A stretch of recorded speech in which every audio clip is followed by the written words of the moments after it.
Chapter 1. Chunzi, have you gone mad? You know how difficult it is to obtain that qualification for entry. It is a gateway to a Tier 4 world, and you just handed it over to Lu Qingxia. Now, you can only draw unknown world privileges like those unfortunate students who didn't get selected. I truly believe you have lost your mind. In a haze, familiar voices began to echo around him. Jiang Qin's consciousness gradually returned, but he was momentarily stunned when he recognized the person before him. Yu Yang, why do you look so youthful? A strange voice resounded. Jiang Qin's expression was one of confusion. Before him stood his best friend and confidant from high school, Yu Yang. Yet, the baldness that once characterized him had vanished, replaced by a youthful visage adorned with cheeks still speckled with acne. What do you mean, why? Chunzi, did you not hear what I said? Hurry to the academic affairs office and explain that the initial gift was coerced. You still have a chance if you go now. Otherwise, if you randomly log in, you'll be in serious trouble. Yu Yang spoke with an irritable tone, his expression tinged with anxiety. What login? Listening to the familiar yet somewhat juvenile words, Jiang Qin felt increasingly bewildered. Instinctively, he glanced around, and at that moment, his pupils constricted sharply. For he was no longer in his cramped room, but rather in a spacious classroom. The familiar podium. The voices, both familiar and strange, echoed around him. Boom! Memories exploded in his mind instantaneously. In the next moment, a torrent of memories surged into Jiang Qin's consciousness, leaving him momentarily frozen in place. Of course, while he was lost in thought, Yu Yang did not notice and continued to speak urgently. Chunzi, I'm not joking with you. You know that the annual death probability for random logins exceeds 70%. If you go up, it's practically a death sentence.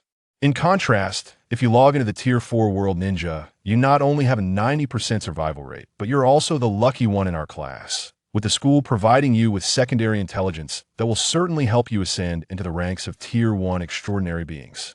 Hurry up, or we'll be too late. Chunzi. As his voice intertwined with urgency, Yu Yang suddenly realized that Jiang Qin appeared to be lost in thought.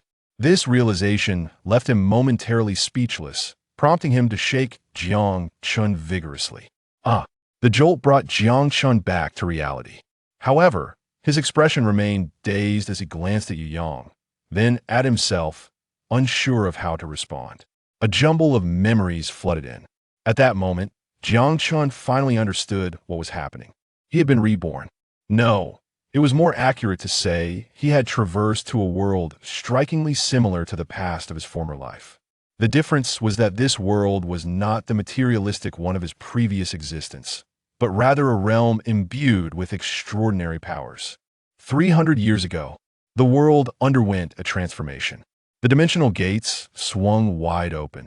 Humanity acquired the ability to link with these dimensional gates. Thus, they were granted the opportunity to step into various dimensional realms.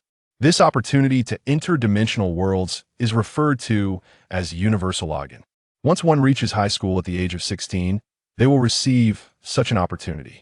What astonished Jiang Qin even more was that most of these dimensional worlds were adaptations from the anime, films, and novels he had once known in his previous life. For instance, the dimensional world his school, Shao Xan City's 8th high school, was set to enter was seemingly known as Ninja. Even with just a few snippets of information, Jiang Qin could ascertain that this world undoubtedly belonged to the realm of Naruto. Hey, Chunzi, you don't actually intend to forego this opportunity, do you? This is no laughing matter. Hurry. His mouth slightly agape. Jiang Qin's expression was one of shock, while Yu Yang's voice continued to ring in his ears. He even found himself being pulled along. This tugging motion snapped Jiang Qin back to awareness once more. Well, I fear I can no longer reclaim it. He glanced at his friend and confidant, opening his mouth with an air of resignation. Can't reclaim it? You haven't already bound yourself, have you? A jolt ran through Yu Yang's heart, and his expression shifted dramatically. Yes, Jiang Qin nodded helplessly. Now fully accepting the memories of his former self, he understood the situation. At this moment, his lips twitched involuntarily. Good heavens! While this world mirrored his previous life almost perfectly, people and events alike, the nature of the world had changed, and so had he. In this world, He had a childhood sweetheart named Lu Qingxia, for whom the previous self had sacrificed everything. In fact, he had even struck lucky and obtained the login privilege for the known world ninja, which he had selflessly bestowed upon Lu Qingxia. That was a Tier 4 world, an opportunity so rare that it was difficult to come by even in the grand capital of Jiangnan. Not only had the previous self given it away, but he had also devoted an entire year to gathering extensive intelligence on the ninja world for Lu Qingxia. It is worth noting that the privileges for known world logins are limited. One can only gain a certain number of login opportunities after partially conquering an unknown world. Compared to unknown worlds, known worlds offer more information, greater opportunities, and significantly higher survival rates. In unknown worlds, everything remains a mystery. No one knows what kind of world they will step into or what scenarios they will face. The reason the death rate is not above 90% is that many worlds are simply too mundane. Although dying in a login world does not equate to true death, once one dies, they lose the opportunity to log into that world unless someone offers them a new chance. However, the Grand Capital typically grants only one opportunity to students who have reached the age of 16. Any additional chances depend on one's own abilities. Thus, under normal circumstances, if conditions allow, everyone prefers to choose known worlds for login. To ensure fairness, the Grand Capital employs a lottery system, entirely controlled by an intelligent brain to eliminate any possibility of cheating. Who wins is purely a matter of luck. Moreover, once granted, the privilege can only be transferred with the person's absolute consent. No one can strip it away. Even coercive transactions are forbidden.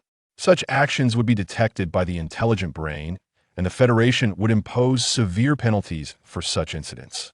Thus, it remains relatively fair. Yet, the previous self had genuinely and wholeheartedly transferred the privilege. He had gone even further. Not only had he relinquished his qualification, but he had also directly bound himself to an unknown world login. That truly left no room for regret. Even now, Jiang Chun could not suppress the internal twitching of his heart. Naruto, that was Naruto. Especially considering that if he had not transferred the privilege, with his 2 decades of experience as a devoted fan of the Naruto forums, he would undoubtedly have been able to enter a top-tier academy. At that moment, Jiang Chun truly wished he could slap himself. How could he have been so foolish in this extraordinary world? He was utterly baffled by his own thoughts. Indeed, a devoted admirer would meet an untimely end. Yu Yang, overhearing Jiang Chen's words, felt utterly speechless. For a moment, he was at a loss for words. Well, I've made my choice, and there's no turning back now. Why?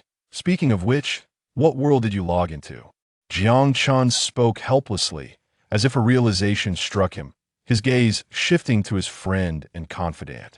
What other world could it be but the Tier 4 fruit world? In that world, making a name for oneself will be quite difficult. Yu Yang sighed helplessly, shaking his head as he spoke. Fruit world? Jiang Chun was taken aback for a moment, but memories soon flooded back, and he quickly grasped the situation. The fruit world, based on his recollections, should be the world of One Piece. Unlike the Naruto world, the One Piece world had been undergoing for some time, with far more information available. Moreover, the chances of an ordinary person rising to prominence were slim. After all, not everyone could be fortunate enough to stumble upon a devil fruit. Though there was also the option of joining the Navy headquarters, that path was not so easily attainable either. In previous logins to the One Piece world, the number of individuals gaining extraordinary powers had been quite low, with a ratio of barely 1%. Furthermore, most of those powers were not particularly formidable, except for a few exceptionally lucky individuals. Exactly, it is indeed the fruit world. You, with your excellent luck, have missed out on a Tier 4 world that is just beginning to... Yang nodded, his agitation intensifying as he could not help but voice his grievances. Why? You must be aware that my sister was specially recruited due to her exceptional talent. I possess some unique intelligence that you might want to consider. Jiang Chun shook his head, a flicker of intrigue crossing his mind as he spoke softly. Xiaoxi? Is that true? Yang, initially complaining, suddenly brightened, his excitement evident. Indeed. Are you familiar with the naval hero? Jiang Chun glanced around, ensuring no one was paying attention to their conversation. before whispering to Yi Yang. Of course, he's a legendary figure within the Navy. Yi Yang appeared puzzled, nodding slightly. With the world of One Piece explored to a certain extent, some basic information had naturally become known to him. Even though it was not entirely comprehensive and contained several inaccuracies, key figures were no longer shrouded in mystery. For instance, the 3 admirals of the Navy, the Fleet Admiral, the 7 warlords, and the 4 emperors. Numerous notorious pirates.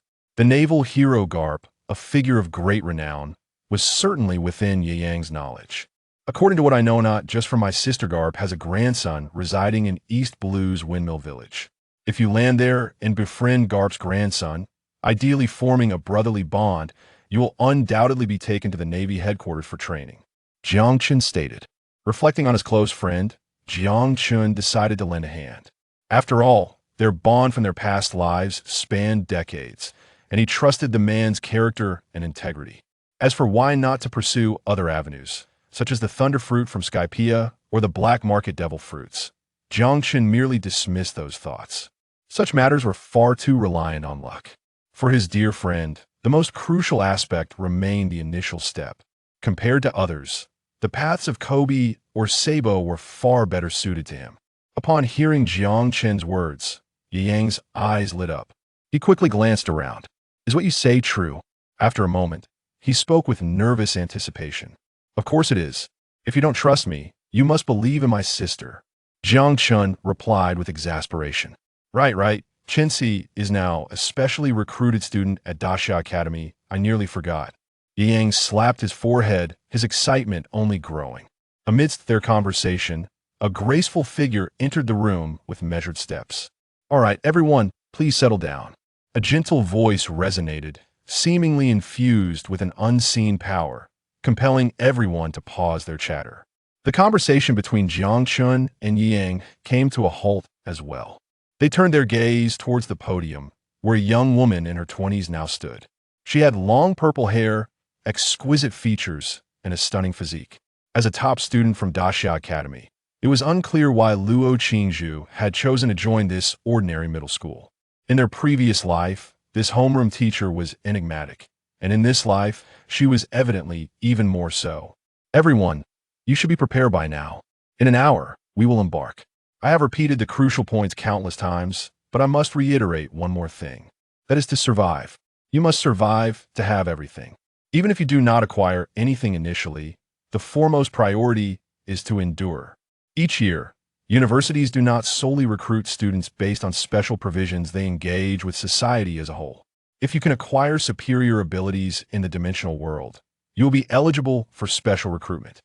A melodious voice emanated from Luo Qingzhu's lips. Below the stage, the students exhibited a spectrum of emotions. Some were anxious, others exhilarated, and many were deeply focused. Not a single individual dared to exhibit negligence. In contrast to her previous life, this world proved to be far more unforgiving, and the students here were acutely aware of the rarity of opportunity. Extraordinary individuals and ordinary people existed in entirely disparate realms. The former could ensure that their families lived in comfort, enjoying luxuries unattainable to the common folk, while the latter languished at the bottom of the social hierarchy. The choice was almost self-evident. As she surveyed the students below, Luo Qingzhu couldn't help but sigh inwardly. She understood all too well that among this ordinary class, few possessed the true qualifications to enter the Academy. As for the prestigious institutions, none would qualify. Of course, there might have been one candidate, but alas, that possibility was now lost. With this thought in mind, her enchanting gaze inadvertently drifted toward the corner where Jiang Chun stood. However, it was merely a fleeting glance before she turned her eyes away. Each individual had their own choices to make, and whether those choices were right or wrong, they must bear the consequences of their actions. Particularly for this student, retreat was no longer an option. They were irrevocably bound to the unknown world. Even if she wished to intervene, she was powerless to do so. At that moment, Jiang Chun remained oblivious to Luo Qingzhu's thoughts. He felt a peculiar sensation, as if Luo, the instructor, had directed her gaze at him. Just as he was lost in contemplation, his companion Yu Yang nudged him. Jiang Chun instinctively turned his head. Hey, did Luo the teacher just look at me? Yu Yang whispered, his face flushed with excitement. Why? Are you aware of the 3 great illusions of life? Jiang Chun's lips twitched, then he smiled. What? Shinzi, you haven't told me yet. What are the three great illusions of life? Yu Yang pressed on, his excitement palpable. No. I definitely saw Luo the teacher looking at me just now. As soon as Luo's figure departed, Yu Yang couldn't contain himself and exclaimed toward Jiang Chun. All right. She indeed was looking at you. Jiang Chun replied, exasperated yet bemused. However, at that very moment, his phone rang. Instinctively, he picked it up, discovering it was a call from his younger sister, Jiang Xi. It's my sister calling, he announced, then stepped aside to answer the call. Hello, Xiaoxi. What is going on? Upon connecting, Jiang Chun instinctively inquired. Brother, regarding the information about the ninja world you asked me to gather, I consulted my teacher and now have new intel. This is the latest content from the Great Xia Academy. Just after conquering the first stage, you should study it carefully. This world is said to hold immense value. If you grasp it, you could surely gain entry into a higher academy. Her melodious voice resonated from the other end, accompanied by a notification sound from his phone. Glancing at his device, he noticed a document had been sent. He perused the file. Jiang Chun found himself momentarily speechless. Just like in his past life, his sister had gone to great lengths for him, even in such circumstances, urgently securing more detailed intelligence. Yet, at this moment, Jiangxi likely had no idea that her efforts would not be needed. Jiang Chun felt a sense of helplessness. All right, brother, that's all I wanted to say. I have other matters to attend to. Wishing you all the best. After confirming the document had been sent, she hurriedly wished him well before hanging up. The call ended, and Jiang Chun shook his head. His right hand reflexively opened the document. The file revealed line after line of text. Brother, first and foremost, the intel is incorrect. It's best not to choose the strongest ninja village. Chunin village. You might consider Iwagakure or Kanehagakure, although the latter is said to be in decline, with the young fourth Hokage having perished and only the elderly third Hokage remaining. The future story may revolve around Konoha. You could opt for the Hyuga clan. According to the first volume of the Conquest information, the Hyuga will become the foremost ninja clan in Konoha, but he will not choose the Uchiha clan, as per the current main storyline. They will be annihilated in 7 years. Additionally, based on the intelligence from the Great Xia Academy, traces of the final boss of this world have already been vaguely detected within the mission space. It may soon be possible to clear it. The name of that boss is Orochimaru, an S-rank rogue ninja from Konoha, who will eventually slay the third Hokage, renowned as the strongest of all time. It is advisable to steer clear of him. As he absorbed the information, particularly the final segment, Jiang Chun couldn't help but twitch his mouth in exasperation. He wondered how many had been led astray by Kakashi's infamous line, "As for the Hyuga." It was even more of a trap. While subsequent adaptations offered the Hyuga clan some redemption, it remained merely a patch. The clan's overall potential was still too limited. Furthermore, the distinction between the main and branch families was a significant pitfall. If an average person lacked foresight and chose the Hyuga clan, it would be tantamount to sealing their fate. Shaking his head, Jiang Chun promptly closed the document. What is up? Did Xiaoxi provide new intel? Yu Yang inquired eagerly, leaning closer after Jiang Chun finished his call. She shared some information about the ninja world, but unfortunately, it's of no use to me now, Jiang Chun replied, shaking his head softly. Oh, Yu Yang sighed in resignation upon hearing Jiang Chun's words. Let us go. I need to prepare. The login is about to commence. Noticing Yu Yang's resigned demeanor, Jiang Chun shifted the topic. All right, let us head over. Yu Yang nodded. The two of them stepped forward, swiftly exiting the classroom. The login site was located at the center of the school's dimensional plane. Half an hour later, the login was set to begin. Consequently, many students had already made their way to the dimensional center. As Jiang Chun and Yu Yang walked, they encountered several other students along the way. Just as they reached the classroom door, a striking figure appeared before them. Upon seeing the newcomer, Yu Yang's expression turned icy. What do you want? He asked coldly. Jiang Chun, didn't you say that Jiangxi would provide you with another piece of intel today? The figure spoke, looking pitiful. Huh? Yu Yang couldn't help but scoff, tugging at Jiang Chun's arm.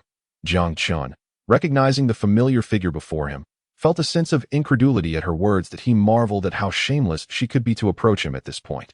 He was at a loss for words. Shinzi, Yu Yang called out anxiously, instinctively. Let us go. Jiang Chun chuckled lightly. Swiftly moving past her, he offered no words, nor did he respond. Unlike his previous incarnation, who had to grovel, He felt no such obligation, since he didn't need to. There was no reason to acknowledge her as for the intel his sister had provided. He indeed had no use for it now. But why should he share it with someone so shameless? He wasn't mentally unhinged.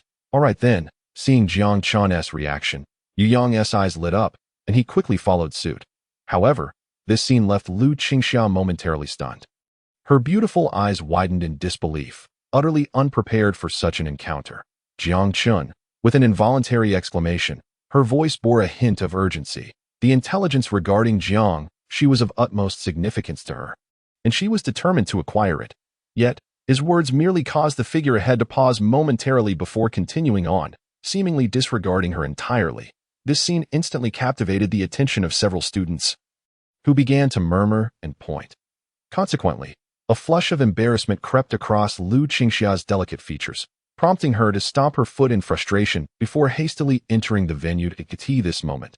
The center of the dimensional realm was already bustling with a considerable crowd. This world had transformed completely from her previous life.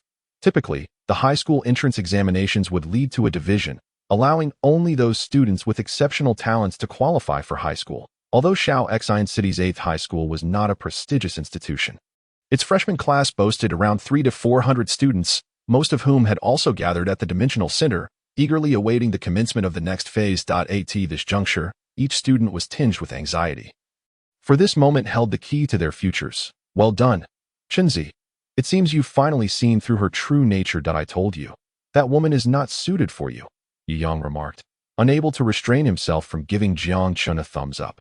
Jiang Chun smiled softly, saying nothing, and surveyed his surroundings. The vast platform was adorned with peculiar inscriptions, rendering the area exceptionally sacred, as though one had stepped into a realm of the extraordinary. What are you still doing here? As Jiang Chun took in the sights, Yu Yang's disgruntled voice broke through once more. Jiang Chun instinctively glanced over, only to find Lu Qingxia approaching him again. Jiang Chun, I'm sorry that I can go to the movies with you next time. You know, this is really important to me. I beg you, Lu Qingxia said, her expression shifting to one of pitiful innocence as she spoke in a soft, feeble tone. Huh? Yu Yang couldn't help but scoff. Prepared to interject, Lu Qingxia, I recall that you haven't fulfilled your last promise to me. And what about the time before that when you said you would accompany me for a midnight snack? And the time before that? Before Yu Yang could finish, Jiang Chun's amused voice interjected that I'm truly sorry. Jiang Chun, that I promise this time will be different. Please, this is really important to me. Lu Qingxia's face was a whirlwind of emotions, but she bit her lip and maintained her pitiful demeanor. Jiang Chun had long since acquiesced to such expressions from the previous incarnation, yet he was no longer that person, even though the intelligence he possessed was of little consequence. As previously stated, why should he offer it? Huh? Lu Qingxia, do you take me for a fool? I will not provide you with that information. You ought to keep your distance. Aren't you afraid of being misunderstood? What are you trying to achieve by getting so close? Jiang Chun scoffed derisively. You. Lu Qingxia's complexion shifted between shades of green and white upon hearing his words. Jiang Chun, however, paid her no mind, turning away to walk in another direction. Watching Jiang Chun depart, Lu Qingxia's face grew increasingly pale. Yet, observing his retreating figure, she stomped her foot and resolutely followed him. Jiang Chun, she called out, that I was wrong. Can't you forgive me just this once? Why have you become so petty? Lu Qingxia pleaded, her voice laced with desperation. Petty? Me? Where do you think your nameplate came from? What about that latest model phone you're flaunting? Jiang Chun retorted with another scoff, then caught sight of a familiar figure and called out, Lin Shiyun. Upon hearing her name, a graceful silhouette turned around, casting a curious glance at Jiang Chun. Jiang Chun. What's the matter? She inquired, her brow furrowing in confusion. That I have a piece of intelligence from the Daxia Academy regarding the ninja world. I can offer it to you for 50,000 star coins. What do you say? Jiang Chun proposed. From Daxia Academy. The girl blinked in surprise, her eyes lighting up. She quickly approached him, excitement evident in her demeanor. Jiang Chun, did your sister prepare this? Indeed. What of it? Jiang Chun nodded. That's perfect. I can transfer the funds to you right now, she exclaimed eagerly. Ding dong. The sound of a successful transaction echoed from her bank card. I'll add you. Great. The transfer was completed. Thank you so much. I truly appreciate it. After this, I'll treat you to a meal. Lu Qingxia's eyes widened in astonishment as she witnessed the unfolding scene. Look at that. I casually share a piece of information with someone and receive 50,000 star coins in return. Not to mention goodwill and a free meal. What do you gain? A scowl from me without even a thank you. Do you think I'm a fool? Jiang Chen chuckled at Lu Qingxia's expression, while Lin Shiyun glanced at her with a contemplative look, soon breaking into a smile. You. At this moment, Lu Qingxia finally comprehended the situation, her face turning a deep shade of anger. She instinctively sought to retaliate, but found herself at a loss for words. Ultimately, she could only leave with a mortified expression. Ha ha ha.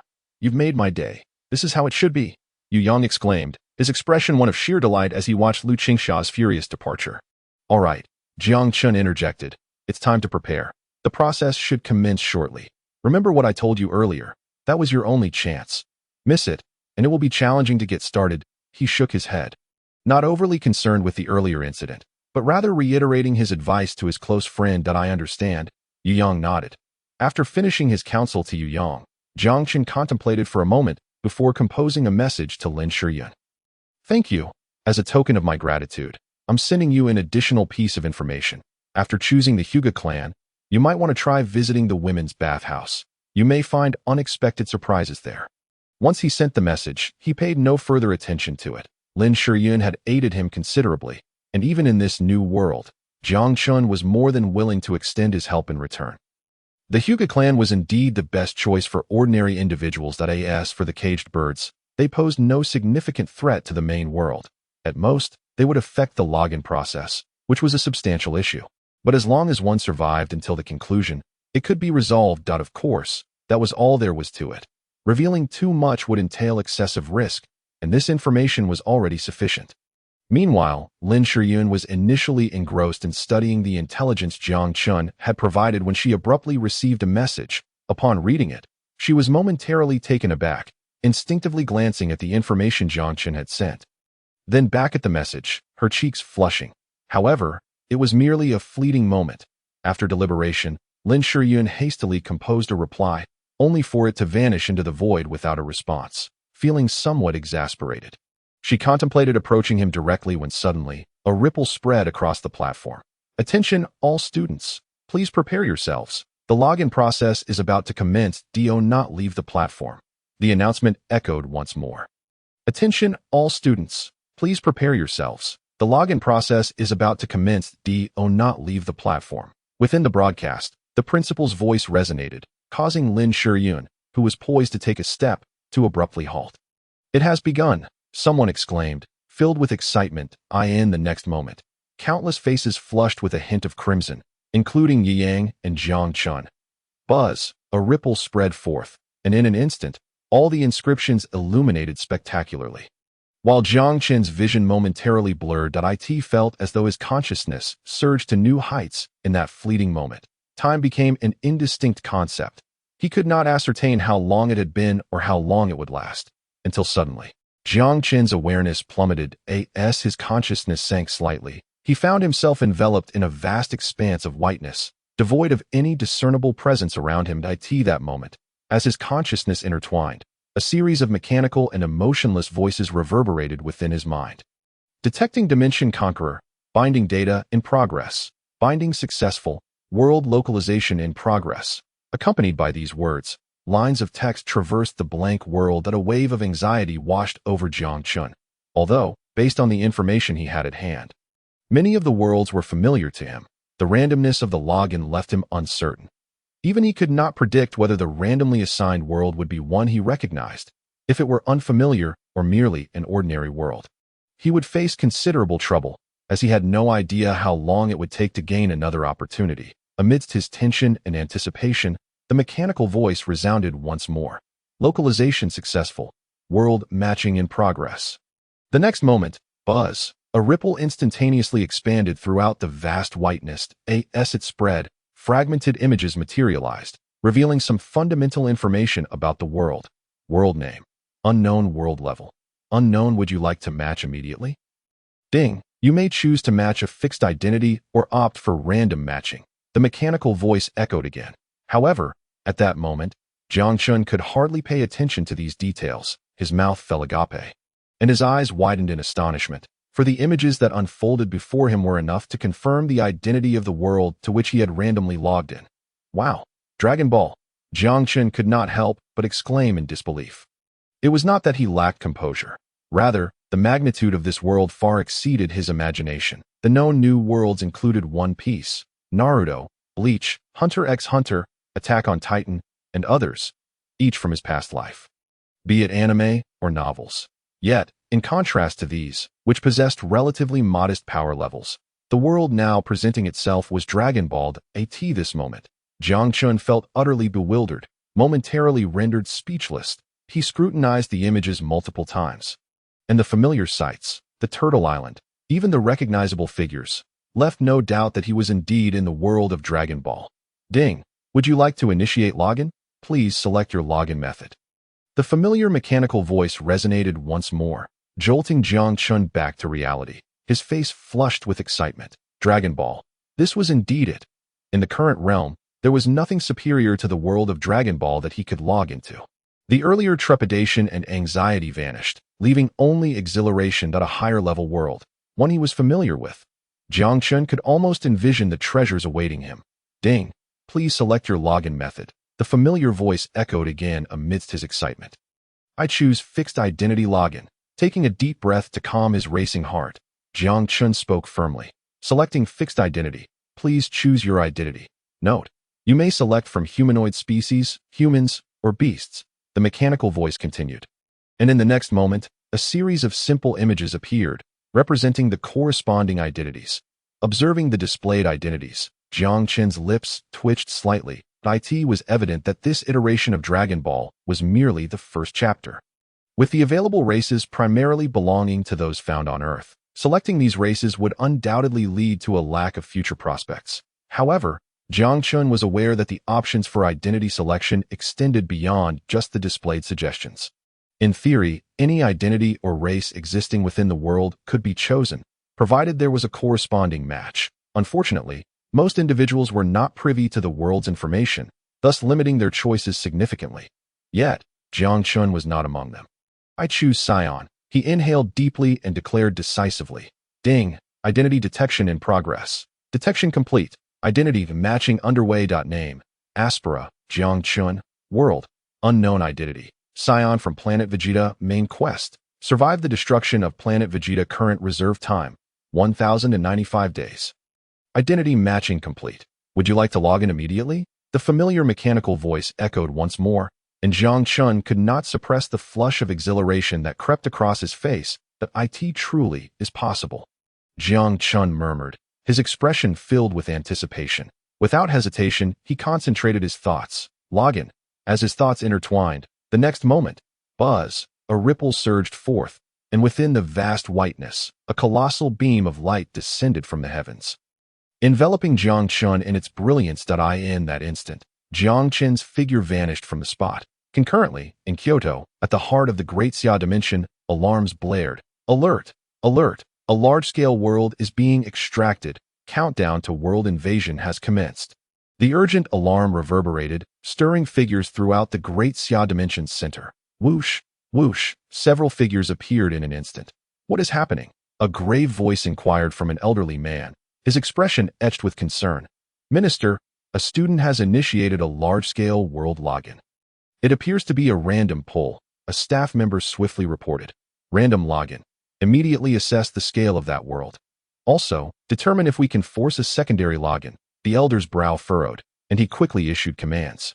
Random logins each year could lead to various issues, and there had been instances where unfortunate individuals drew large-scale worlds. For those who were chosen, it was a stroke of misfortune, while for Great Xia, it was a boon. After all, the assistance offered by a large-scale world was unparalleled compared to other realms. Should they conquer it, Great Xia's strength could ascend to new heights. Indeed, the higher the world level, the greater the benefits for Great Xia. The Great Xia Dimension Center had long prepared a comprehensive response plan for such scenarios. Understood. We are currently forcing a match. This may take some time. The staff nodded, deftly manipulating the relevant instruments and equipment in a swift manner. Little did Jiang Chun know about the commotion at the Education Bureau. At this moment, as beams of light descended, a sense of drowsiness enveloped his consciousness once more. When he regained his senses, he felt as if he were submerged in a warm liquid, a wave of unparalleled comfort washing over him. Akin to a return to the womb. What is this? A hint of confusion stirred within him. However, amidst his bewilderment, he perceived the sound of footsteps surrounding him. "Simone, is the inspection complete?" A voice with an unusual accent resonated. And although Jiang Chun had never learned this language, he found himself comprehending it fully at that moment. Inspection complete. This batch of children, the highest among them must be that lad from the Nappa family. Born with a combat power of a staggering 500 points, truly befitting the prestigious lineage of Science. 500. That's astonishing. Indeed, and this one is merely a low-level combat power, just recorded at a mere 5. 5? Are you certain?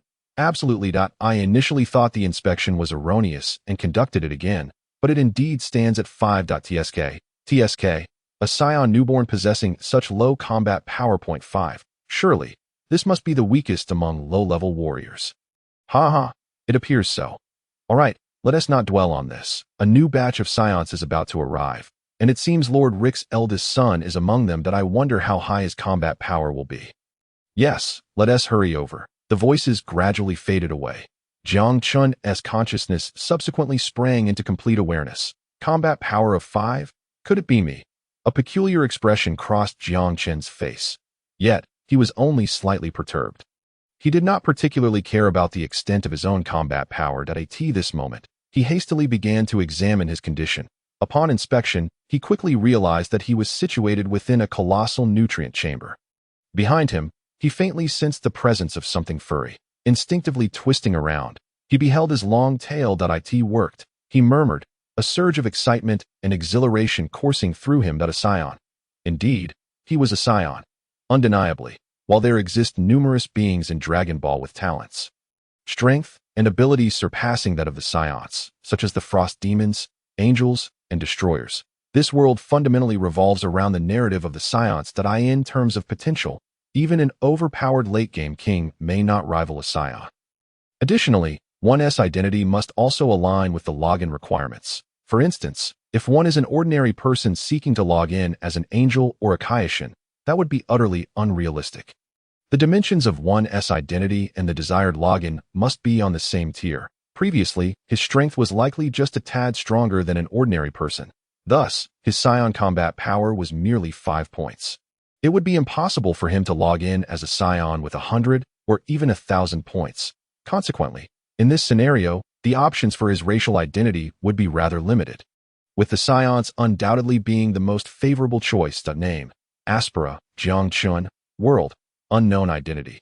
Scion from Planet Vegeta, Main Quest. Survive the destruction of Planet Vegeta. Current reserve time: 1,095 days. A thought flickered through his mind, and in the next moment, a line of text materialized before his eyes. This was his personal attribute list, a crucial aspect he must focus on during his initial login. Typically, alongside the commencement of a login, the dimensional system would proactively issue a main quest. Only upon completion of this quest could one leave with rewards, and such quests were predominantly life or death scenarios. Failure to complete them would result in dire consequences. This was evident from his own task. The main quest was to survive the destruction of Planet Vegeta. Completing it was self-explanatory, while failure would mean perishing alongside the planet. Thoughts raced through his mind. A torrent of ideas flashing by. Jiang Chun pondered his next steps. At first glance, this main quest seemed manageable. Yet, in reality, it was exceedingly challenging. Based on the original narrative, disregarding the movies, apart from the Vegeta team and the early dispatched Goku along with the exiled Broly and his father, not a single scion from Planet Vegeta survived. Among them, Goku and Raditz were fortunate due to Bardock's wish at the Dragon Balls on Planet Cereal. The primary reason for this outcome was not merely Frieza's intent to annihilate the scions, but rather the decree of the god of destruction, Beerus, to eradicate them. Given the authority of a god of destruction, the survival of any scion could be deemed miraculous. Adding himself to this mix was far from an easy task. For others, it would be nearly a dead end. After all, even if someone logged into Dragon Ball and became a scion, they would remain oblivious to Frieza's plan to destroy Planet Vegeta, leaving them with no means of escape. Conversely, Jiang Chun had several strategies at his disposal. Firstly, he could choose to embark on an expedition to another planet, much like Kakura at that point. altering the address and severing the signal in the vast universe, as long as he did not draw too much attention. Frieza would likely not concern himself overly with this insignificant shrimp. Secondly, he could infiltrate the Vegeta team. If he could successfully replace Nappa, he would likely have a high chance of survival. Thirdly, he could attempt to make contact with the god of destruction. Beerus thought if successful, it could resolve his troubles in one fell swoop. Lastly, he could blend into Bardock's team and travel to Planet Cereal. Acquiring those 2 Dragon Balls could be the perfect solution at that moment. A series of thoughts flickered rapidly. However, the infant's body was evidently ill-equipped to handle such a torrent of ideas. Soon, Jiang Chun began to feel drowsy. Moments later, he succumbed to a deep slumber. Life within the nutrient chamber was far more pleasant than Jiang Chun had anticipated. It was not overly tedious. After all, he spent most of his time in slumber. He had resided in the nutrient chamber for nearly a year before being released, counting from birth, though from the time of login. It had only been 3 months. Upon emerging from the nutrient chamber, contrary to expectations, he was not assigned to conquer low-level planets despite having a combat power of merely 5. Instead, he remained behind for basic training. Seemingly becoming a logistics personnel, this was due to Bardock's intervention. Indeed, Bardock himself. The reason being that the father of this body was once a comrade of Bardock. Although he had perished, Bardock still extended some care towards him. Jiang Chun felt a surge of excitement. He had never imagined that his login identity would be connected to Bardock. This was a figure of paramount importance in Dragon Ball lore. Bardock, who had not appeared in the main storyline, yet whose legend permeated the entire Dragon Ball universe. He was not only the father of the savior Kakarot, but also hailed as the pioneer of history, a defier of fate, the legendary Super Saiyan. The origin of the myth, an eternal warrior. Jiang Chun was uncertain whether this was from the main storyline of Dragon Ball or the older version.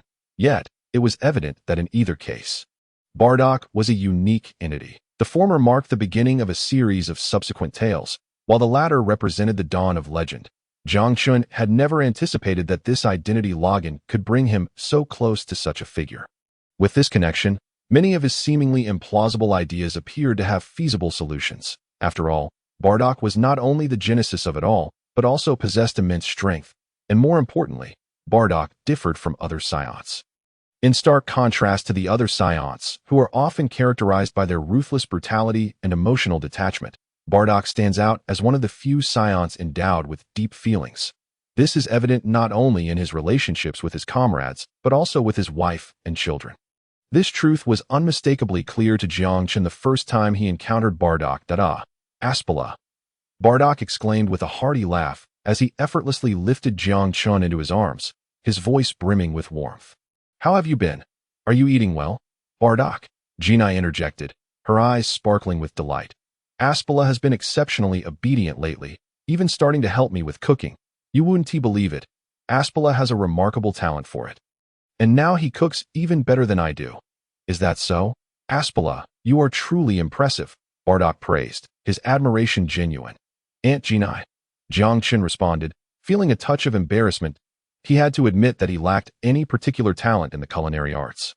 As a contingency plan, or perhaps the best option, he aimed to draw closer to Beerus and wished if he could achieve that, he believed he would soar to great heights, far surpassing any main quest.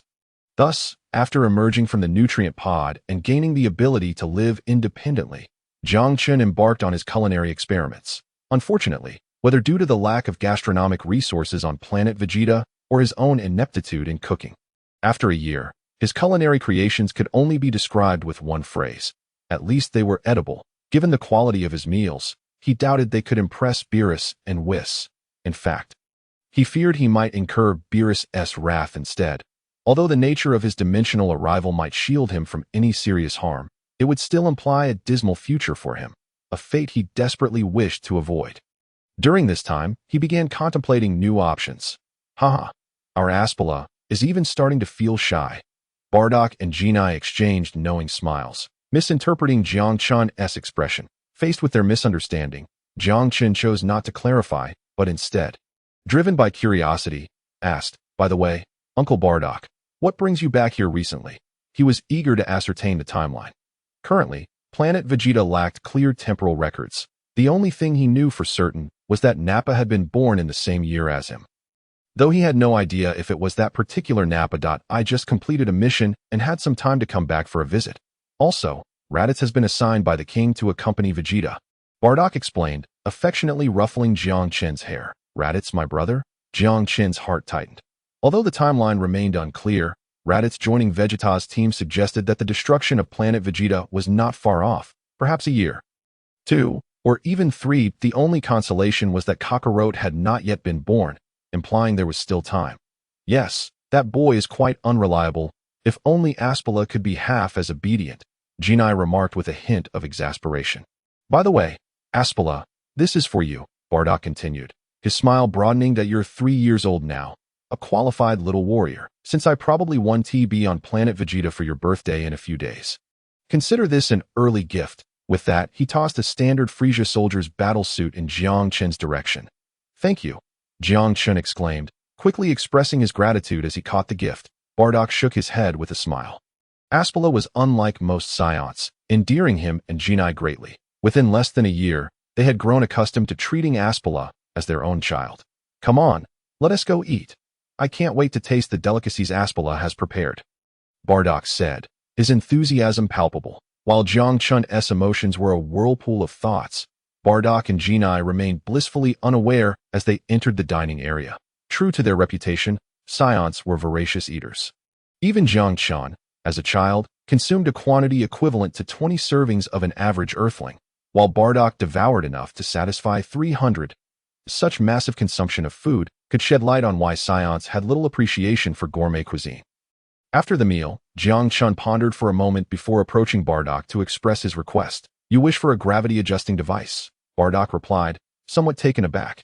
Yes, Uncle Bardock, I'm not sure if it's feasible, Jiang Chen admitted, feeling a flutter of anxiety. With the best path unavailable, he needed to consider alternative routes, and regardless of the option, enhancing his strength was imperative. For a scion, the simplest and most direct method of increasing power was through near-death experiences followed by revival. However, without the aid of senzu beans, Shinran, or Namekians, he was reluctant to pursue such a perilous tactic that as for other methods, gravity remained the sole alternative, while ordinary individuals might be concerned about how a gravity chamber could affect their growth. Scions were unfazed. Even at the tender ages of 6 or 7, Goten and Trunks could frolic in chambers with hundreds of times the normal gravity. 3 years old, Jiang Chen doubted he would face significant issues. Acquiring gravity control was straightforward. As the scions were currently in service to Frisia, they could simply place an order with the extraterrestrials. While he lacked the capability, Bardock certainly did, having been on this planet for nearly a year. Jiang Chen's power level had only risen from 5 to 10, a meager increase that marked him as a low-level warrior. Thanks to Bardock's influence, he had been retained as logistical support for training. However, with such a low baseline, it was clear that his potential was nearly non-existent. If this trend continued, he might end up with the lowest combat power in Scion history, an utter disgrace for his kind.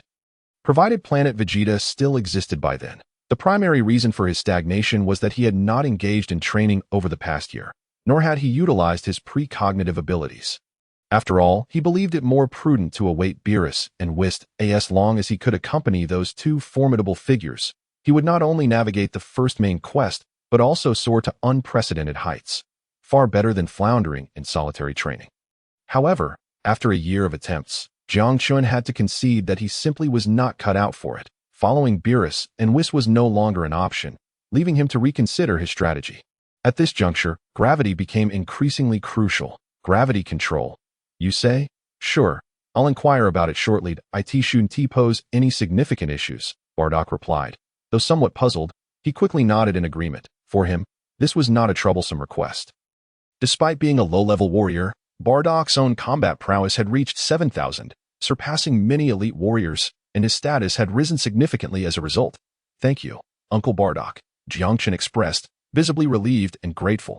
Haha, no need for thanks. After I sort out Raditz's matters, I'll help you with that, Bardock replied jovially. Bardock, with a smile, gently ruffled Jiang Chen's hair. Jiang Chen, equally beaming, returned the gesture. Shortly thereafter, Bardock departed, making his way to the royal palace. The following day, upon his return, he presented Jiang Chen with an object resembling a bracelet. Aspala, it's ready, but this device currently only adjusts gravity to 10 times. Play with it for now, when I head to the Frisia Force headquarters. I'll procure a more advanced version for you, Bardock remarked cheerfully. Thank you. Jiang Qin's eyes lit up, and he quickly nodded in gratitude. He had not anticipated such a follow-up. I told you not to say thank you. You little rascal, why are you so polite? Bardock replied, his expression turning mock serious, albeit with a hint of irritation.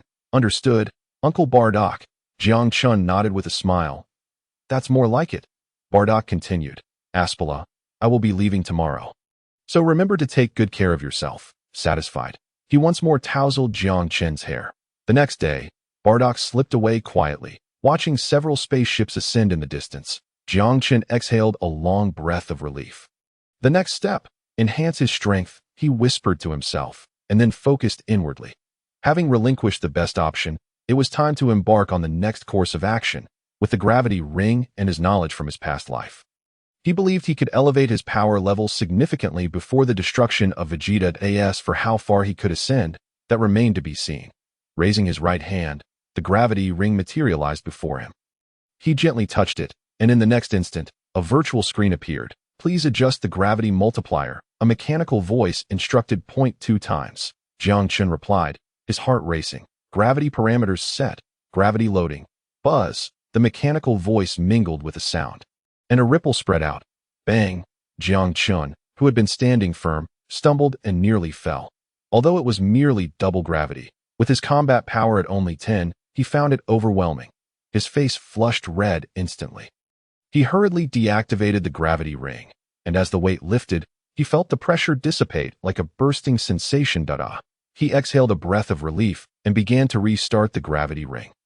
Please adjust the gravity multiplier 1.5 times. Jiang Qin declared. In an instant, he felt his body sink again. A wave of pressure enveloped him, but thankfully, compared to the previous double gravity, 1.5 times was bearable, allowing him to manage it with some effort. In less than a week, Jiang Qin had adapted to living under 1.5 times gravity. A month later, he faced little difficulty in his daily life.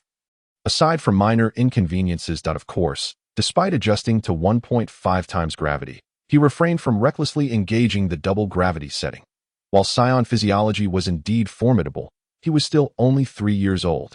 Unlike Trunks and Goten, who were descendants of Super Saions, Jiang Qin was well aware of his own limitations.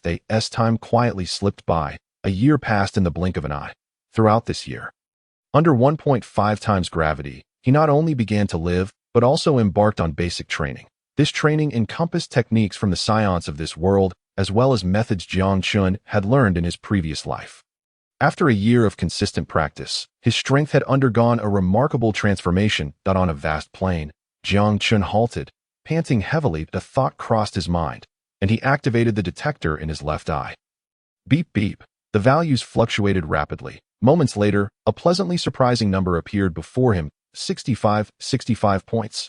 Jiang Qin murmured, a smile breaking across his face. Such a combat power was hardly impressive for a scion. However, considering he had been born with only 5 points, and was now merely 4 years old, whereas typical lower-class warriors rarely exceeded 50 points at that age, his progress was astounding. In just 1 year, his combat power had reached 65 points without further gravity training. Had he chosen to push his limits, he could have potentially surpassed 100 points. Ordinarily, a combat power below 30 points at birth classified one as a lower-class warrior. Between 30 and 100, one was deemed a middle-class warrior. Over 100, one was considered an upper-class warrior. Lower-class warriors typically peaked at 200 or 300 points in their lifetime, rarely exceeding 400 or 500. Achieving 65 points at 4 years old positioned him as no weakling among middle-class warriors, with many not reaching that threshold by age. After all, a scion's primary growth phase occurs between the ages of 18 and 50. And prior to 18, power increases are relatively modest. In the western plains of planet Vegeta, a small figure was seated with eyes closed. Whirling winds began to swirl around him, gradually intensifying until the small figure was lifted into the air. Only when completely suspended in midair did the figure slowly open his eyes. Truly remarkable for a scion, Jiang Qin marveled. Feeling the surging energy within him, he distinctly recalled how long it took Videl to master energy control in Dragon Ball. Even with Gohan, a martial arts master, guiding her. Although Jiang Qin possessed fragmented memories from his previous life, he had prepared himself to spend a year, or even longer, experimenting. However, the outcome had exceeded his expectations. His first attempt had allowed him to sense the energy's presence. Even the flight technique, he had merely followed the guidance of Gohan from the anime, and it had succeeded seamlessly. There was no denying that the energy within Science was extraordinarily vast. Even as a child, a lower-class warrior, his energy was incomparable to that of an ordinary earthling. Particularly after a year of intense training, his energy had unconsciously grown. Such advancements were only natural. Moreover, Jiang Chun was pleasantly surprised to find that, alongside his mastery of energy, his combat power seemed to have increased yet again. Beep, beep, beep. With a gentle touch of his finger, the combat power detector on his left eye sprang to life. Numbers flickering rapidly, in a brief moment. The value stabilized at a new figured 85 points, an increase of 20 points. Jiang Chun whispered, unable to suppress the excitement bubbling within him.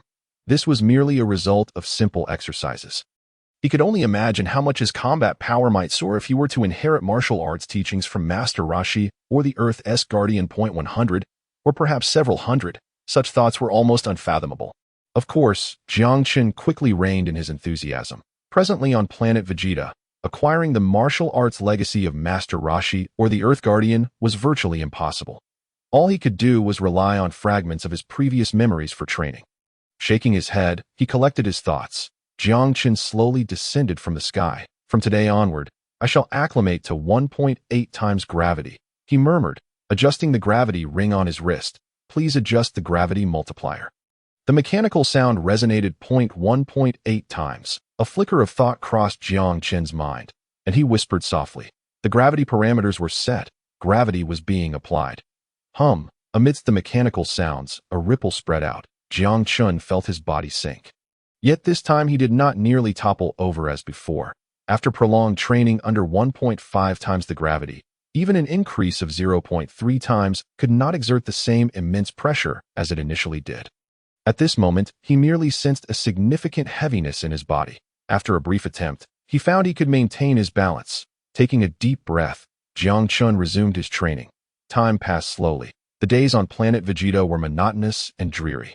Besides the mandatory training sessions with the logistical staff every 7 days, Jiang Chun was entirely immersed in his cultivation, drawing from the training methods of various anime and films from his past life.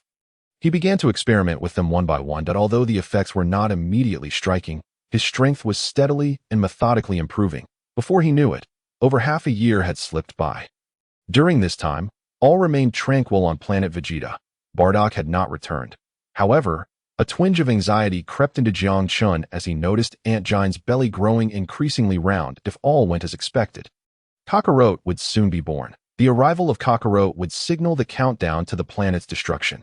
Jiang Chun was uncertain whether this Dragon Ball world adhered to the official timeline or the original timeline. But either way, time was evidently running short. Even he could not help but feel a hint of tension. Despite his preparations, the gravity of the situation weighed heavily on him. A failure could spell trouble for his future. Yet, more pressing at this moment was the impending conclusion of his first landing period. He had a 3-year duration for this initial landing, and now less than a month remained. One morning, as the dawn light poured in, Jiang Chun arrived at Jine's home early. He was there to help her with whatever tasks he could manage. Jine was now nearly 9 months pregnant, and barring any unforeseen events, she was due to give birth within the next 2 months. Even though Jine did not require assistance, Jiang Chun remained steadfast in his visits. Aunt Jine, I'm here, he called out, bustling about. Aspera, you are so considerate, unlike that little brat of ours, that I hope Kakarot can be just like you. Jine said, her face glowing with happiness. Has Uncle Bardock chosen a name for Kakarot yet? Jiang Chun inquired curiously, glancing at Jine's protruding belly. Yes, just the other day Bardock and I communicated, and he decided on the name Kakarot. What do you think of it, Aspera? Jine replied with a smile. It's a lovely name. Kakarot is sure to become a formidable warrior, Jiang Chun said earnestly, nodding in agreement that of course, he is destined to be the savior of the universe. Jine laughed, clearly pleased with Aspera's words. After sharing lunch with Jine, Jiang Chun made his way back home as the sun began to set. 1 month. He murmured, pondering whether it was true that one could return with all their powers after the first landing. As a traveler from the multiverse, he and his fellow companions possessed certain privileges. For instance, after the first landing, they could return with all their powers. even allowing themselves to revert to their landing identities upon returning to the main world. Although this privilege was temporary and the powers were not entirely their own, but rather a brief bestowal, failure to complete their main mission would result in its revocation. Even so, the prospect was exhilarating, especially after months of training and cultivation, which had elevated his strength to a new level. While it might not be particularly noteworthy in the Dragon Ball universe, it would be a different story in the real world. Beep, beep, beep. The values on the scanner over his left eye fluctuated rapidly before finally stabilizing. 123. Was that a combat power of 123? Jiang Chen couldn't help but smile. After half a year, his combat power had surged from the 80s to nearly 40 points higher. At this moment, if one were to gauge solely by combat power, he would rival some of the lower-tier elite Scion offspring. After all, he was only 5 years old. Generally, Scions experience fluctuations in combat power from birth to age 5, but the extent of increase is usually modest. Yet Jiang Chen had shot from a mere 5 to now 123. Such a revelation, if it were to leak, would undoubtedly astonish countless Scions on planet Vegeta. However, it was clear that Jiang Chen had no intention of drawing such attention. Today was likely the final logistical training session. Whispering to himself, he glanced at the sky before swiftly adjusting the gravity device on his wrist. Please set the gravity multiplier. The mechanical voice responded. 2 times, a surge of determination coursed through Jiang Chen. And he softly spoke. Gravity parameters set. Gravity is being applied. Hum, a ripple spread, and an overwhelming sensation of pressure enveloped him. As if his very body were about to burst, his internal organs felt an unprecedented compression. Under normal circumstances, Jiang Chen would only activate 1.8 times gravity for training, except when attending training sessions, as his current combat power was too conspicuous. If discovered, it could easily attract attention, which Jiang Chen wished to avoid. Thus, he typically employed the gravity device for high multipliers during training sessions. Under this intense gravitational pressure, both his energy and aura were suppressed to their lowest levels. Beep, 55. The value fluctuated. He reached for the scanner. And soon a new number appeared. Is 2 times gravity insufficient? Jiang Chen pondered, shaking his head. Without hesitation, he added another 0.5 times gravity. As the gravity increased by another 0.5, Jiang Chen staggered, almost losing his balance. His internal organs felt as if they might burst, and beads of sweat began to form on his forehead. His body felt increasingly heavier, struggling to raise his hand and activate the scanner. He noted, beep, beep, beep. 25. As the numerical readings fluctuated once more, a brand new combat strength emerged. Under the pressure of 2.5 times gravity, his fighting prowess was once again diminished. At this moment, Jiang Chen finally let out a slight sigh of relief. Although it was unlikely that anyone would deliberately activate the detector to scrutinize their group of logistical personnel, one could never be too sure, especially considering that their destination was the logistics center on planet Vegeta, a place teeming with formidable warriors. The presence of strong adversaries naturally increased the chances of unforeseen circumstances. The most prudent course of action was to prevent such occurrences from arising altogether. With heavy steps, he trudged toward the logistics training center on planet Vegeta. It must be said that the Scions possessed a body and adaptability that could only be described as terrifying. As he gradually progressed, Jiang Chen was beginning to adjust. While some challenges remained, outwardly, he appeared to have no significant issues. Even the deep footprints he left on the ground were gradually fading away. This was not due to the absence of gravity, but rather Jiang Chen had begun to learn to walk as if on water, utilizing his energy to support his body. This technique not only helped him avoid drawing too much attention, but also allowed him to train his energy utilization as much as possible. Over the past 6 months, Jiang Chen had undergone countless sessions of practice. Now, even with the increased gravity, he remained undeterred. The morning sun had gradually ascended to its zenith as Jiang Chen arrived at the logistics center on planet Vegeta. At this moment, planet Vegeta had truly been transformed into a war fortress. Aside from the royal palace, everything was in preparation for battle. The logistics center was no exception, bustling with a multitude of aliens and Scions. Their primary purpose was to serve the Scions who would venture forth to conquer alien worlds. Without a doubt, Jiang Chen would soon become one of them. The entire service center was constructed from some of the hardest metals in the universe, making it nearly impervious to even planet-class artillery. Upon entering the service center, Jiang Chen finally felt a sense of relief as the energy supporting him dissipated. allowing his feet to make contact with the metal floor. At that moment, his complexion turned slightly pale, an indication of the significant energy expenditure. Even though his mastery over energy had reached an impressive level, the technique akin to walking on water consumed more energy than he could bear under the current too. 5 times gravity. Aspera. You have finally arrived. If you had come any later, you would have missed this opportunity. As Jiang Chen stepped inside, an alien quickly noticed him, their eyes lighting up as they hurried over. "What's the matter, Phil?" Jiang Chen asked, astonished. Directing his gaze toward the alien before him, he recognized him as Phil, a member of the Philerian race, also trained at the Logistics Service Center on planet Vegeta. "Hehe, you may not know, but not long ago, Lord Bardock successfully conquered planet Kanasa, a high-level planet. He is expected to return today, and if you delay, you might miss the chance to meet him," Phil exclaimed. Excitement evident in his voice, his eyes gleaming with admiration at the mention of Bardock. Bardock? Planet Kanasa. Jiang Chen's brow involuntarily twitched, not due to Bardock himself, but rather the mention of planet Kanasa in the Dragon Ball universe. There were 2 versions of the story. In the older version, Bardock was cursed by the Kanasans during his invasion of their planet, granting him the ability to foresee the future. In the new version, Bardock had entered planet Cellar and made a wish using the 2-star Dragon Ball. Jiang Chen had long speculated which version was true, but it seemed the answer was becoming clear now. "Hehe, excited. Are we? Come quickly. Lord Bardock will arrive on planet Vegeta in an hour, and we will all have the chance to meet him." Phil, mistaking Jiang Chen's shock for excitement, eagerly pulled him along with a grin. In the depths of space, several spaceships descended from the heavens like shooting stars. Inside one of the vessels, Bardock frowned, troubled by the persistent fragments of visions plaguing his mind. He could not tell if they were remnants of the Kanasans' curse. But these snippets seemed to predict future events. What troubled him most was the impending demise of his team members, Toma, Saliba, and Pabjan, at the hands of Frisia's minion. Dodoria. It cannot be, he muttered to himself, shaking his head vigorously. Although he had his reservations about Frisia, there was no apparent reason for Frisia to target them. His team was far from weak in the grand scheme of Frisia's forces. Eliminating them would yield no benefit. Toma, Saliba, Pabjan, we will soon return to planet Vegeta. We should rest well during this time. We can take on new missions in 6 months. With his thoughts gathered, Bardock activated the battle power detector to communicate with his teammates. "Yes, Captain. Captain, I hear your son is about to be born. It seems another elite warrior is on the way."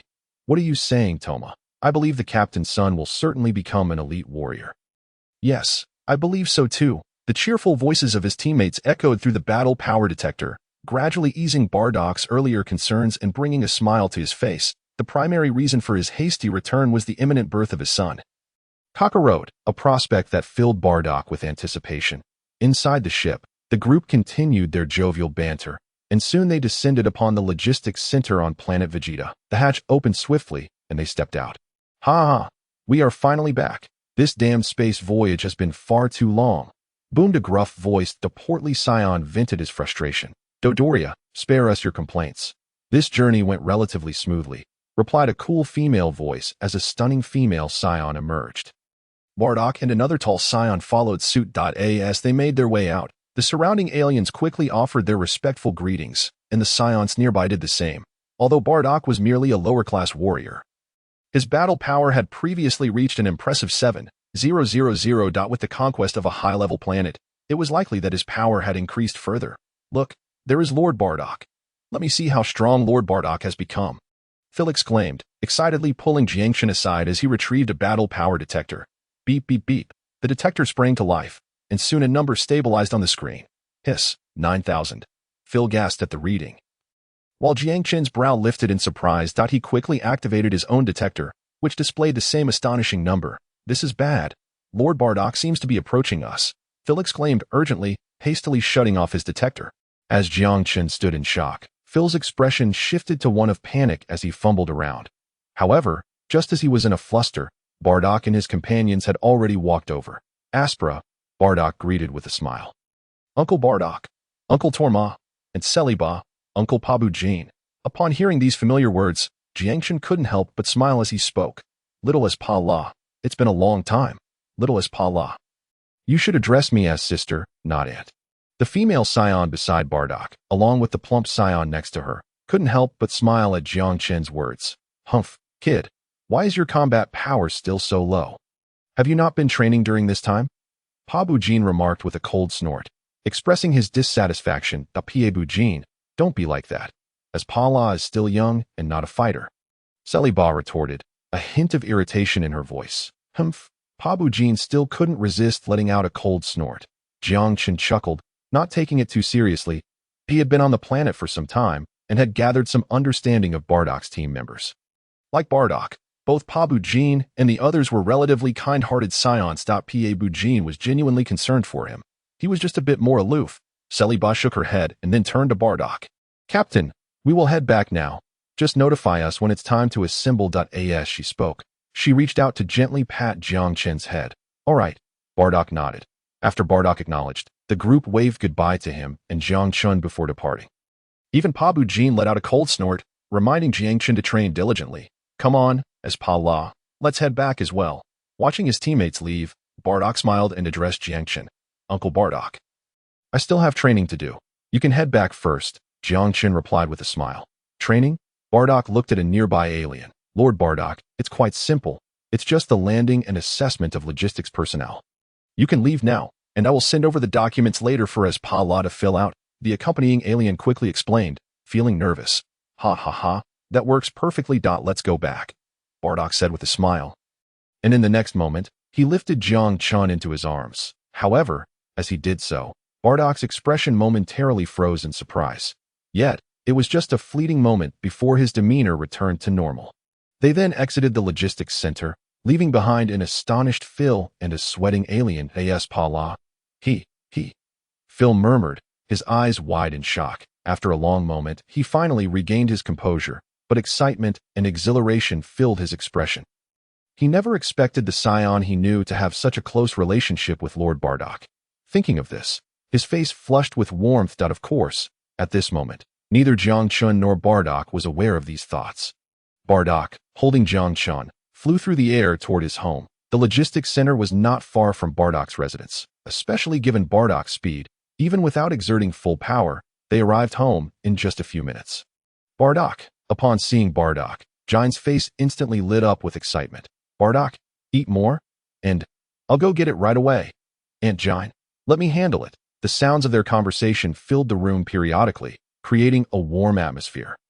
With a smile on Jine's face that had not been seen for a long time, for Jine, nothing brought her more joy than Bardock's safe return. After dinner, Jiang Chen initially intended to leave, not wanting to disturb the rare reunion of Jine and Bardock. However, just as he was about to take his leave, Bardock called him back. In the yard, seeing Bardock beckoning him, Jiang Chen felt a bit puzzled. Uncle Bardock, is there something you need? He asked instinctively. As Pa La, you've activated the gravity bracelet, right? Could you temporarily disable it? Bardock pondered for a moment before asking curiously, his right hand subconsciously pressing on the detector. Observing Bardock's actions and listening to his words, Jiang Chen's heart stirred, and he quickly understood what was happening. After a brief contemplation, he nodded in agreement, swiftly manipulating the gravity bracelet to turn it off. Beep beep beep. The moment he deactivated the gravity bracelet, the detector in front of Bardock began to register a rapid fluctuation. Bardock's eyes transitioned from anticipation to astonishment, especially when the final value stabilized. His pupils widened in disbelief. That moment, the fluctuating value settled at a figure he had never anticipated, 108 points. His energy had been considerably consumed, resulting in a decline in combat power. Even though Bardock had suspected Jiang Chen's unusual weight earlier, he now understood that the gravity enhancement was particularly significant for scions. With Pa La having the gravity bracelet activated for an extended period, her combat power would undoubtedly see substantial improvement. However, he never imagined that she would elevate from being one of the lowest among lower-class warriors to a level comparable to that of an ordinary upper-class warrior. 100 points. That was a staggering increase in combat power. If reassessed at this moment, Jiang Chen would not only qualify as an upper-class warrior, but at least as a mid-class warrior without much issue. Of course, such scenarios were purely hypothetical. The classification of scion warriors was generally determined at birth, and even if their strength increased later, it would not change. Otherwise, he would have long been recognized as an upper-class warrior or even an elite warrior. Uncle Bardock. Observing Bardock's ever-changing expression, Jiang Chen instinctively spoke up. A hint of conflict on his face as he pondered how to articulate his thoughts. After all, while it wasn't a significant matter, explaining it didn't seem straightforward. Huff. Re-enable the gravity bracelet. Taking a deep breath, Bardock spoke softly. Jiangchen was taken aback but quickly reacted and nodded eagerly. The next moment, buzz. A ripple spread forth, and the gravity bracelet illuminated once more, suppressing Jiangchen's combat power again. However, this time, as they had already left the logistics center, Jiangchen had only activated 1.8 times the gravity. Restore the previous gravity settings. Your body may find it challenging, but you should be able to manage. Just as he activated the gravity, Bardock's voice rang out again.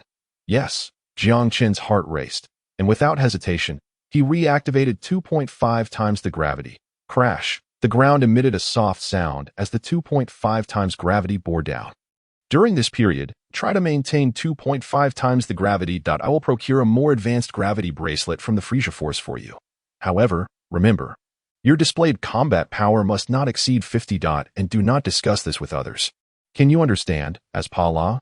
Bardock looked at Jiangchen's combat power being suppressed once more, and then spoke in a serious tone. Understood, Uncle Bardock. Jiangchen felt a bit perplexed but quickly agreed.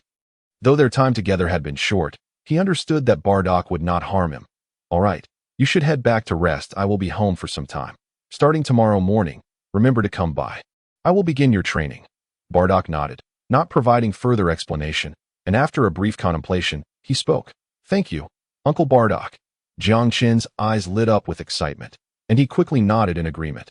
Although he possessed numerous fragmented memories from his past life, their usefulness for cultivation had diminished over time. The training from Bardock would undoubtedly set him back on the right path. Bardock's combat power was now nearing 10,000. Even though Planet Vegeta lacked sophisticated training methods, it would suffice for his short-term needs. As for the recent doubts, he chose not to inquire further.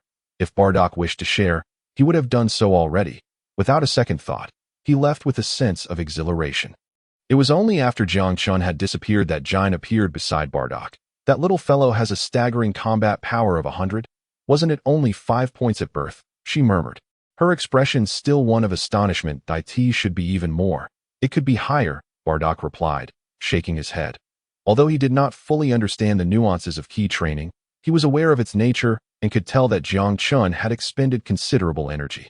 Thus, he surmised that 108 was not Jiangchen's limit. This, upon hearing Bardock's words, Jin was even more shocked, her beautiful eyes widening in disbelief. Jiangchen was barely over 5 years old and already possessed over 100 in combat power. As an adult, he could easily surpass 1,000, making him no weakling among the Scions. Despite Jin's astonishment, Bardock remained silent. Images from his mind surfaced once more, stirring his emotions.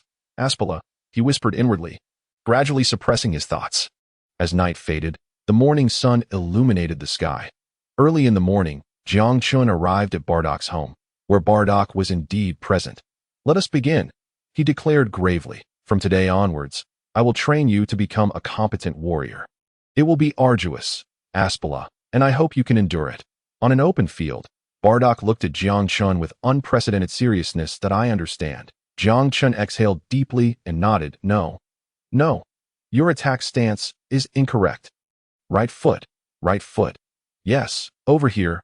You should strike with your left elbow. If my combat power isn't significantly higher than yours, I can't possibly block it.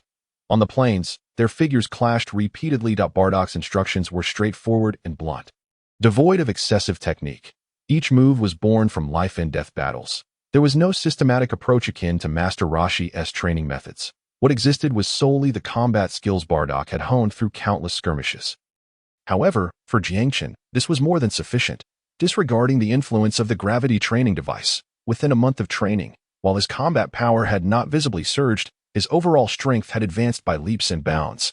Jiangchen could almost witness the enhancement of his abilities with his own eyes. This caught Bardock by surprise. Jiangchen's talent exceeded his expectations. This was not merely about an increase in combat power, but rather a testament to his exceptional learning aptitude, which was unrelated to combat prowess. Even with high combat power, one could still possess low learning capacity, as exemplified by the tall member of the Nappa family. Many Scions shared this trait. Yet, Jiangchen exhibited a remarkable capacity for learning, often making significant progress even without Bardock's guidance. With Bardock's instruction, his improvement accelerated. leaving Bardock himself astonished. With another collision, their figures paused mid-air. All right, that's enough training for today. We may need to take a break for a few days. Kakarot is about to be born, Bardock announced. Understood, Uncle Bardock. Jiangchen replied, his heart stirring with excitement, nodding in agreement. After all, the birth of Kakarot was far more important than training. This also provided him a chance to rest a little. After a year of intense training, he, unlike the fully muscle-bound Science, felt somewhat overwhelmed. Let us go, Bardock continued. The new gravity training device I asked Toma to craft for you should have arrived by now. Bardock smiled. So soon? Jiangchen's eyes sparkled. He had not expected the new device to be completed in less than a month. Fortune favored him, as Frisia's army had conveniently established a base on planet Salka, not far from planet Vegeta. Bardock explained with a smile. Planet Salka? Jiangchen's brow twitched involuntarily, and his initial joy began to diminish. It was likely that Frisia had begun monitoring planet Vegeta. Otherwise, there would be no reason to establish a base on Salka. However, he was puzzled. It seemed that Beerus had not yet arrived, and the Scions should still be Frisia's most loyal subordinates. Rendering such precautions unnecessary, suddenly, a thought crossed his mind, prompting him to glance at Bardock. Could this truly be an alternate timeline? He mused, a ripple of contemplation washing over him. What's wrong? Bardock noticed Jiangchen's unusual demeanor and instinctively inquired. In nothing. Jiangchen shook his head, quickly dismissing his thoughts. He then shifted the conversation, curiosity shining in his eyes. Uncle Bardock, could you tell me about your recent missions? Phil mentioned that you conquered a high-level life planet. Is that true? Jiangchen asked eagerly. Ha ha ha, of course it's true. Bardock chuckled. The two shared laughter as they made their way back home. However, what troubled Jiangchen was that amidst their conversation, Bardock did not mention the curse of planet Kanasa.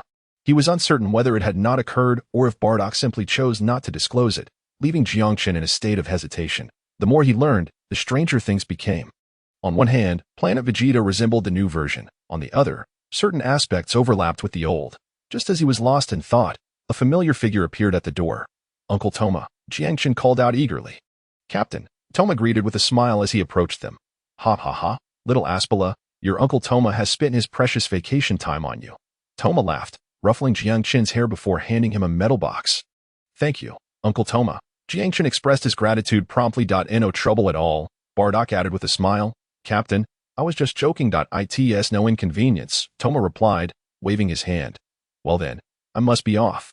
Celeba needs me to run an errand, Toma said cheerfully before swiftly taking to the skies. Let us give it a try, Bardock said, looking at Jiangchen with a smile.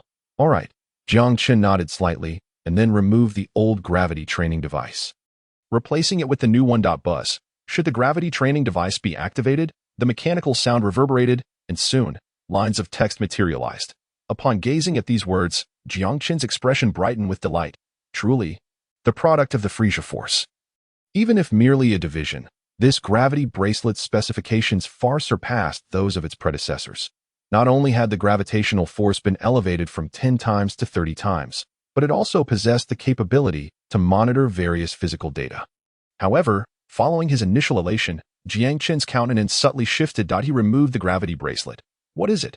Aspera inquired, sensing something amiss. Observing Jiangchen's actions, Bardock's brow furrowed in confusion.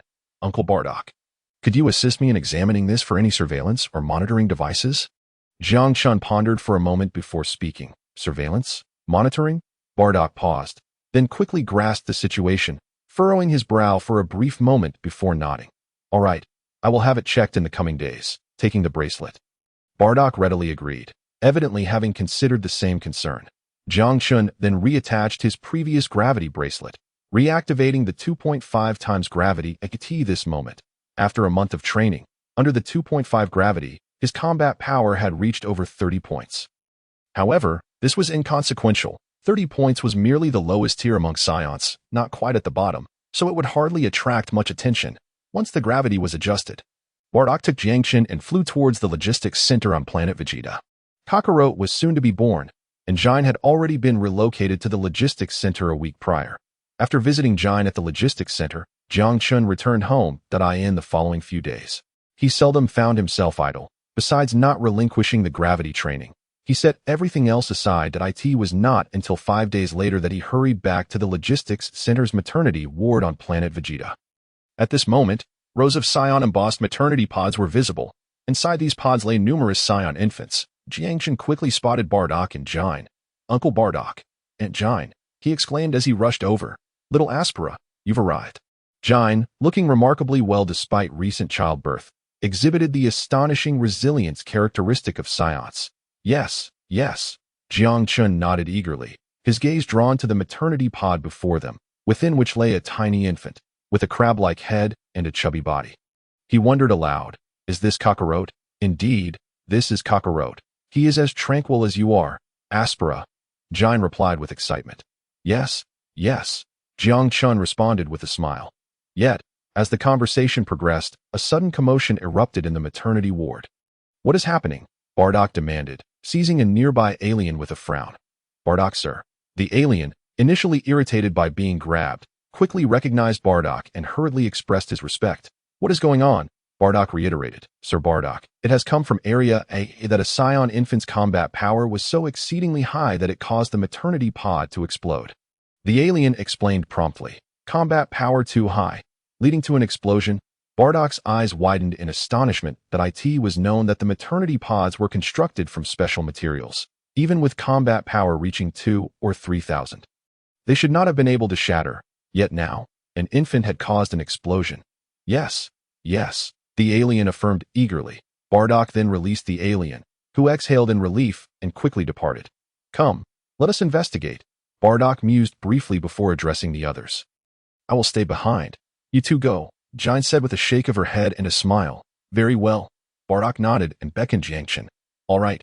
Jiangchen felt a surge of curiosity, his thoughts racing. But as he glanced at Kakarot, a hint of concern furrowed his brow. Despite the doubts, he followed Bardock. However, before they could reach Area A contingent of scions had already sealed it off. Bardock tensed upon realizing that these were none other than the palace guards.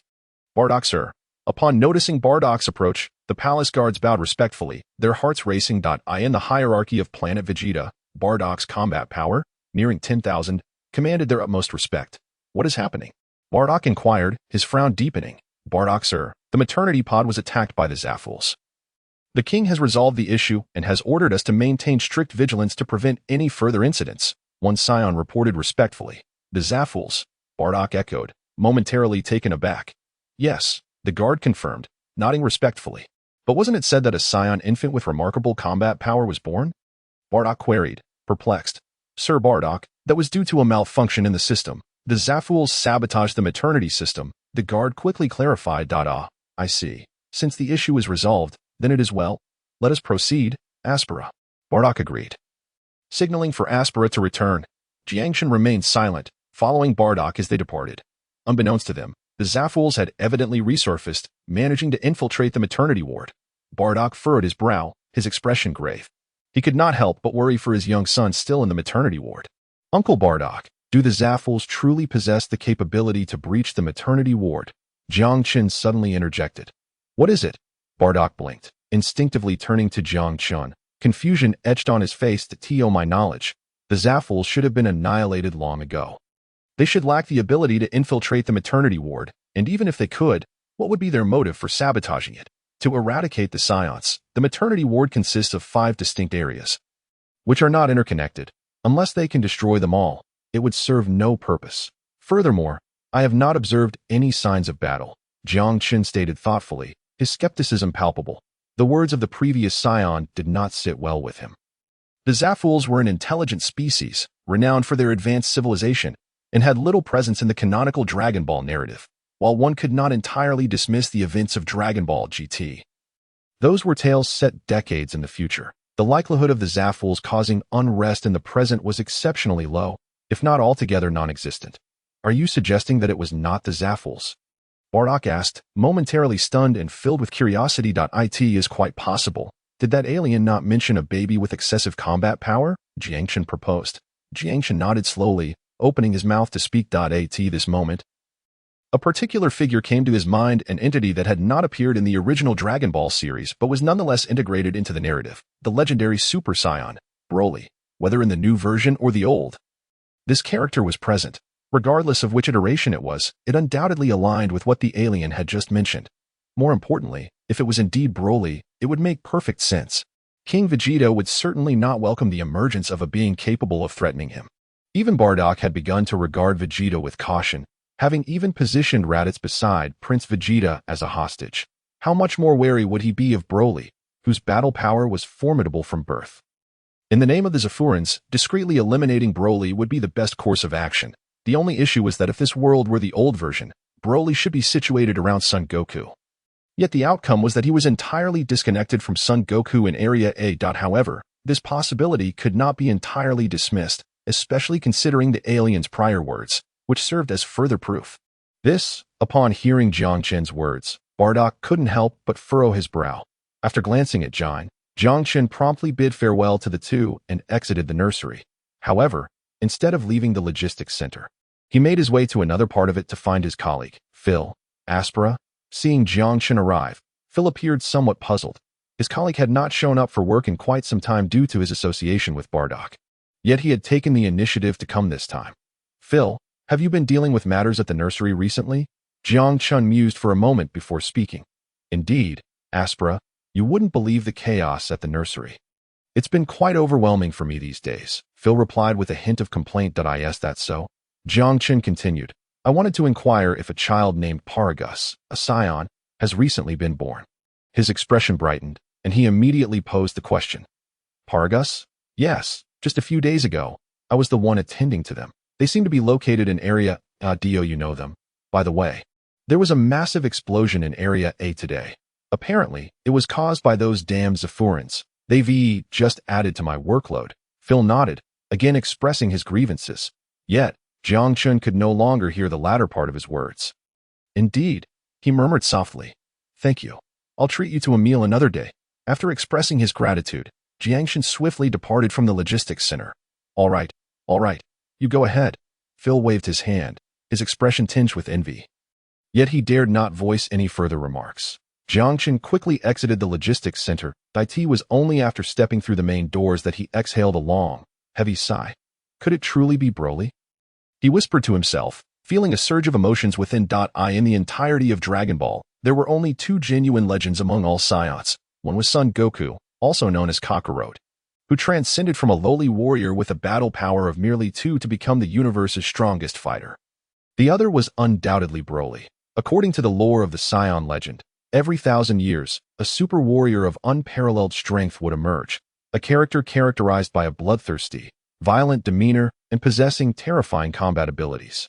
Broly epitomized this legendary Super Saiyan. In the old version, Broly's strength was already extraordinarily formidable. In the movie adaptations, he single-handedly overwhelmed Goku, Vegeta, future Trunks, Piccolo, and Gohan, exhibiting a crushing dominance. Even when he reappeared later, Gohan found himself utterly outmatched. In the newer version, Broly's power was even more terrifying, initially not even classified as a Super Saiyan. Yet gradually, he was able to overpower both Goku and Vegeta in their Super Saiyan God forms. Even the Super Saiyan Blue, ultimately only succumbing to the might of the strongest warrior, Gogeta. Jiang Chen had not given this much thought before, as he had not received any information on this matter. When Kakarot was born, Broly's presence had not been seen.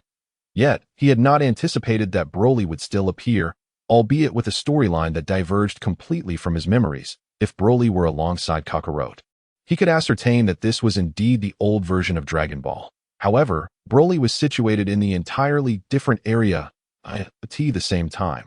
Bardock had experienced the Kinesis Star, leaving Jiang Chen momentarily at a loss. The only certainty now might be whether Planet Vegeta would encounter Beerus in the coming years. Only upon his arrival could absolute clarity be achieved. Yet, another problem arose, even if Beerus were to arrive. Given King Vegeta's disposition, such a disgraceful matter would never be leaked. Thus, he found himself back at square one. Forget it. I might as well focus on my training. Jiang Chen vigorously shook his head, ultimately letting out a sigh. Given his current status and position, confirming certain matters was exceedingly difficult. Moreover, for him, such confirmations seemed to hold little significance at present. After all, he needed to first survive the initial main storyline task before considering any subsequent issues. If he failed to clear the first round, all of this would be moot. It would be better to contemplate these matters after overcoming that challenge. With his thoughts swirling, Jiang Chen temporarily suppressed his inner musings and stepped back toward his home. In the following days, with Kakarote's birth, Jiang Chun returned to his previous training routine that on the third day, Bardock brought back a new gravity training device and handed it to Jiang Chun. He began utilizing the new gravity device.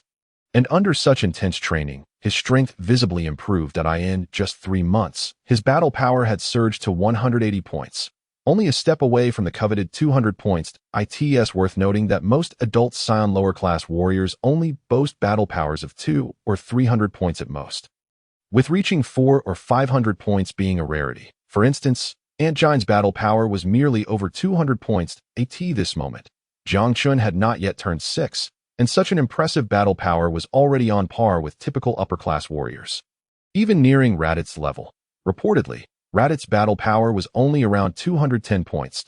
He was now just a mere 30 points SHY at this rate. He could potentially surpass Raditz in less than 2 months. Of course, he had less than 2 months left. Only 3 days remained until the end of the first landing that in light of the current circumstances, it seemed the first main storyline crisis would arise during the next landing. After all, Kakarote was still only a few months old, and there were at least 3 years until Frieza would annihilate Planet Vegeta, 2 years at the very least. This realization brought Jiang Chun a sense of relief. Even if issues were to arise, he had means to escape. Remaining for a while longer could prove beneficial, allowing him to enhance his strength significantly while ensuring relative safety. After all, the universe was no kind place. Possessing a battle power of merely over 100 points could not guarantee one's safety. In Jiang Chun's estimation, he should aim to elevate his strength to 400 or even 500 points, with the ideal being 1,000. Additionally, he sought to master the technology for creating artificial moons. With these 2 conditions met, his departure would be the safest option. After all, with a battle power of 400 to 500 points, combined with an artificial moon, he would boast a combat ability of 4,000 to 5,000 points, a strength that would not be considered weak in the universe, but rather a formidable presence. Despite the presence of numerous warriors with battle powers exceeding 10,000 in Frieza's army. It should be noted that Frieza was the universe's tyrant. In reality, any individual with a battle power exceeding 10,000 would be regarded as a top-tier powerhouse in the cosmos, making such encounters exceedingly rare. Naturally, aside from battle power and the technology for artificial moons, there were other factors to consider. For Jiang Chun, there exists a more critical aspect, namely, how to ensure rationality during the transformation into a great ape. If he can achieve this, not only would the possibility of attempting to become a Super Saiyan 4 in the later stages arise, but merely enhancing his own strength would also be of paramount importance. However, compared to the previous 2 concerns, mastering the control over the rationality during the great ape transformation proves to be significantly more challenging than at least. Nearly 3 years have passed, and he has yet to discover any viable method. In contrast, he has heard some information regarding the technology of the artificial moon from Bardos A. It is said that only those who can form an elite team among the Scions are qualified to learn this ability. The definition of an elite team is quite straightforward. As long as the team can independently conquer a high-level life planet, it can be designated as an elite squad. For instance, Bardock's team is currently one of them. Once Bardock's team successfully advances to an elite team, they will be entitled to learn the capabilities of the artificial moon. That if all goes well, Jiang Chun merely needs to wait until Bardock masters the artificial moon, and then he can seek to obtain IT.AS for combat power. Given the current circumstances, he only needs to await his second landing. With an additional year or 2 of effort, while reaching 1,000 points may be ambitious, he is quite confident in achieving 500 or 600 points. As time slowly progresses, although the countdown to the landing is nearing its end, Jiang Chun does not pause. He continues his training diligently. In the blink of an eye, 3 days swiftly pass. As the countdown concludes, the first landing comes to an end. Returning. Please wait. Countdown. 19, 18, 17. The familiar mechanical voice resonates in his mind as the countdown reaches its final moments. A singular beam of light, visible only to Jiang Chun, descends from the heavens. Enveloping him in its brilliance, he feels a sudden heaviness in his head, followed by a sensation of weightlessness. Moments later, as his eyes flutter, he finds himself once again in a world of blinding white. The first landing has concluded. Data matching in progress. Matching complete. You have received a temporary character card. Please accept. The mechanical voice announces. In the next instant, streams of light rapidly converge before Jiang Chun. culminating in the appearance of an ethereal card. Name: Aspala Identity. Scion from planet Vegeta. Combat power: 195 points. The information on the card materializes, and an influx of knowledge floods his mind, elucidating the card's purpose.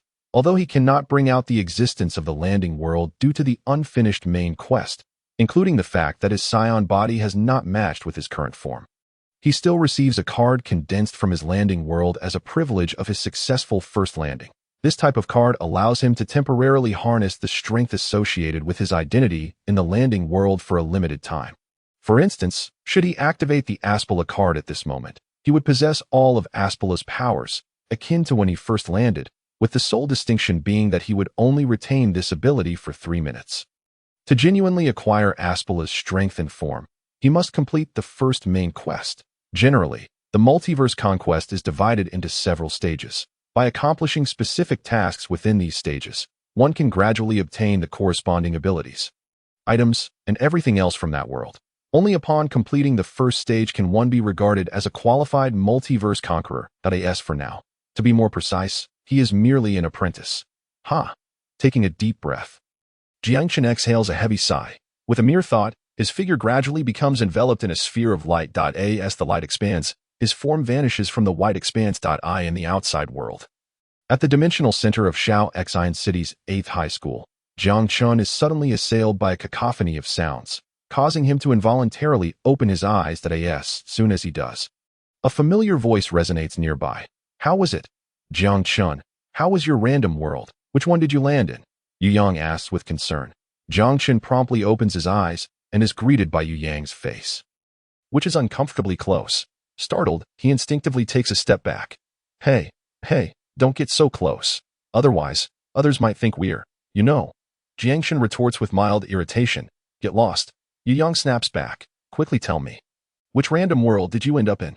Did you complete the main quest?" Jiangchen responds. "It's a world called Dragon Ball. It seems the main quest will only commence during the next landing. What about you? How did it go with Luffy? Have you become brothers?" Jiangchen shakes his head, then curiously looks at his friend and comrade, recalling that Yu Yang had landed in the world of One Piece. Do you even need to ask? Of course, I hit the jackpot. I'm now best buddies with Luffy, Ace, and Sabo, but those three are absolute monsters. My body just can't keep up." Hearing Jiangchen's words, Yu Yang's eyes light up with excitement. However, as he continues to speak, a hint of dejection creeps in. When he first landed, feeling his 6 or 7-year-old body, which was similar to his current form, he had been elated. Yet upon encountering Sabo, Ace, and Luffy, he was utterly dumbfounded. They were on an entirely different level. If not for the fact that the three of them were indifferent to such things, he felt he would have been left far behind. Of course, those three are destined to be significant figures. There's no way an ordinary landing could compare. Jiangchen chuckles. He understands Yu Yang's frustration. Although those qualified to enter high school and gain landing opportunities typically possess above-average physiques and talents, landing in comparison to the likes of Luffy, Ace, and Sabo, those monsters, is simply incomparable. Just as he had instantly boosted his combat power as a Scion upon landing, Yu Yang would not fare much better. Really? Upon hearing Jiangchen's words, Yu Yang's eyes brighten with a glimmer of hope, and his expression reflects a surge of excitement. "Why would I lie to you? Your world is at Tier 4. Producing a Tier 1 powerhouse should be quite simple, right? That seems to be the case. In the real world, due to its connection with various dimensions and realms, the extraordinary system is exceedingly intricate. Over a century ago, the realm of the ordinary devised an entirely new and comprehensive system. The classification of this system is quite straightforward, determined by the levels of the world. Those who attain the pinnacle of the first-tier world are referred to as first-tier extraordinary beings, while those reaching the limits of the second-tier world are known as second-tier extraordinary beings, and so forth up to the fourth tier. Currently, humanity has delineated up to 6 tiers of extraordinary beings. The first to 6th tiers have thus become the standard for human evaluation of the extraordinary. However, due to the variances among worlds, even within the same first-tier realm, disparities in strength exist. First-tier extraordinary beings are further categorized into 4 levels: early, mid, late, and peak stages of the first tier, with similar classifications applying to other tiers. As the world of One Piece stands as a 4th-tier extraordinary realm, Ye Yang simply needs to accompany Carp to the Navy headquarters. Not to mention future 4th-tier extraordinary beings, or even 3rd-tier ones. The 1st and 2nd tiers are remarkably easy to navigate. With a stroke of good fortune and some assistance, elevating to the 3rd tier could also prove manageable. Despite humanity having categorized 6 tiers, the actual number of 1st-tier extraordinary beings is not particularly abundant, and 3rd-tier individuals are even rarer. Generally, 3rd-tier extraordinary beings can enter major military factions as school-level officers or remain at esteemed academic institutions, often attaining the status of professors. Very few graduates from high-ranking academies reach the 3rd tier, let alone hired up. By the way, what is your main quest? Jiang Chun seemed to recall something, his voice tinged with curiosity as he inquired about the primary mission granted to Yang in the world of One Piece. The main quest? It appears to be surviving the arson at the terminus. Yang paused momentarily before responding. Are you certain? Jiang Chun asked, momentarily taken aback, a twitch at the corner of his mouth. Yes, that's it. Is there a problem? Yang felt a wave of anxiety wash over him. No problem, Jiang Chun replied, shaking his head in resignation. He was indeed aware of the arson incident at the terminus, where the Sapphire Pirates colluded with the royal family to set it ablaze. His concern was not the event itself, but rather whether the difficulty of the main quest was excessively low. Reflecting on his own main quest, he felt as if he were being targeted. Particularly, had it not been for his foresight, completing this main quest would have seemed nearly impossible. Thank goodness. You nearly gave me a heart attack, Yang exclaimed, patting his chest. During their conversation, a cacophony of sounds drew their attention. They instinctively turned towards the source of the noise and were met with the sight of a young girl approaching them. Is that Lin Dabin? She seems to be walking over here, Yang remarked, momentarily startled by her presence. Jiang Chun raised an eyebrow, his gaze fixed on the approaching girl, as a multitude of eyes converged upon her. Thank you, Lin Shiyun said softly as she drew near. Her expression a complex blend of emotions. Although she had only been in this world for 3 years, the magnitude of her accomplishments was evident solely to her. The unimaginable limits of bloodlines loomed ahead. Should she complete her main quest and obtain the necessary rewards, her admission to a prestigious academy would be assured. No thanks necessary. This is merely a transaction, Jiang Chun replied with a smile. Dismissing her gratitude. Perhaps for you, but not for me. How about this, Jiang Chun? Are you free tomorrow? I would like to treat you to a meal, Lin Shiyun suggested shyly, her cheeks tinged with color. Hearing her words, Ye Yang's eyes widened in astonishment, while Jiang Chun was momentarily taken aback. However, he quickly shook his head. Not necessary. I have other commitments tomorrow, he replied with a smile, his mind preoccupied with more pressing matters than romantic pursuits. Having traversed into another world, his focus was on gaining strength, especially since his initial entry was into the realm of Dragon Ball. With over 10 days remaining until his second entry, he needed to clarify his thoughts and prepare. I see. Well then, I apologize for the interruption. Please contact me when you're free next time, Lin Shiyun said, disappointment evident in her voice. After speaking, she hurried away. Observing this exchange, Jiang Chun felt a mix of exasperation and bemusement. Yet, at that moment, he sensed an unfriendly gaze directed at him. Hey, why are you looking at me like that? Jiang Chun exclaimed, startled by Ye Yang's intense stare. What do you mean? When did you start flirting with Lin Dabin? I was worried about you and Lu Qingxia, Ye Yang retorted with irritation. What flirting? You saw it was just a transaction, Jiang Chun replied tersely. Really? Ye Yang questioned skeptically. Of course it's true. Let us move on, if we linger. I feel trouble brewing, Jiang Chun urged, glancing at the number of male onlookers, his scalp prickling with unease as he tugged Ye Yang away. As they departed, he remained oblivious to a pair of angry eyes watching from a distance. Lu Qingxia was seething with rage. Spotting Lin Shiyun with Jiang Chun had ignited her fury. Although she did not harbor affection for Jiang Chun, she relished the feeling of being pursued by him. Now, witnessing him in the embrace of another only intensified her anger, particularly recalling his previous demeanor. Even if Jiang Chun noticed Lu Qingxia's expression, he would not have been overly concerned. He was not his former self. While there were similarities, he had not inherited the infatuation of his predecessor or any feelings for Lu Qingxia. Her thoughts and feelings were of no consequence to him. His primary focus remained on his upcoming login into the Dragon Ball realm. Rather than trivial matters, he and Yang made their way from the center of the dimension, They strolled through the campus. Yang's thoughts quickly returned to the login world, excitedly recounting his experiences to Jiang Chun, who occasionally interjected with a chuckle. Following the conclusion of the first login, only a single registration was required before the upcoming break. In just 15 days, they would enter school for the second login. This process marked a significant shift from their previous academic experiences. After the first login, the school would conduct a registration, as the nature of the login worlds varied, causing discrepancies in timing. Some students would embark on main quests, while others would not.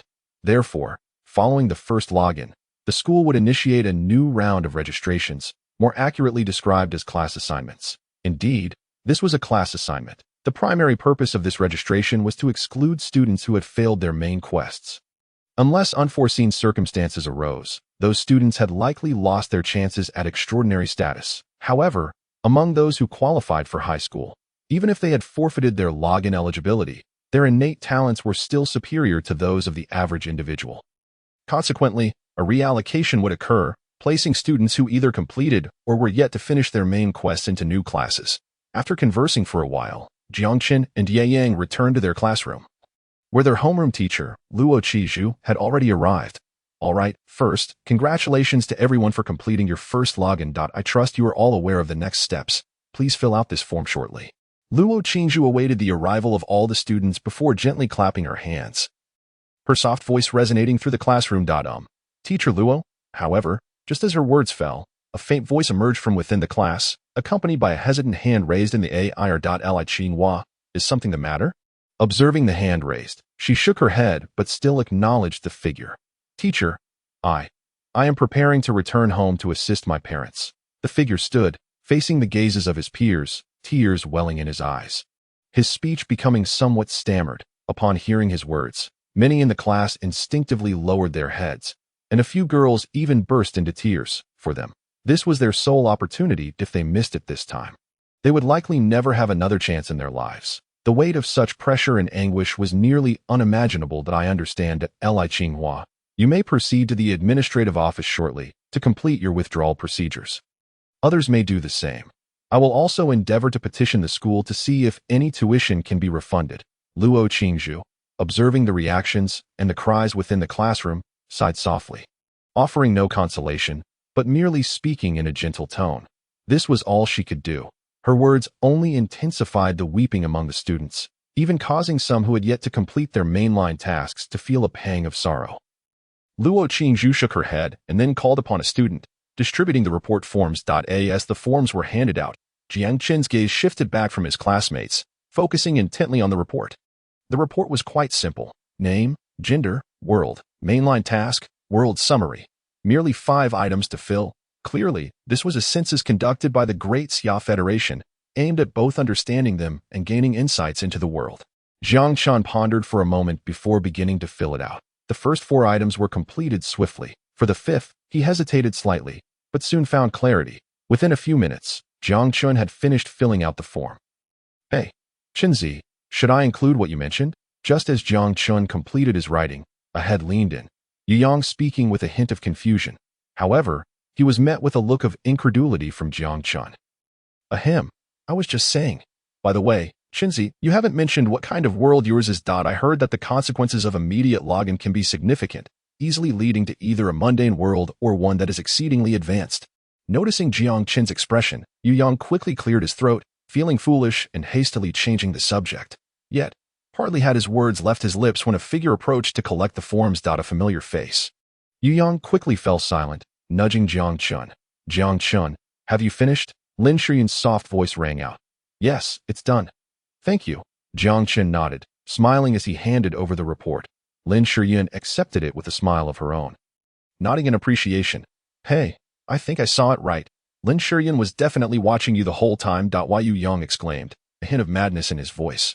Can you stop? You should be considering how to manage your second login instead. The Navy headquarters. It's easy to get in now, but leaving won't be so simple. Jiangshan retorted with irritation.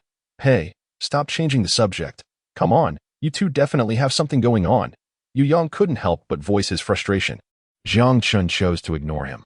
This guy had always been annoyingly persistent in his previous life, and it was clear nothing had changed in this world. His thoughts drifted as he began contemplating the upcoming login matters. Meanwhile, seeing Jiangchen no longer paying him any mind, Yang couldn't help but smirk, glancing at a distant figure and exhaling a sigh of relief. Of course, Jiangchen remained oblivious to all of this. On the podium, Luo Qingzhu was equally disinterested in such trivialities. Once she had organized the reports, her voice resounded once more. All right, students, starting today. Those who have not passed the mainline task or have completed it will become members of the Transcendence class. Other students will be reassigned to regular classes and may also apply for withdrawal. I will do my best to petition the school for a tuition refund. As for the class schedule, the regular class will commence at 7 o'clock tomorrow morning. For those in this class, the Transcendence class is located on the first floor of the Dimensional Center. Remember to report in 3 days. Class dismissed. With her words, she announced the end of the lesson. After this class, it was likely that many would never see each other again, completely severed from one another, especially those who had already completed their mainline tasks. Even if their gains were modest, they were sufficient to enroll in a prestigious institution, marking them as beings not of this world. In the truest sense. Let's go. Hurry back. The update for God's Dusk is live today. I haven't logged in for a month in preparation for the login. As Jiangchen felt his emotions being swept away, Yang abruptly yanked him up, hastening towards the exit of the classroom. Jiangchen, somewhat helpless, felt his own excitement begin to wane. Shaking his head, he followed Yang out of the classroom. Just as they stepped outside, a familiar voice echoed behind them. Upon hearing it, Yang's expression darkened slightly. And Jiangchen raised an eyebrow. Go, ignore her. Yang snapped, pulling Jiangchen along to continue forward. Jiangchen chuckled, then paused his steps, resuming them shortly after. Jiangchen, stop right there. The voice behind them transformed from complicated to furious. Unable to suppress her ire, this outburst drew the attention of several onlookers. Jiangchen halted, his expression turning somewhat grim. As he noticed Jiangchen stop, Lu Qingxia hurried over. Jiangchen, do you have feelings for Lin Shiyun? Lu Qingxia demanded, her teeth clenched, her eyes ablaze with anger. Lu Qingxia, please mind your words. Jiangchen frowned, taking a deep breath before speaking coldly. Jiangchen, tell me, do you like Lin Shiyun? Lu Qingxia continued, relentless, this time. More eyes were drawn to them, many gazes sharpening with curiosity as they turned to Jiangchen. Lu Qingxia, I have already stated, please watch your language. We are not familiar with each other, and I have no obligation to report anything to you. Jiangchen replied icily, then turned away, striding off into the distance. Jiangchen, stop right there. Jiangchen, Lu Qingxia shouted in exasperation. Yet, Jiangchen paid her no mind. This scene sparked whispers and murmurs among the crowd. With some even engaging in hushed conversations, Lu Qingxia's face shifted between shades of green and purple, her expression contorted with humiliation and rage. When had she ever been so disregarded by Jiangchen? This infuriated her to an extreme, yet it was futile. Jiangchen remained unresponsive, and her usual tactics had completely failed. Anger surged within her. Meanwhile, Jiangchen and Yang had already exited the school. Qinzi, is this how it should be? Lu Qingxia, she must think of you as a fool. Yang spoke with a cheerful demeanor, eliciting a chuckle and a shake of the head from Jiangchen. All right, why? I must take my leave. Do not forget to play games, and I shall later provide you with a new set of materials for you to organize properly in preparation for your next login.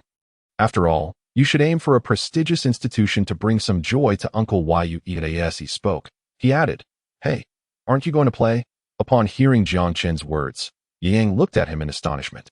Disbelief evident in his expression, Jiangchen merely smiled and shook his head. In his previous life, his two great passions were adoring Lu Qingxia and playing League of Legends, but that was in another life. This world was so remarkable that he had no inclination to dwell on such frivolities. You've changed, Yang remarked, his expression one of disappointment.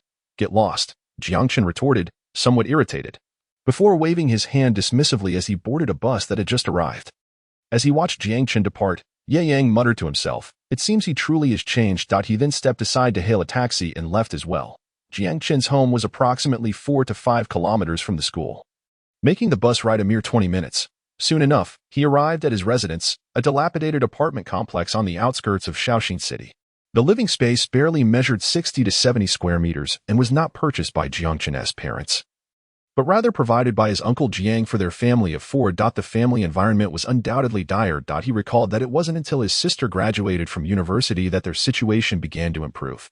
Staring at the familiar door, Jiangchen hesitated momentarily before summoning the courage to knock. Though the world had changed, The people remained the same. He felt a deep sense of indebtedness towards his parents and, at that moment, was unsure how to face them. Taking several deep breaths, he finally managed to calm himself. However, before he could knock, the door swung open to reveal an ordinary-looking middle-aged woman. "Xiao Cheng, you're back?" The moment the door opened and she saw Jiang Chen, she paused in surprise before her voice filled with delight. "Mom." Jiang Chen's anxiousness melted away as he smiled. "Come in quickly," she urged, somewhat exasperated, as she discarded a piece of trash at the threshold. "All right." Jiang Chen nodded and stepped inside. "You'll have to wait a bit for dinner. Your father will be home late today. I heard there are still many matters to attend to at the factory," the woman said with a smile. "Sounds good," Jiang Chen replied cheerfully as he entered the room. The two exchanged simple pleasantries, but unexpectedly, his mother did not inquire about his login status. Jiang Chen opened his mouth several times to speak but hesitated, unsure of how to convey his situation. After all, he had not logged into the world of Naruto, but rather into an entirely new realm, and his main quest remained uncompleted. Half an hour later, after finishing lunch, Jiang Chen retreated to his room. The cramped space of only 50 square meters had been partitioned, with his bedroom divided into two, leaving him with less than 10 square meters of space. He approached his desk, took a deep breath, and began to organize his thoughts. As night fell, the door creaked open with a soft sound and a hushed voice emerged from outside the room. "Li Hua, didn't Xiao Cheng log into the other world today? How did it go?" "Sure, it might not be good." "What? When I took out the trash earlier, Xiao Cheng didn't even dare to enter the house. Just don't say anything more." "All right," sighed Jiang Chen, though he had instinctively wanted to rise, hesitated, and ultimately decided against it. Everything would have to wait until he completed his main quest, and no matter how confident he felt, that confidence was merely a facade, not necessarily grounded in reality. If something went awry, discussing it now would only lead to unnecessary excitement for his parents. Shaking his head, he focused on the densely written notes spread across the blank page in front of him. If someone from the Dragon Ball world were to arrive, they would find it filled with intricate details pertaining to that universe. Just as he had discussed with Yang, he had begun preparations for his second login the moment his return began. While he possessed foresight, he also needed to determine how to utilize that awareness effectively, which required him to organize the information in his mind. As the night deepened, Jiang Chen finally succumbed to sleep around midnight. The following morning, he awoke at 7, a habit ingrained by his extensive training on planet Vegeta. Shaking his head, he glanced at the sky and decided to rise and prepare himself a meal. He then continued to sort through the information he had been organizing the night before.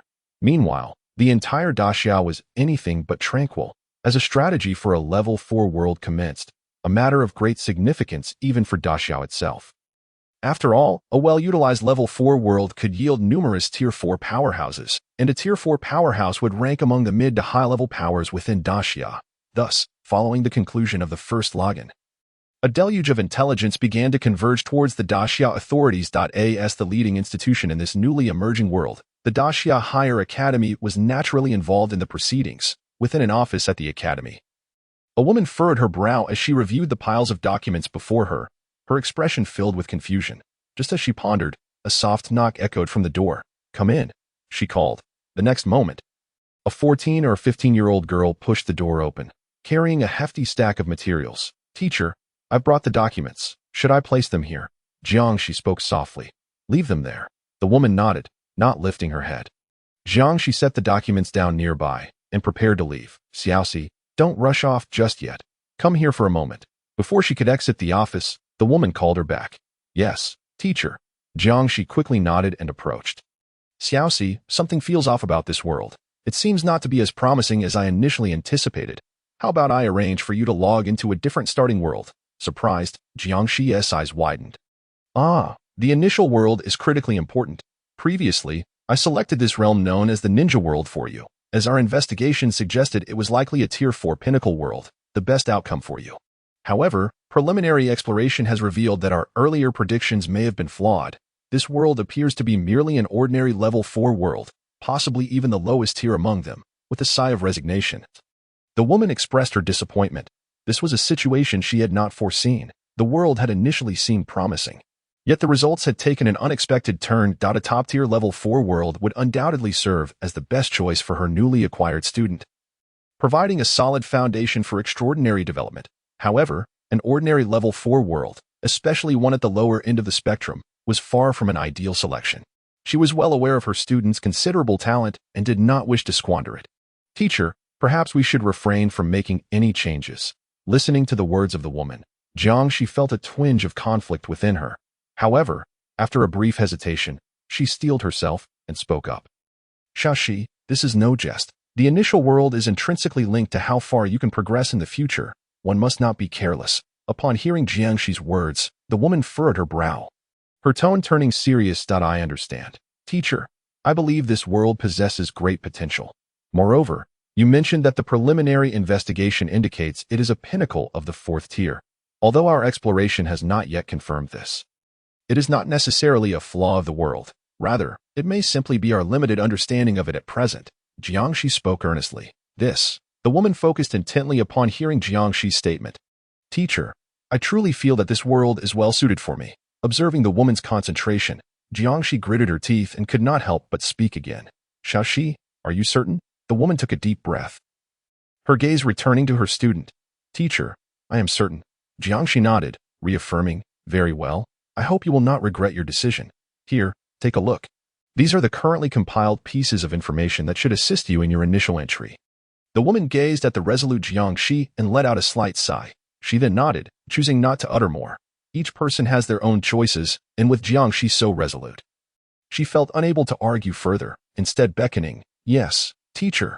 Jiangshi nodded and then approached. As she picked up the materials from the desk, the woman's voice echoed beside her. According to the information we currently possess, this world is quite expansive, nearly as vast as reality itself. The extraordinary system here is known as ninjas, who wield the elemental powers of wind, fire, lightning, water, earth, and the duality of yin and yang. In this world, the structure comprises nations and ninja villages, with the 5 great nations and 5 major ninja villages serving as the principal powers: the land of fire's Konohagakure, the land of lightning's Kumogakure, the land of wind's Sunagakure, the land of water's Kirigakure, and the land of earth's Iwagakure. Presently, the most formidable ninja village is Kumogakure. Following the ascension of the 4th Raikage, Kumogakure has been constantly augmenting its military might, followed by Konohagakure, which was once the foremost village in the ninja world but has since declined. In the last ninja war, Konohagakure suffered grievous losses from the onslaught of the other 4 major ninja villages. And 6 months ago, the 4th Hokage, the successor, perished in an incident. Now, only the elderly 3rd Hokage has resumed control of Konohagakure, and the village currently faces a dire shortage of talent. Next in line is Iwagakure, while Sunagakure and Kirigakure can be considered the least prominent. The woman's voice was gentle as she slowly relayed the information to Jiangshi. Teacher, did you not say that according to the latest intel, Konohagakure is the strongest here? Jiangshi could not help but interject, her heart tightening. Ha ha ha, do not fret. Shashi, I have yet to finish. This is merely surface-level information. In reality, Konohagakure is indeed the strongest. According to higher-level intelligence from the Dacia Academy, the strength of Konohagakure is not as it appears. Although the 3rd Hokage is aged, reports indicate that he is the most powerful Hokage throughout history. It is said that in the future of this world, the venerable 3rd Hokage has even achieved feats of single-handedly defeating 3 Kage. The woman explained with a smile, her tone softening. The most powerful Hokage in history? Jiangshi's eyes lit up upon hearing her teacher's words. Indeed, the most powerful, and Konohagakure also boasts the most formidable clans, each possessing an array of extraordinary abilities, making it the optimal choice for your initial entry. Just as I previously mentioned, the Hyuga clan possesses a unique ability known as Byakugan, which is exceedingly powerful. Take a look at this. The woman chuckled lightly, retrieving another document from her drawer and handing it over. Jiangshi eagerly accepted it, her gaze irresistibly drawn to the text upon it. Focused on the words, Jiangshi found herself completely captivated. Moments later, she joyfully set down the document and turned her gaze to her teacher. Have you finished? What do you think? Is Byakugan formidable enough? The woman inquired with a smile. Yes, it is very powerful. Jiangshi nodded vigorously. Even though it was merely a simple textual description, it conveyed the might of Byakugan, dispelling her earlier anxiety and tension. Ha ha ha, Shaoshi, you must realize that Byakugan is one of the 3 great ocular techniques in this world. Aside from the long-lost Rinnegan from the mythological era, Byakugan may even surpass the Sharingan. After all, it is said that the Sharingan evolved from the Byakugan. Moreover, the capabilities of Byakugan will greatly assist you even in your future entries into other worlds, which is why I did not fully dissuade you. The woman nodded, then spoke earnestly. I understand. Teacher, Jiangshi replied earnestly, her expression filled with excitement and fervor. Go, prepare yourself. Since you are unwilling to change your mind, let this second entry commence. Additionally, take the time to thoroughly study these materials. The woman waved her hand and continued. Yes, Jiangshi responded respectfully before swiftly exiting the office. Once Jiangshi had departed, the woman's brow furrowed once more. Such a dense concentration of energy could not possibly be characteristic of a fourth-tier novice world. Could there be an issue with the detection? She murmured, a hint of confusion crossing her mind, but she quickly shook her head, setting those thoughts aside for the time being. Compared to this, she had her own matters to attend to. The first entry had concluded, and as one of the Vystines of the Daxia Academy, she had many responsibilities to manage. Meanwhile, Jiangshi, having left, was eager to return to her residence. As a specially recruited student of the Daxia Academy, she had her own independent living quarters. I wonder how my brother is doing, Jiangshi murmured, then took out her phone and dialed I in the morning, within his room. Jiangchen was in the midst of organizing materials when the phone beside him suddenly rang. The abrupt sound pulled him from his thoughts, and instinctively, he picked up the phone.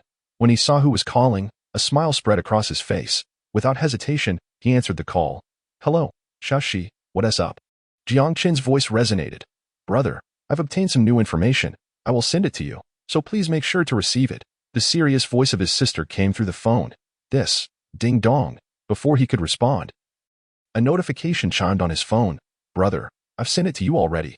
You chose the Hyuga clan this time, right? You have no idea. My teacher just told me that the Hyuga clan of Konohagakure possesses an extremely powerful ability. As long as you can successfully complete the first main quest, you will surely gain admission to a higher learning institution. Accompanying the notification sound, Jiangchen's sister's voice echoed again, listening to her words. Warmth surged within Jiangchen. In his past life, his sister had worried for him endlessly, and now it seemed to be the same. He knew that his sister must have invested considerable effort into those materials, even if he did not look at them. Thank you, Shashi. Jiangchen opened his mouth, intending to say it was unnecessary, but ultimately, he softly expressed his gratitude. What did you say? I didn't catch that. Jiangshi's voice was laced with confusion from the other end of the line. It's nothing. Jiangchen replied with a smile. Brother, are you free today? Jiangshi's voice, tinged with a peculiar tone, resonated. What is it, you big-headed fool? Well, I'm still preparing for the second login, so thank you for your assistance this time. Jiangchen replied somewhat irritably. That's more like it. Jiangshi cheerfully retorted. All right then. I won't disturb you any longer. Make sure to review carefully. This information is quite precious. With a playful laugh, she ended the call. Jiangchen shook his head with a smile and casually opened the message sent by his sister. Indeed, compared to the previous information, this new batch was considerably more detailed. To Jiangchen's surprise, it even contained fragments of information regarding the forthcoming plot developments in the world. Although the details were quite fragmented and riddled with inaccuracies, it was still astonishing enough to leave him somewhat bewildered. This world? Jiangchen murmured, a slight frown creasing his brow. Despite being merely a collection of simplistic and scattered tidbits, he sensed an unusual aura within them. However, after a brief moment of contemplation, he quickly shook his head, gathering his thoughts. For him, the second login was paramount. As for the secrets of this world, they were not his immediate concern. Shaoxi, as a special enrollment student, should have an early login next year. I hope it's a familiar world. He whispered to himself, then redirected his focus to the meticulously written information in his hand. Time passed slowly. 3 days swiftly elapsed. Subsequently, Jiangshi sent over several more pieces of information. 3 days later, having gathered his thoughts, Jiangchen stepped out of his home and made his way to school. After taking the bus, he arrived at the school and entered the classroom. In stark contrast to the previous class, the current one had noticeably fewer students, diminished by more than half. Following the first login, Shaoxin High School had divided the first-year students into two categories: the ordinary class and the transcendence class. There were 3 classes in the transcendence category, and collectively, their numbers were still fewer than those of the previous single class. Jiangchen's class consisted of merely 25 students. Moreover, this number was subject to change. With the impending second login and the commencement of the main quest, it was quite likely that over half of these 25 might be eliminated, and if luck were to falter, a 70% elimination rate was a distinct possibility. Historically, by the time students reached the second year, there typically remained only one class. This situation would not be any better for the ordinary classes either, having lost their extraordinary opportunities. Continuing their studies would no longer align with the financial expenditures and returns for most families, leading many to opt for withdrawal from school. Chinzi, over here, As he stepped into the classroom, Yu Yang called out from a corner. Jiangchen smiled and made his way over. How have you been? You haven't been playing the whole time, have you? Jiangchen inquired, curiosity evident in his gaze as he looked at Yu Yang beside him. Of course not. I've been diligently preparing these past few days. How could I just play around? Yu Yang almost leaped in surprise upon hearing Jiangchen's words. Really? Absolutely. Chinzi, you have no idea. My dad cut off my internet, so even if I wanted to play, I couldn't. They shared a laugh as more students filled the classroom. Soon, all the students from the Transcendence class had gathered at the entrance. Luo Qingzhu also stepped inside, a top student from the Daxiao Academy. She had naturally become their current homeroom teacher, succeeding Jiangchen's previous instructor. All right, everyone, please settle down, Luo Qingzhu announced as she approached the podium, her gentle voice resonating. An invisible force spread across the room, instantly silencing the classroom. Even Jiangchen and Yu Yang found themselves momentarily at a loss for words. Once everyone had quieted down, Luo Qingzhu's voice rang out again. Dear students, I trust you have all had ample rest over the past 3 days. It is now time to strive for your ambitions. Whether you can gain admission to an esteemed academy or even a higher institution will determine your future destinies. That I hope each one of you remains diligent and does not become complacent. Her voice was soft, yet it penetrated the hearts of all present. A chorus of agreement followed, with no one daring to voice dissent, not even those who felt anxious. It was as if the deepest, most instinctual passions within them had been stirred. Very well, let us commence our first lesson. This will be your inaugural class since entering the realm of Login. Observing the expressions of the students, Luo Qingzhu nodded in satisfaction before turning to write a line on the blackboard. Her handwriting was not as delicate as one might expect. Rather, it bore a sense of imposing gravity. The Dark Era. Jiangchen's gaze involuntarily shifted to the words inscribed upon the board. Classmates, can anyone explain to me what the Dark Era is? A melodious voice called out, and the classroom fell silent once more. Yu Yang visibly shrank back, and Jiangchen could hear him muttering under his breath, hoping he wouldn't be chosen. This struck Jiangchen as amusing. Just as he was smiling, Luo Qingzhu's voice rang out again. Yu Yang, why don't you take a shot? Her melodious tone remained unchanged, yet it caused Yu Yang's expression to fall. The Dark Era was the greatest upheaval in human history. Yu Yang instinctively began to respond. But his words came out haltingly. This was a crucial topic from the first semester of the first year, and Yu Yang should have been well acquainted with it. That how you studied. Yu Yang? Jiangchen, why don't you enlighten us? Luo Qingzhu's tone turned frosty, and a hint of chill appeared on her otherwise exquisite face. Jiangchen, startled, quickly stood up. The Dark Era refers to the significant turmoil that began 300 years ago and lasted until 100 years ago. Due to dimensional fluctuations, the world underwent drastic changes. The dimensional gates opened wide, granting humanity the ability to connect with them, thereby allowing access to various dimensional worlds. However, alongside humanity's opportunity to traverse myriad realms, countless terrifying entities also descended upon our world, plunging it into 2 centuries of chaos. That chaos is what we refer to as the Dark Era, thanks to his prior merging of memories. Jiangchen swiftly recalled the information and responded promptly. Excellent, Jiangchen, your explanation is quite accurate. This is indeed the Dark Era and the prologue to our current age. You may take your seat now. And Yu Yang, go stand at the back. Luo Qingzhu's voice remained cold. Yu Yang, with his head hanging low, shuffled to the back of the classroom. Jiangchen chuckled lightly and resumed his seat. At that moment, after her words had settled, Luo Qingzhu swiftly wrote 4 new characters on the blackboard.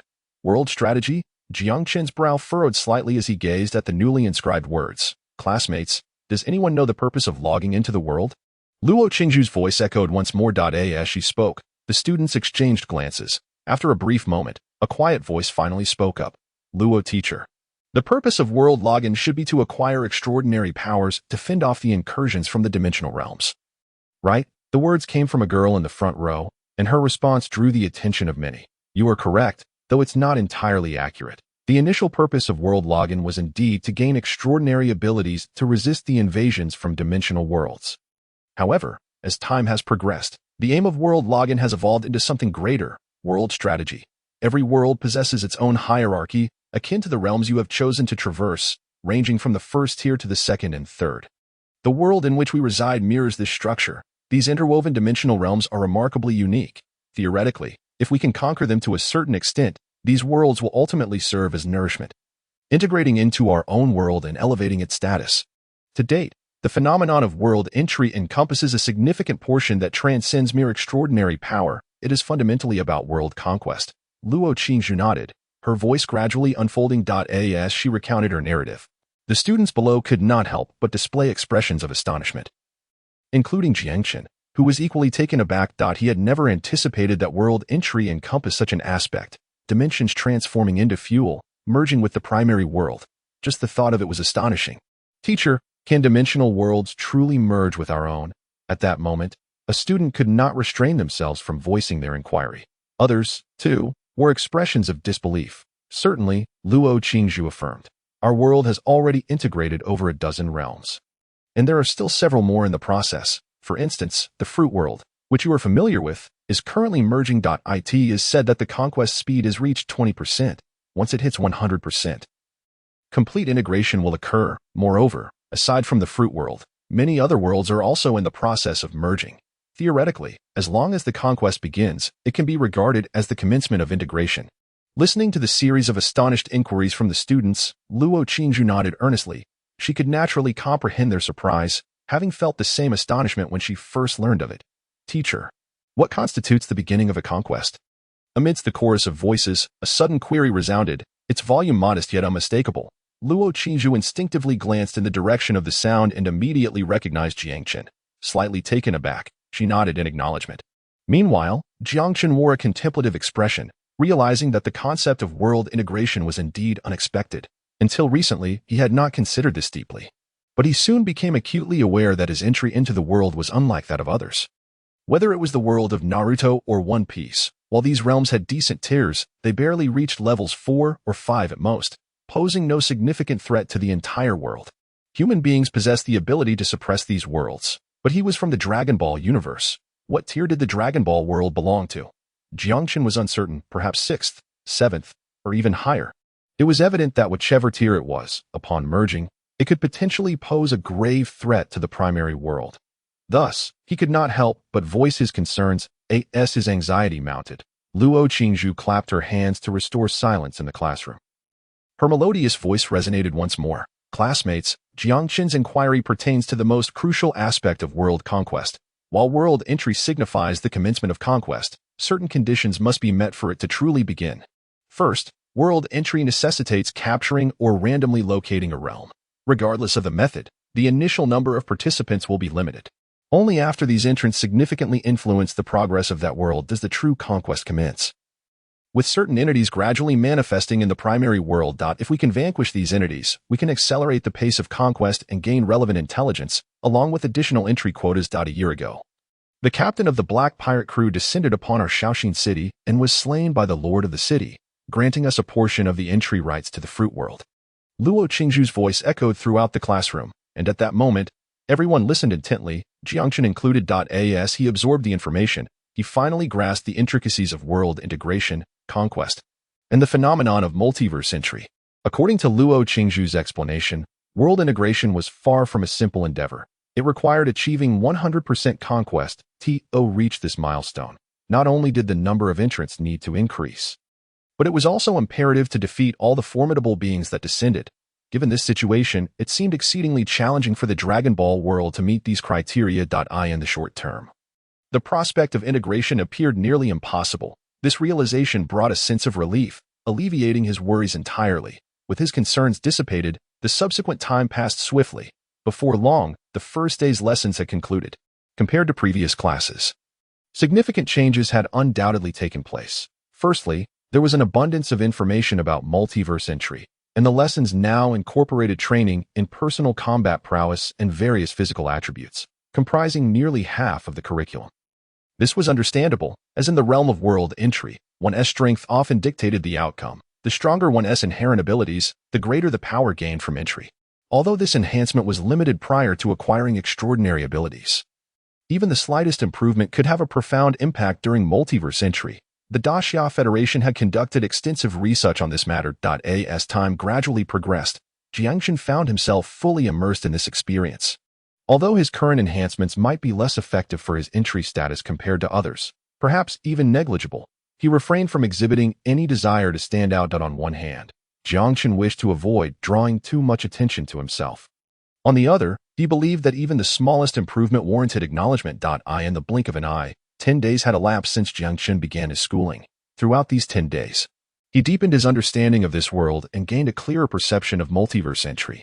Simultaneously, he gradually acclimatized to this new environment. As night fell, the room remained illuminated. On the blank sheet of paper, new lines of text began to form once more. Next, after departing from planet Vegeta, I can choose either Namek or Earth. No, it would be best to select both Namek and Yardrat. However, how can I rescue Aunt Jine and Uncle Bardock? Jiangchen murmured, his brow furrowing slightly. During this period, he had been refining his plans for his second entry while absorbing the teachings of the school. After more than 10 days, his plan had taken shape, with the only remaining issue being Jine and Bardock. Although it was merely an entry into a world, he had spent 3 years with Jine and Bardock. If possible, Jiangchen still wishes to rescue them to the best of his ability. As for Gnei, it is relatively easier. For a lower-ranked warrior, the chance to escape is significantly greater. However, for Bardock, the difficulty is akin to reaching the heavens. After all, Bardock has now become the second most powerful individual under King Vegeta. Regardless of whether Frieza has received orders from the god of destruction Beerus or simply harbors a fear of the Saiyans, there is no possibility of letting Bardock go. To save Bardock, unless his strength can overwhelmingly surpass Frieza's, it seems there is truly no feasible method. This is not merely a matter of finding a spaceship to soar into outer space. As the second strongest among the Saiyans, Bardock's every move will be closely monitored by Frieza's army. Every one of his plans is inherently difficult to execute. This is also the reason for his current predicament during the second landing. If Bardock were not a consideration, Jiangchen could ensure that after completing his second landing, he would truly soar to new heights. This is not the same as the first landing. Once he departs from planet Vegeta, he will be free as a fish in the vast sea, and a bird soaring high in the sky. At that point, the potential of the Saiyan within him could truly be unleashed. Unlike before, when 3 years had only yielded a meager increase of less than 200 in battle power. Taking a deep breath, Jiangchen shook his head and glanced at the sky. After organizing his thoughts, he proceeded to wash up and prepare for bed. Yet, just as he was about to drift off to sleep, an imperceptible wave swept over the entirety of Shaoxin City. Unnoticed by anyone, with a whoosh, an ethereal tide surged forth, and in the next moment, ripples began to spread out. Vague, illusory images intertwined continuously. The invisible wave swept across Shaoxin City, and if one were to overlook the entire planet, they would discover that such ripples were not confined to Shaoxin City alone. The Great Xia capital, Jiangnan Province, and Dongbei Province were all experiencing similar disturbances at that very moment. Within these rippling waves, the illusory images continued to weave together. In the Great Xia capital, within the Ministry of Education, as the waves surged forth, the shrill sound of alarms erupted within this most crucial institution of the Great Xia Federation. Alarms blared, signaling that a level 1 descent was about to commence. The target point was being confirmed. The target point has been finalized. Jiangnan Province's capital, the western urban area of the Great Xia capital, Yang City in Dongbei Province, and Shaoxin City in Jiangnan Province. The intensity of the descent is currently being evaluated. Evaluation complete. The current descent level is categorized as Tier 2, with the Great Xia capital and Jiangnan Province's capital classified as Tier 1 descents. While Shaoxin City in Jiangnan Province and Yang City in Dongbei Province are marked as Tier 2 descents, communication with local defenses is underway. Mechanical voices echoed throughout the Ministry of Education in the Great Xia capital. As numerous individuals hurriedly rushed about, with a swish, an elderly man appeared. Minister. As soon as he materialized, several staff members promptly saluted, not daring to show any signs of negligence. The elder, however, paid them no mind and instead focused on the massive screen before him. His brow slightly furrowing at a level 1 descent. Yet it is indeed Tier 2, the elder voiced in astonishment, directing his gaze toward a figure hurrying toward him. Yes, Minister, we have completed the assessment, and it is confirmed to be a Tier 2 descent. The figure spoke respectfully, not daring to exhibit any sloth, for this elder was a significant figure even within the Great Xia Federation. The true ruler of the Ministry of Education. Interesting.it seems this world is indeed not as simple as it appears. Upon hearing the figure's words, the elder paused momentarily before a smile crept onto his face. Minister, what do you mean? The figure was momentarily taken aback, eyes widening in shock. Stay vigilant. This newly acquired intelligence must be relayed immediately. The elder spoke softly, and in the next instant, his figure vanished from the spot. Understood. Though astonished, the figure quickly complied. Meanwhile, the unfolding scene remained unknown to others. As the news rapidly disseminated, both Dongbei Province and Jiangnan Province were shaken, especially in Shaoxing City, within the Grand City Lord's residence. What? A Tier 2 descent? Xiong Kuei-Wu abruptly stood up, astonishment evident on his face. As the city lord of the Shaoxing base in Jiangnan Province. Xiong Kuei-Wu's strength was not particularly remarkable, merely at the pinnacle of Tier 2. After all, the Shaoxing base city could only be considered a small Tier 4 or 5 city, under normal circumstances. This level of strength sufficed to handle ordinary descent entities and dimensional invasions. He had previously dealt with the powerful beings from the fruit world that had descended. However, this was not a normal situation. Clearly, this time was far from ordinary. Their small locale was actually experiencing a Tier 2 descent. A Tier 2 descent signifies that the descender possesses at least Tier 2 strength, and it may not even be an ordinary Tier 2. There could be mid-tier, late-tier, or even peak Tier 2 possibilities. If it is peak Tier 2, the entire Shaoxing city could suffer catastrophic losses. His expression shifting, though Xiong Kuei-Wu felt a surge of inner turmoil. He also understood that this was not the time to be dazed. He swiftly issued commands and began deploying defenses. The night passed without incident, and Jiang Chen slept heavily. He was awakened by the jarring sound of alarms in the morning. What on earth is happening? Jiang Chen was momentarily taken aback, confusion flickering across his features. He quickly rose to his feet. Has Xiaochen gotten up yet? Just as he stood, he heard his mother's anxious voice from the doorway. I am up, Mom, Jiang Chen instinctively replied. Moving to open the door, as he swung it open, he was met with the worried expression of his mother, Yang Lihua. What's wrong, Mom? Jiang Chen asked, puzzled. Xiaochen, the Eastern District has activated Level 1 combat readiness. And it has already been sealed off. Your father is still over there. What should we do? Do you think it's a dimensional descent? Yang Lihua spoke with urgency. Level 1 combat readiness. Jiang Chen was taken aback, instinctively responding. Yes, I just saw it on the news, and there were a lot of military vehicles rushing past early this morning. Yang Lihua nodded, her concern growing. In this world, most ordinary people lack substantial security. Whether it's a dimensional invasion or a descent, either could utterly devastate a family, particularly due to the collision of worlds. No one knows the circumstances or form of the descent. Mom, don't panic. Everything will be fine. Here's the plan. I'll head to school immediately. I should be able to gather more information there. Jiang Chen quickly reassured his mother, attempting to calm her anxiousness. While thoughts raced through his mind, yes, the school will have detailed information. Xiaochen, hurry to school. Yang Lihua finally responded, nodding in agreement. All right. Jiang Chen responded promptly, neglecting to tidy up, and swiftly exited his home. However, upon stepping outside, he did not follow his mother's suggestion to head to school. Instead, he pivoted and directed his path towards the East District. It is true that the school possesses detailed information regarding each dimensional invasion and arrival, typically disseminated promptly for educational purposes. Yet, for Jiang Chen, what he required was not information nor instruction, but rather the assurance of his father's safety. As for how to ensure that safety, Jiang Chen closed his eyes, and an ethereal card materialized before him. Upon seeing the Aspera card once more, the anxious tension that had gripped him dissipated entirely. Although Aspera was merely an underage scion and not particularly formidable among scions, this was ultimately the Dragon Ball universe. In the primary world, as long as he did not encounter beings of the 5th or 6th tier and beyond, he theoretically should not face insurmountable challenges. His figure raced swiftly, soon spotting a shared electric scooter by the roadside. Without hesitation, Jiang Chen scanned the code and hopped on. His speed was remarkable. After extensive training over time, his physical abilities had significantly improved. If he had previously been akin to a novice in combat, now his fighting prowess had risen to at least 6 or 7 points. His silhouette sped by like a gust of wind towards his destination.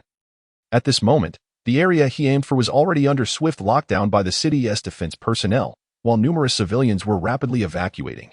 Fortunately, the East District, being a cluster of factories, made evacuation considerably easier than in typical urban centers. Nevertheless, despite the relative ease, this vast area still posed challenges. Even after a night of evacuation, large swathes remained unrelocated. In the void, an almost tangible scene began to coalesce. It depicted an expansive forest, within which a gigantic serpent, towering several stories high, could be seen, alongside various figures seemingly engaged in combat with the massive creature. Even disregarding those figures, the mere presence of the colossal serpent instilled an unprecedented sense of dread. How much longer? The burly bear Kawu inquired, casting a glance at the city defense regiment leader beside him. At least another hour. The inner city is still evacuating. The regiment leader replied gravely, "It won't be enough time." Bear Kawu exclaimed, "Wu Hao, notify everyone to evacuate immediately. Additionally, activate the city defense system to prepare for unforeseen circumstances." He spoke with urgency, fully aware that with the current rate of materialization, a portion of the dimensional fragments would descend within a mere quarter of an hour. Yes, Wu Hao opened his mouth to respond but quickly affirmed the command, swiftly departing. Barely 20 breaths later, a tremendous rumble echoed through the air. Boom! Rumble! The earth shook violently, and in an instant, buildings around them began to collapse. While countless trees erupted from the ground. Crash! A torrent of ethereal energy surged forth, shaking the very fabric of reality. Too fast. Bear Kuewu's expression shifted, a look of shock crossing his face. Not good. The Lord of the city has descended, a voice called from a distance. In that moment, Bear Kuewu vanished from his original position. Meanwhile, the entire East District was undergoing rapid transformation. Buildings crumbled and vanished. The once sturdy concrete and steel foundations being gradually engulfed by earth, while towering trees sprouted, and new structures materialized in a hazy manner. At this moment, the dimension had arrived. In contrast to dimensional invasions, dimensional arrivals are a necessary process for conquering worlds. When a world is extracted and logged, it intertwines with the primary world, and as more adversaries from these realms arrive, they begin to manifest within this world. Only by vanquishing these entities can one gain new opportunities for logging and access to more world intelligence. Compared to dimensional invasions, the risk associated with dimensional arrivals is generally lower. After all, only upon reaching a certain level of conquest do stronger beings appear, unlike the unpredictable nature of invasions. However, despite being relatively less hazardous, it still harbors immense dangers. At this moment, the dimensional arrival had swiftly altered the terrain of the entire Shaoxing City's East District. Many civilians who could not evacuate in time were tragically caught beneath collapsing buildings and newly sprouted trees. In the heart of the East District, at an auto repair shop, Jiang Huaqing was desperately dodging falling structures and emerging foliage.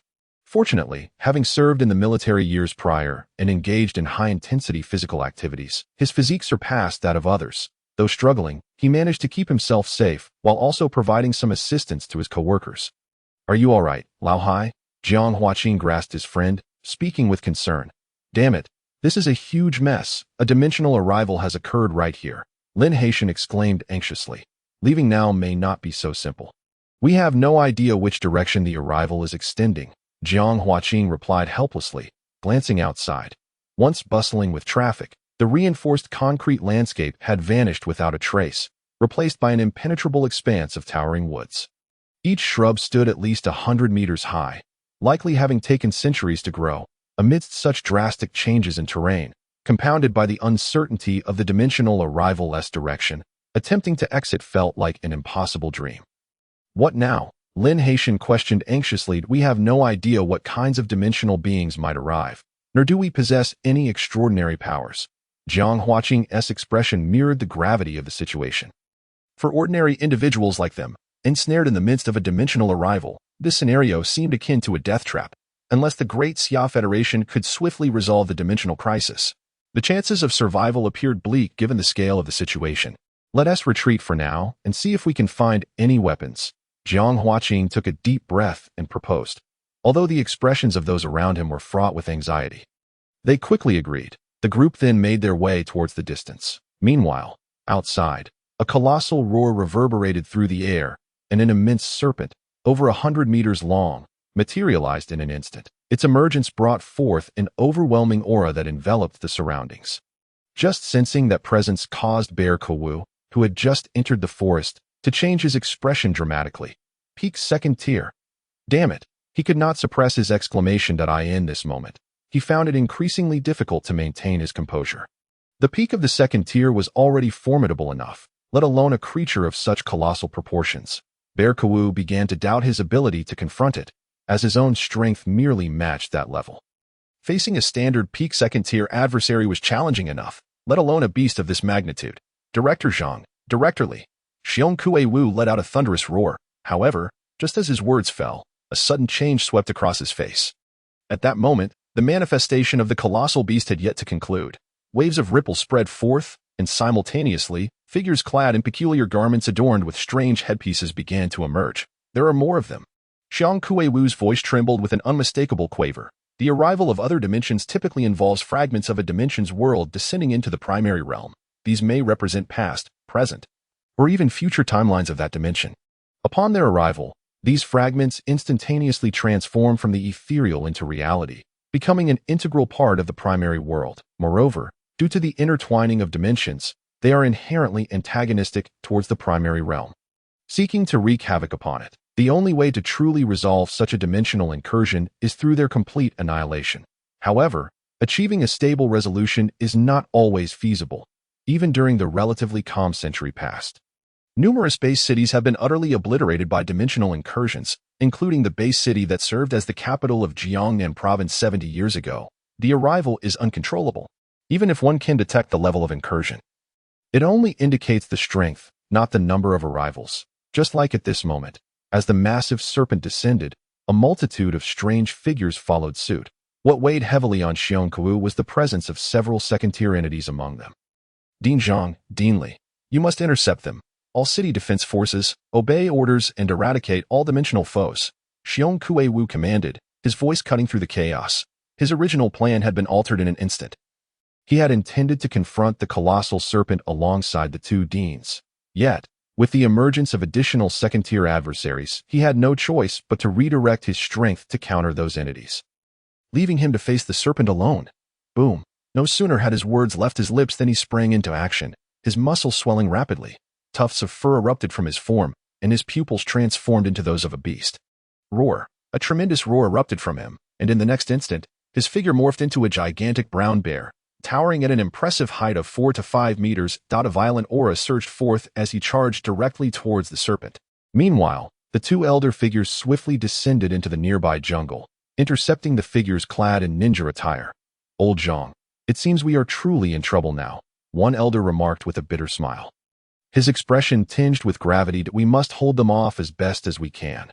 The Jiangnan capital should send reinforcements shortly, the other replied, shaking his head. As the principals of two key high schools in Shaoxing City. They both understood that their strength might not suffice to withstand the oncoming onslaught. Not only was it uncertain whether Xiong Kuei could withstand the second-tier apex beast, but even their ability to endure the battle unfolding before them remained in question. Though both had attained the second tier, their advanced age rendered them less capable of contending with these dimensional intruders, particularly in light of their unfamiliarity with the foes they faced. Yet, at that moment, they had no choice but to persist. Should they abandon their defenses, the sheer number of second-tier adversaries, along with the apex beast, would be sufficient to annihilate the entire Shaoxing base city. In an instant, battle erupted. In the distance, Xiong Kuei-Wu, now a colossal brown bear, collided with the serpent. However, in comparison to the serpent's immense size, he still appeared minuscule. The serpent's tail struck with ferocity, forcing him to dodge at every turn. Damn it! How can it be so massive? Xiong Kuei thought anxiously, glancing towards the far side. The situation was growing increasingly dire. Countless city defense forces had already fallen, succumbing at an alarming rate. Even the two deans appeared to be under severe duress. Heightening his sense of urgency, Xiong Kuei-Wu understood that although he had called for assistance the moment he charged into battle, it would take at least 15 minutes for reinforcements from the Jiangnan capital to reach Shaoxing City. The question remained, could they truly hold out for that long? His expression shifted continuously, the anxiety intensifying at that moment. On the streets, Jiang Chun was hastily riding a shared electric scooter towards the fray. After a brief span of 10 minutes, he finally arrived in the East District. That instant, a massive illusory scene thundered down, and Jiang Chun beheld the unfolding chaos before him. What is this? He halted, gazing at the gigantic python in the distance, then turning to observe the figures engaged in combat nearby, an expression of intrigue crossing his face. The scene was eerily familiar, figures reminiscent of the sand and sound ninjas.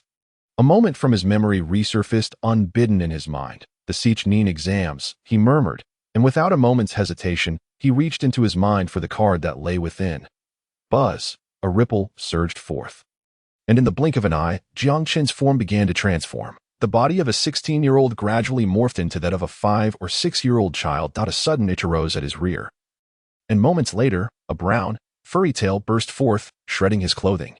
Simultaneously, his features and hair began to change. The most profound transformation, however, occurred within him. At that instant, he felt an overwhelming surge of power coursing through him. As if he had returned to planet Vegeta, becoming the Scion Aspera. No, it was not merely a sensation. He was indeed the Scion Aspera in that moment. The only distinction was that he had merely 3 minutes to wield this power. Feeling the potent energy within him, Jiang Qin couldn't help but clench his fist. With a sudden surge of determination, he levitated off the ground, floating in mid-air. At that moment, the entire situation became crystal clear to him. In the distance, the imposing figure of the giant bear was locked in combat with the massive python. Not far off, a cadre of city defense forces was engaged in battle with the sand and sound ninjas.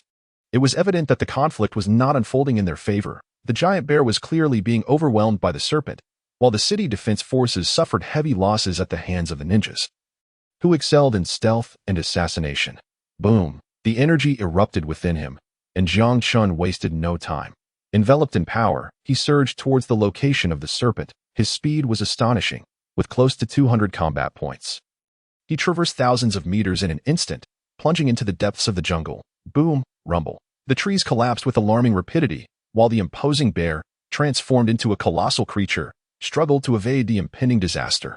His countenance grew increasingly grim, and at that moment, one of his already beastly hands twisted into an irregular shape. What troubled him further was his inability to find a solution. Even when exerting his full strength against the formidable serpent before him, he found himself powerless to withstand it. His expression shifted continuously. Suddenly, the bear's demeanor changed. His gaze darted towards the sky not far away. Upon doing so, he was momentarily taken aback. In that instant, a child's figure materialized within his line of sight. Indeed, it was a child, perhaps no older than 5 or 6, possibly even younger. Yet at that moment, this child floated in midair, exuding an aura that sent shivers down even his spine. Terrifying. Inconceivably terrifying. It was merely a child, yet to the instincts of a beast, it resembled an immensely fearsome creature, far surpassing the giant snake before him. As he hesitated for a brief moment, the serpent seemed to seize the opportunity, its tail crashing down towards the bear. Boom! The air erupted with a deafening roar. The wind howled fiercely. This is bad. The bear's expression shifted dramatically, instinctively attempting to evade the attack. But it was too late. The massive shadow descended from above. His pupils widened in sheer terror. Thud! A dull sound echoed, yet the excruciating pain he anticipated never came. The bear instinctively opened his eyes, only to meet the calm gaze of the child. He glanced over, realizing that the child who had just been suspended in midair had somehow appeared right before him, effortlessly lifting the enormous serpent's tail with a single hand.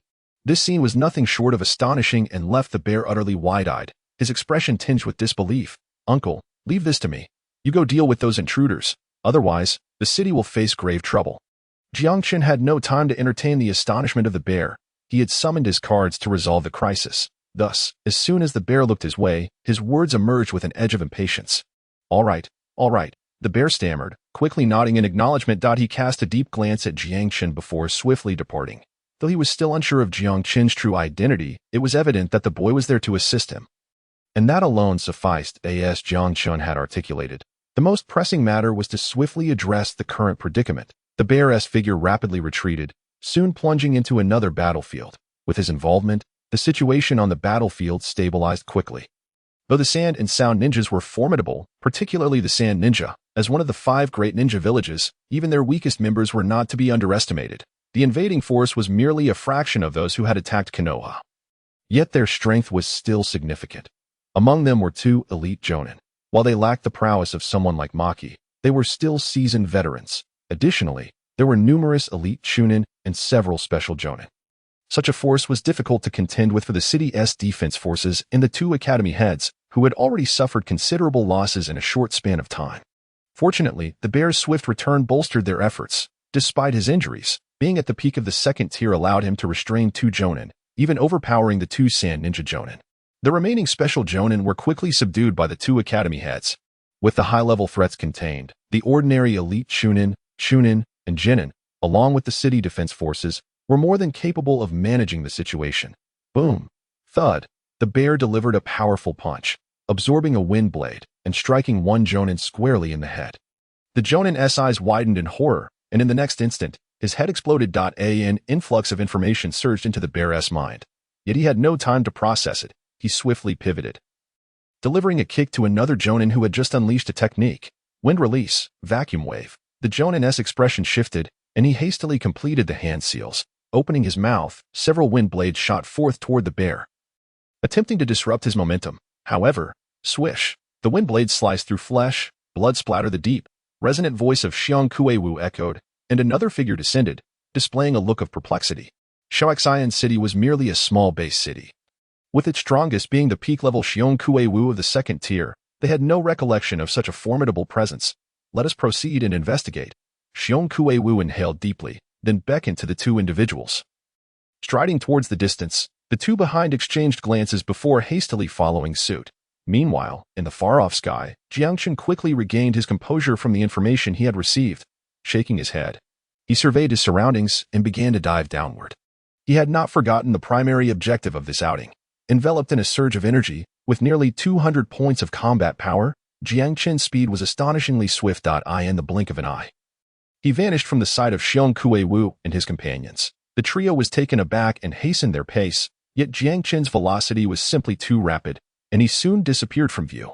Stop searching. That individual likely wishes to remain hidden, sighed Director Zhang with a wry smile. Xiong Kuei-wu and the others could not help but feel a sense of helplessness. Let us go deal with the battlefield. There are still numerous intruders that need addressing. Xiong Kuei-wu shook his head in resignation and spoke. The two nodded in agreement. Thus, the trio refrained from further pursuit, for they discerned that Jiangchen had undoubtedly sensed their presence. Yet the moment they approached, he had vanished, and given the abruptness of his arrival, the reasoning was all too clear. They did not dare to provoke such a powerful world conqueror, merely suppressing their thoughts for the time being. Of course, at that moment, the three remained unaware that Jiangchen was not intentionally evading them. He was simply seeking his father. His figure skimmed just above the ground, swiftly traversing thousands of meters. Within a certain thicket, Jiangchen's eyes narrowed, and his form vanished in an instant. And could see the sight of the factory. Of the original 20-plus workers, only 2 remained. They had retreated to the factory, procuring some weapons and barely surviving. However, a mere 15 minutes prior, an intruder had suddenly appeared. From over 20 individuals, only these 2 remained within less than a quarter of an hour. Hua Qing, it seems we are destined to meet our end here, Lin Haitian remarked, clutching a metal rod, forcing a bitter smile towards Jiang Hua Qing, who was gazing ahead, beads of sweat trickling down his forehead. Truly weak, a mocking voice emerged, belonging to a shinobi clad in ninja attire, sporting a sound ninja forehead protector. Yet, even as a mere genin, dealing with ordinary humans was far too simple. In just 2 minutes, over 20 individuals had been eliminated by him, and at that moment, his chakra expenditure was barely half. The survival of these 2 was merely the result of his amusement. Now, however, he had grown weary of the game. It is over. Your bodies shall serve as materials for Lord Orochimaru. The sound ninja sneered, and in the next instant, his figure surged forward, chakra enveloping him. However, in that fleeting moment, his chakra suddenly faltered, and a searing pain pierced his chest. Boom! In the last moment of consciousness, he felt as though he had been struck by a colossal mountain, before plunging into darkness. This, Jiang Hua Qing and Lin Haitian brace. A resounding crash echoed through the air, and in the next instant, a figure was hurled backward. Jiangchen raised his eyebrows in surprise, for the figure that had been sent flying was none other than a sand ninja. It appeared they had truly infiltrated. Muttering softly to himself, Jiangchen couldn't help but exhibit a peculiar expression. He had previously contemplated that with the ninja's transformation techniques, blending in would be a simple feat. It was only when the light portal manifested that he felt a sense of relief. Little did he expect that someone would validate his suspicions so swiftly. A slight commotion stirred among the crowd, but it quickly subsided. After exchanging glances, Jiangchen and his companions decided to depart from the scene. At a fork in the road, Lin Haitian expressed his gratitude. Thank you, Xiao Chun, for your assistance this time. His demeanor shifted to one of earnestness, a hint of appreciation gracing his features.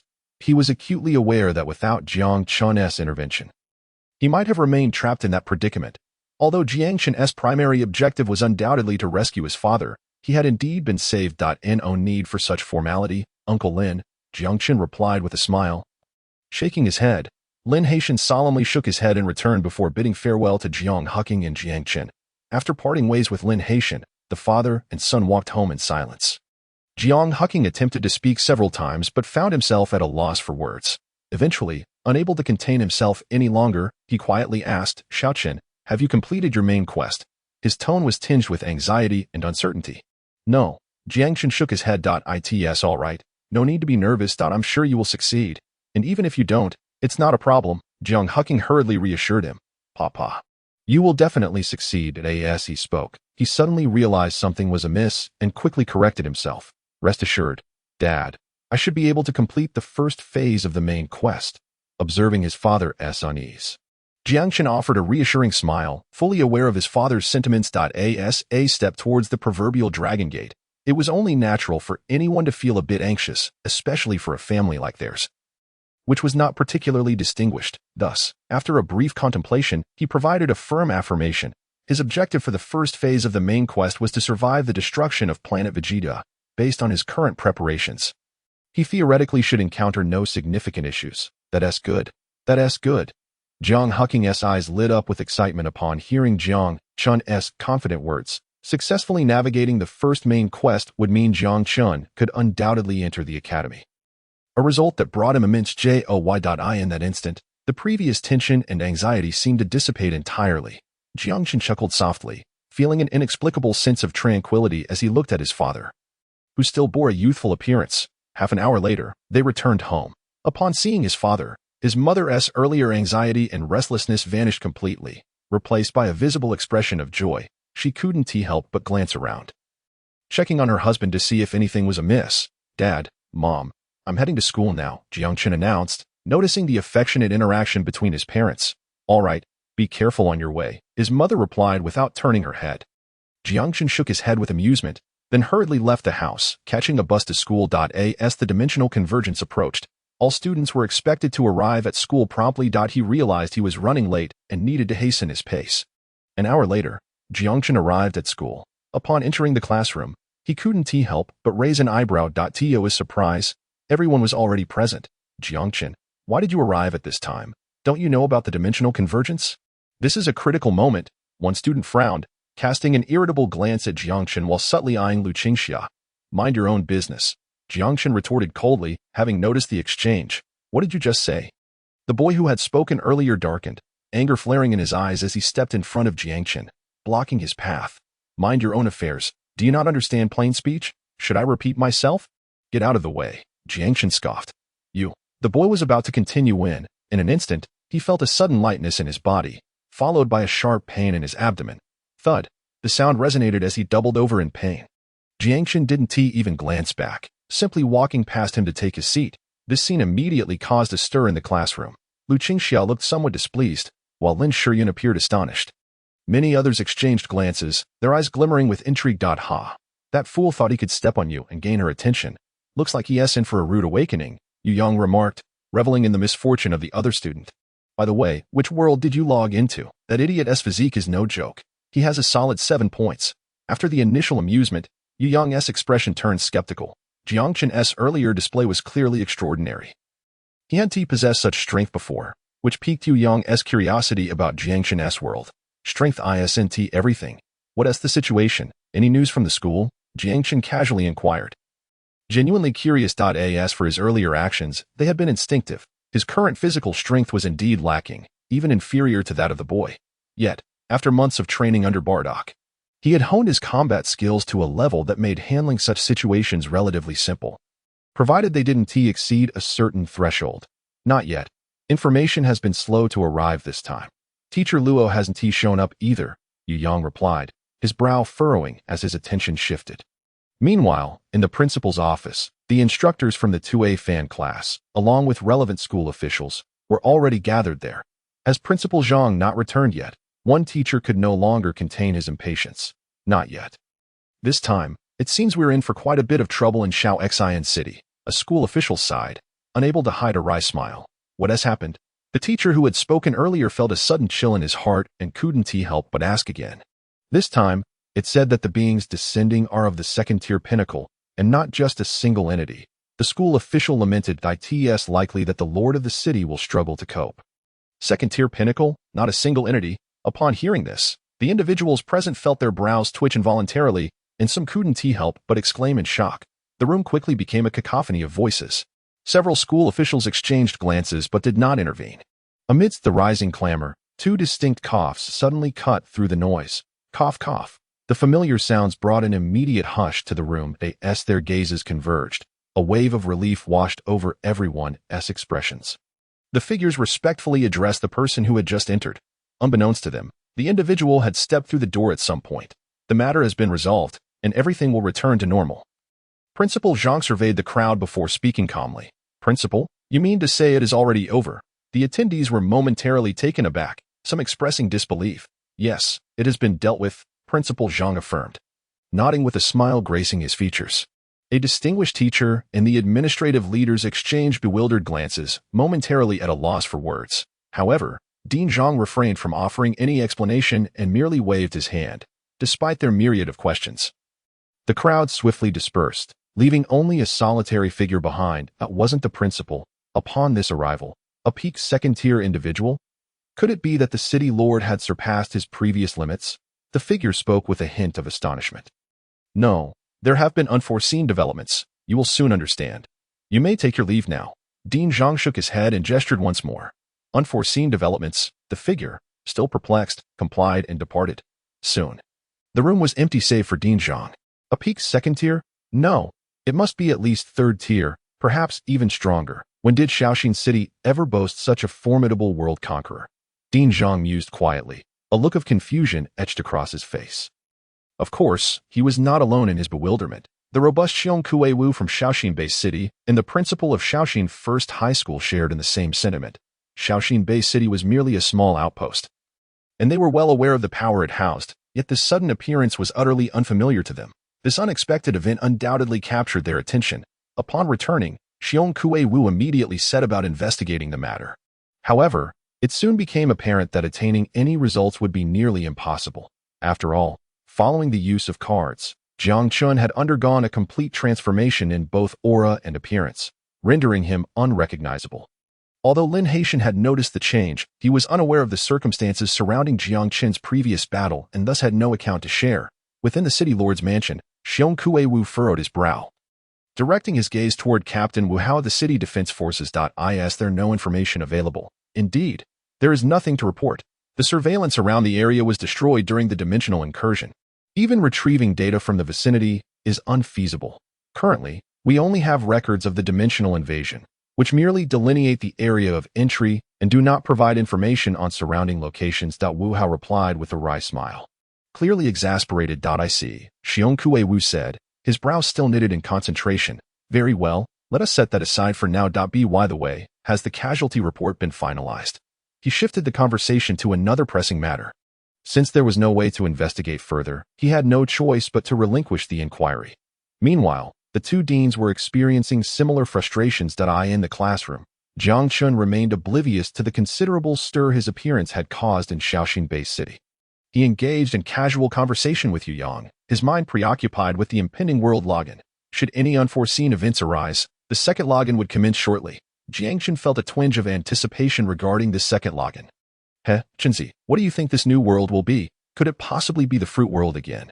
If so, I would have even more information for the next login. I'm so looking forward to it. What are you looking forward to? Don't forget, the fruit world is a tier 4 realm. If a tier 4 powerhouse shows up, we're all done for. Cough. Surely not. That remains to be seen. Don't scare me. The two continued their banter as time passed swiftly. It wasn't until the sun approached its zenith that Luo Qingzhu finally made her entrance. The moment she arrived, a hush fell over the classroom, with all eyes fixed upon her. Dear students, the dimensional incursion has concluded. The City Lord's mansion has resolved the situation, and relevant videos have been uploaded for your review. Luo Qingzhu took a deep breath, suppressing the tumultuous emotions within her. Her right hand deftly manipulated the terminal device at the podium. In no time, a radiant light illuminated the room, and an ethereal scene materialized on the podium. As the illusion unfolded, the gazes of the students were immediately captivated.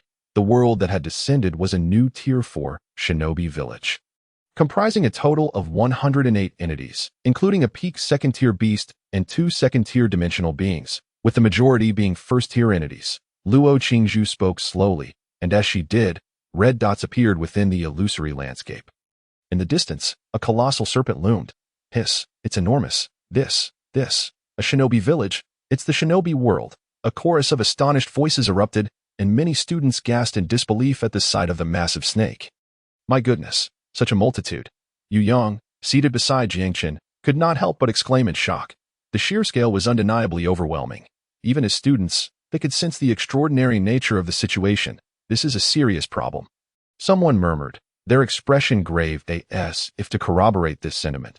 The forces of the base city quickly found themselves overwhelmed by the dimensional incursion, with losses mounting steadily. The invaders seemed to possess an endless array of powers, catching the city defense forces off guard. Even the two deans were swiftly subdued by the onslaught. In the classroom, many students began to breathe heavily, fully aware of what the dimensional arrival signified. They understood all too well the dire consequences if the base city failed to withstand the oncoming threat. Several clenched their fists tightly, and Jiangchen could distinctly hear the sounds of heavy breathing around him. Then, a figure emerged on the screen. In an instant, every student in the class widened their eyes in disbelief. What was that? My goodness, what the heck? This resolved. Such terrifying power. The voices of astonishment mixed together, and Jiangchen even heard Yu Yang let out a loud exclamation of disbelief. At that moment, it was not just him. The entire classroom was similarly affected. What were they witnessing? The massive serpent, which had been overwhelming Shaoxing Base City, was effortlessly vanquished by the newly arrived figure. With a single strike, a colossal pit formed in the ground, and the serpent lay defeated within it, reduced to a mere puddle of sludge. Gulp. Someone instinctively swallowed hard, opening their mouth but finding no words to express their shock.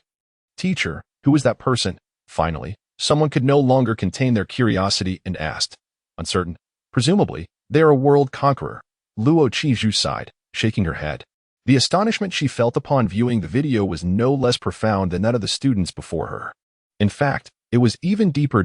As a top student of the Daxia Academy, she understood that such power was far beyond that of a second-tier individual, likely at least a peak third-tier, if not higher.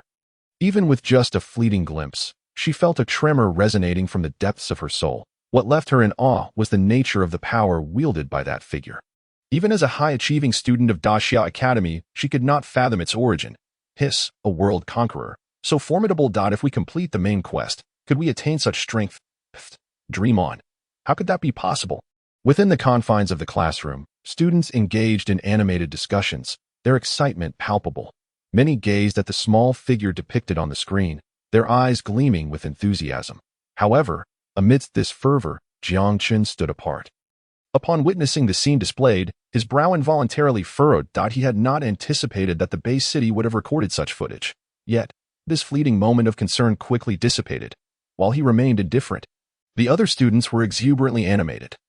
Particularly Yu Yang, whose eyes sparkled with palpable excitement, exclaiming in a fervor of words. After a brief interval, Luo Qingzhu's voice emerged, gradually quieting the cacophony within the classroom. All right, everyone, please settle down. Now, let us discuss the existence of this dimensional descent. Her cool, composed tone resonated, casting an invisible ripple through the room, instilling a sense of calm. Once the chatter subsided, Luo Qingzhu continued. This descent pertains to a realm known as the Ninja Village world.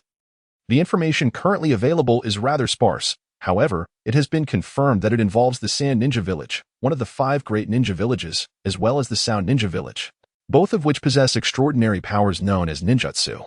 This forms the foundational extraordinary power within the Ninja Village world, encompassing the use of basic elemental transformations through ninjutsu, which manipulates the 7 attributes of wind, fire, lightning, water, earth, yin, and yang. In this world, becoming a ninja allows one to harness an energy known as chakra. By combining chakra with specific hand signs, one can perform ninjutsu. The known ranks include Jinin, Chunin, Jonin, Special Jonin, and Kage. As she elaborated on the details of this incursion, the students listened intently. Notably, Lin Shiyun and Lu Qingxia straightened their postures, their attention fully captured. Jiangchen, too, found himself lost in thought. Merely one incursion had evidently enhanced the main world's understanding of the Naruto universe by several levels. It was apparent that the intelligence gained was a direct result of the dimensional descent's resolution. His earlier confrontation with Orochimaru had already yielded some intelligence, and it was likely that others had acquired similar insights through their own encounters. although this information was fragmented. The ongoing world incursion would inevitably lead to a gradual accumulation of knowledge regarding the Naruto world. Of course, this held little significance for Jiang Chun. His contemplations lingered only briefly before he dismissed them.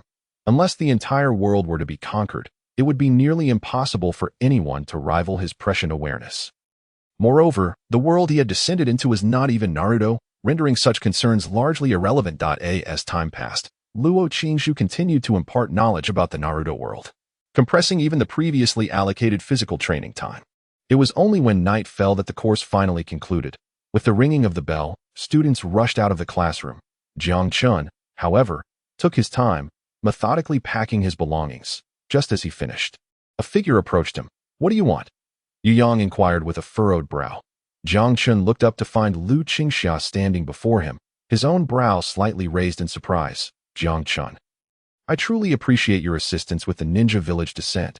However, do not presume that I owe you anything. I will repay you for the opportunity," Lu Qingxia stated, taking a deep breath and speaking with a forced seriousness. "Ah." Jiang Chun couldn't help but chuckle at her words, glancing at her before saying, "Let's go. Time to head back." Yu Yang picked up his belongings and beckoned for Yu Yang to follow, striding out of the classroom. "Sure thing," Yu Yang scoffed at Lu Qingxia before hastily trailing after Jiang Chun. "You." Lu Qingxia's face flushed crimson with indignation. Though Jiang Chun remained silent, his mere chuckle seemed to convey a multitude of sentiments. One must possess self-awareness. What could she possibly offer to repay for the first opportunity? A calm voice interjected. "Lu Qingxia, you know exactly what I mean." "What did you say?" Lu Qingxia's eyes flashed with anger. Her gaze fixated on Lin Shiyun. "I stated that you are well aware of my meaning. Additionally, I am not as accommodating as Jiang Chun. Do not attempt to engage me with your tactics." Lin Shiyun replied calmly, then chose to ignore Lu Qingxia as she walked away. Lu Qingxia's complexion turned an ominous shade of purple. "Xiao Chun, you're back. Come in quickly. Your mother has prepared your favorite roast duck for you." As he entered the room, a familiar aroma enveloped him. Just as Jiang Chun stood momentarily stunned, his father, Jiang Huaqing, greeted him with a smile. "Roast duck?" Jiang Chen's eyes brightened, a hint of joy illuminating his expression. "Yes, hurry and wash your hands," Jiang Huaqing urged with a grin. In that moment, he radiated pride. Throughout the day, he had been filled with excitement, although his son had yet to complete the main quest. Successfully achieving the first incursion was a momentous occasion. Observing his father's elation, Jiang Chun chuckled and complied, heading to wash his hands. Meanwhile, his mother, Yang Lihua, began serving a sumptuous dinner.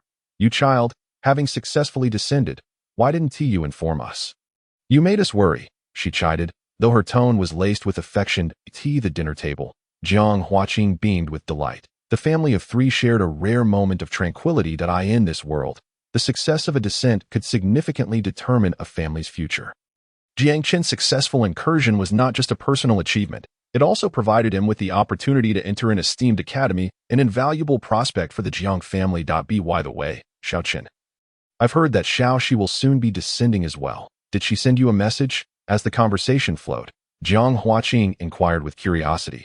"Xiao Shi is about to descend, but she is only 14. Jiang Chun exclaimed, surprise etched on his face. "Yes, it seems that this decision comes from the Daxia Academy, indicating that a world suitable for initial descents has emerged. Xiao Shi's mentor assisted her with the application.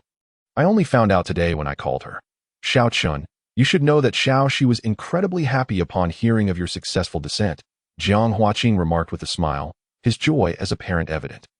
Previously, he had been anxious about his eldest son's critical juncture, particularly the first descent, which reportedly had a failure rate exceeding 50%. He could not guarantee his son's success. Now, however, with the first incursion behind him, the likelihood of success had significantly increased. While it may not be a certainty, the prospects were certainly promising. Is that so? I'll give her a call shortly, Jiang Chen nodded, a hint of surprise still lingering in his expression. Meanwhile, in Shao Xian Bay City, a family of three engaged in light conversation at Daxia Academy. Jiang Shi furrowed her brow slightly. What is going on? Is there no sign of the entity? Jiang Shi murmured to herself, a hint of confusion crossing her features. Earlier, she had felt a surge of joy when her father informed her that her brother had successfully completed his first incursion. Although the main quest remains unfinished, it marks a commendable beginning. Thus, on this day, she diligently searched for relevant information, hoping to assist her brother during his next login. However, despite sifting through a plethora of, particularly the recent influx of fresh intelligence, Jiangxi found no indication of the tale-bearing entities her father had described within the world of shinobi. Just as she pondered this perplexity, her phone rang. Upon answering, she was surprised to find it was her mentor calling. "Hello, teacher," Jiangxi greeted respectfully. "Xiaoxi, new intelligence has just arrived from Xiao City, along with several videos for you to review. This will undoubtedly prove beneficial for your upcoming login." A gentle voice emanated from the other end of the line. A series of notification sounds followed on her phone. "I understand. Thank you, teacher," Jiangxi replied hurriedly. "Prepare well. This will greatly assist you in the near future." The encouraging words resonated before the call ended. Jiangxi's heart stirred, and she turned her attention to the documents that had been sent. She opened the files and began to peruse their contents.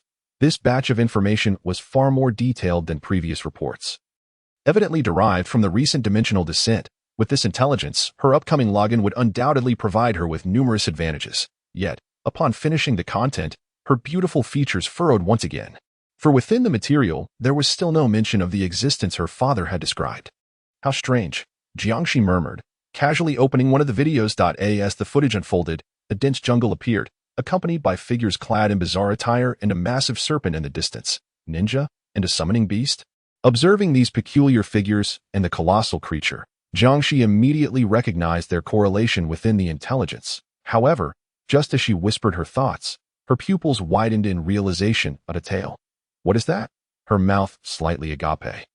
Jiangxi's gaze fixated on a figure suspended in mid-air. It was not merely the act of flying that caught her attention. Rather, the diminutive silhouette hovering above bore an uncanny resemblance to the brother her father had described, complete with a similar tail, peculiar hair, and attire. Suddenly, Jiangxi snapped back to reality and quickly rewound the video. The scene reappeared, showcasing the small figure standing aloft. With a single strike, a massive pit formed in the ground as the beast was swiftly dispatched.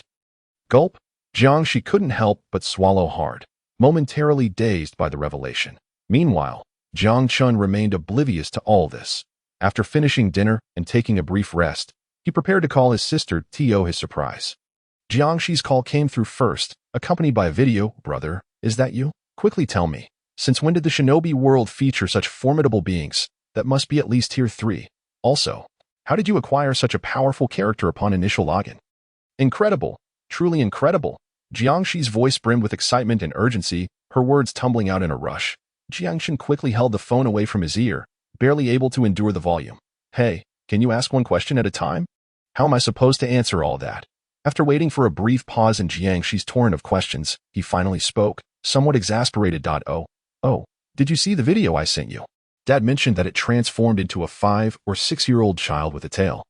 Is that the one in the video?" Upon hearing her brother's words, Jiangxi managed to regain some composure, though she still couldn't resist asking, "Video?" Jiangxin raised an eyebrow and instinctively opened the video. Sure enough, it depicted the earlier battle with the serpent. "Have you finished watching it?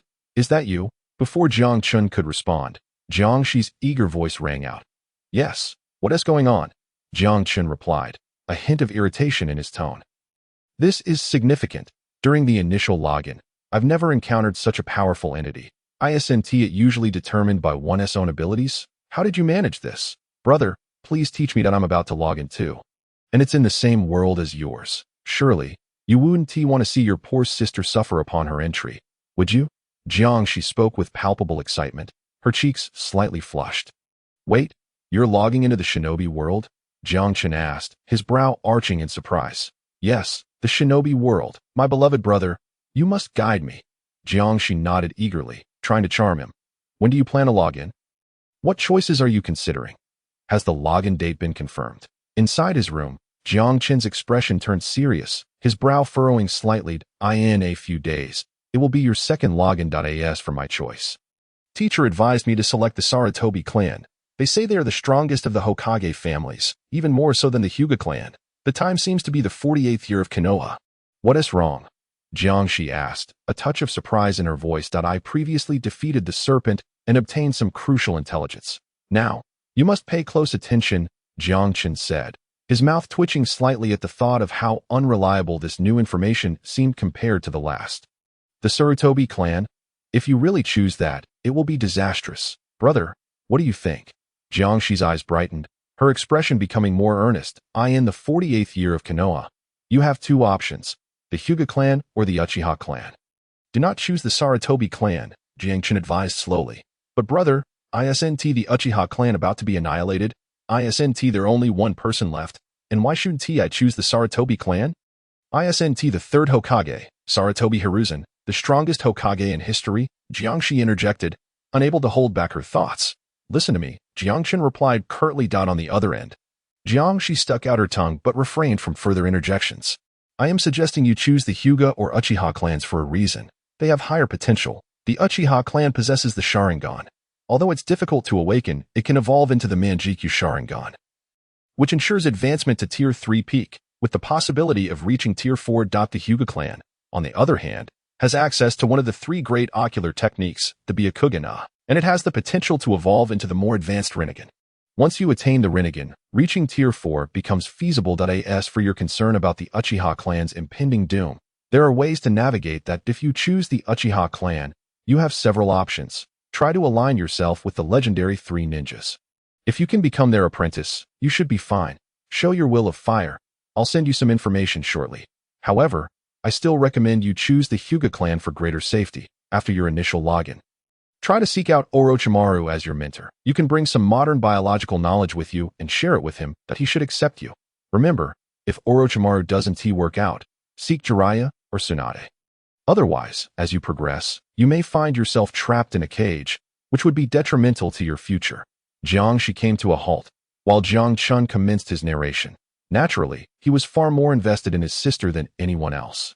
Since his sister was about to enter the world of Naruto, it was imperative for him to pave a smooth path for her. Given his familiarity with that universe, accomplishing this task was remarkably straightforward. Did you remember? He inquired, and without delay, Jiang Chun continued. I remembered. On the other end of the line, Jiangxi was momentarily taken aback, but quickly regained her composure after nodding, though she seemed somewhat troubled. Brother, the Hyuga clan isn't as formidable as the Uchiha clan, right? Jiangxi's voice was somewhat timid and a tad bashful. Stop overthinking it. I'm not entering the ninja village world, due to certain circumstances. I opted for a random entry. Jiang Chun responded with a hint of exasperation upon hearing Jiangxi's words. Random entry? Brother, you won't be entering the ninja world with that woman, will you? Jiangxi's voice rose in indignation. Yes, certain events transpired, but you needn't worry. See, I'm perfectly fine now. As I mentioned earlier, you must remember what I said. Listening to his sister's excited tone on the phone, Jiangchen couldn't help but sigh. Hastily shifting the topic. Brother, you can't go on like this. Lu Qingxia doesn't like you at all. It was evident that his sister was not buying into his reassurances, as her words continued unabated. Jiangchen, feeling somewhat helpless, ultimately had to reassure her repeatedly to calm her fiery temper. By the time the call ended, more than an hour had elapsed, and the sky had completely darkened. Jiangchen tidied up a bit before succumbing to slumber. Meanwhile, Jiangxi began her preparations, for she had a rare opportunity ahead of her. Her brother had defeated a peak Tier 2 invader, which meant he possessed the most comprehensive and detailed intelligence. Particularly, the information he held was something she had never even heard of before. At this moment, acquiring such knowledge provided her with a distinct advantage. As night gradually passed, a new day quietly approached. Over the next few days, in the classroom, Luo Qingzhu continued discussing the matters of dimensional invasions and the circumstances of the ninja world. At Daxiao Academy, Jiangxi was diligently preparing for her entry point. 3 days passed in the blink of an eye. During this time, Jiangxi had thoroughly equipped herself, and Jiang Chun was nearly ready as well. The new entry was on the horizon. One evening, Jiangxi once again dialed Jiang Chen's number. Brother, I have made my decision. As soon as the call connected, her voice rang out. Made a decision? Jiang Chen responded, curiosity evident in his tone. Have you chosen between the Hyuga clan and the Uchiha clan? The Hyuga clan. Are you sure? Jiang Chen asked, surprised by his sister's choice. He had expected her to opt for the Uchiha clan. As compared to the Hyuga clan, the Uchiha offered a far smoother trajectory in both early prospects and development, with no lesser potential. In contrast, while the Hyuga clan had a high ceiling, reaching it was no simple feat. And their early strength was rather unremarkable. Even if the Byakugan was developed to its utmost, the Hyuga clan could at most attain peak Tier 2, with the possibility of reaching Tier 3 being uncertain. In comparison, as soon as the Sharingan awakened, one could reach peak Tier 3, with only a step separating them from Tier 4. Given his sister's impatient nature, Jiang Chun felt certain she would choose the Uchiha clan. Sure that I don't want to choose that group of lunatics. The Hyuga clan is better. Besides, didn't you say that as long as I can obtain the bloodline abilities of the Otsutsuki clan, I can evolve into the Rinnegan? If that doesn't work, I could also fuse a considerable amount of Byakugan, which should suffice. With all the information I've prepared for Orochimaru, if I don't cultivate a few thousand Byakugan, it would be a disservice to my entry. Jiang Shi's cheerful voice echoed from the other end as long as you're sure. Additionally, did you remember everything else I mentioned? Listening to his sister, Jiang Chun refrained from dwelling on it. For the average person, the Uchiha clan was undoubtedly superior to the Hyuga clan, but for Jiang Chun, both options were relatively comparable. His sister's choice of the Hyuga clan seemed to offer a more stable path, which aligned with his own recommendation. I remembered. Brother, I'll hang up now. The teacher needs me for a meeting. Wishing you success in your entry. Jiangxi smiled and nodded. Wishing you success as well. Xiaoxi. The siblings then ended the call to its beginning. Jiang Chun gazed out at the rising sun, exhaling a long sigh of relief. His smile returning, he then wasted no time, quickly gathering his belongings and bidding farewell to his parents. Xiaoqin, don't be nervous. You will surely succeed. This. Amidst his parents' concerned, anxious gazes, Jiangchen waved and made his way to school. Shaoxin City, 8th Middle School. In the exceptional class. By the time Jiangchen arrived, nearly all the students had gathered. Why are you so late? Today is the second entry. As he settled into his seat, Yu Yang whispered, "Isn't there's still an hour and a half until the entry?" Jiangchen replied, somewhat puzzled, "Aren't you nervous? This time, most will be required to complete the main storyline tasks." Yu Yang observed with a hint of surprise, scrutinizing Jiangchen. Nervous about what? Jiangchen looked bewildered. I am at a loss with you. Enough of that. Whether I can pass the main storyline task this time depends on you, so don't let me down, Yu Yang expressed with a hint of exasperation. But soon he seemed to recall something and leaned closer, speaking softly, "Don't worry, I won't let you down. However, you must remember to be diligent upon entering the Navy headquarters, otherwise you might be eliminated. And you cannot blame anyone else for that." Jiang Chun replied with mild irritation, genuinely concerned about this guy. With Luffy's connections, even Kobe managed to get into the Navy headquarters, so Yu Yang should be fine. The only issue was his propensity to slack off. If he did, failing to meet the qualifications for the Navy headquarters would lead to elimination, and Garp wouldn't show any leniency. Relax, who do you think I am? You should trust me. I wouldn't slack off. Yu Yang patted his chest confidently. Yet, Jiang Chun regarded him with skepticism. What's with that look? Yu Yang snapped. Just then, Luo Qingzhu appeared at the door. As she entered, the classroom fell silent. The entry was about to commence, and the students should be prepared. I won't waste time with unnecessary words, but I must reiterate one point. During the dimensional entry, the most crucial aspect is survival. As long as it doesn't involve the main storyline tasks, you must survive at all costs.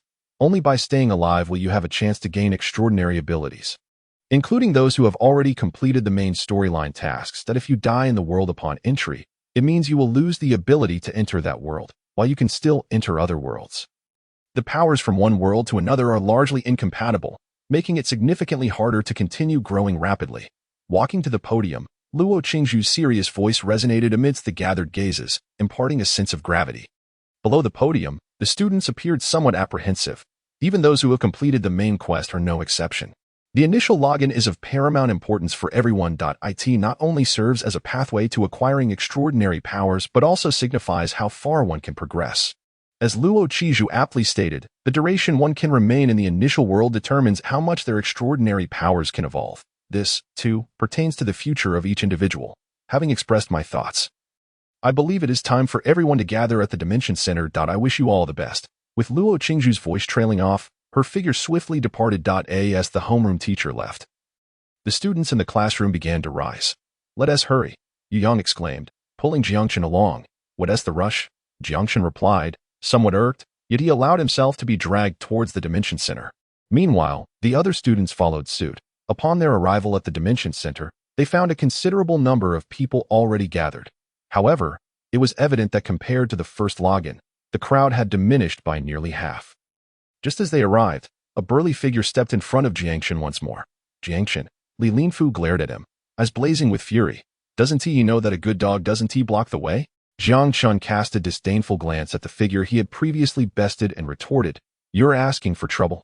Li Linfu's face turned ashen in an instant, his body instinctively preparing to throw a punch. However, Jiang Chun was faster.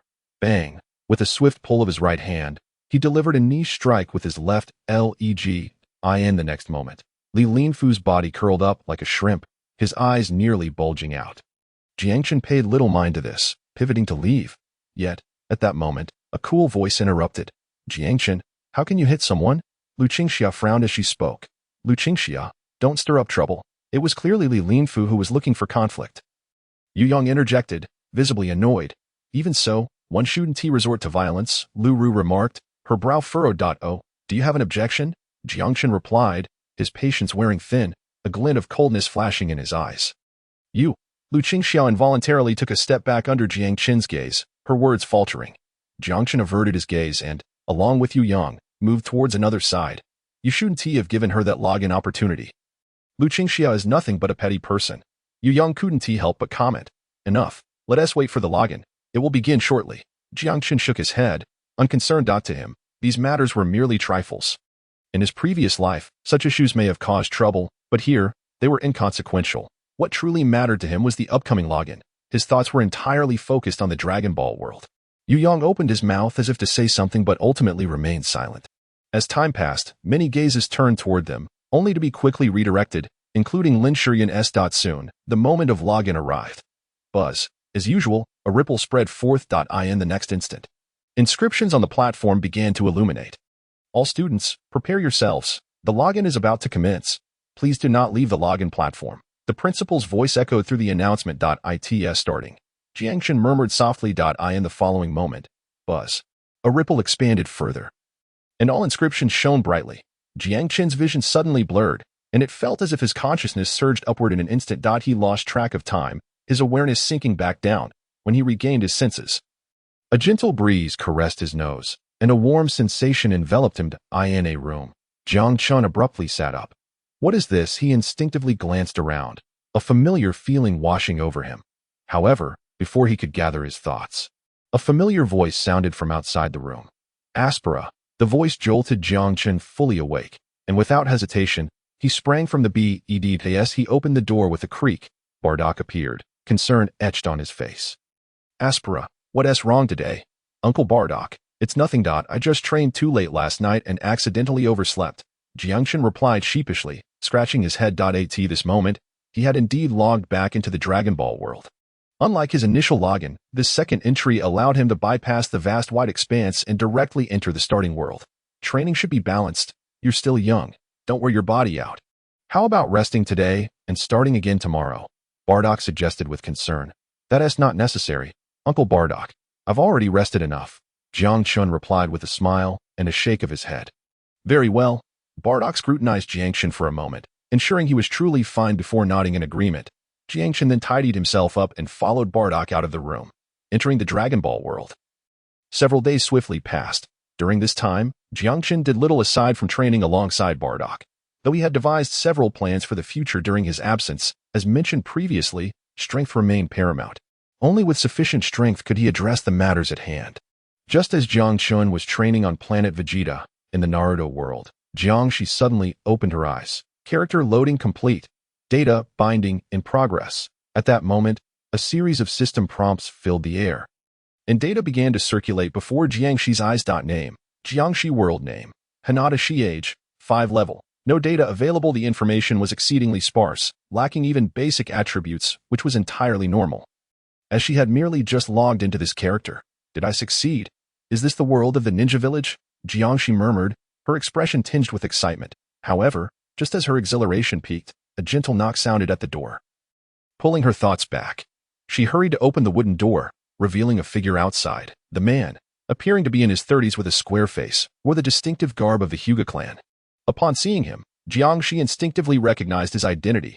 Hinata Hayashi's younger brother, Hinata Hisashi, was her uncle and the brother of her father. She, "You're 5 today. It's time to learn chakra refinement. Here's the foundational technique. Take a look And if you have any questions, feel free to ask me. Hisashi spoke gently, handing Jiangxi a scroll, his eyes reflecting a hint of sorrow. Before the third great ninja war, his brother, the girl's father, would be caught in the turmoil. Due to sacrificing his life to save him and his elder brother, he cherished his niece even more. Thank you, uncle. That sounds wonderful. Jiangxi nodded eagerly. Shortly thereafter, the figure of Ri Xiang Richa departed. As she watched him leave, Jiangxi could hardly contain her excitement and promptly began to practice the chakra extraction technique, compared to Jiangchen. Jiangxi, as a specially admitted student of the Great Xia Academy, undoubtedly possessed exceptional talent. Her practice of the chakra extraction technique progressed remarkably smoothly. In fact, at the very moment she extracted chakra, her Byakugan activated spontaneously, feeling the unparalleled 360-degree perspective and the astonishing abilities it granted her. A smile could not help but spread across Jiangxi's delicate face. How impressive! What my brother said was indeed true. Jiangxi murmured, and after a brief moment of exhilaration, she retracted her Byakugan.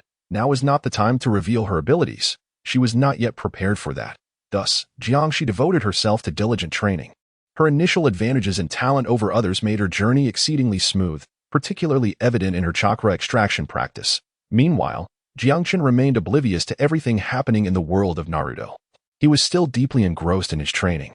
Under the rigorous tutelage of Bardock, time passed simply yet meaningfully, and the results were remarkably outstanding. As previously mentioned, while his combat power did not show a conspicuous increase, his combat experience and techniques were advancing at a remarkable pace. Compared to before, Jiangchen could clearly sense the transformation within himself. Boom! In midair, two figures collided. In the next instant, Jiangchen was sent flying back, skidding several steps on the ground before coming to a halt. Uncle Bardock, you were truly formidable, Jiangchen remarked, feeling the tremors within his body. Gazing at Bardock, his admiration grew even stronger. Bardock was indeed the father of the protagonist, a legendary creator. Surprisingly, he had already begun to grasp some basic control over Ki. It was noteworthy that there were no training methods for Ki on planet Vegeta. If all went as expected, Bardock must have acquired this knowledge during his conquest of other planets. Indeed, Aspala, your combat techniques have improved significantly. Once you reach adulthood, your combat power will surely exceed 2,000, Bardock commented, reflecting on the past few months of training alongside Jiangchen, repeatedly astonished by his rapid learning ability. Whatever he placed in Jiangchen's hands, he mastered with remarkable speed. After months had passed, Bardock realized he had little left to teach. In comparison, his eldest son, Raditz, had far less talent. Uncle Bardock, you flatter me too much. I still have a long way to go. Jiangchen replied with a smile, feeling somewhat embarrassed. By the way, today King Vegeta will teach our squad how to create a fake moon. We will conclude our training here, and when I return, I will teach you this technique. You should come to my house for dinner. Raditz seems to be coming back today, and you two haven't seen each other in quite a while, Bardock said, seemingly recalling something. Understood, Uncle Bardock. You may go. Jiangchen's eyes lit up, and he nodded eagerly. The ability to create a fake moon was a technique he had long wished to master. With this skill, he would truly have a safeguard when leaving planet Vegeta. After all, a tenfold increase in power was unparalleled during the early stages without the Kaioken or Super Saiyan transformations. Bardock's figure soared into the sky, quickly vanishing from sight. After watching Bardock depart, Jiangchen did not immediately head to Jin's home. Instead, he continued his training.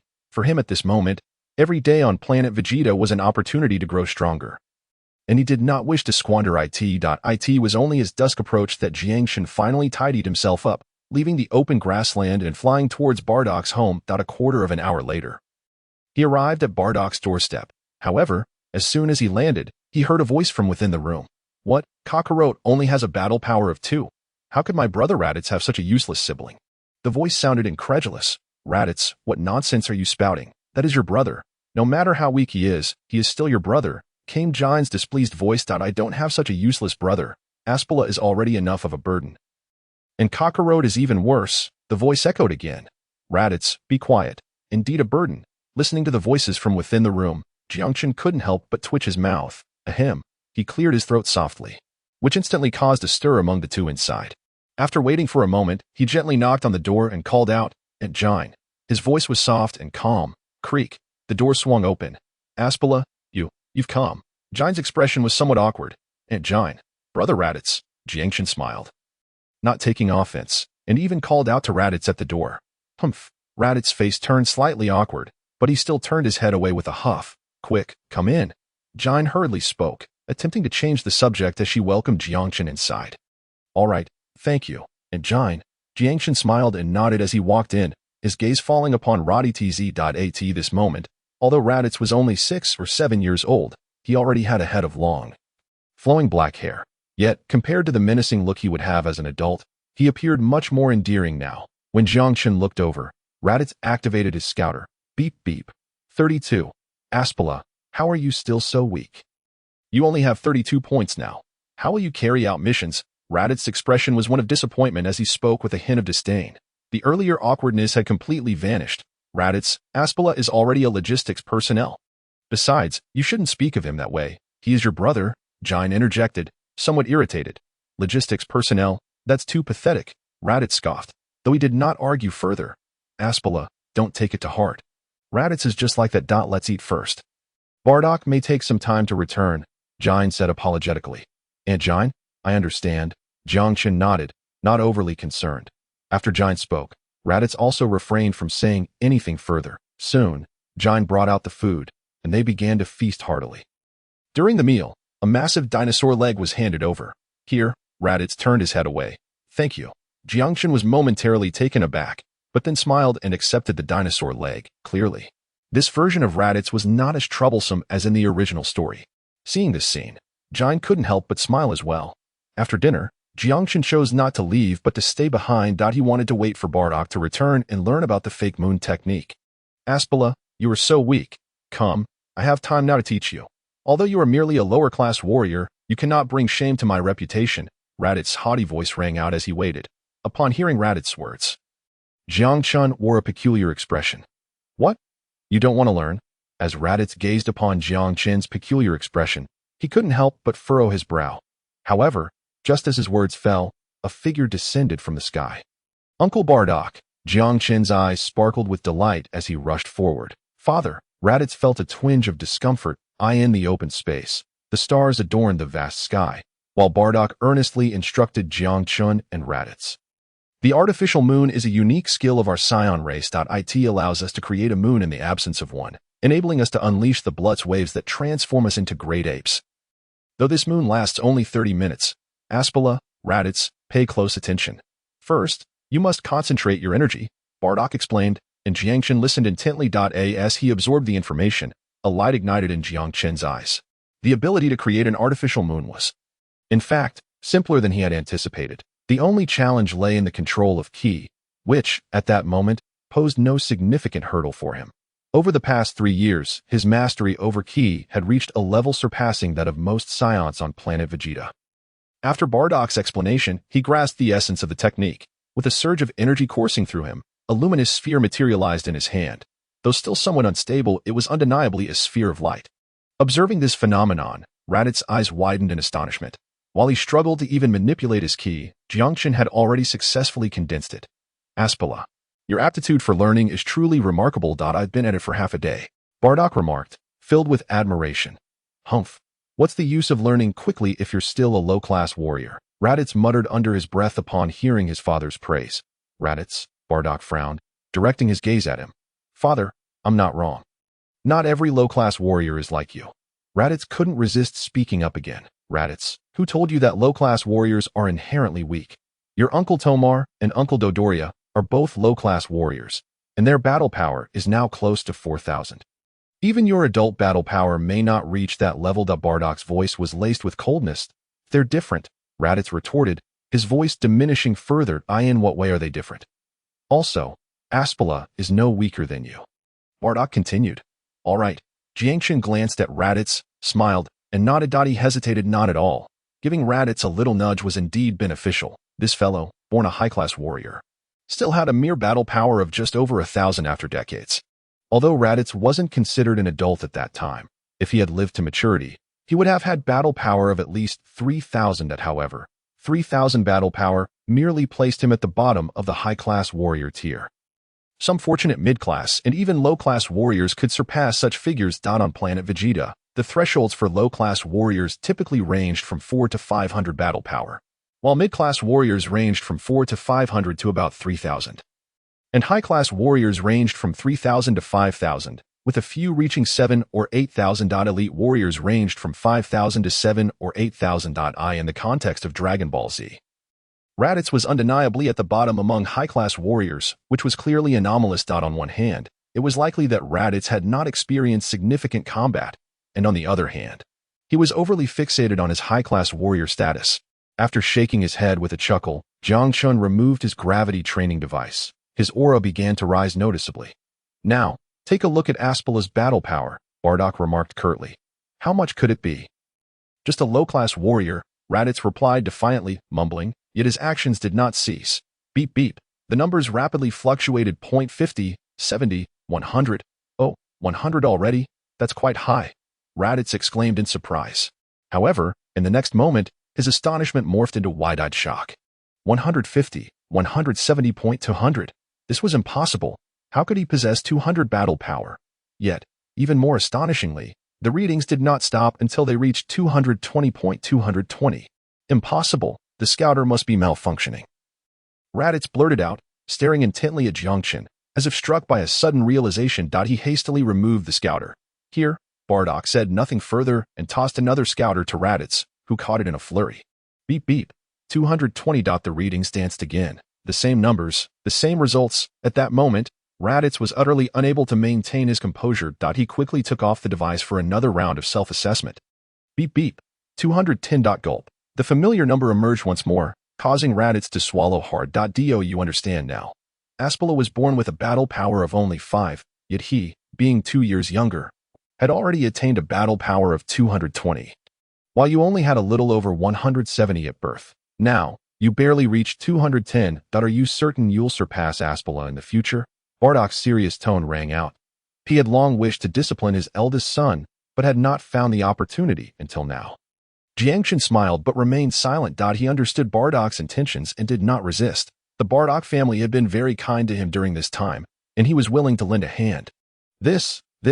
Listening to his father's words and glancing at Jiang Chun, Raditz was engulfed in shock, unable to find his footing. Did he think high-class warriors were invincible? Each year, numerous high-class warriors perished while conquering planets. Don't think that just because you have 200 battle power now, or even 3,000, that you comprehend the strength of higher-tier planets. Bardock's words echoed in Raditz's mind, causing him to lower his head. His initial pride began to dissipate. His father, Bardock, was exceptional. Raditz had always excluded that notion. He had never considered his father's comrades either. Yet, when he witnessed Aspala, younger than himself, display greater strength, Raditz finally felt a shift within him, an intense and profound shift. I understand now, father. I was wrong. Raditz lowered his head, his voice barely above a whisper. As long as you recognize your mistake, you will refrain from joining the Vegeta team for now. I will request a year-long leave from King Vegeta for you. Train diligently with Aspala and remember to heed his guidance, Bardock replied with a dismissive snort. Yes. Raditz opened his mouth, ultimately nodding in agreement. Raditz was a complex individual, as a low-class warrior's offspring. He had earned the recognition of a high-class warrior. A point of pride for him all along. Even if it is to conceal the identity of his subordinate warrior's offspring, he places exceptional importance on his own status as a superior warrior. Even going so far as to deliberately adopt the demeanor and behavior of those mightier than himself. In the original narrative, it was precisely due to the prolonged interaction with Vegeta, particularly with Nappa, that his principles of conduct became nearly indistinguishable from those of Nappa. However, that was in the original tale. As it stands now, Raditz, while still possessing a somewhat unlikable disposition, is merely unlikable and not excessively malevolent. Thus, after Bardock's request, Jiang Chun contemplated for a moment before acquiescing. From the following day, Jiang Chun began to accompany Raditz. Bardock had also specifically procured a tenfold gravity training device from the logistics center. Aspala, during this period, I entrust Raditz to you. I must go to assemble today, as I believe we shall soon embark on a mission. Bardock spoke softly. I understand, Uncle Bardock. Jiang Chun replied with a smile and a nod. Raditz, I have already requested a year's leave from King Vegeta for you from the Vegeta team. This year, focus diligently on your training with Aspala and remember to heed his words. Should I return to find you unchanged, you shall be sent to planet Wampa. Observing Jiang Chun nodding, Bardock let out a sigh of relief, then turned to Raditz with a serious expression. I understand, father. Upon hearing the mention of planet Wampa, Raditz couldn't help but shudder. He had heard tales of the desolation of that planet. Even he was aware of its dire reputation. I shall take my leave. Aspala, I entrust Raditz to you, Bardock reiterated. After Jiangchen responded with another smile, Bardock soared into the sky. Raditz, set the gravity device to twice its normal setting. As Bardock departed, Jiangchen turned to Raditz, a smile gracing his face. Raditz grimaced but swiftly complied. However, as soon as the gravity device activated, bang, Raditz stumbled, crashing to the ground. It's so heavy. Raditz's eyes widened in disbelief, feeling as though every cell in his body was on the verge of exploding. His veins were being crushed. Struggling, Raditz managed to rise, yet his body continued to tremble, each step proving to be a Herculean task. Why you're also at twice the gravity? Raditz stammered, gazing at Jiangchen with incredulity. No, Jiangchen shook his head. Upon seeing Jiangchen's denial, Raditz felt a wave of relief wash over him, but it was quickly replaced by irritation. Before he could express his anger, Jiangchen's voice rang out once more. I just recently increased my training to 3 times the gravity. The casual tone of his words caused Raditz's pupils to constrict sharply, a look of shock flickering in his eyes. If he was barely managing under twice the gravity. The thought of 3 times was unfathomable. Raditz instinctively began, at a loss for words. Raditz, for this month, focus on acclimating to the twice gravity. You can attempt to control your body under this weight. Just as I do. Jiangchen paid no mind to Raditz's astonishment. Having promised Bardock to assist in training Raditz, he would not waver. In the open space, Jiangchen resumed his training while simultaneously instructing Raditz. Also delving deeper into mastering the artificial moon technology, his aptitude for learning was indeed commendable. By the 3rd month after Bardock's departure, he had completely mastered the technique of creating an artificial moon. Although the duration he could maintain it was still relatively brief, the longest being just under 15 minutes, this was merely due to his current energy not being sufficient. With the passage of time, as his energy continued to grow, the duration would undoubtedly extend. Beyond the artificial moon, Jiangchen's strength was also visibly improving. Notably, after he turned 6, his power surged significantly. When Bardock had just left, his combat strength was merely 220 points. Yet after the first month, it had climbed to 235 points, a remarkable increase of 15 points. By the second month, it reached 260 points, an additional rise of 25 points, and by the 3rd month, his combat strength officially broke through the 300-point barrier, reaching 310 points. At this rate, Jiangchen estimated that within a year, his combat power could surpass 500 points, perhaps even sooner. Moreover, it was not just him. Raditz, due to his age, was also progressing at a commendable pace. Originally possessing a combat strength of 210 points, he surpassed 220 points in the first month, reached 250 points in the second month. And by the 3rd month, his strength had already attained 270 points. This was despite Raditz's relatively short training period. Otherwise, his improvement would have been even more pronounced. Of course, in comparison to his overall strength enhancement. Raditz's progress in learning the artificial moon technique was rather sluggish. After 3 months, Raditz's advancement was even less impressive than Jiangchen's initial progress. It was evident that Raditz's aptitude for learning was not particularly exceptional. This was apparent in his mastery over energy. Although Jiangchen's control was disorganized and merely sporadic, even so, Raditz had yet to grasp the basics after 3 months. However, these issues were not overly concerning. As long as Raditz could survive, he would have ample opportunities in the future to refine his control over energy. For now, strengthening their abilities was of utmost importance. Amidst their training, time flowed quietly and steadily. Before long, another year had passed. Jiangchen's life on planet Vegeta had reached the age of 7. While Raditz had turned 11, this year was undoubtedly a period of remarkable advancement for both of them. Even without increasing the gravity further, Jiangchen's power surged from the initial 220 points to an impressive 675 points. Raditz's improvement was equally significant, rising from 210 points to 413 points, though his increase was slightly less than Jiangchen's. Such combat strength at their age was sufficient to rival some slightly below elite warriors, surpassing the standards of most superior warriors. After all, Scion combat strength typically begins to rise around the age of 18. Peaking at 50. Generally, for superior warriors, the challenge of reaching 500 points before the age of 16 is daunting, let alone at 11. Boom. In the open plain, 2 figures collided mid-air, a tremendous force radiating outward. In the next moment, both combatants were forced to retreat. Jiangchen plummeted from the heights while Raditz, somewhat disheveled, managed to stabilize himself as he descended. Aspala, is the energy you spoke of truly that crucial? Why, even with the threefold gravity, I still cannot catch up to you. Raditz voiced his frustration, his expression tinged with dejection. After a year, the arrogance he once held had thoroughly dissipated. Initially, he had been astonished that Aspala, a lower-class warrior, was born with a combat power of merely 5, a near disgrace among scions. Had it not been for his brother, Aspala would have been recognized as the scion with the lowest combat power, without exception. Yet, to his surprise, Aspala's strength was 10 points higher than his own. After acquiring Aspala's training methods, Raditz had been filled with confidence, believing he could swiftly surpass Jiangchen with his superior warrior talents. The reality, however, proved otherwise. Over the course of this year, his pride had been significantly humbled. It is indeed very important. Raditz, most importantly, you must maintain a calm mindset. You are still too impatient at this stage. Jiangchen spoke with a smile. Indeed, the cultivation of qi is of utmost importance. This is no jest. Kakarot's meteoric rise on Earth can largely be attributed to that fateful head injury, along with the guidance of Sun Wukong, Master Rashi, Karen, the Elder Kai, and others, which has enabled him to maintain a tranquil heart. However, the training of qi is undeniably a crucial component of this journey. I understand, Raditz replied with a smirk. Yet he nodded in agreement. After a year, he had begun to trust Jiangchen. Setting aside other matters, his current battle power of 400 points was something he had never dared to dream of. The prospect of improving by 200 points in just 1 year left him in a state of disbelief. At his current pace, he believed that within a decade, his battle power might exceed 3,000, and he would still be underage. Upon reaching adulthood, it was possible that his battle power could even soar to 6,000 or 7,000. Or perhaps even 8,000. Such figures would mark him as an elite warrior. The very thought of this filled him with excitement, completely dispelling any lingering disdain he had for Jiangchen.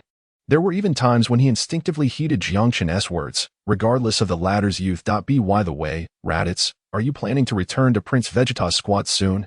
Jiangchen inquired, casting a questioning glance at Raditz. Yes, Prince Vegeta and Nappa returned to planet Vegeta 3 days ago.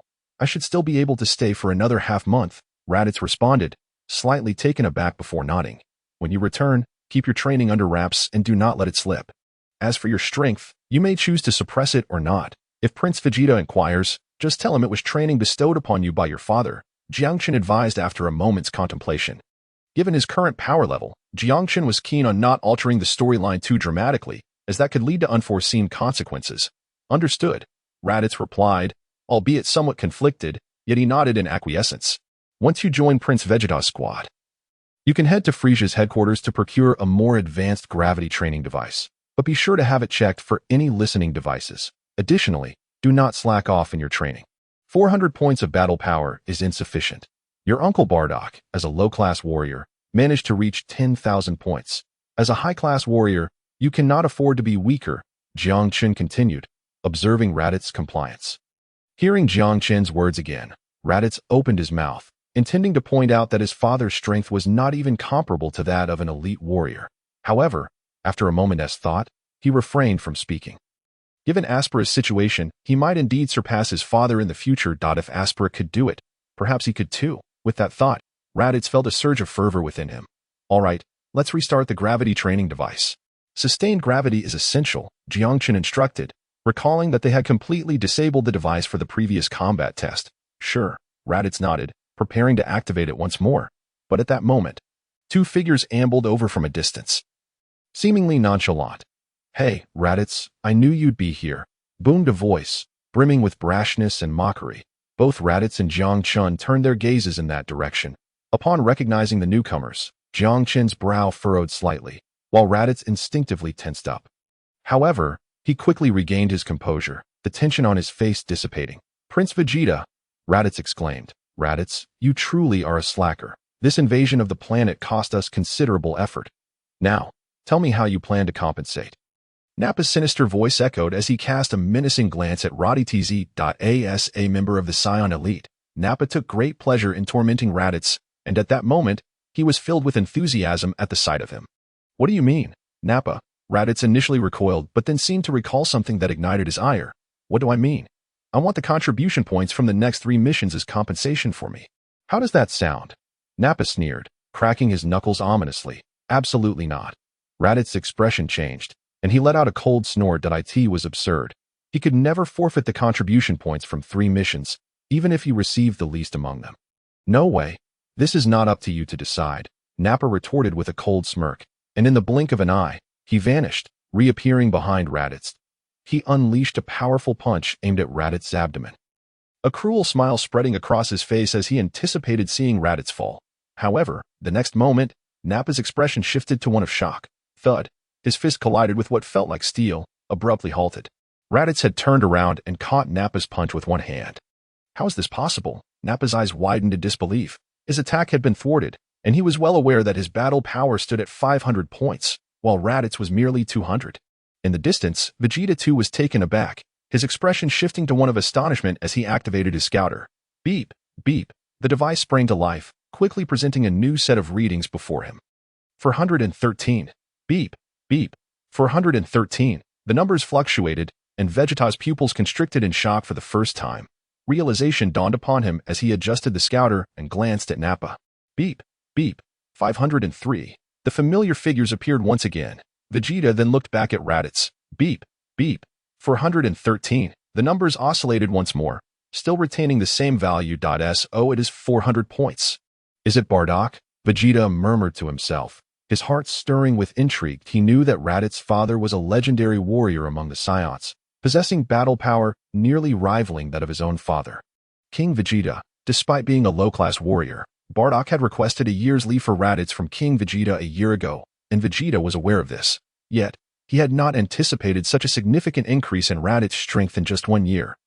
Nearing that of Nappa. It is worth noting that although Raditz was a high-class warrior, he was not particularly distinguished among them, often considered on the lower spectrum of high-class warriors, in the Saiyan classification system. Those born with a battle power below 30 points were deemed low-class warriors, 30 to 100 points classified as mid-class warriors, and over 100 points as high-class warriors. Raditz was born with just over 170 points. Under normal circumstances, reaching 3,000 upon adulthood would be commendable. Yet here he was, having already attained 400 points, nearly on par with Nappa, an elite warrior from a prestigious lineage, with the potential to grow to 5,000 or 6,000 in the future. At that moment, Vegeta's initial indifference began to waver. If Raditz were only to reach a maximum of 3,000 battle power, he would be unconcerned. However, if it were to exceed 5,000 or 6,000, it would significantly aid him in conquering planet Vegeta and other worlds. Contemplating this, Vegeta prepared to speak. But just then, a thunderous sound erupted, and the next moment, a figure was sent flying. Vegeta's words were abruptly cut off. His expression one of surprise. Raditz, you're courting death. With a roar that reverberated through the air, Nappa rose, his eyes ablaze with a fiery intensity. An overwhelming aura erupted from his being, and in that moment, Nappa was consumed by unbridled fury. He had been struck down by Raditz, whom he had always looked down upon. Rage clouded his judgment entirely. Nappa, cease your actions.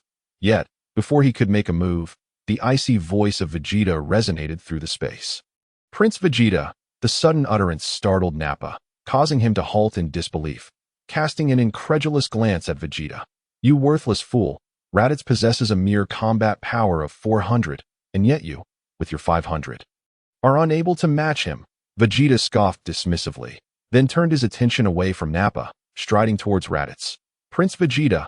As Vegeta approached, Raditz's previous confidence and excitement morphed into palpable tension, and he instinctively spoke up.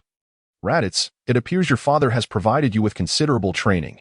Previously, I only spared you for the sake of your father, but now you have finally earned the right to join my team, though it is merely the right to join.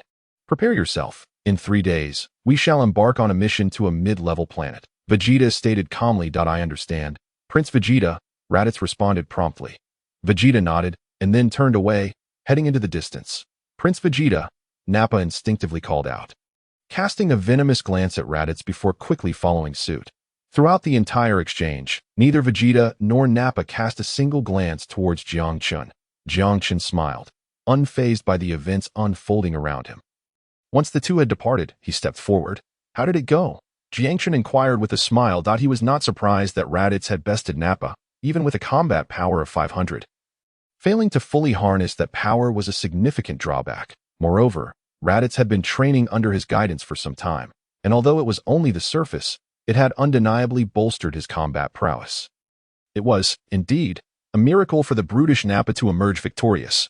Ha ha ha. That Nappa fellow is no longer my match, Raditz exclaimed, excitement radiating from him as he snapped back to reality upon hearing Jiang Qin's words.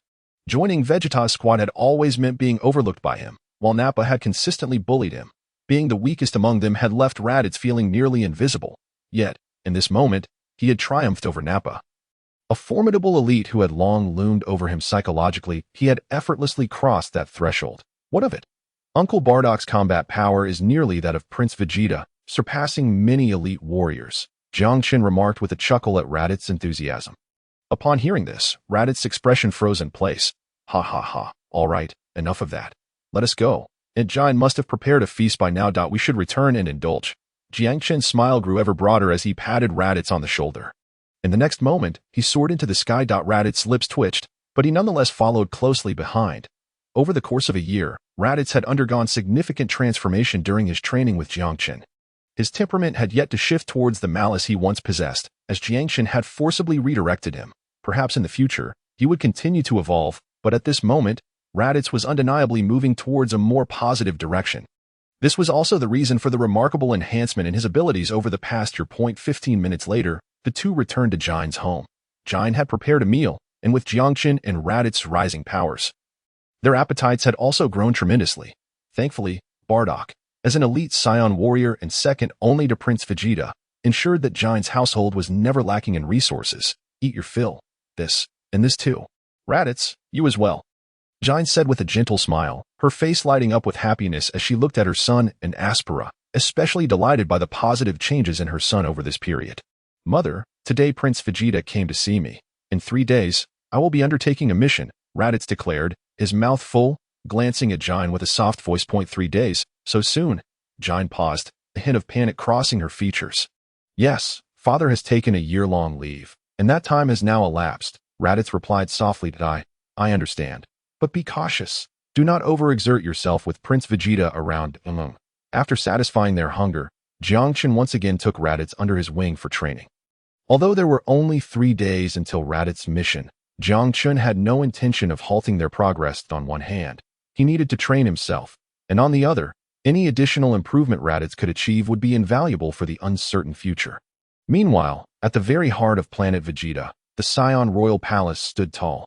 Yet, at this moment, deep within the palace, the throne representing the pinnacle of Scion power was occupied not by King Vegeta, but by a figure with blue-gray fur, a deep complexion, and a robust physique adorned with a cold countenance. Beside the throne stood another figure, possessing smooth white hair, a delicate appearance, and a gentle complexion. Holding an unusual staff, this moment, King Vegeta was prostrated on the ground, paralyzed with fear as beads of sweat dripped from his forehead. An unimaginable terror enveloped him, one that eclipsed even his dread of Frieza. Thud.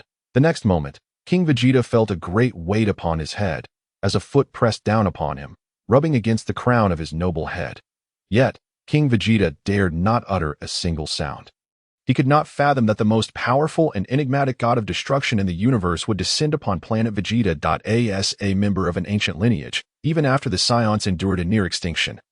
King Vegeta was acutely aware of the god of destruction's formidable might. He dared not exhibit any semblance of negligence. However, it was evident that the god of destruction, Beerus, was far from pleased. King Vegeta, are you mocking me? Do you know what I desire? Beerus's voice dripped with menace, his eyes flashing with destructive purple light. Lord Beerus, please spare me. I have already dispatched someone to seek the finest pillow in the universe for you. Please wait.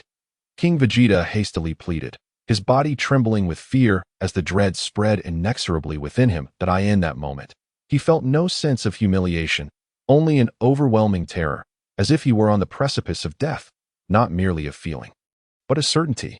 King Vegeta knew that if he failed to satisfy the god of destruction Beerus, he would surely perish, and he was consumed by regret. Do you take me for a fool? Boom! The palace trembled as it began to collapse. King Vegeta's form was firmly embedded within the stone crevices. Swish! Beerus appeared, grasping King Vegeta's head with a fierce grip. His gaze glinted with ferocity, fixated upon the king before him. The tremendous commotion instantly alerted the guards. Step, step, a sudden, urgent voice pierced the air as an elite Scion warrior hastened towards the scene. However, before he could draw near, the next moment saw this elite Scion warrior collapse to the ground. I commanded you to find the most comfortable pillow in the universe. For this, how many lives have you taken? I am indifferent to your actions, yet you reserve the finest pillow for yourself, leaving the second best for me. Do you wish to meet your demise? A chilling voice resonated, the destructive purple aura intensifying. Beerus paid no heed to the fallen Scion warriors, his gaze fixed solely upon King Vegeta. Stop! A voice suddenly rang out at that moment. A figure dashed forth from the distant entrance. Yet, with a resounding thud, the figure fell to the ground before he could even reach his destination. An overwhelming pressure ensnared him, embedding his body firmly against the earth, rendering him incapable of movement. Vegeta's pupils widened in terror. He had never anticipated encountering someone of such immense power. It was a tremor that resonated from the depths of his very soul. King Vegeta, ruler of the Scions, was indeed a pitiable sight, lacking even a single child with the courage to stand against him. Weiss, I am weary. Beerus casually flicked his hand, and in the next instant, King Vegeta was hurled aside, his words following suit. Very well, Lord Beerus, Weiss replied with a smile, and in a moment, his staff gently tapped the ground. A soft glow enveloped both Beerus and Weiss, their forms transforming into a streak of light as they soared into the heavens, swiftly vanishing from planet Vegeta. In the vastness of space, a radiant streak encased Beerus and Weiss. Lord Beerus, our next destination is planet Tartarus. It will take approximately the duration of a first-rate animated series. You may rest. Weiss's gentle voice echoed. Is it truly that lengthy? Beerus mused, recalling that the wretch Frisia was nearby. Let us pay him a visit. I wish to ascertain the status of his mission. A yawn escaped Beerus, as though a thought had crossed his mind. Indeed, we shall arrive in roughly 3 minutes, Weiss affirmed with a smile. In the next moment, the streak of light surged into the depths of the cosmos. Meanwhile, on planet Vegeta, nearly an hour after Beerus's departure, disturbances within the royal palace began to attract attention. Chaos erupted within the palace as numerous Scion warriors rushed in. However, as they surged into the palace, a cataclysmic explosion resonated once more, followed by the transmission of information. The Zephyrians had allied with extraterrestrial beings to launch a surprise attack within the palace, attempting to assassinate King Vegeta, which incited turmoil within the kingdom, resulting in the demise of 3 elite Scion squads. Fortunately, King Vegeta acted decisively, eliminating the marauding Zephyrians. Upon the news breaking, a tremor rippled across planet Vegeta. Subsequently, a multitude of Scions mobilized, commencing an investigation of their surroundings. Soon, Zephyrian collaborators among the aliens were eradicated. Was King Vegeta ambushed by the Zephyrians? The next day, on the plains, as Raditz recounted the events, Jiang Chen's expression revealed a hint of peculiarity. Indeed, it is said that today, the Pabujan squad annihilated an infiltrating alien team. Alas, they were unable to apprehend the Zephyrians. Those individuals are akin to rats in a sewer. Raditz nodded, speaking with vehemence. The Scions naturally harbored animosity towards the Zephyrians, and Raditz was no exception. Especially in recent years, the turmoil caused by the Zephyrians seemed considerable, intensifying their disdain. As for the fact that planet Vegeta was originally Zephyrian, the Scions were indifferent to such history. Zephyrians, Royal Palace. Jiang Chen, unfazed by Raditz's words, furrowed his brow. The scene of their initial landing involuntarily surfaced in his mind. The same Zephyrians, the same explanation. The images were almost identical. In the celestial expanse, a colossal spaceship loomed, reigning supreme over the starry sky.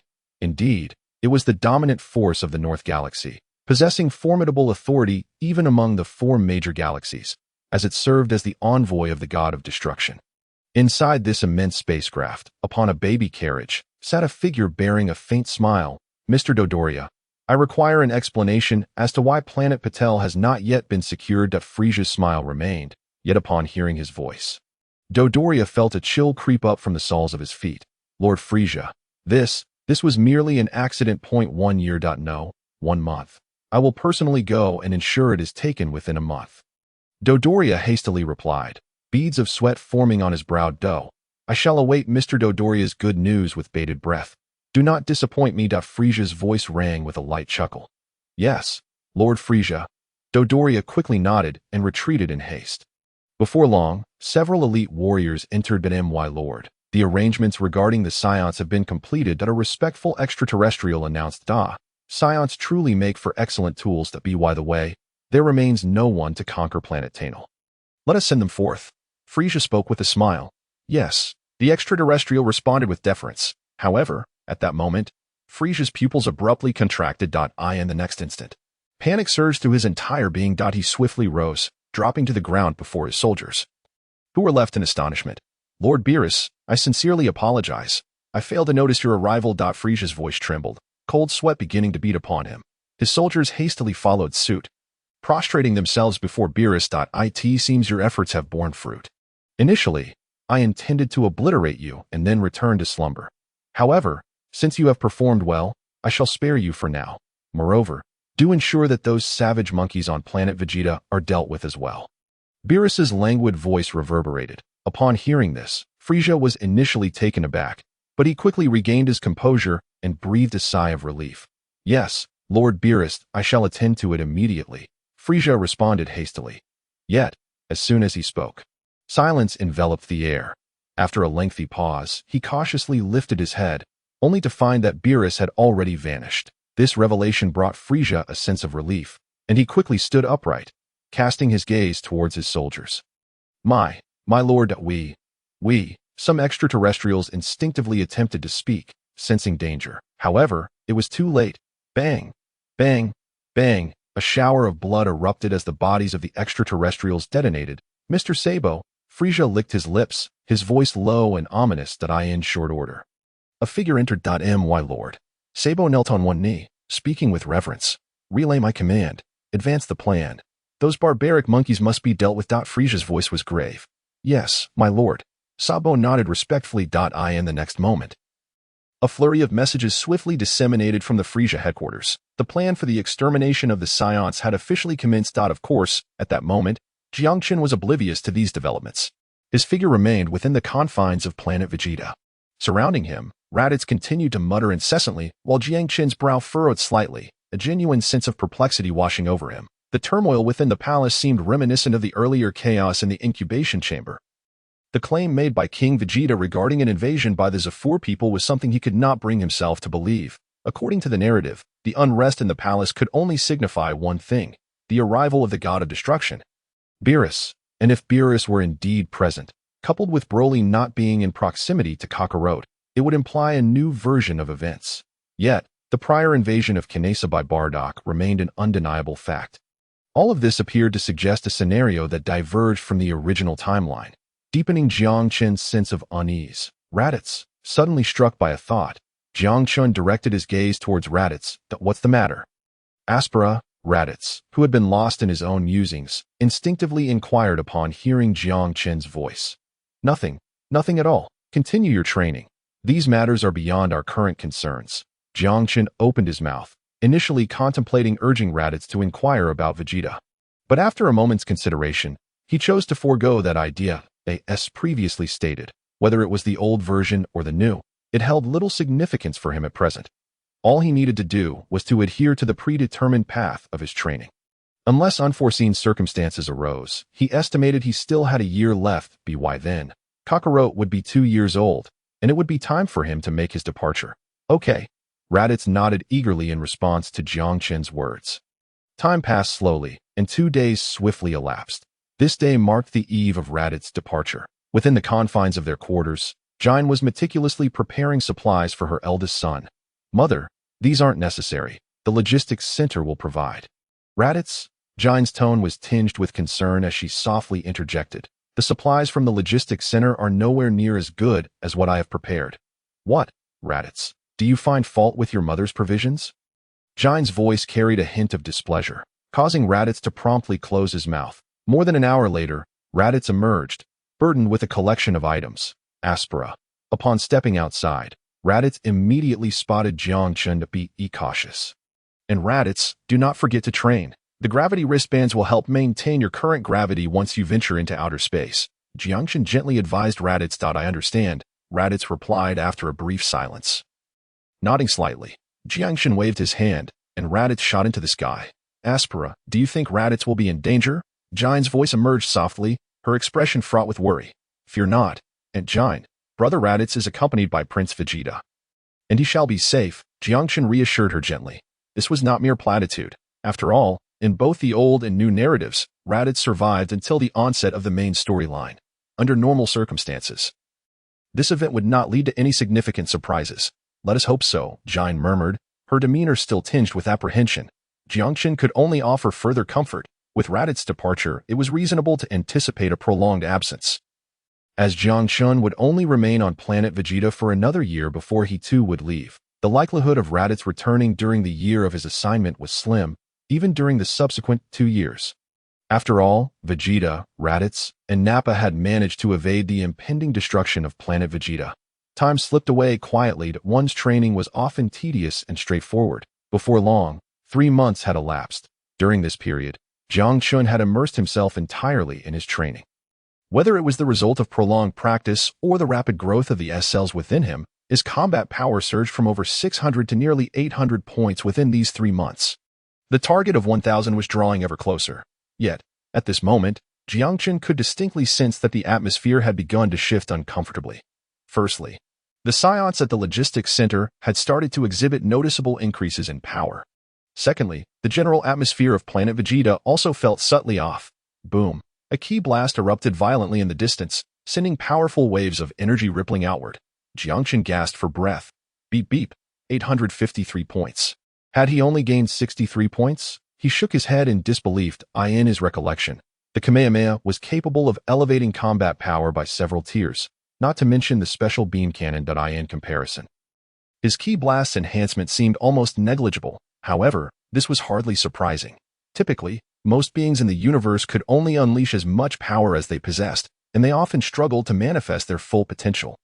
Earth and Namek were exceptional cases. Particularly Earth, a planet with lower combat levels, had managed to maximize its potential to achieve such results.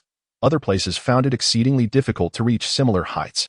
It is time to take action, Jiangchen murmured to himself, glancing at the sky. He then soared upward, heading towards the logistics center in the distance. A quarter of an hour later, he landed at the logistics center. Soon, he spotted Phil. After several years, Phil had grown into a competent supervisor.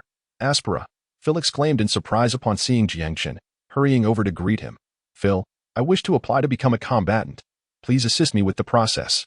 After a moment's contemplation, Jiangchen spoke. A combatant? Phil's surprise deepened. Given the circumstances involving Bardock, he had assumed Jiangchen, despite being in logistics, had not engaged in any work for an entire year. He had not anticipated this sudden application. Yes, I will need to change my designation. This should not pose any issues. Jiangchen nodded and clarified. That is not a problem. However, it will require an application, and it should be completed within 3 days. But Aspera, are you certain? Combatants are required to undertake a mission every 3 years, Phil cautioned, his expression tinged with doubt. That I am certain. Phil, that do not forget, I am still a scion. Jiangchen replied with a smile. Indeed, I almost overlooked that. Very well, I will process this immediately. Phil chuckled, nodding in agreement. Thank you. Jiangchen acknowledged with gratitude. No need for thanks. I will handle it, and you can expect to receive news soon. I believe it will be resolved swiftly. Phil spoke with a smile, initiating the application process, and soon after, Jiangchen's figure returned home. What followed was a period of waiting. The application for combat personnel proved to be remarkably straightforward.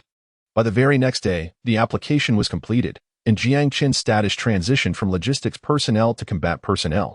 However, despite this change in identity, Jiangchen's daily life remained largely unchanged. He continued his rigorous training routine. Day in and day out, the only notable difference was the addition of a task-checking option. As a combat personnel member, he would be required to undertake a mission every 3 years, unless met with death.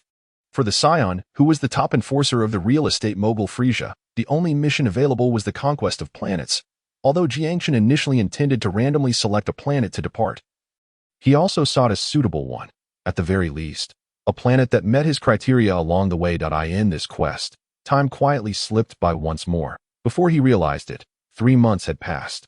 During this period, his combat power had officially surpassed 1,000. This level of power, if revealed, would undoubtedly cause quite a stir among the Scions. It is worth noting that Jiangchen's current body was not even 9 years old. Attaining a combat power over 1,000 at such a young age brought him perilously close to Prince Vegeta, surpassing nearly all other Scions. Of course, due to his gradually improving control over ki and the influence of gravity. Jiangchen was still unable to perfectly conceal his ki as he could on Earth. Nonetheless, he managed to lower it somewhat. The combat power he displayed was still only around 70 to 80 points and did not attract undue attention. It seemed that tasks were becoming increasingly scarce. It about to begin. Jiang Chen murmured, gazing at the rows of tasks in the logistics center, lost in contemplation. Indeed, something appeared amiss. Over the past few months, the availability of tasks had noticeably dwindled. If sensing Jiang Chen's quiet observation, Phil nodded in agreement and, with a hint of surprise, spoke up. These past 3 months? Jiang Chen paused, directing his gaze at Phil. Yes, precisely during this 3-month span. What's wrong? Phil instinctively responded, his expression tinged with confusion. It's nothing. Phil, please help me register for this planet. Nirma. Jiang Chen shook his head, speaking softly. All right, I'll take care of it immediately, Phil replied. Not pressing further, and swiftly went to complete the task. Moments later, Phil returned with the processing finished. Aspera has been registered. You can depart at any time within the next 3 months. I also checked. It's merely a low-level planet, and even among low-level planets, it's relatively weak. It shouldn't pose much trouble, Phil stated with a smile. Thank you. Jiang Chen expressed his gratitude.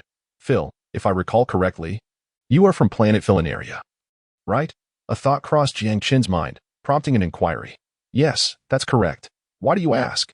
Phil responded, surprised. I heard from Uncle Bardock that planet Philonaria has undergone significant turmoil. There was an invasion, although they were repelled. The damages were considerable. If you have the time, you should return to check on it, Jiang Chen said hesitantly. Phil's eyes widened in alarm, his demeanor becoming frantic. Really, I'm not sure of the specifics. But since you have a 3-year leave, it would be the perfect time to visit, Jiang Chen replied, shaking his head gently.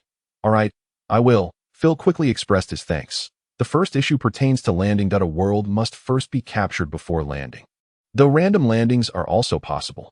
Generally, the landing time in a world is fixed, while the space is not. For instance, if one lands in the Naruto world during the 48th year of Konoha, everyone lands at that same time. However, they are not necessarily in the same world. It can be understood as different timelines. Special events may alter this, which will be addressed later. The second issue is related to landing identities. Theoretically, any identity or race present in the world can land. However, the character's strength must correspond. For example, if the protagonist has an external combat power of 5, indicating he is eligible for high school. Unlike ordinary people, the scion who lands must also have a combat power of 5, rather than several hundred or thousands. One cannot select characters like Frisia or Majin Buu, as they do not possess such weak forms. Similarly, in the Naruto world, one could choose from the Tsutsuki clan, but they must find Tsutsuki with a combat power of only 5. During the 48th year of Konoha, it seems only 2 Tsutsuki remained on the moon. So it would be unreasonable to claim their combat power was below 10. The third issue concerns speedrunning. This does not imply that the storyline concludes in just a few chapters, given the title Dragon Ball. It is impossible for the plot to wrap up so quickly, especially since Dragon Ball is an extensive anime. Speedrunning refers to the protagonist's familiarity with the plot, allowing them to navigate through it easily. While for others, the protagonist serves as the key to fast progression. The fourth issue pertains to the main world. This is not a simple fan work. It is more akin to a semi-fan work. And the main world will certainly retain some storyline elements. Currently, most of the narrative will revolve around Dragon Ball, and I will strive to minimize the main world's plot. The fifth issue involves the protagonist's sister's landing and the concealment of the protagonist's identity.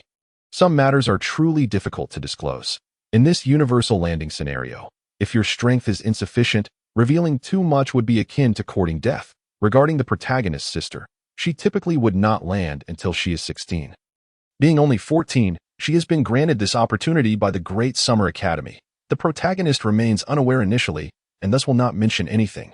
From his perspective, it is still early, and when the time comes, he will simply inform his sister of the relevant information. As for implicating Orochimaru, he is not a mere murderer. His Sound Village is not devoid of personnel. As long as there is value, Orochimaru would not harm the protagonist's sister. Moreover, as a special student of the Great Summer Academy, she likely possesses certain means of protection, alleviating any major concerns. Ultimately, if all else fails, if the Naruto world were to perish, there would always be opportunities to pull his sister into the Dragon Ball universe later on. Jiang Chen returned home, his expression marked by a hint of gravity. Unlike others on planet Vegeta, who lacked foresight, he sensed the unusual circumstances almost immediately. As the most capable enforcer of Frisia's army, the Scions played a role even more significant than that of the Jinyu force. After all, how many members were in the Jinyu force compared to the Scions? Even among the minority, the scion population reached tens of thousands. Furthermore, due to their ability to transform into giant apes, the scions had unparalleled effectiveness in planet conquests. Even a lower-class warrior could achieve a combat power of 400 in adulthood, with the worst-case scenario being 2 to 300 under a tenfold increase. That would mean a combat power of 2 to 3,000, or even 4 to 5,000, more than sufficient to decimate the indigenous inhabitants of a planet. It can be said that Frisia merely needed to drop scion infants onto various planets and await their retrieval. The same applies to intermediate and advanced warriors. Typically, Frisia's army would eagerly employ every scion at their disposal, leaving them with little opportunity to rest. However, at this moment, they had inexplicably found themselves idle, not just for a day or two, but for several months. Coupled with the current time frame, the implications were cleared at beginning. Jiang Chun mused softly, his gaze shifting to the starry sky, a look of solemnity crossing his features. For him, the destruction of planet Vegeta was of paramount importance. Overshadowing all else, this event not only pertained to his future achievements but was also crucial to the execution of his plans. Any caution taken was warranted. Thus, in the ensuing days, Jiang Chun began to prepare swiftly. Meanwhile, Frisia's plans were indeed unfolding just as Jiang Chun had anticipated. To avoid the premature discovery by the scions and to thoroughly resolve the situation, thereby completing the task assigned by the god of destruction. Beerus, Frisia chose not to act directly at the outset. Instead, he first reduced the missions of the scions on planet Vegeta, while simultaneously initiating a recall of the scions deployed in the field. Consequently, several months prior, the number of missions from planet Vegeta began to dwindle gradually, particularly those assigned to elite squads. As a result, the number of scions gathering on planet Vegeta has been steadily increasing. This process was executed discreetly, thus, no one, including King Vegeta, had noticed. In fact, the growing number of scions on planet Vegeta, especially the elite warriors, had even sparked a sense of excitement in King Vegeta. He had long harbored ambitions to rebel against Frisia and become the new emperor of the universe. Yet opportunities had eluded him. Although he considered his own strength comparable to Frisia's, the scions had been scattered across the cosmos since the beginning, making it challenging to unite them completely. However, an opportunity had now arisen. A significant number of scions had gathered on planet Vegeta, with over 7,000 or 8,000 elite warriors among them. Within the royal palace, King Vegeta sat regally upon his throne, while a scion knelt before him, presenting a report. At that moment, had any members of Frisia's army been present, they would have observed the assembly of 40 to 50 scions, all elite warriors of their race, with the weakest boasting a combat power of 5,000 or 6,000. And the strongest reaching as high as 9,000. There's still no news from Bardock? King Vegeta inquired in a low voice, casting his gaze toward a figure at his side. My king. According to the information received from Frisia, Bardock has been ordered to conquer Planet Chiller and should have just set off. The kneeling scion respectfully replied. Planet Chiller, you say? It must not be far from Planet Vegeta. Vegeta remarked. Indeed, my king. Planet Chiller is merely a 3-month journey from Planet Vegeta. Round trip, it should take no more than 6 months. The figure answered respectfully. 6 months, you say? That is ample time. King Vegeta scoffed. A cold smile gracing his lips. Frisia is indeed foolish to allow all the elite scions from Planet Vegeta to gather in such a manner. At this moment, his expression was tinged with exhilaration. In less than a few months, Planet Vegeta had amassed over 40 to 50 elite warriors. Once Bardock returned, with his combat power nearing 10,000, and by utilizing the Great Ape transformation, he would possess a staggering combat power of 100,000 to challenge Frisia.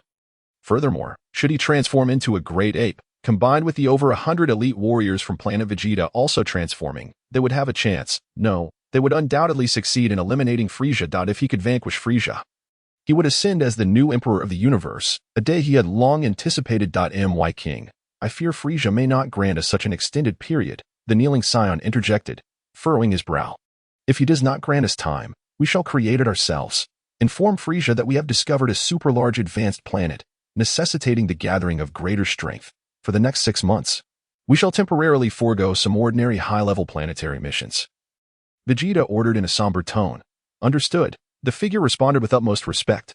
Soon after, the scions on planet Vegeta began to spring into action. A message swiftly reached Frisia's headquarters. Oh ho ho, what delightful monkeys. They still think to work for me, do they? Very well, let us indulge them. Frisia remarked with a smile upon receiving the scion's request. Yes, my lord, the alien responded respectfully. With Frisia's consent, King Vegeta could not contain his excitement. He had not anticipated such smooth progress. Frisia had agreed to his gathering of numerous elite scions. In the ensuing time, King Vegeta found himself daydreaming about the moment he would become the Emperor of the universe. Meanwhile, on planet Chiller, half of the sky had already turned pitch black, a beam of light shooting skyward. Oh, great dragon, I can grant you one wish, any wish at all, a resounding voice echoed. Please return Bardock to his homeland. Came the voice of an elderly Namekian beneath the mighty dragon. That is quite simple, but it requires adherence to his will. The dragon's voice responded. Yes, yes. The Namekian nodded nervously. In the air, two figures were locked in a fierce clash.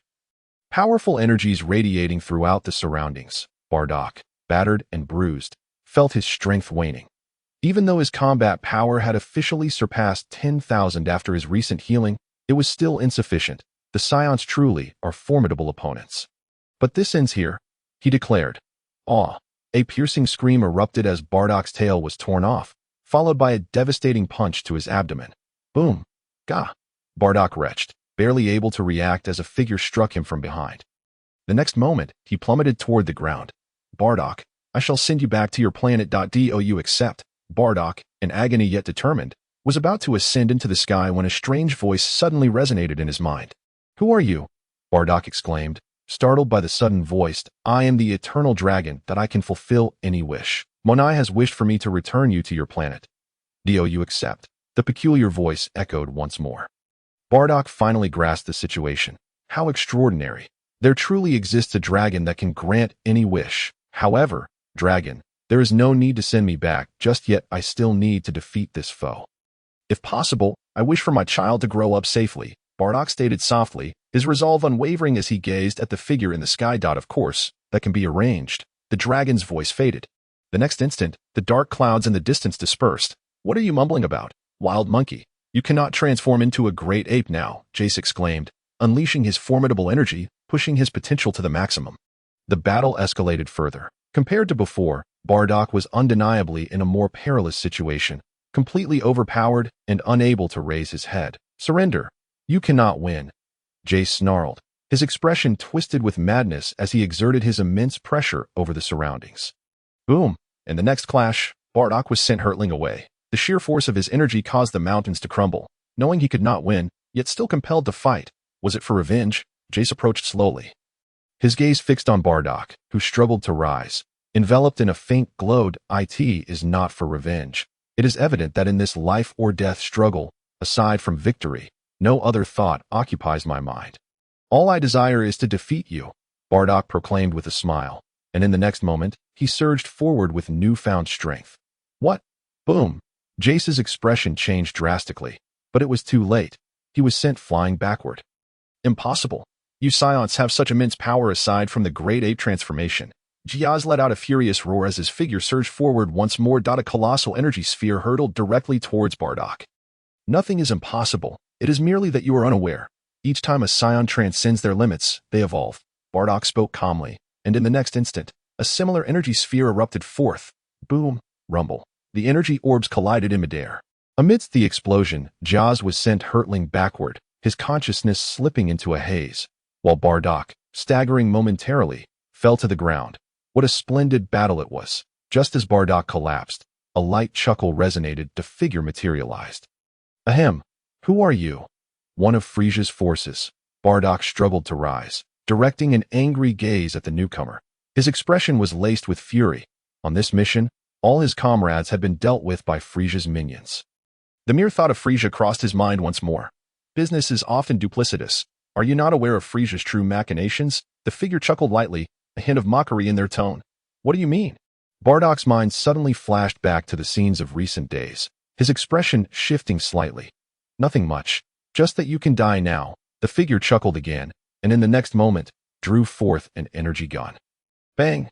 Ah, the energy blast shot forth, sending Bardock's form flying toward the edge of a cliff. Truly foolish. No wonder you are but a pack of wild monkeys. The figure laughed lightly. However, just as they prepared to step forward for a final blow, a voice crackled through the earpiece. Boss, Frisia's forces are approaching. How swift indeed, the figure retorted, and in the next moment, scooped up Jiaz, casually firing a shot towards the cliff before swiftly departing. At that moment, Bardock, plummeting towards the cliff, was on the brink of losing consciousness. Fortunately, a faint green glow enveloped him. A Namekian, whose arrival had gone unnoticed, was exerting their utmost to heal him. Days later, a spaceship soared into the clouds.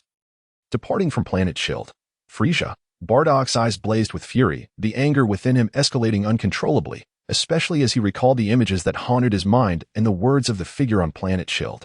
A streak of light traversed the cosmos, rapidly heading back to planet Vegeta. At this moment, there remained 4 months until the destruction of planet Vegeta. Meanwhile, on planet Vegeta, Jiang Chun, after 2 months of preparation, was finally ready to embark on his journey. The reason for the lengthy delay was that he required a gravity chamber and a large spaceship. As a lower-tier warrior who had only recently applied for combat duty, he lacked the qualifications. However, during this time, everyone had come to recognize his relationship with Bardock, and Bardock had generously bestowed upon him enough contribution points to facilitate the exchange. The only issue was that it required some time.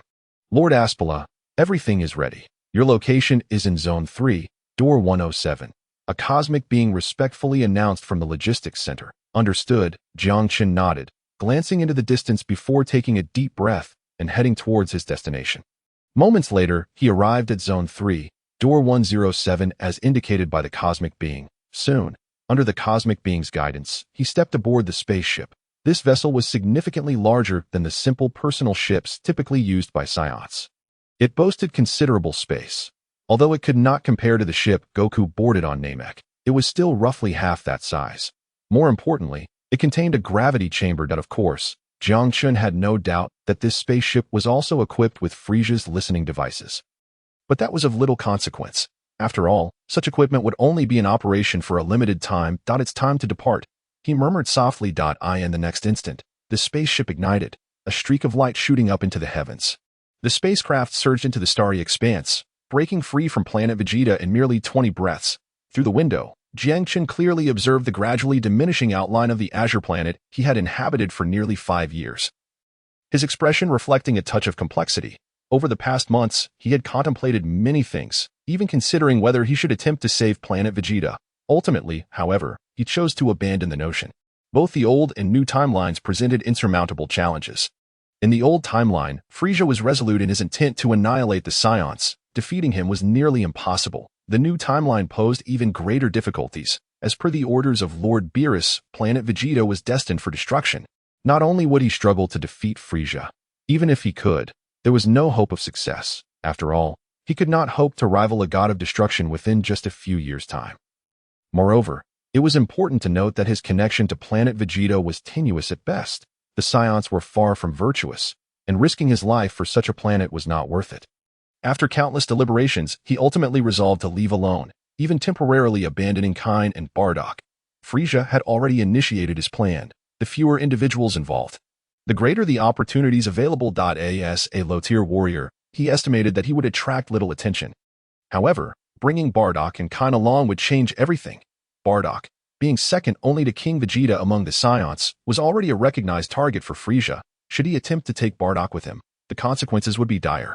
Furthermore, with the uncertainty of whether they were in the old or new timeline, no one could ascertain if Bardock was a pivotal figure in history.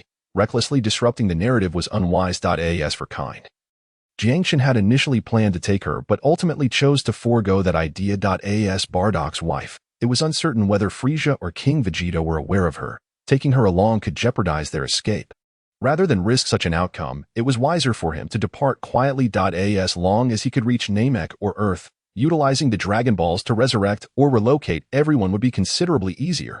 This was also the primary reason he left without bidding farewell to Kine or Bardock, aiming to minimize complications. Next, he would head to planet Tatar. It should take 6 months to arrive, Jiang Chen murmured, then steeled his resolve as he stepped into the gravity chamber. Simultaneously, on planet Circa, within one of Frisia's divisions, Frisia had arrived at some point unbeknownst to anyone. In the vast base, Frisia remained seated within his diminutive spaceship. Frisia the Great, half of the Scion elite team has returned. The remainder will be back at planet Vegeta within 6 months. Additionally, the elite team's missions have been fully suspended, and the tasks of the lower-tier warriors have been significantly reduced.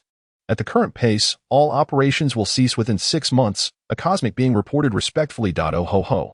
How obedient they are. This king is almost reluctant to let them go, Frieza replied in a sinister tone. A smile playing on his lips. Frieza the Great, another Scion lower-tier warrior, has departed from planet Vegeta, heading towards planet Nerma. The planet is classified as a mid-level planet, with its strongest combat power nearing 5,700 points. Quite close to that of a high-level planet. After Frieza spoke, an alien swiftly reported back, "Oh ho ho, my poor wild monkeys, it seems yet another is about to end its life." Mr. Chio-E, Frieza said with a smile. Then turned to an alien on his right. My lord, Chio-E quickly knelt on one knee. Let someone take care of it. Those wild monkeys are in the service of this king and cannot simply be disposed of. Frieza spoke with a grin. Yes, my lord. Chio-E respectfully nodded and then quickly withdrew, his demeanor betraying not a hint of negligence. Mr. Sabo, awaiting Chio-Yi's departure, Frieza turned to another figure nearby. Frieza, my lord, at your command. Sabo also knelt on one knee, his expression filled with respect. It seems the Sidhar organization has been somewhat disobedient lately. I do not wish to have uncooperative partners. Frieza's eyes glinted with cold light as he spoke. Indeed, Frieza, my lord, Sabo responded dutifully. Oh ho ho. It has been a long time since I have witnessed fireworks. Frieza's voice rang out with a smile. Within the base, the aliens could not help but lower their heads. Meanwhile, Jiangchen remained oblivious to all of this. He was entirely unaware that the so-called low-level planet, Nerma, was not truly a lowly world, but rather a mid-tier planet nearly comparable to a high-level one. Its combat power exceeded a mere few hundred points, boasting a formidable total of 5,700 points. Of course, this was not solely the case for Nerma. As the overlord of the Scions. The Frieza Force held dominion over all intelligence and data. It would be exceedingly simple for the Frieza Force to manipulate matters, although Frieza did not initiate direct action right away for the sake of permanence. He first gathered forces before striking. However, this did not imply that he would refrain from dealing with those Scions tasked with missions. A slight adjustment of data could suffice. A low-level planet could be transformed into a mid-tier or even high-level one, making it nearly impossible for those Scions to return given their nature. This could significantly alleviate Frieza's troubles, for he had no intention of retaining those low-tier Scions. Under the starry sky, Jiangchen's spaceship sped towards Nerma. Inside the gravity chamber, Jiangchen commenced his daily training routine. Time quietly slipped away in this manner. Before long, 5 months had passed. During these 5 months, Jiangchen had been wholly absorbed in his training. At this moment, his ship was less than a month's journey from the transit station, Tatar. Meanwhile, the atmosphere on Vegeta was becoming increasingly tense. The assembly of elite warriors on Vegeta had approached nearly 100. With most elite warriors having already returned at the current pace, it would take no more than 3 months for all elite Scions to return to Vegeta. Within the royal palace, has Bardock still not returned? King Vegeta frowned. His expression grimmed. King, we have lost contact with Bardock and cannot connect at this time. A Scion spoke cautiously. Useless. King Vegeta could not restrain his frustration. His expression darkened. He had initially believed Bardock would return within 3 months. Yet unforeseen circumstances had arisen. Now, 5 to 6 months had passed, and there was still no news from Bardo CK. King, could something have happened to Bardock? It seems that Celebi and Toma may have already perished. A cautious Scion suggested. Humph, all of them are worthless. What about Nappa's squad? King Vegeta snorted coldly, turning his gaze to the speaking Scion. Lord Nappa's squad has returned and is expected to be back on Vegeta in no more than 5 months. The Scion replied respectfully. 5 months. Is it? Relay a message to Nappa, instructing him to return to Vegeta as soon as possible, preferably within 3 months. King Vegeta commanded with a cold snort. Understood, the Scion responded dutifully. As this Scion withdrew, King Vegeta's brow furrowed. Bardock's mishap necessitated some adjustments to his plans. In comparison to Bardock, although Nappa was a trusted aide, his power was merely around 8,000, barely reaching 9,000. King Vegeta was uncertain whether he could achieve the desired results. His gaze shifted to the elite warriors below, his eyes glinting with icy resolve. At this moment, no one knew what King Vegeta was contemplating. The planet Vegeta remained as tranquil as ever. During this period, the Zaphil aliens seemed to have ceased their disturbances. The only conflicts were among the Scions themselves. Everyone appeared to be waiting for a specific moment, a time they desperately needed. Frieza was waiting, and so was King Vegeta. Meanwhile, in the vast cosmos, aboard a spaceship, Bardock was in a pitiful state, blood seeping from the corner of his mouth, his face contorted with rage. Frisia! His roar echoed. Simultaneously, in a distant corner of the cosmos, Jiangqin's spaceship finally arrived at Tatar. Having meticulously selected this planet, Tatar was not only located on the crucial route from Vegeta to Nirma, but was also a technologically advanced world not yet under Frisia's control. Although the Frisia Force had been dubbed the Cosmic Overlord, it had yet to fully dominate the galaxy, particularly as the plot had yet to unfold. Frisia's grasp over the North Galaxy remained quite limited. Tatar represented a vacuum of power for Frisia. For Jiangqin, this was of utmost importance that he could not rely on his current spaceship to evade Frisia's surveillance. He needed to acquire a new vessel. Otherwise, should he be discovered escaping, the Frisia Force would undoubtedly dispatch agents to hunt him down. With his combat power merely exceeding 1,000 points, even transforming into a great ape would only yield over 10,000 points. While he might be considered strong in the cosmos, within the Frisia Force, he was merely average. Jiangqin did not wish to take such risks at this moment. A technologically advanced planet that would not attract Frisia's attention was undeniably crucial. The spaceship descended onto Tatar, landing swiftly at the spaceport. As the hatch opened, Jiangqin emerged. To avoid drawing attention, he had changed his attire, no longer donning the standard uniform of the Frisia Force, and had concealed his tail, appearing as an ordinary child. Stepping into the spaceport and observing the bustling crowd, Jiangqin couldn't help but marvel at the prosperity of this planet. Yet, he quickly reminded himself that he was not here for sightseeing. He soon approached a Tataran at the spaceport to convey his intentions. "Dear guest, are you looking to purchase a new spaceship and sell your current one?" the Tataran asked politely, similar in appearance to Earthlings. The Tatarans had 4 ears, stood about 1 meter tall, and possessed slightly larger heads, seemingly a result of prolonged cerebral evolution. "Yes, could you guide me to where I can conduct transactions?" Jiangqin inquired. Nodding. "It's quite simple. Please follow me," the Tataran replied with a smile, promptly leading the way. "Thank you." Jiangqin expressed his gratitude and promptly followed the Tatarian individual into the distance. Before long, the two boarded a hovering vehicle. Half an hour later, the Tatarian led Jiangqin into a vast edifice. Upon entering, a new Tatarian approached them. "Esteemed guest, how may I assist you?" a respectful voice inquired. Jiangqin nodded towards the Tatarian, who had guided him earlier, and reiterated his request. "I require a spacecraft and wish to sell my current vessel. That is quite simple. Please follow me. We boast the most advanced spacecraft in the entire northern galaxy, as well as the most detailed star charts in the universe, which will undoubtedly meet your satisfaction," the Tatarian replied, his eyes brightening with enthusiasm. Under his guidance, Jiangqin soon beheld a succession of remarkably pristine spacecraft. The Tatarian's words rang true. The technology here was indeed cutting edge, potentially rivaling that of the Frisia headquarters. Moreover, Jiangqin was elated to discover that his large spacecraft held considerable value, allowing him not only to acquire a smaller, advanced vessel but also to retain a handsome profit. Without hesitation, Jiangqin purchased a combat power detector and a complete star chart of the northern galaxy. With his acquisitions in hand, he wasted no time and swiftly activated his new vessel, launching into the cosmos. After all, having sold his spacecraft, he could not afford to linger. Should the Frisia Force catch wind of his actions, he would find himself cornered on Tatar. Now was the time to make his escape. Although the Frisia Force may not have deemed him a significant threat, one could never be too careful. His primary mission remained unfulfilled, and Jiangqin was determined not to let carelessness be the cause of any misfortune. His decision proved to be astute. On the planet Sarka. "What?" Chio-E furrowed his brow, his expression darkening. "Lord Chio-E, that spacecraft has been located on Tatar, and a scion has sold it," a nervous alien reported, beads of sweat forming on his forehead. "Damn that monkey. Quickly, dispatch a team to Tatar. I demand more information," Chio-E retorted, his fury palpable. "Ugh, incompetence," he bellowed, his anger directed at the assembled aliens. "A mere child of a scion. And you've let him slip away again. How many times has this happened?" The voice of Chio-E echoed through the massive spacecraft, his fierce gaze fixed upon the robust aliens before him, their faces betraying their unease. Over 2 months prior, he had received orders from King Frisia to handle the aftermath of the Nirma incident, only to discover that the scion meant to be dispatched to Nirma had instead sold his spacecraft midway and vanished from their surveillance. This outcome caused Chio-Yi's countenance to shift, prompting immediate action. Fortunately, his response was swift. Within 10 days, he had managed to track the new spacecraft through certain means on Tatar.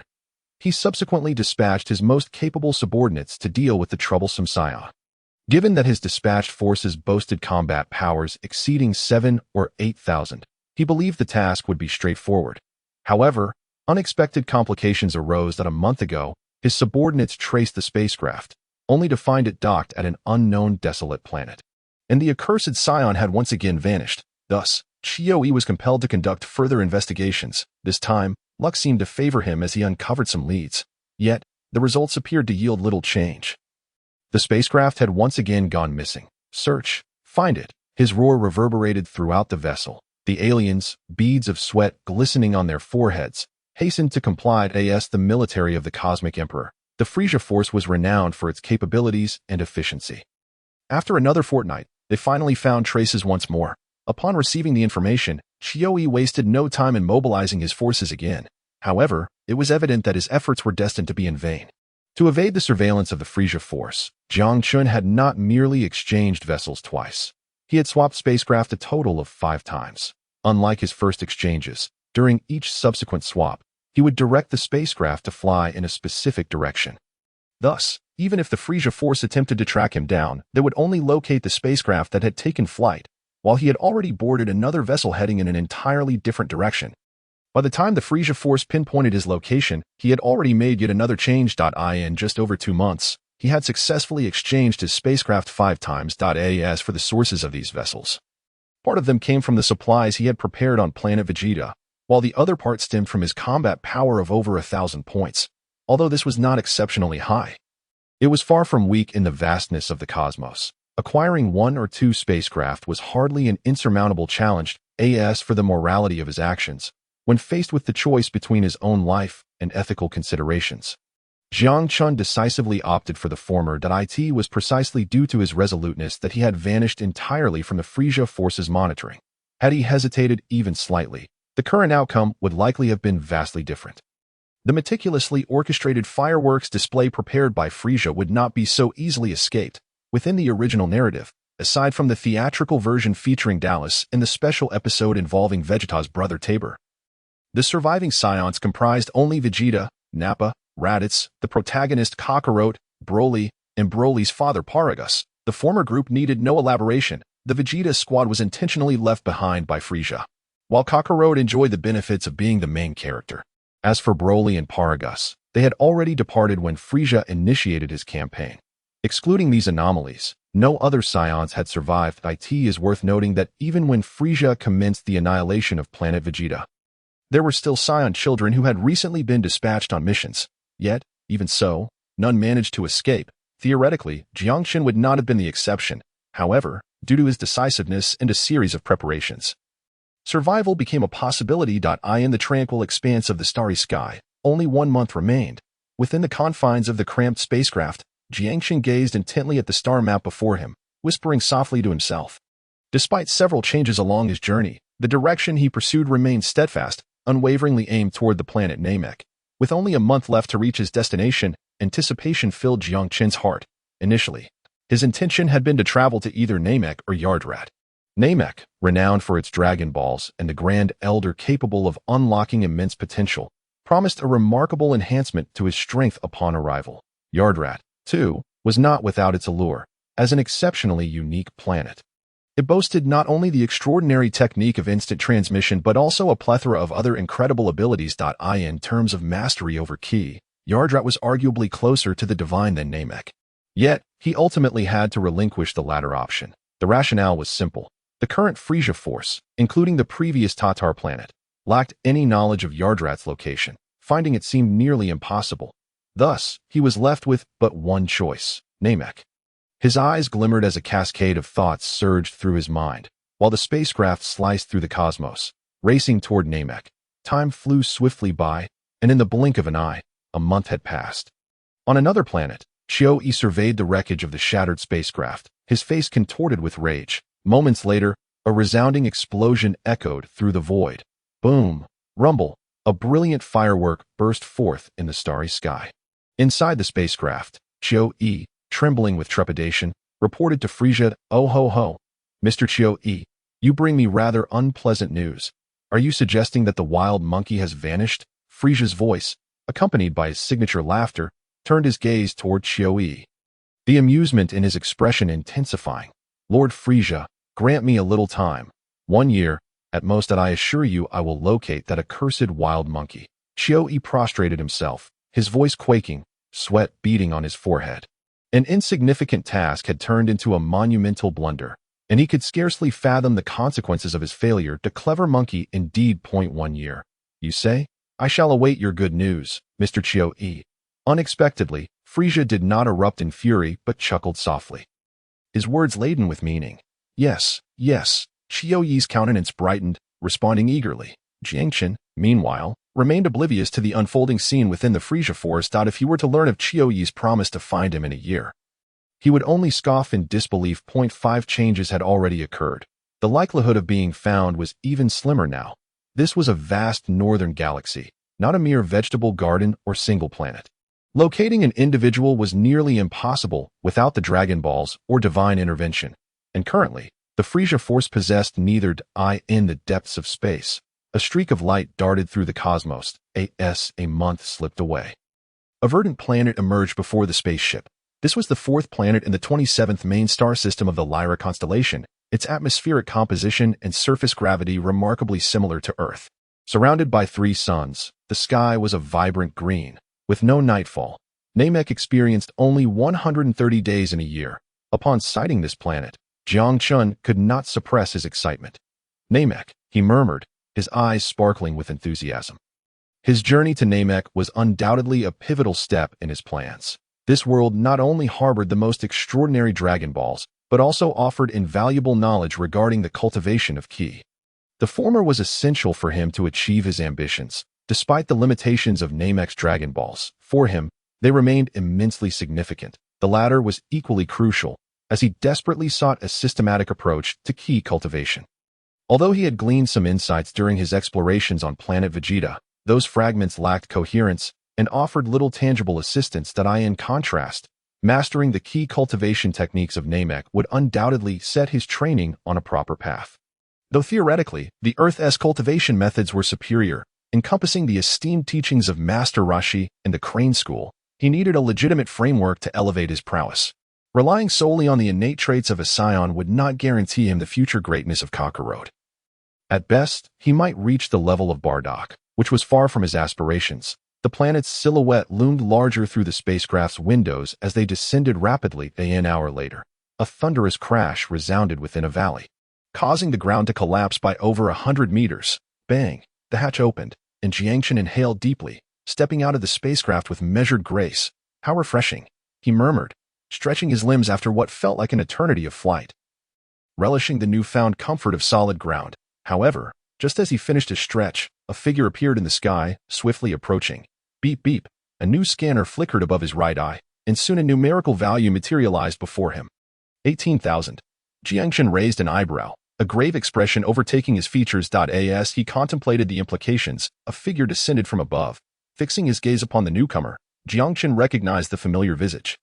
Devoid of body hair, with 2 antennae on its head and green skin, a quintessential Namekian. Esteemed guest, the Grand Elder requests your presence. The Namekian spoke softly as it landed before him. Is that so? Then please, lead the way. Jiangchen nodded slightly, his demeanor unperturbed. The highest authority on Namek was the sole survivor of a previous near-extinction event, the progenitor of all Namekians save for Piccolo, and one of the universe's most ancient and enigmatic beings. The Grand Elder's strength may not have been formidable, but his potential was beyond comprehension. His arrival could not have escaped the Elder's watchful eye. Jiangchen had mentally prepared himself for this encounter, recognizing that meeting the Grand Elder was his principal objective on Namek. Only by doing so could he secure the Dragon Balls and fulfill his ambitions. Esteemed guest, please follow me. Upon hearing Jiangchen's words, the Namekian nodded slightly. Soaring into the sky, Jiangchen hastily followed suit. Along the way, he learned the name of the Namekian before him, Zeno. Like Piccolo and Dandy, it too was a name derived from snails. Zeno served as the current Grand Elder's guard and was a combat-oriented Namekian, the strongest being on the entire planet at this time. It was evident that Nera had yet to be born. However, this was quite normal, as there were still several decades until the storyline commenced. and Neru's birth clearly would not take decades. It was highly probable that the Grand Elder sensed a crisis looming over Namek, and thus forced the birth of a successor. Only in this manner could Neru possess such extraordinary power compared to an ordinary Namekian, allowing him to fuse with Piccolo and dramatically enhance Piccolo's strength. That, of course, these were merely musings during their conversation. The two had not flown for long, approximately a quarter of an hour, before they arrived at a colossal structure. "Esteemed guest, the Grand Elder is awaiting you inside," Zeno spoke softly. "Thank you." Jiang Chun expressed his gratitude. Taking a deep breath before stepping inside, upon entering the room, he was greeted by a brightness that dispelled any darkness. Jiang Chun quickly spotted the Grand Elder of the Namekians seated upon a massive stone throne. There was no way to overlook the Grand Elder's immense stature. "Welcome, guest from afar." The Grand Elder's gentle voice resonated as Jiang Chun acknowledged his presence. "I am honored to meet you, Grand Elder." "I apologize for the abrupt visit," Jiang Chun said, bowing slightly with an air of regret. He dared not exhibit any semblance of negligence towards this being. "You are far too courteous. Your arrival is a privilege for our Namek." The Grand Elder replied, shaking his head with a smile. "You are too kind, Grand Elder," Jiang Chun quickly interjected, but after his words, he found himself at a loss for how to proceed. It felt somewhat inappropriate to directly request the Dragon Balls. Yet, he was not adept at engaging in small talk either. Now, he was uncertain about how to articulate the thoughts that had been premeditated. Fortunately, after a brief moment, the Grand Elder's voice broke the silence once more. "Dear guest, you have come seeking the Dragon Balls, have you not?" His deep voice caused Jiang Chun to momentarily freeze. Even though he had known that the Grand Elder was extraordinary, he had not anticipated that the very purpose of his visit would be so readily discerned. "Yes, I humbly request the Grand Elder's assistance. I am in dire need of the power of Purunga." Jiang Chun inhaled deeply, then slightly bowed, speaking with utmost reverence. "I understand." The Grand Elder replied. "I can sense your sincerity. The power of Purunga can indeed be lent to you, but would you be willing to agree to one condition?" The Grand Elder inquired with a smile. "Please, Grand Elder, do tell," Jiang Chun responded with a nod. Bracing himself, "I can perceive that an unprecedented disaster will soon befall Namek.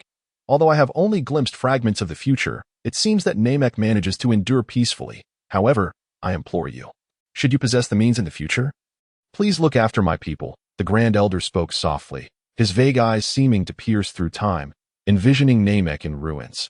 "Rest assured, Grand Elder, if I possess the ability, I will certainly safeguard Namek," Jiang Chun replied solemnly. "Thank you, Zeno." The Grand Elder nodded with a smile, then called out towards the door. Soon, the Namekian who had previously escorted Jiang Chun entered the room. "Grand Elder," Zeno greeted respectfully, "please inform the second Elder and the third Elder to gather the Dragon Balls." The Grand Elder instructed gently. "What?" Zeno was taken aback by the Grand Elder's words. "Go." The Grand Elder waved his hand. Although Zeno was somewhat puzzled, he bowed and exited. Once Zeno had departed, the Grand Elder's gaze returned to Jiang Chun.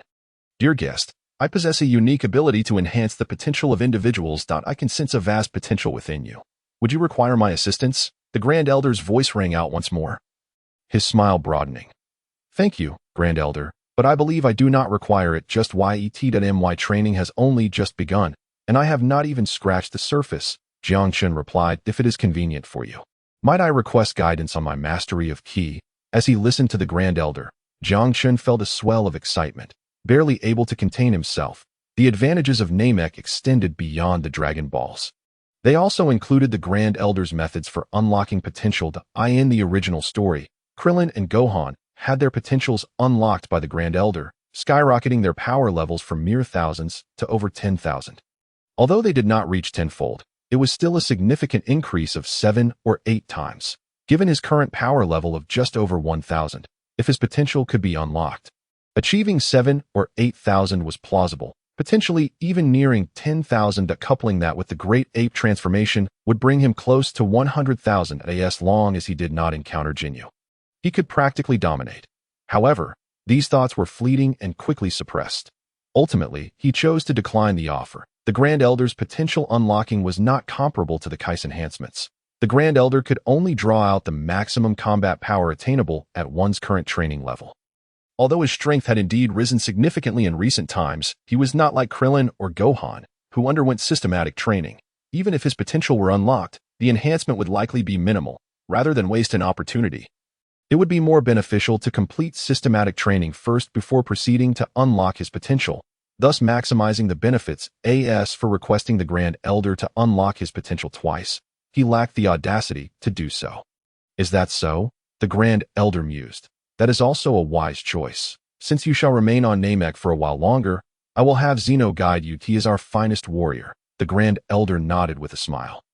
Thank you, Grand Elder. Jiang Qin's expression brightened, and he quickly conveyed his gratitude. He had not anticipated that everything would proceed so smoothly. He had not even needed to use many of his pre-prepared statements. And both of his objectives had already been achieved. Meanwhile, far away on planet Vegeta, a battered spaceship crashed into the logistics center. Crash! The hatch burst open, and Bardock emerged, pale and disheveled. Lord Bardock, are you all right? The sight of Bardock sent the entire logistics center into a frenzy. Many aliens rushed over, cautiously eyeing Bardock. Yet, Bardock paid them no mind. He bolted out of the logistics center, hastening towards the nursery. Faster! I must move faster. There is still time. Bardock's mind raced as he dashed away to in mere moments. He arrived at the nursery. Lord Bardock, what are you doing? Get out of my way! Bardock's furious voice rang out as he shoved an alien aside. He quickly entered the nursery and soon found his son, Kakarot. Kakarot, he murmured softly, gazing at the scion child within the nursery, his expression softening momentarily. But that softness was fleeting.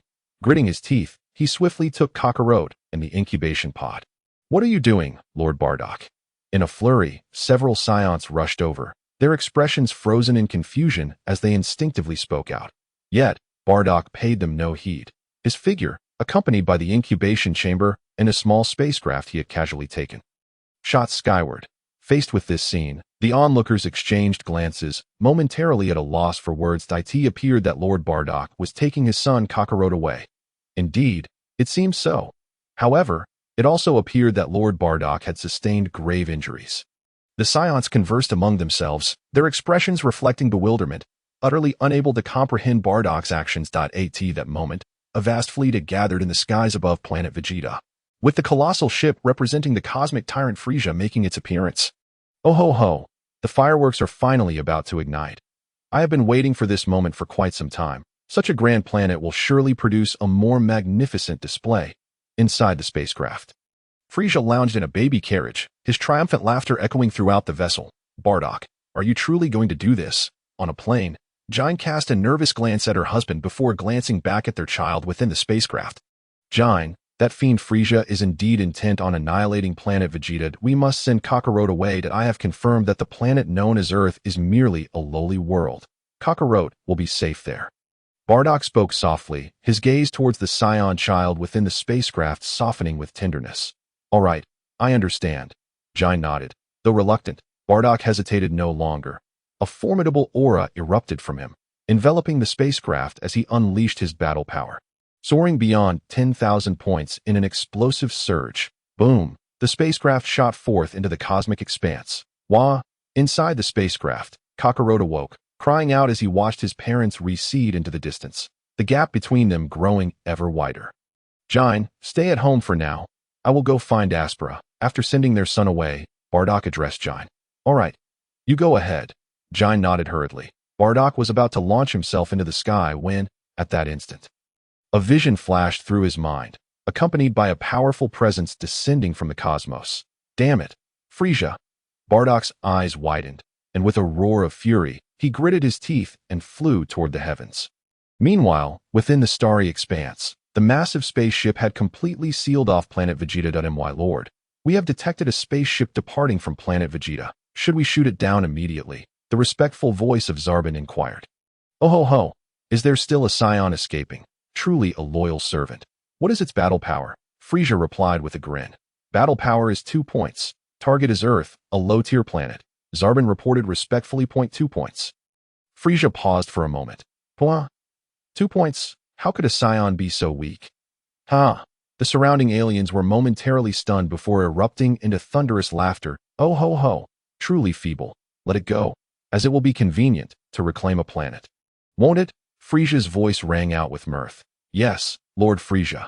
Zarbin replied dutifully. Come, Mr. Zarbin. The moment for the most beautiful fireworks has arrived. Frisia chuckled cheerfully as he maneuvered the baby carriage out of the spaceship. Appearing in the depths of space, that a throng of aliens capable of surviving in the cosmos followed closely behind. Before long, Frisia and his entourage gathered above planet Vegeta. The moment they arrived, a figure surged upward. Frisia! Bardock's furious roar pierced the air. Oh ho ho! A wild monkey has discovered us. How brave! Frisia chuckled, raising his right finger lightly. A fiery red energy sphere rapidly formed at his fingertip, expanding to the size of a planet in an instant. With a mere flick of his finger, the energy sphere hurtled toward Bardock and the planet behind him, casting an immense shadow over everything. Frisia! Bardock shouted in rage as a wave of overwhelming energy surged within him. His right hand unleashed a tremendous force, his battle power skyrocketing in an instant. 10,000, 12,000, 20,000, 30,000, 100,000, 200,000. In the blink of an eye, his battle power soared to 200,000 points. Yet, it was all in vain. The crimson light swallowed everything in its path, overshadowing his energy. His body was consumed, and the fiery energy sphere continued its descent unabated. Above planet Vegeta, a blazing sun erupted in an instant. Countless Scions looked up in awe, their mouths agape at the spectacle. On the plain, Jine's eyes widened in disbelief. Just as she was taken aback, a voice echoed in her ears. Jine, do you wish to relocate to Namek? The unfamiliar words momentarily stunned her. Yet, soon enough, a familiar voice reached her. Aunt Jine, please agree quickly. I will teleport you away. Aspera? Jine blinked in surprise. Aunt Jine, please agree, the familiar voice urged once more. Okay. Jine instinctively nodded.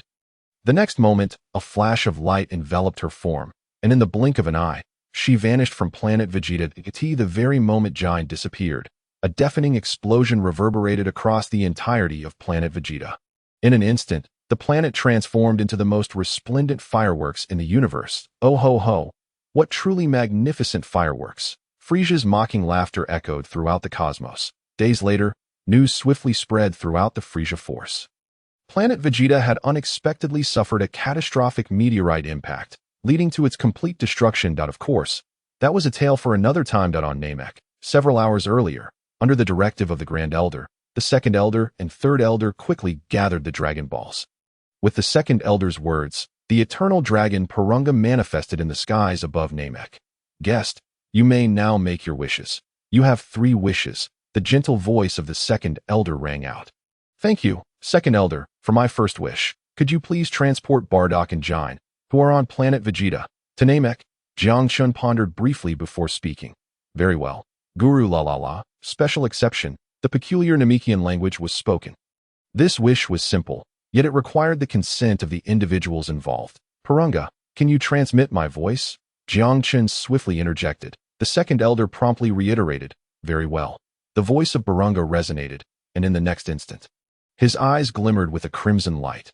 However, within a mere moment, the red glow extinguished. Regrettably, Bardock cannot be transported. He is the architect of history, bound by his own mission, and this dragon lacks the capability to facilitate his transport. The voice of Purunga echoed once more. Mission? Jiangchen's brow twitched. Your wish cannot be fulfilled. Please articulate your first wish anew. Purunga's voice rang out again. Without further elaboration, the Second Elder's gaze then turned towards Jiangchen. Purunga, send my voice to him. Taking a deep breath, Jiangchun refrained from further inquiries, as he vaguely understood the reason behind this and directly amended his wish. Very well. Under the Second Elder's recapitulation, Purunga's eyes again flared with crimson light. Moments later, a beam of light flickered and vanished. Jine's figure suddenly materialized before Jiangchun. Aspala, is it truly you? Upon seeing Jiangchun, Jine's expression revealed a hint of excitement. Aunt Gnei, Jiangchun could not help but smile at her. Aspala, Bardock? Jian seemed to recall something, her countenance shifting slightly as she spoke urgently. Aunt Gnei, Uncle Bardock seems to have a mission and cannot be transported here. Jiangchun let out a wry smile, softly explaining the situation. Jine's expression changed noticeably. Jiangchun opened his mouth, ultimately addressing the Second Elder in a hushed tone. Second Elder, I wish to know what Bardock's mission entails. Although he had his suspicions, he decided to voice his question for confirmation and to clarify the situation for Gnei. Understood. The Second Elder nodded and soon conveyed the information. Bardock is the architect of history. He will traverse back 1,000 years, shaping the legends of history. Transporting him back is beyond the capabilities of this dragon. Baranga's voice reverberated. Indeed. Jiang Chun nodded slightly, this moment undeniably confirming his suspicions. 1,000 years ago, upon hearing Baranga's words, Genei was momentarily taken aback. Please state your third wish. Baranga's voice echoed once more that I wish to acquire the ability of instantaneous movement to King Kai's planet or Yardrat. As his expression shifted, Jiang Chun pondered briefly before speaking. He had long contemplated this desire. Instantaneous movement, one of the most prominent abilities within Dragon Ball. Its utility was unquestionable. Regrettably, this wish cannot be granted. The power of King Kai is not within this dragon's purview, and the instantaneous movement of Yardrat is classified as a divine technique, unattainable through this dragon's wish that Tio obtain it. One must journey to Yardrat or train on King Kai's planet. Baranga's voice resonated, leaving Jiang Chun momentarily stunned. Instantaneous movement could not be acquired through a wish from the dragon. Please state your third wish. The dragon's voice echoed again. Taking a deep breath, Jiang Chun forcefully quelled the turmoil within, and his voice once again emerged. Please grant me the ability to transform into a great ape without losing my sanity. This was one of his prepared wishes, since he had not acquired this capability during his time on planet Vegeta.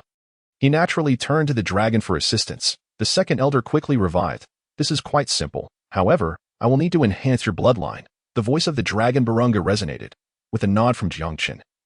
A red light instantly illuminated him. In that moment, Jiang Chun felt as though every cell in his body ignited, and waves of immense power began to surge from within. Beads of sweat began to seep from his skin. Time was indeterminate. He could not ascertain how long it lasted. When the figure of the dragon Barunga vanished from the sky, transforming into a cascade of luminous orbs that fell like shooting stars. The dimness of the sky receded. Jiang Chun's eyes fluttered open, revealing a glimmer of astonishment. Instinctively clenching his fists, torrents of formidable power erupted from within him. Crack, crack, crack. The sound of his joints echoed crisply. Suddenly recalling something, Jiang Chun instinctively activated his scouter. Beep, beep. The scouter's readings fluctuated rapidly. In mere moments, a completely new value appeared before him. 2,700 points. 2,700 points. An increase of 1,200? Jiang Chun murmured, excitement coursing through him as he realized that he had merely wished for the ability to retain his sanity in great ape form. Yet his battle power had surged by over 1,000 points. Moreover, he sensed that the potential of his body had seemingly been further elevated. 1,200 points was undoubtedly not the limit. With continued training, he believed he could extract even more. The enhancement of his bloodline appeared to have instigated significant changes in his physique. Meanwhile, Genei, who stood nearby, widened her eyes in astonishment. Even without a scouter, she could feel Jiang Chun's overwhelming aura. Aspala, Genei instinctively called out. Aunt Genei. Hearing her voice, Jiang Chun snapped back to reality, smiling as he responded. This, Genei glanced around, her expression caught between hesitation and revelation. Aunt Genei, please wait a moment. Jiang Chun hastily interjected, then turned to the second elder to express his gratitude. The second elder smiled and nodded. Come, the grand elder has already arranged accommodations for you. Please follow me. After thanking the second elder, Zeno stepped forward and addressed the two. Thank you. Jiang Chun smiled and nodded, then followed Genei as they accompanied Zeno to their designated dwelling on Namek. Along the way, Jiang Chun recounted the entire situation to Genei. As she listened, her eyes widened in shock. Aspala, are you implying that you left long ago? Genei instinctively inquired. Yes, Aunt G. I was initially preparing to undertake a mission, but along the way, I discovered Namek and learned that Frieza intended to attack planet Vegeta. Thus, I resolved to summon you and Bardock using the Dragon Balls of Namek. Jiang Chun nodded, softly explaining. How remarkable! Genei exclaimed in astonishment. Aunt Genei, rest assured, the Dragon Balls will cool down in 180 days. By then, I can summon Raditz as well. At that point, we can set out to find Kakarot. Understanding Genei's thoughts, Jiang Chun spoke with a smile that he had refrained from using a wish to bring Raditz along to avoid complications. Raditz possessed a scouter, and attempting to remove it would require at least 2 wishes, quite wasteful. Thus, he decided to postpone that wish for another time. But as for Kakarot, Jiang Chun had no desire to disrupt his growth trajectory. Even though it seemed that the timeline had already diverged, one could never be too certain. After all, Dragon Ball encompassed a multiverse of possibilities, and altering history excessively could lead to unforeseen consequences. Who knew if a time-space deity or a red-haired Trunks might suddenly appear, turning the situation into a grand jest? Esteemed guest, this is the room arranged for you. You may reside here from now on. Additionally, the Grand Elder has informed me that I will be instructing you in your training during this period. Zeno spoke softly. The group then descended to the ground. Thank you. Jiang Chun expressed his gratitude. He was exceedingly satisfied with this place. Two simple houses stood nearby, and not far away lay a vast expanse of open land, ample enough to meet his daily training needs. No need to thank me. Zenuo replied, shaking his head, and then arranged a time for training with Jiang Chun for the following day before departing. Jiang Chun then began to organize his life with Janae. Upon learning that her husband and son were both unoccupied, Janae felt completely at ease, especially as Jiang Chun promised that next time he could bring Raditz along. Janae was filled with anticipation. Meanwhile, Jiang Chun started planning for the life ahead of him.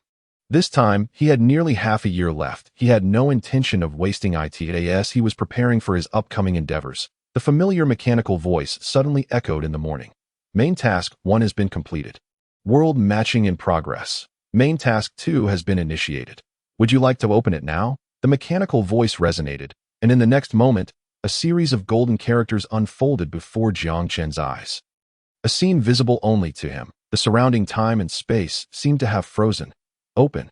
Observing this scene, Jiang Chun felt a surge of excitement, inhaled deeply, and then spoke. World matching has restarted. Matching complete. Main task 2. Eliminate Frisia. Task success. Gain an additional landing opportunity. Task failure. Lose 90% of combat power. The golden characters danced once more, accompanied by the mechanical voice that a new line of content appeared again, and upon seeing it, Jiang Chun's brow furrowed sharply. However, before he could react, the frozen time and space around him swiftly resumed, and the golden characters dissipated. What the hell? In the open space, gazing at the vanishing golden characters, Jiang Chun finally reacted and exclaimed in frustration. Good heavens! This second main task had immediately thrust him into a hellish level of difficulty. It was even more challenging than the first main task. The first merely required escaping the destruction of planet Vegeta, which didn't necessarily demand exceptional strength. This second main task, however, explicitly required him to defeat Frisia. Good gracious, Frisia's combat power was 120 million, while his was only a little over 2,000. It was like throwing his head against a wall.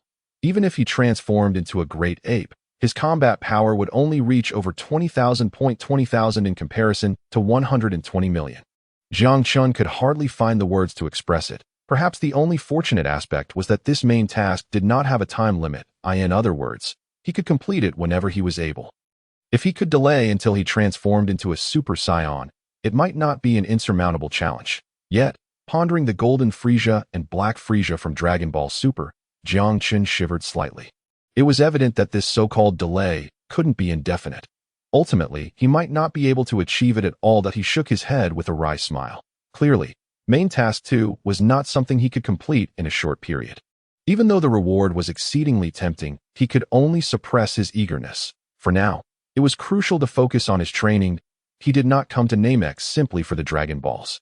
The primary purpose was to cultivate. He intended to stay on Namek for a year, and he did not wish to squander that time. The morning sunlight cascaded down.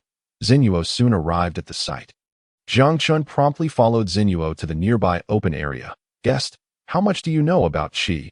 Zenuo hesitated for a moment before inquiring of Jiang Chun. The hidden energy within every living being, along with righteous energy, evil energy, courage, and vital energy, should all be encompassed within Qi. That Qi enables the physical body to transcend its limits. Jiang Chun pondered for a moment before responding.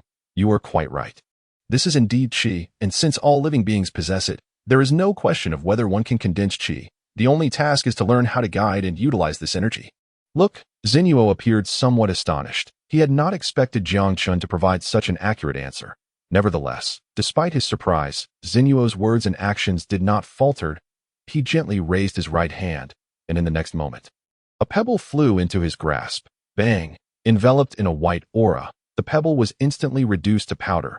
What is this? Witnessing this, Jiang Chun was momentarily taken aback, his expression showing signs of shock that he could perceive that it was not sheer force that had shattered the stone, but rather that a wisp of energy had caused its destruction. Follow me. Perhaps there is a place more suited for you. Noticing Jiang Chin's astonished gaze, Xinyuo pondered briefly before speaking, then soared into the air. All right. Jiang Chin quickly nodded, and his figure followed closely behind.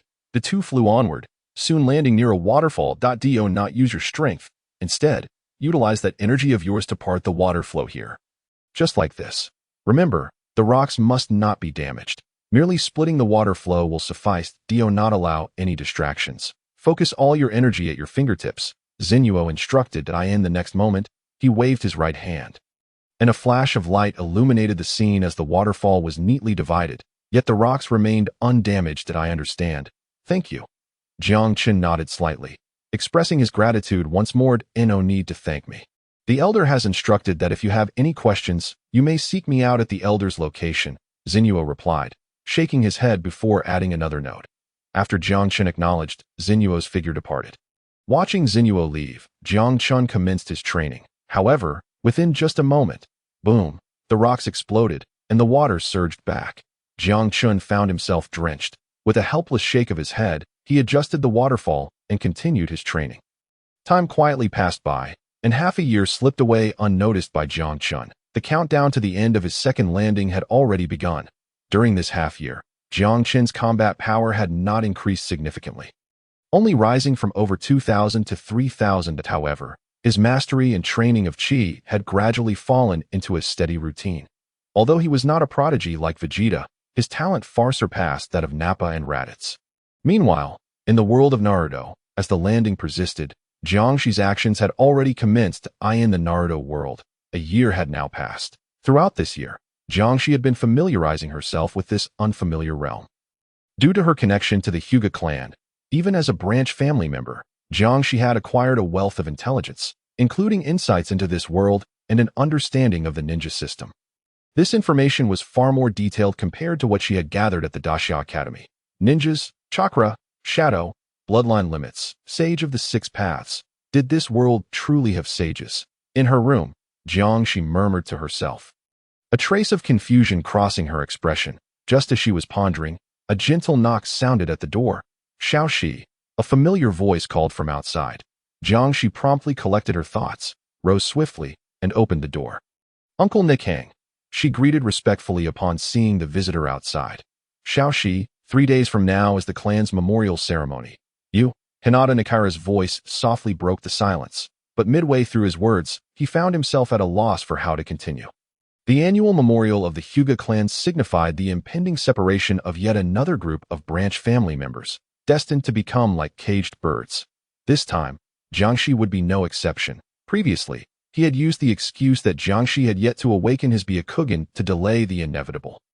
But 6 months ago, after Jiangxi had revealed his Byakugan during a clan competition, this excuse could no longer be sustained. I understand, Uncle Nakira, Jiangxi said with a smile, seemingly oblivious to Nakira's hesitation.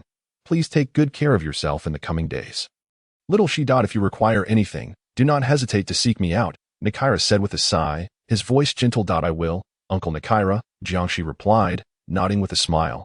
After Nakira imparted a few more instructions, he departed from Jiangxi's room. As Jiangxi watched Nakira leave, his smile gradually transformed into a solemn expression. Is it about to begin? He murmured softly before returning to his room. Chakra surged within him, and in the next moment, a series of hand seals were swiftly completed. Bang! As the final seal was executed, his right hand touched the ground. A cloud of smoke billowed forth, and in an instant, numerous techniques spread out in all directions. Following this, Jiangxi's figure morphed into a wisp of white mist, vanishing from the spot. In the depths of Konoha village, within a clandestine laboratory, the summoning techniques unfurled, and in an instant, white mist ascended, revealing Jiangxi's form. You're quite punctual, she. A chilling voice rang out as Orochimaru, who had been operating instruments, raised his head. Lord Orochimaru, the clan's ceremony is about to commence. Have you decided how to assist me? Jiangxi inquired, her brow furrowed, her tone decidedly blunt. Although the individual before her was a shadow-level ninja, a being of at least tier 3 in the main world, Jiangxi, as a special student of the Great Xia Academy, possessed her own means, allowing her to face him without much trepidation. That you're quite impatient, she. Just look at my marvelous results, Orochimaru replied with a grin, seemingly unfazed. That I in this world, some believe in hard work, others in lineage. Only I, Orochimaru, believe in science. As he spoke, Jiangshi stepped forward, soon noticing the conspicuously bright Byakugan within the petri dishes. Did you succeed? Jiangshi gasped, her expression momentarily stunned, her eyes sparkling with excitement. I must say, the information you provided is truly remarkable. I am quite curious about where you obtained it.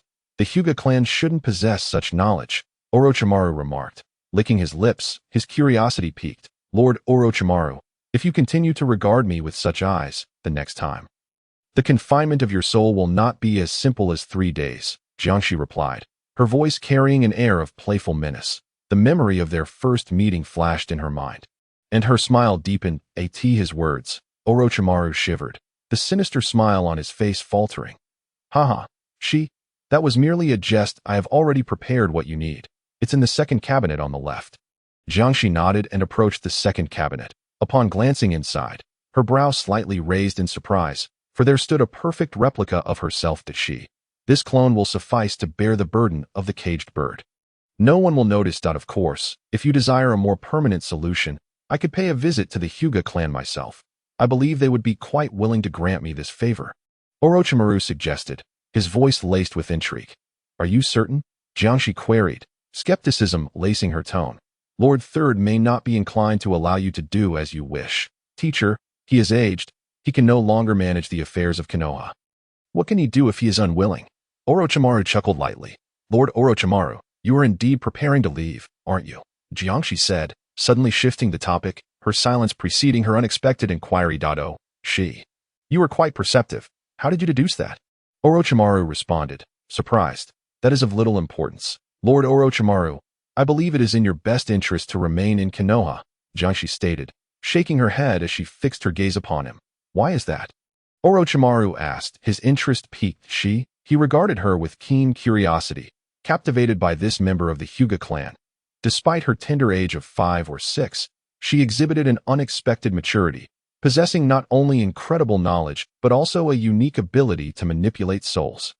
While he might have dismissed such claims from others, hearing them from Jiangshi sparked his interest. Konoha possesses more resources, does it not? Moreover, I believe Lord Orochimaru holds a keen interest in the Sharingan and Byakugan. Particularly the Sharingan. If all goes well, in a few years, you should be able to acquire a substantial number of Sharingan, Jiangshi said earnestly. In a few years. Orochimaru raised an eyebrow, surprised. Indeed, the question remains whether Lord Orochimaru is willing to wait. Jiangshi replied with a light chuckle. I must admit, you have piqued my interest. However, the teacher must have already uncovered something. Once discovered, I will have no options left, Orochimaru said with a wry smile. Lord Orochimaru, you exaggerate. Isn't there someone more suitable for this task? Isn't this his domain? Jiangshi remarked with a light laugh. 3 days swiftly passed. The memorial of the Hyuga clan commenced. As the ceremony concluded, a new batch of branch family members was designated as caged birds. And Jiangshi was no exception. Consequently, both Hinata Nikizutsu and Hinata Nakara came to visit Jiang 11. To their astonishment, Jiangshi exhibited no unusual behavior. Her emotions remained remarkably stable.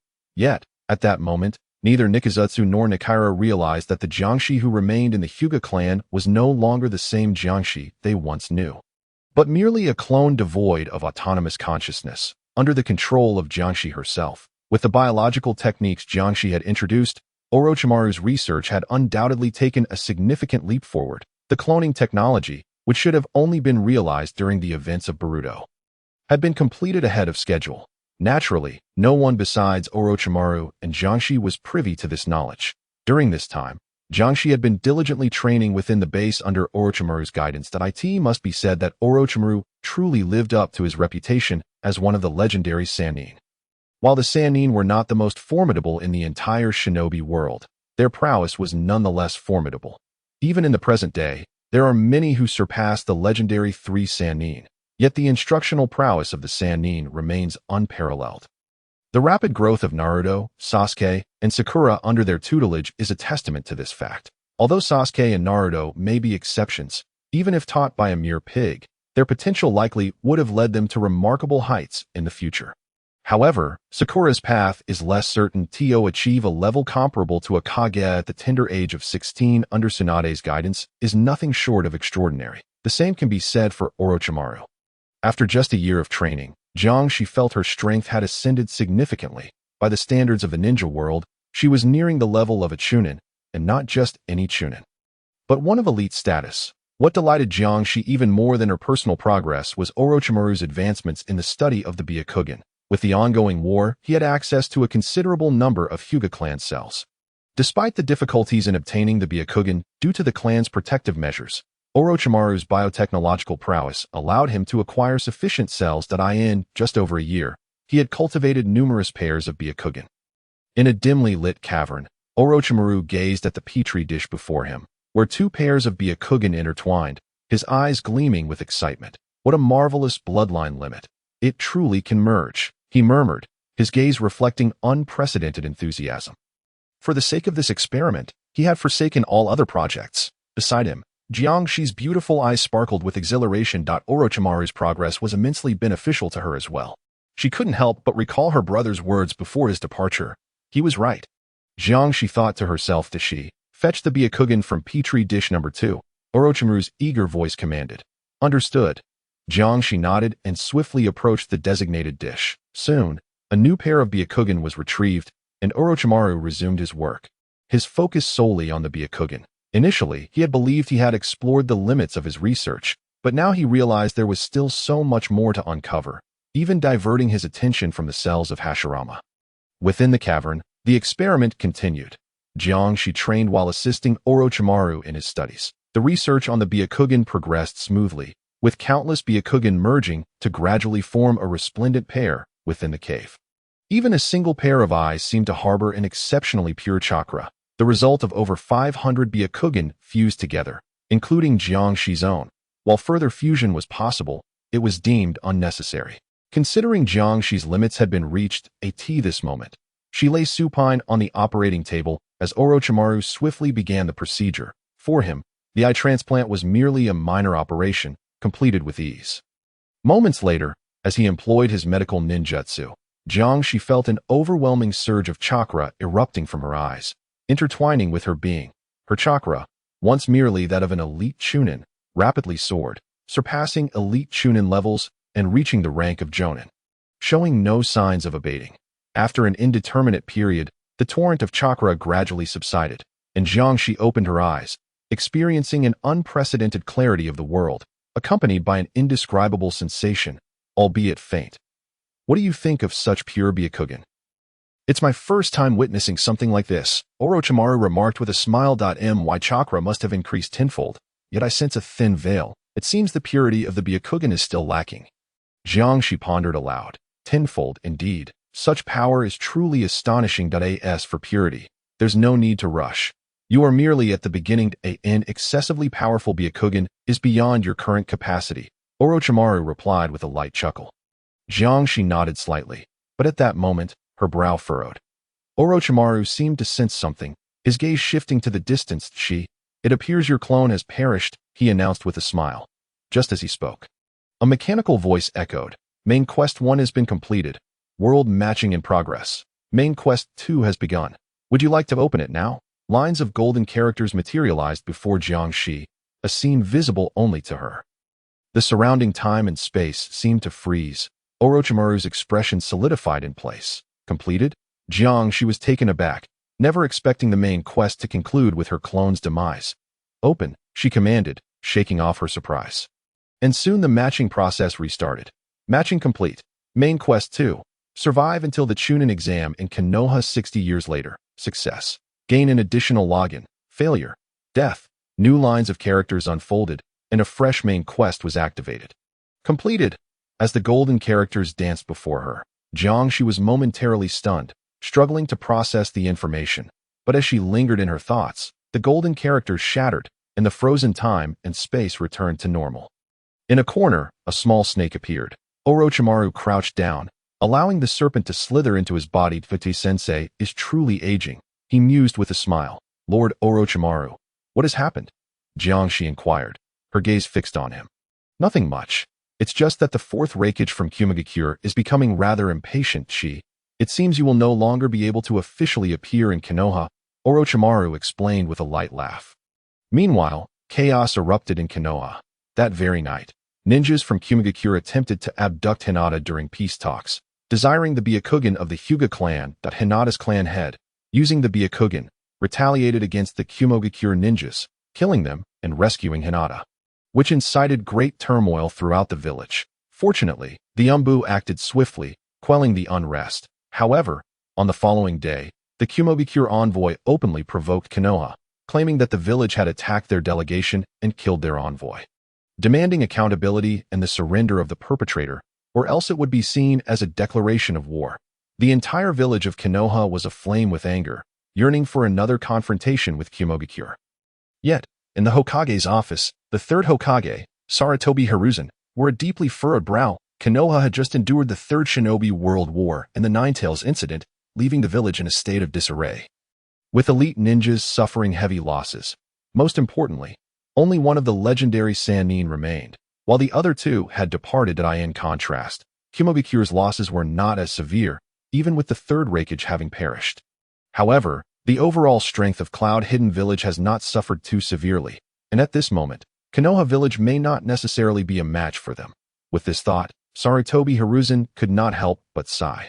In the next instant, his figure vanished, and on the third day, Konoha Village chose to compromise, handing over Hinata Hisashi, the younger brother of Hinata Hayashi, as the person responsible for this operation. Naturally, this mission was conducted in secrecy, and only a handful of people in Konoha were aware of it, preventing any significant uproar. However, this had little impact on Jiangxi, whose life continued in Orochimaru's laboratory. That on one hand, she was engaged in training, while on the other, she assisted Orochimaru with his experiments. The only difference was that she had transitioned from Hinata to Shi, becoming one of Orochimaru's subordinates. As for her identity, she was merely an orphan that Orochimaru had picked up from outside. Being one of the legendary three ninjas, Orochimaru found it exceedingly easy to accomplish this. Strangely, Orochimaru, who should have defected from the village a year ago, remained in Konoha to this day. As for the human experiments, Orochimaru had long since handed them over more than a year ago and had not intervened since. Naturally, there was no issue for the third Hokage, Sarutobi Hiruzen, to discover. Meanwhile, in another location, the incident of Hinata being abducted unfolded as well. In a spacious room, a group of Cloud Hidden Village ninjas were conspiring. They were part of the negotiation team for Cloud Hidden Village's discussions with Konoha, yet beneath the facade of negotiations, they harbored intentions to probe Konoha's vulnerabilities, eager to ascertain the extent of their losses from the Ninetales incident. The Raikage had just issued an order for them to attempt to capture a member of the Hyuga clan's main house. In the dimly lit room, the representative from Cloud Hidden Village spoke in a hushed tone. Upon hearing the leader's words, the expressions of those present changed drastically. To abduct a member of the Hyuga clan's main house within Konoha was tantamount to a death sentence. Particularly, the final woman's face turned pale in an instant. According to my understanding, the little princess of the Hyuga clan passes through the short street every evening. We will act there. Wang, Lin, you will assist me in diverting the Hyuga clan's attention. Xia, your task is to take her away. The leader remained unfazed by their concerns, speaking in a low tone. But leader, Xia is merely a genin. One could not help but interject. The genin is the most suitable for this task. Follow my plan, and we will commence the operation today. The leader waved his hand and swiftly issued commands. Yes, though anxious, the group quickly responded. As dusk gradually enveloped the scene, several figures in black stealthily approached the Hyuga clan. Who goes there? A voice rang out, and soon the attention of the Hyuga clan was drawn. At the same time, a figure silently approached Hinata Hyuga, delivering a swift strike that rendered her unconscious. Lu Qingxia dared not waste a moment, swiftly lifting Hinata and sprinting away into the distance. In a few flashes, they vanished from sight. However, as she turned the corner, a figure appeared, their demeanor cold. Upon recognizing the newcomer, Lu Qingxia's expression shifted dramatically. In the next moment, she felt a searing pain in her chest. The infiltrator had perished, landing complete. Returning. Please wait. Countdown initiated. 19, 18, 17. The familiar mechanical voice echoed in her mind as the countdown approached its conclusion. Buzz, a light visible only to Lu Qingxia, descended from the heavens, enveloping her form in an instant. When she regained her senses, she found herself at the center of the dimension, gazing at the empty expanse of the dimensional center. Lu Qingxia's face turned ashen. I failed, she murmured, her body nearly collapsing. Meanwhile, in the academic affairs office, another failure, a teacher sighed.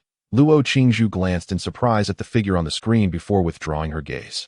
In the world of conquest, success naturally comes with failures. Even those who manage to enter high school are considered geniuses. However, no one dictates that geniuses must succeed. Failure is the norm. In the vast Xia Federation, although many can sustain their conquests yearly, this is merely a result of a large base, and in proportional terms, the numbers are not significant. The staff had witnessed Lu Qingxia's mindset countless times, and thus, they did not experience any substantial emotional fluctuations. Jiang Chun was oblivious to Lu Qingxia's situation or Jiang's predicament. He harbored little worry for his sister, even after recommending the dangerous Orochimaru to her. He understood that his sister possessed special dimensional techniques taught by Daxiao Academy, as a special enrollment student. Each individual was exceptionally extraordinary. His sister possessed an immensely powerful talent for soul energy, which allowed her to acquire a dimension technique specifically targeting the soul, perfectly countering Orochimaru. This was precisely why Jiang Chun encouraged Jiangxi to seek out Orochimaru. After all, the world of Naruto is different from that of Dragon Ball. In the Dragon Ball universe, even if one is not the protagonist or lacks special talents, there exists potential for ascension through artificial beings, Dragon Balls, or divine training methods in the Naruto world. However, such opportunities are exceedingly rare. As each individual's achievements are often predetermined from the outset, it is not merely at birth, but rather from their ancestry. The closer one's bloodline is to Kagaya Otsutsuki, the higher their potential. Why is Senja Hashirama regarded as the god of shinobi? Why is Uchiha Madara known as the Ashura of the shinobi world?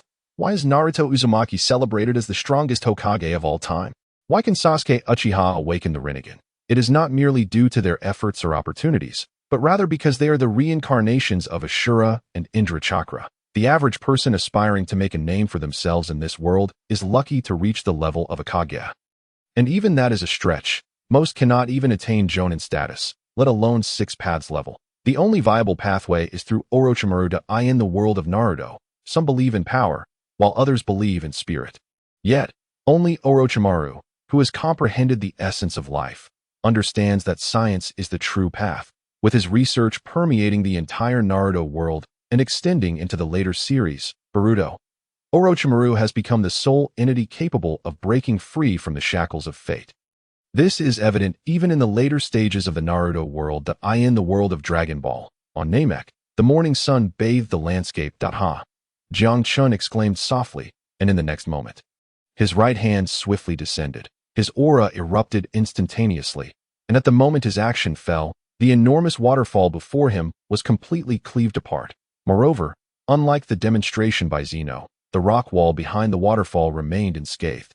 Moments later, as Jiang Chen's aura receded, the previously split waterfall began to flow back together. Splash! The water surged, but at this moment, Jiang Chun had no thoughts to spare for it. Huff! With a deep exhale, a flicker of joy appeared on his face. After months of diligent practice, he had finally completed his training. His talent was no longer insignificant.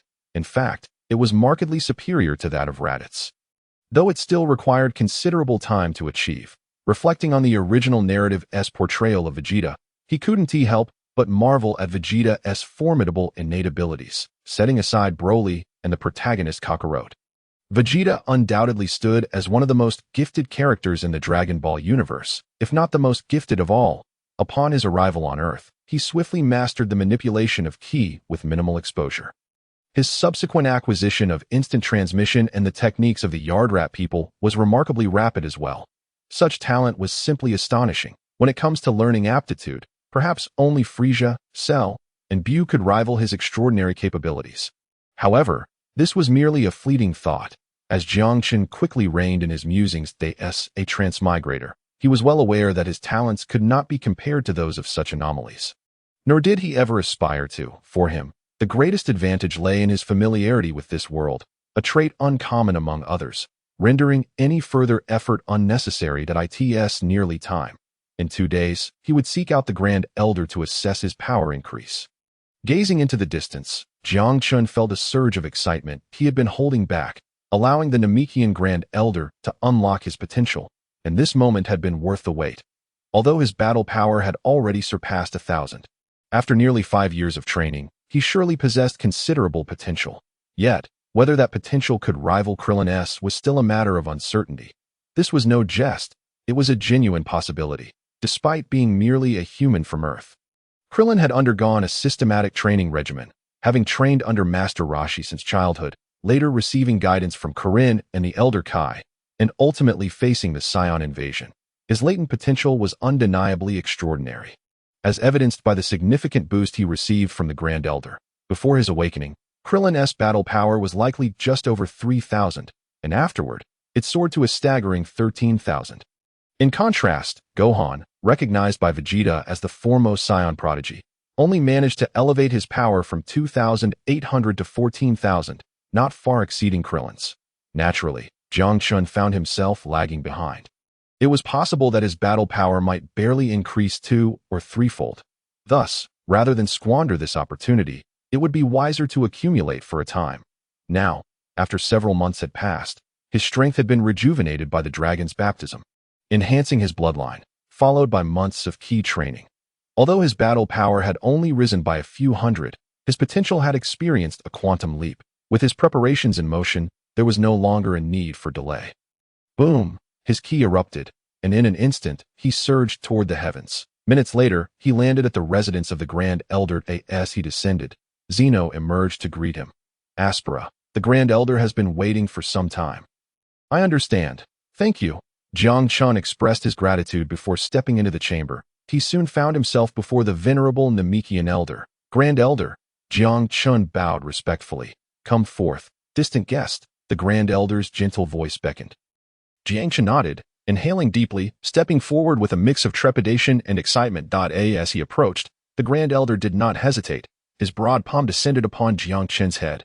Boom, as the palm made contact. Jiang Chun felt an overwhelming surge of energy erupting from the depths of his being. His blood began to stir vigorously in response. Moments later, boom, a tremendous force swept forth, rapidly amplifying his battle power. Do not underestimate Krillin. As the strongest Earthling, his talent and potential are no trivial matter, especially in the early stages. His latent capabilities may not be any less formidable than those of an average Scion. Boom! An unrelenting flow of energy began to erupt from within him, and at that moment, Jiang Chun sensed an unprecedented strength spreading throughout his body. The ki enveloped him entirely, almost subconsciously. All done, the Grand Elder's soft voice resonated. Your potential is exceptionally robust. For the sake of your body, I have only temporarily guided a portion of it. Jiang Chun finally regained his senses from the overwhelming energy coursing through him. Thank you, Grand Elder. He bowed slightly in appreciation and no need for thanks. The Grand Elder replied, I have instructed the Second Elder to prepare the Dragon Balls. You may use them at your convenience. Jiang Chun expressed his gratitude once more before taking his leave. Stepping outside, he eagerly activated his scouter. Beep, beep. The numbers began to fluctuate rapidly in mere moments. The reading before him surged to an astonishing level 15,000 points. Despite having anticipated this, Jiang Chun could not suppress his excitement. Though battle powers exceeding 10,000 may seem trivial in the aftermath of the Namek saga, in the current era, before the onset of such events, 10,000 points could already be deemed a representation of a top-tier cosmic warrior.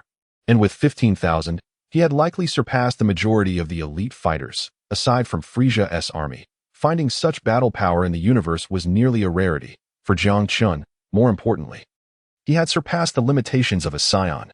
Typically, even the most powerful Scions hovered around 8 to 10,000 points. Exceeding 10,000 signified a breach of boundaries. This was akin to unlocking a certain restriction within his body, paving a smoother path ahead. Moreover, he now possessed the ability to maintain rationality while in great ape form. 15,000 points could effectively be perceived as 100,000, although there were certain drawbacks. Such strength undeniably ranked among the highest echelons in the universe. Congratulations! Zeno approached, offering his soft congratulations. You may take some time to acclimatize. We shall spar in a few days. Thank you. Very well. Jiang Chun nodded with a smile. He did not decline Zeno's invitation to duel, even though Zeno's strength surpassed his own. Despite being a newcomer, he was still a scion, and he could feel the thirst for battle coursing through his veins. Let us proceed. The second elder has been awaiting you. I'll go ahead. Zeno nodded softly, then called out to Jiang Chun, taking flight into the sky. Jiang Chun hurriedly followed suit. Moments later, the two descended at a designated residence. Zeno and Jiang Chun exchanged greetings. Guest, the Dragon Balls are ready. Do you wish to use them now? The second elder inquired, directing his gaze toward Jiang Chun. Yes, second elder. Jiang Chun replied with a slight nod. Please hold on, the second elder responded, then approached the 7 enormous Dragon Balls, invoking the dragon in the Namekian tongue. Boom, rumble. In the sky, dense dark clouds swiftly enveloped the entire firmament. Following this, 7 colossal Dragon Balls erupted forth, radiating an unparalleled brilliance that soared into the heavens, parting the cloud layers in an instant, revealing an immense green dragon that appeared above the sky. Speak your wish. Any wish I can fulfill. Up to 3, intoned Shinran Palunga, as the gaze of the second elder swiftly turned towards Jiang Chun. Second elder, my first and second wishes are to destroy all the devices on Raditz and to bring him to Namek. Jiang Chun declared without the slightest hesitation, meeting the elder's gaze. Compared to the Dragon of Earth, the Namekian dragon was undoubtedly far more stringent, leaving no room for loopholes or prefixes. Thus, he could only utilize 2 wishes to summon Raditz. As for whether those 2 wishes were too extravagant, that notion seemed utterly ludicrous in the world of Dragon Balls, with Earth's Dragon Balls appearing once a year and Namek's every 6 months. Not to mention the Dragon Balls of planet Higashiri and the Super Dragon Balls, acquiring wishes was remarkably simple, provided one had sufficient power. Jiang Chun felt no remorse in using 2 wishes to bring back Raditz. Guel LPSX. The peculiar Namekian language resonated in the next moment. Shinran Palunga's voice echoed. This is quite simple. The dragon's eyes glimmered with a crimson light. Simultaneously, on planet Salta, 3 figures had just completed a mission and were seated together, heartily consuming their meal. Yet, at this moment, the dynamics among the trio had evidently shifted from before. While Vegeta remained the leader, it was Raditz who was now ranked behind him, not Nappa. Nearly 2 years had elapsed, and Raditz had undergone immense transformation. His power, which had previously reached over 400 under Jiang Chun's training, had now officially surpassed 1,000, while Nappa lagged behind at just over 700. Still shy of 800, let us go. We must set off. The next destination is a high-level planet. Nappa, if you continue to be this useless, you might as well perish there next time. Vegeta rose, emitting a cold snort. Yes, Prince Vegeta. Nappa hurriedly stood, a hint of panic on his face. Raditz, too, silently rose beside him. Ever since the destruction of planet Vegeta, he had become particularly taciturn. However, just as he stood, bang, the devices on him shattered instantaneously. The sudden explosion startled all 3. Raditz was momentarily taken aback, but soon, a glimmer of joy crossed his face. Who goes there? Vegeta let out a cold grunt. Yet, before he could react, the next moment, whoosh, a beam of light enveloped Raditz. In the astonished gazes of Vegeta and Nappa, Raditz's form vanished in an instant. Vegeta, Nappa instinctively rubbed his eyes, turning his gaze towards Vegeta at that moment.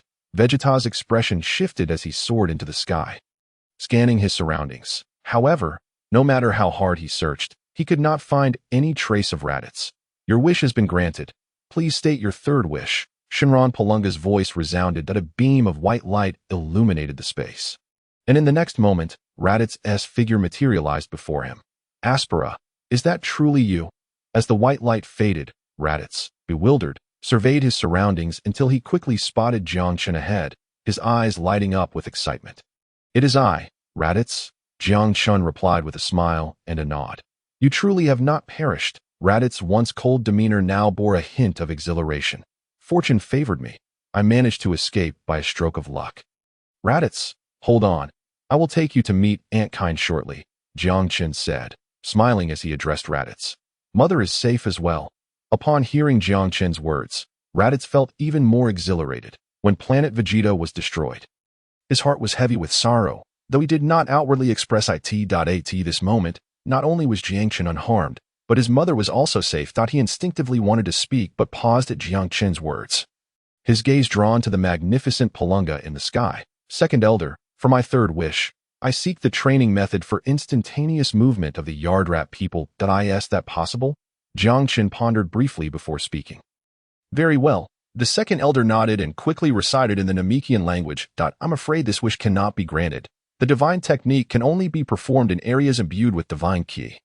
And the training method for instantaneous movement cannot be transmitted, Shinran Palunga's voice announced. Jiang Qin shook his head, feeling somewhat prepared for this outcome. In the entirety of Dragon Ball, aside from the exceptional yard rat people and the Kaioshin's attendants, only Goku, Cell, Bu, and Vegeta possessed this ability. Goku and Vegeta learned it on Yard Rat and never attempted to teach it to others, while Cell was clearly an outlier. According to the storyline, his existence was contrived to eliminate the protagonist. And the only justification was that he possessed Goku's cells. As for Bu, being a primordial demon, his level was not inferior to that of a deity, making it unsurprising that he learned it by observing Goku. If he wished to acquire this ability through the dragon, it seemed his only option would be the Super Dragon Balls. Second elder, let my third wish be to obtain the coordinates of Yard Rat. After a moment of contemplation, Jiang Qin promptly adjusted his third wish. This wish was straightforward. The second elder recited it. Shinran Palunga's voice rang out. In the next moment, a red light illuminated Jiang Qin, and the coordinates of Yard Rat materialized in his mind. Your wish has been fulfilled, Shinran Palunga announced. With those words, the thick clouds began to dissipate, and Palunga transformed back into 7 beams of light that descended.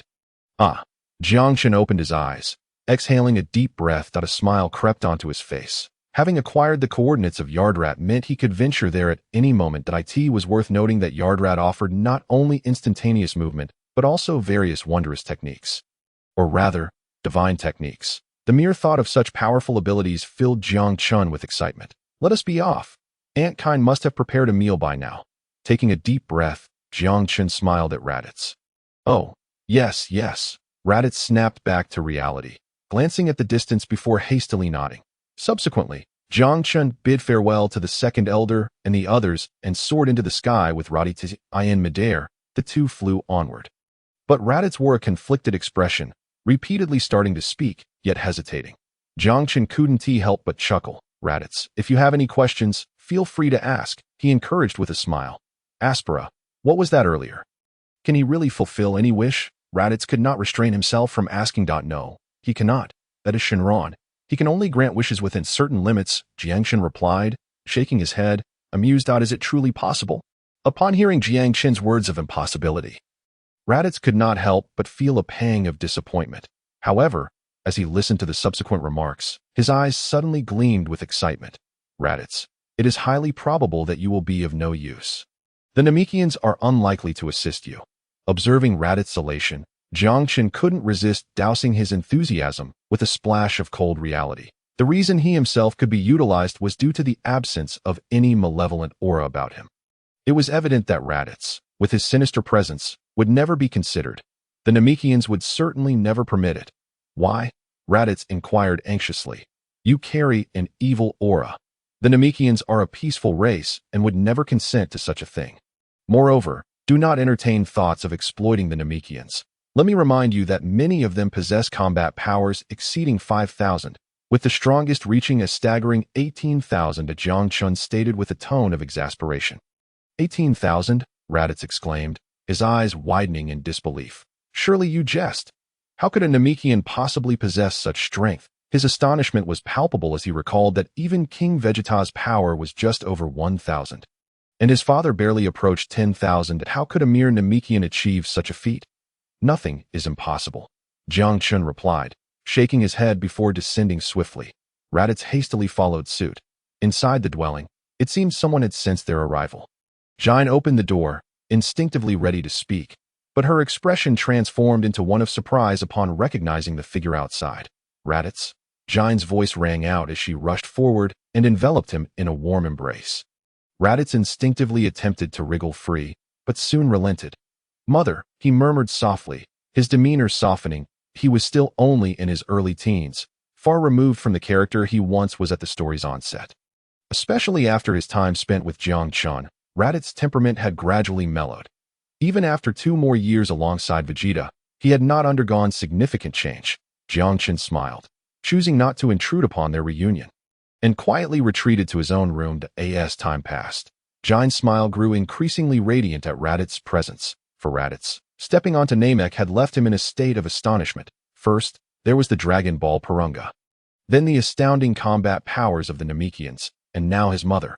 But the revelations did not cease there.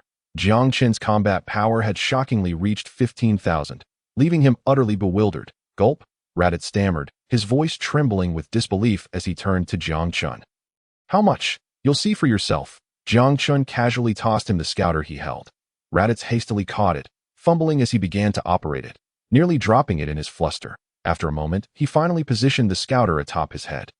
Beep, beep. Upon activation, the scouter's readings began to fluctuate wildly. 1,000, 2,000, 3,000, 5,000, 10,000, 15,000. Raditz's eyes widened, his jaw dropping in awe as he stared at the final reading, his voice quivering with astonishment.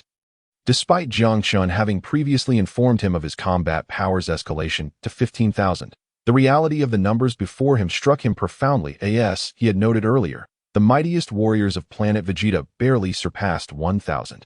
And his father Bardock, the legendary scion, was close to 10,000, yet here stood Jiangchen, having surpassed all scions from planet Vegeta with a staggering 15,000.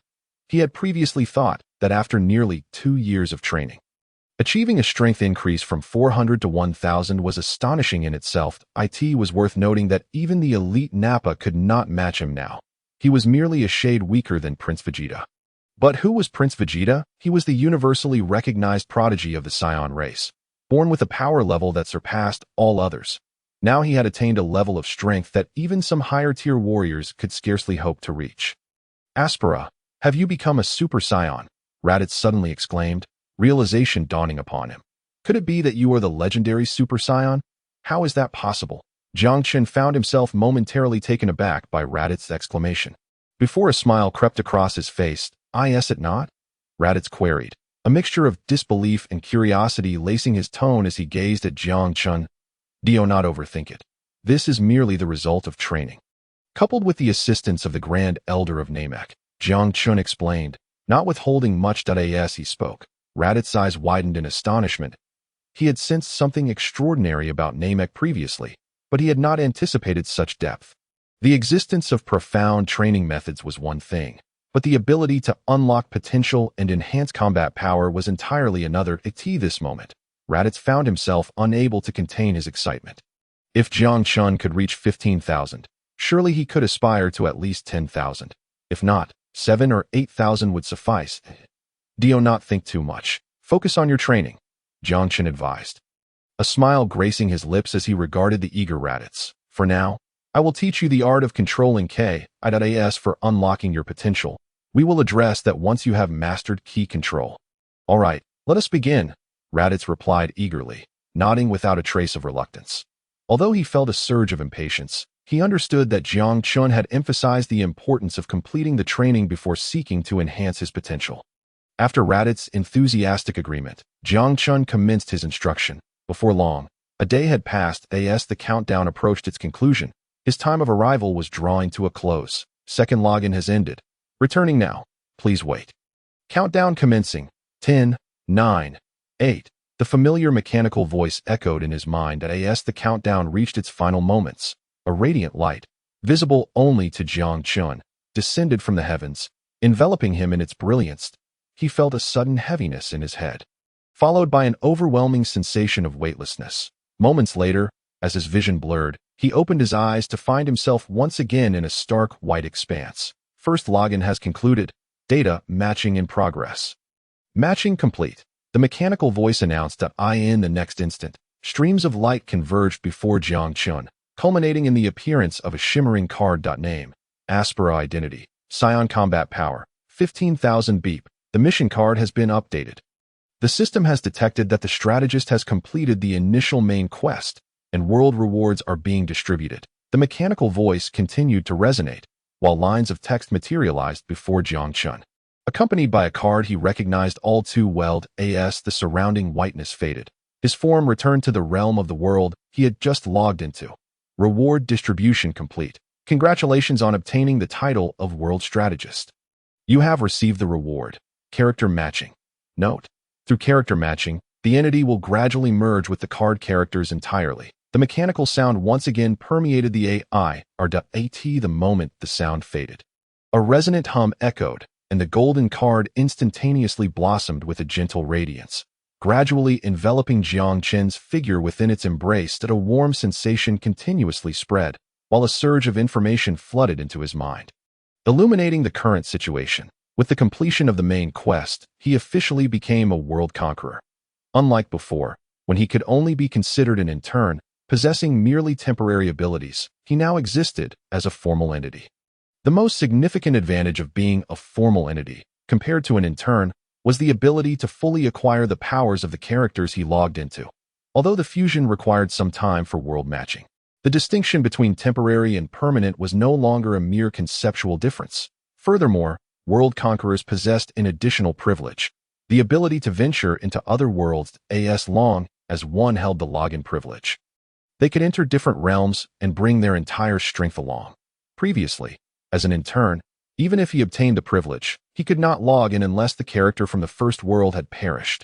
While this might appear inconsequential at present, its immense significance would become evident in the future, especially the ability to carry all of one's power. The implications were unfathomable, even at this moment. Jiang Chen's eyes shimmered with excitement. His body surged with exhilaration, while the card's gentle light continued to seep into him, subtly altering his physique, transforming it towards the form of the Dragon Ball World's Aspera. Uncertain of how much time had passed, within the vast white expanse, Jiang Chen finally sensed the warm flow within him gradually subside. Following this, he felt a constricting sensation around his pants that a thought struck him. And in the next moment, his pants were torn open, revealing a furry tail. Although his appearance did not undergo significant changes, his physique had become much more robust. The bulging muscles were a clear testament to the ferocious power they contained. Indeed, Jiang Chen could distinctly feel the immense strength residing within his body, within the very cells. With a mere thought, he soared into the air, raising his right hand slightly. A sphere of energy formed instantaneously. Powerful Jiang Chen shook his head and then called out to Yu Yang. "All right." Yu Yang quickly nodded and followed suit. As they watched Jiang Chen depart, Lin Shiyun couldn't help but stomp her foot, yet ultimately lacked the courage to pursue him. Meanwhile, Jiang Chen, after exchanging a few words with Yu Yang, dismissed the incident from his mind and shifted the conversation to other matters. Women do not possess Dragon Balls. And at this moment, Jiang Chen was hardly inclined to entertain such trivialities. Rather than squander time here, he preferred to contemplate the upcoming landing and world strategy.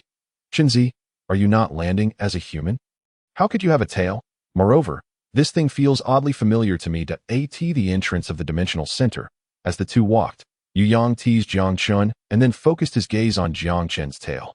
Speaking with a hint of confusion, "It is indeed a human," Jiang Chen retorted, slightly annoyed. "How did you learn your basic knowledge? Humans in countless dimensional worlds are not limited to just our kind. What does an extra tail matter? There are even beings with an additional head."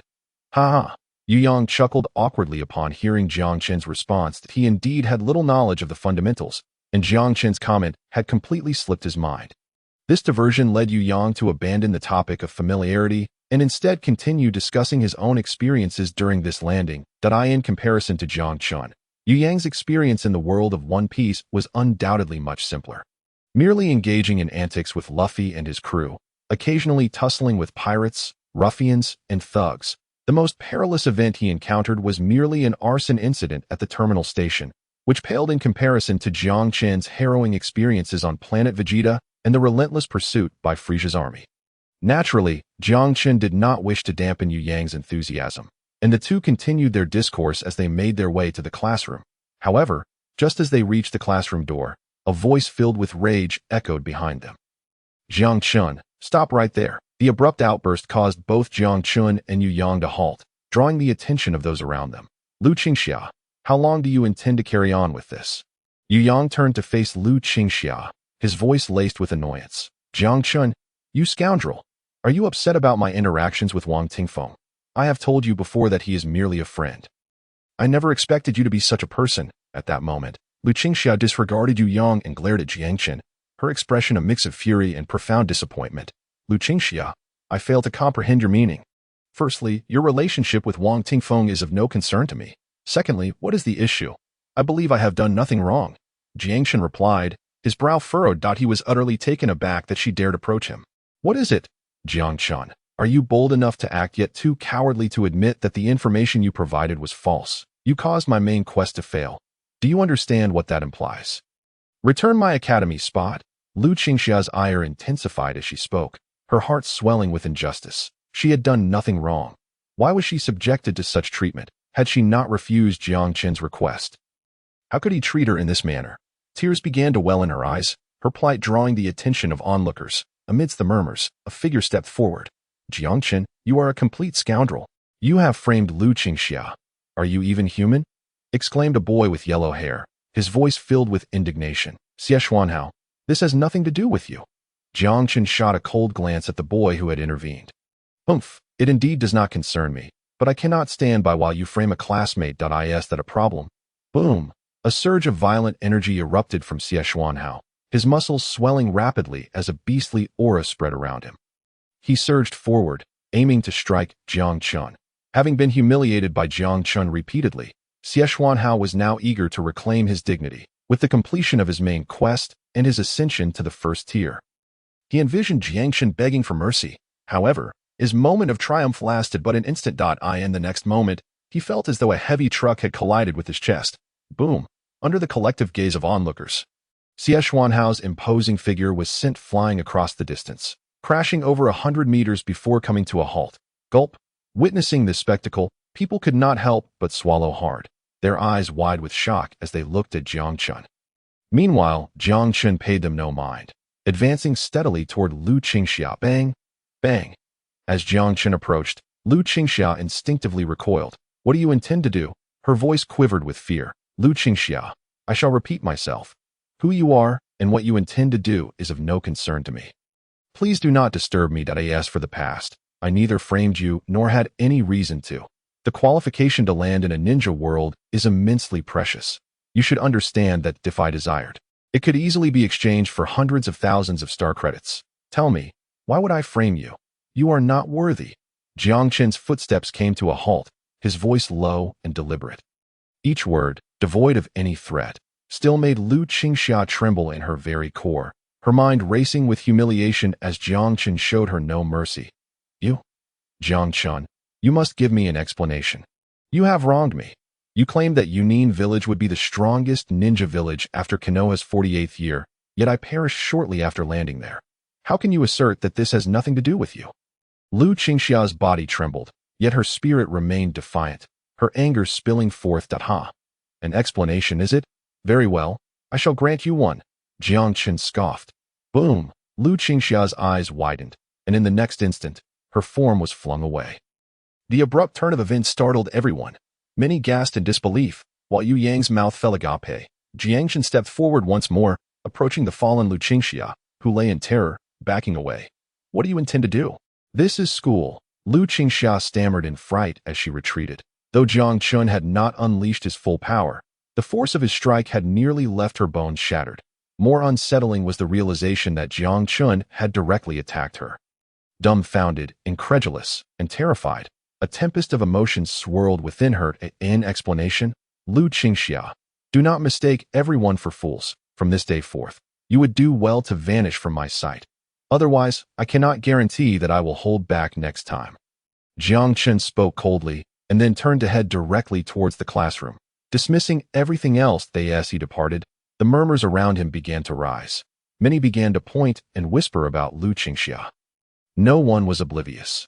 Initially, they might have been confused, but with Jiangchen's words, they gradually grasped the situation. At that moment, the collective attitude towards Lu Qingxia shifted dramatically, under the weight of numerous gazes.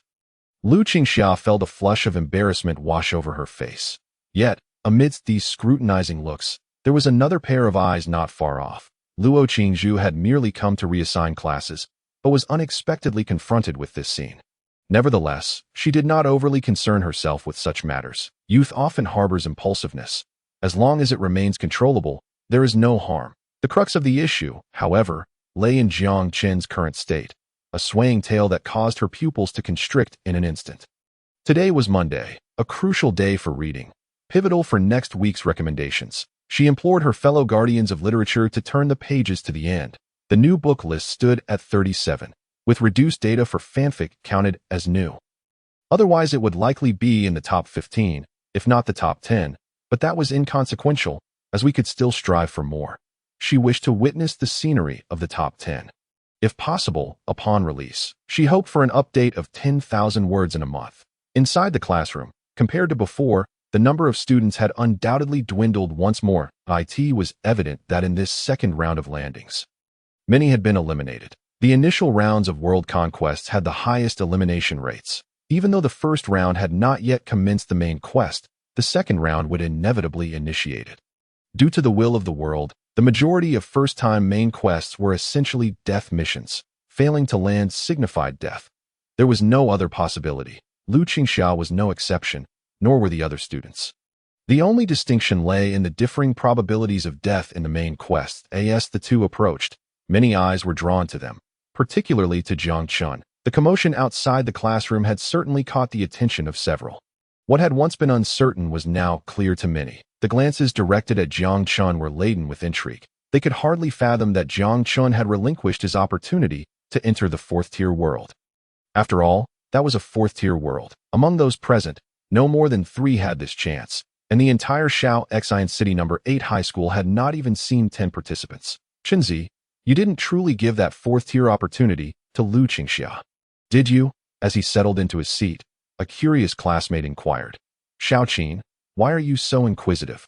Yu Yang shot a glance at Jiang Qin and then spoke with irritation that I'm merely curious. Replied another classmate, chuckling awkwardly. Jiang Qin shook his head, preparing to respond when a figure entered through the doorway. Upon their entrance, the classroom fell into a hushed silence. Congratulations, everyone, on successfully completing the main quest. From this moment on, you have all become zero-tier world conquerors. This is your first step, Luo Qingzhu announced. Within the classroom, excitement surged among the students. They were now world conquerors. Even if they accomplished nothing else and failed to land again, they remained world conquerors, possessing extraordinary power. While entering an esteemed academy might not be guaranteed, securing a respectable job would undoubtedly be within reach, should they manage to gain further achievements in the world. Their chances of entering an academy would significantly increase. Once admitted, their lives would undergo a monumental transformation, akin to a leap in social class. For this reason, hope filled the hearts of all that as time gradually passed. Luo Qingzhu focused on discussing the role of world conquerors and the forthcoming study processes. Unlike the previous world, this high school implemented systematic education prior to world landings, encompassing survival skills, practical combat abilities, and a variety of techniques aimed at ensuring that world conquerors could better survive in other realms. This was also the reason Jiang Qin's combat prowess exceeded that of ordinary individuals. Once they had entered the world, the school functioned more like a launcher, providing minimal assistance and experiential guidance, allowing for greater freedom. The lesson concluded swiftly, and the school granted a vacation of 7.5 days. Classes would resume after this interlude, while the third landing would occur after a month. Typically, the second landing took place after a fortnight, the third after a month, the fourth after 3 months, and subsequently 6 months. After a year, the seventh landing would be standardized to a year's time. Let us go, Yu Yang exclaimed, his voice bubbling with delight that if my old man finds out, he'll be overjoyed. The bell rang, and he remained caught up in the exhilaration of having completed the main quest. Let us go. Jiang Qin nodded, tidying his belongings before rising as well. However, just as they stepped out of the classroom, Jiang Qin's phone rang. Taken aback, he retrieved his phone and noticed it was a call from Jiang Shi. Without hesitation, he answered the call. Brother, have you completed your main quest? Upon connection, his younger sister's excited yet anxious voice rang through. I've already finished. What about you? Jiang Qin inquired with curiosity. Hehe, you should know who I am. Of course, there were no issues. By the way, brother, your intel was spot on. Orochimaru may be a bit eccentric, but his teaching skills are exceptional. I feel like I'm on the verge of reaching the second tier. Jiang Shi's voice was filled with excitement. After a brief moment, Jiang Shi's enthusiasm settled, and she relayed some news to Jiang Qin. She was preparing to return home and had already set off today, likely arriving by evening. Once the call ended, Yu Yang chimed in with surprise. Xiaoxi has also passed? Isn't she only 14? How did she manage to unlock the world conquest? Indeed, Jiangchen nodded, smiling that it's an opportunity provided by the Daxiao Academy. Wow, a special enrollment. She is ahead of us by quite a margin. Yu Yang remarked in awe.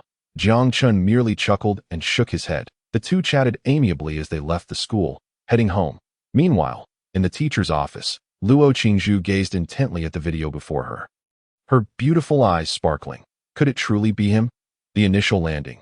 The initial mission card. Luo Qingzhu murmured to herself, her gaze fixated upon the video of the previous dimensional invasion. More accurately, it was the image of Jiangchen battling the great serpent that captivated her attention. Her eyes lingered on Jiangchen's swaying tail, and the scene from earlier echoed in her mind, stirring a tumult of emotions within her. If this figure truly was Jiangchen, she could scarcely fathom the extent of his power and the nature of the world he inhabited. In typical scenarios, the task cards obtained upon initial login merely reflected the existence of characters within that world. Acquiring anything beyond that was implausible. If this were indeed the case, it would signify that Jiangchen's strength had already surpassed the third tier upon his initial entry. The third tier, a significant milestone, was one that many world conquerors struggled to attain even after completing their missions, let alone exceed. For the majority, the fourth tier constituted a formidable barrier that most would never overcome. Yet now, it appeared that someone had breached it right from the start. If this were true, it could very well trigger a monumental upheaval throughout the Great Xia Federation. Random login, she whispered, her eyes glistening with fervor. In this moment, Luo Qingzhu was unaware of Jiangchen's thoughts. As for the potential exposure of his abilities, he harbored little concern. His current prowess was far beyond what it once was. With the passage of time, his combat power could restore to 15,000, and coupled with the artificial moon and the transformation into a giant ape, his battle strength would soar to 150,000, even if he were unsure of how this translated within the context of his world. It certainly placed him at least at the 5th tier, if not the 6th. Such a being, within the entirety of the Great Xia Federation, would undoubtedly rank among the elite, if not the strongest. There was little cause for worry. Moreover, should his strength be revealed, it would not pose a significant issue. The Great Xia Federation was vast enough to accommodate a multitude of geniuses, particularly in light of the current dimensional invasion, which rendered the need for exceptional talents more pressing than ever. Jiangchen and Yu Yang parted ways to return home. After a swift bus ride, he arrived at his residence, only to be taken aback to find both parents present. When Jiangchen informed them that he had completed the main storyline task, the joy on their faces was utterly uncontainable. Previously, Xiaoxi had called to share her own success in completing the task. And now, with Jiangchen's achievement, it was indeed a momentous occasion for the Jiang family. Come, we must celebrate with a grand meal. Your sister is about to arrive. Let us go pick her up, exclaimed Jiang Huaqing, his voice brimming with excitement and a hint of flush on his cheeks. The couple had taken a day off to await news of their children, and the outcome was undeniably splendid. Not only had their daughter officially completed the main storyline task, but their son had as well. For an ordinary couple, there could be no greater source of exhilaration. Understanding his parents' enthusiasm, Jiangchen smiled and nodded. Refraining from declining their invitation, he could empathize with their elation. Completing the main storyline task represented a leap in social standing greater than that of gaining admission to prestigious institutions like Tsinghua or Peking University in his previous life. Particularly given their earlier doubts about him, the dramatic changes in their son over the past few days rendered their excitement all the more palpable. The family set out. They quickly arrived at the bus station to greet his sister. Jiangxi, brother, mom, dad. Seeing Jiangchen and the others, Jiangxi rushed towards them with exuberance. Upon noticing the changes in her appearance, Jiangchen's eyes flickered slightly. The most striking transformation in Jiangxi was her eyes, which had shifted from ordinary to resembling those of the Hyuga clan. Even without activating the Byakugan, the difference was unmistakable. Come on, your dad has gone all out today, reserving an extravagant feast at the Tiandu restaurant. Yang Lihua chimed in cheerfully. Really? At her mother's words, Jiangxi's eyes sparkled with delight. Absolutely. Let us go. Yang Lihua continued, her smile unwavering. For parents, the accomplishments of their children surpass all else. and it was evident that both of their offspring had made them proud. All right, Jiangxi cheered, and soon the family boarded the car, heading towards the Tiandu restaurant. Inside, they joyfully indulged in a feast. Even the usually frugal parents momentarily set aside their reservations in light of their happiness.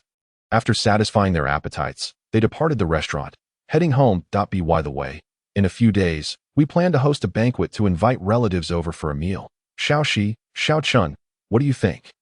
Yang Lihua proposed, her gaze shifting to her children. Sure, you decide, Mom. Jiangxi replied, rolling her eyes. Just as she was about to refuse, Jiang Chun interjected. He understood that his parents wished to showcase their children's achievements to their relatives. And under these circumstances, he had no intention of declining. All right then, Jiangxi pouted but ultimately nodded in agreement. Upon hearing their children's responses, Jiang Huaqing and Yang Lihua sighed in relief, their smiles growing even brighter. In the back seat, after agreeing to their parents' plan, Jiangxi's attention was soon diverted to Jiang Qin's fluffy tail, which intrigued her greatly. Brother, what kind of world did you log into that you even have a tail? A world called Dragon Ball. The world tier is likely significantly higher than your ninja village, Jiang Qin replied with a smile. Higher than the ninja village? Could it be 5th tier? Jiangxi's eyes widened in astonishment. Brother, you're amazing, a 5th tier world, and you managed to complete the main storyline task? After her initial surprise, Jiangxi couldn't help but express her admiration. Luck was on my side. By the way, Xiaoxi, how did your login go? Tell me about it. I'd like to hear for reference, Jiang Chun inquired, his curiosity piqued regarding his sister's experience, especially since she no longer bore the signs of a caged bird. Hehe, brother, you have no idea. The ninja village world is truly remarkable, and that Orochimaru guy is just a weirdo. And then there's the Hyuga clan. Jiangxi began to excitedly recount her experiences, her words flowing freely. Jiang Qin listened intently while their parents chuckled in the front seat.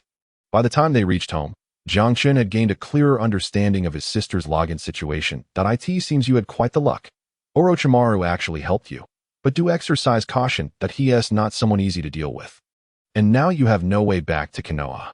Jiang Qin mused, surprised that Orochimaru had genuinely lent his support to Jiangxi, and that the narrative had shifted. The character who was supposed to defect from the village had remained. Don't worry, I have my teacher's dimensional technique, Soulfire, Jiangxi assured him. How about this? Next time you log in, consider sending a few messages to Orochimaru. However, you must swiftly enhance your abilities. You might consider seeking out Orochimaru to obtain the Dragon Cave contract. Ideally, you should strive to enter the Dragon Cave to cultivate the Sage mode, as it is an immensely powerful ability. Once mastered, you will truly possess an unassailable advantage. Jiang Qin pondered for a moment before speaking. Although his sister possessed dimensional techniques, he believed that it would be prudent to adopt a dual-layered safeguard. Orochimaru was undeniably a scientific madman, and if he could provide more guidance, it would undoubtedly lessen the scrutiny directed at his sister. Of course, all of this depended on strength. Otherwise, providing more direction might have the opposite effect. What is sage art? Jiangxi inquired, her brow furrowed with confusion. You will come to understand in due time that let's just say it is one of the most formidable powers within the shinobi world. Jiang Chun replied thoughtfully. With Jiangxi's return, the following days were filled with familial warmth and joy. Even during a family gathering, everyone appeared exceptionally cheerful, and no melodramatic incidents occurred. Jiang Chun and Jiangxi enjoyed a rare period of relaxation. During these days, Jiang Chun shared numerous tales from the Naruto universe, while Jiangxi enlightened him about the intricacies of higher educational institutions. This world was markedly different from his previous life. In his former existence, education was a progressive ladder: elementary school, middle school, high school, and then university. Entering university was less about securing a brighter future and more about delaying employment and consuming societal surplus savings. In this world, educational institutions genuinely held the power to forge a future. Transitioning from middle school to high school involved selecting individuals with sufficient talent to become candidates for world conquerors. While high school initiated the teaching of essential survival skills and strategies for world conquest, culminating in preliminary world entry. Once accomplished, one would qualify for admission to these institutions. Entering a higher educational institution represented an entirely different realm. The most crucial aspect was the detailed guidance provided for world conquerors. Secondly, there was the coveted entry qualification. Indeed, The qualification to enter other worlds was paramount. Naturally, world conquerors could not limit themselves to a single world. After completing the binding to one world, they would need to obtain entry qualifications for others that a failure would necessitate a re-evaluation of their choices, with the entry qualifications resting firmly in the hands of the educational institutions. The higher the institution's level, the more powerful the worlds it governed. Failing to enter a prestigious institution not only signified a near-total loss of access to other worlds, but also implied that they had but a single opportunity to err.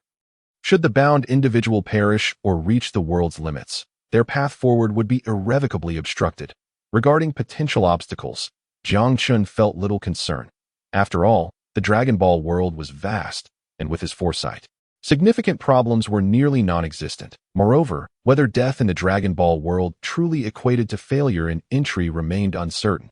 The Dragon Ball universe indeed offered chances for resurrection, as long as one was not annihilated by a god of destruction or erased by the Omni King.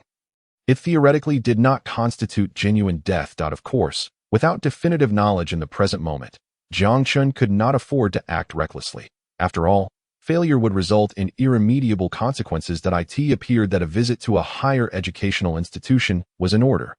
He whispered to himself, resolute in his decision. Not for any other reason but the opportunity for entry. He had to contemplate this. The Dragon Ball world was undeniably powerful, yet he was certain it was not the strongest. Its limitations were considerable to compensate for the shortcomings of Dragon Ball and ascend to greater heights. Entering a higher educational institution was essential. Only then could he acquire access to other worlds. Absolutely, Jiangxi exclaimed, her eyes sparkling with excitement. Brother, you must apply to the Daxia Institute.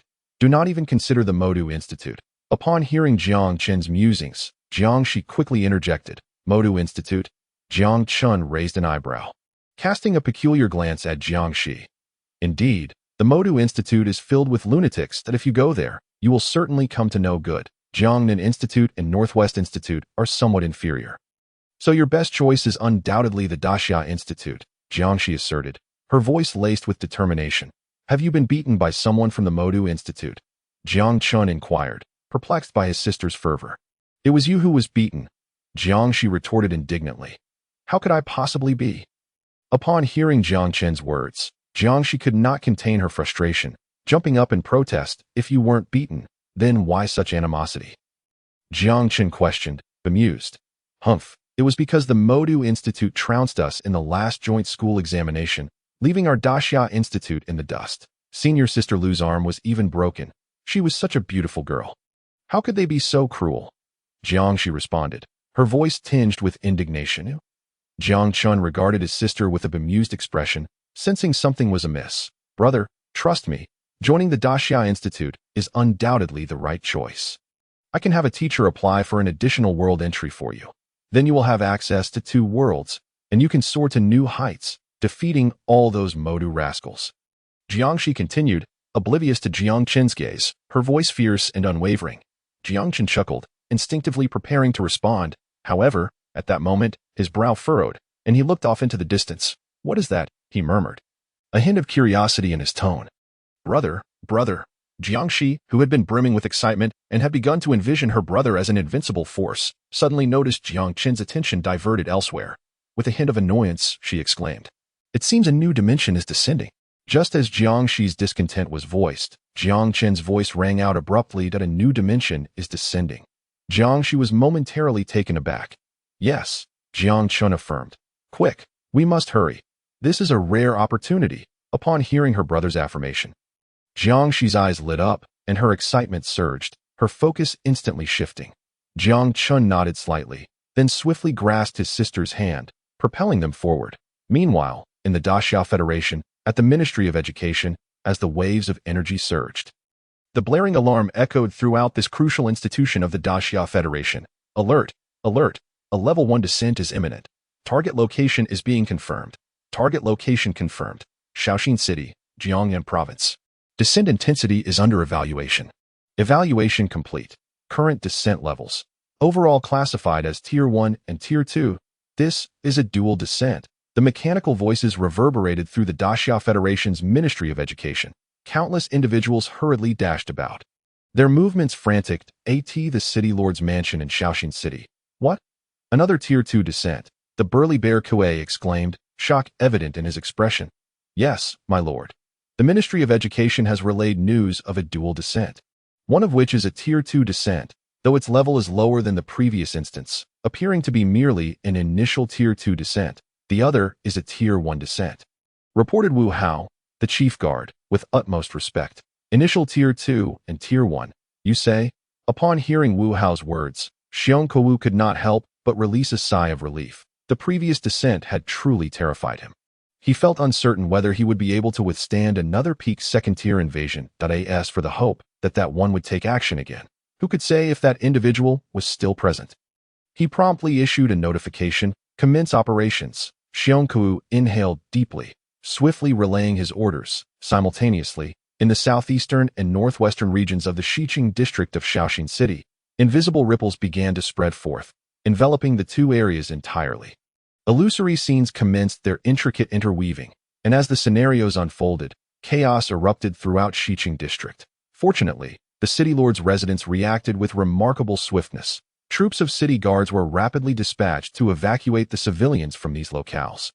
In mid-air, Xiong Kou and the two esteemed deans arrived quietly. My lord, is it confirmed? Dean Li inquired in a low tone, his gaze shifting towards Xiong Kou. Dean Zhang, standing nearby, shared the same concern. The previous descent had indeed left them haunted.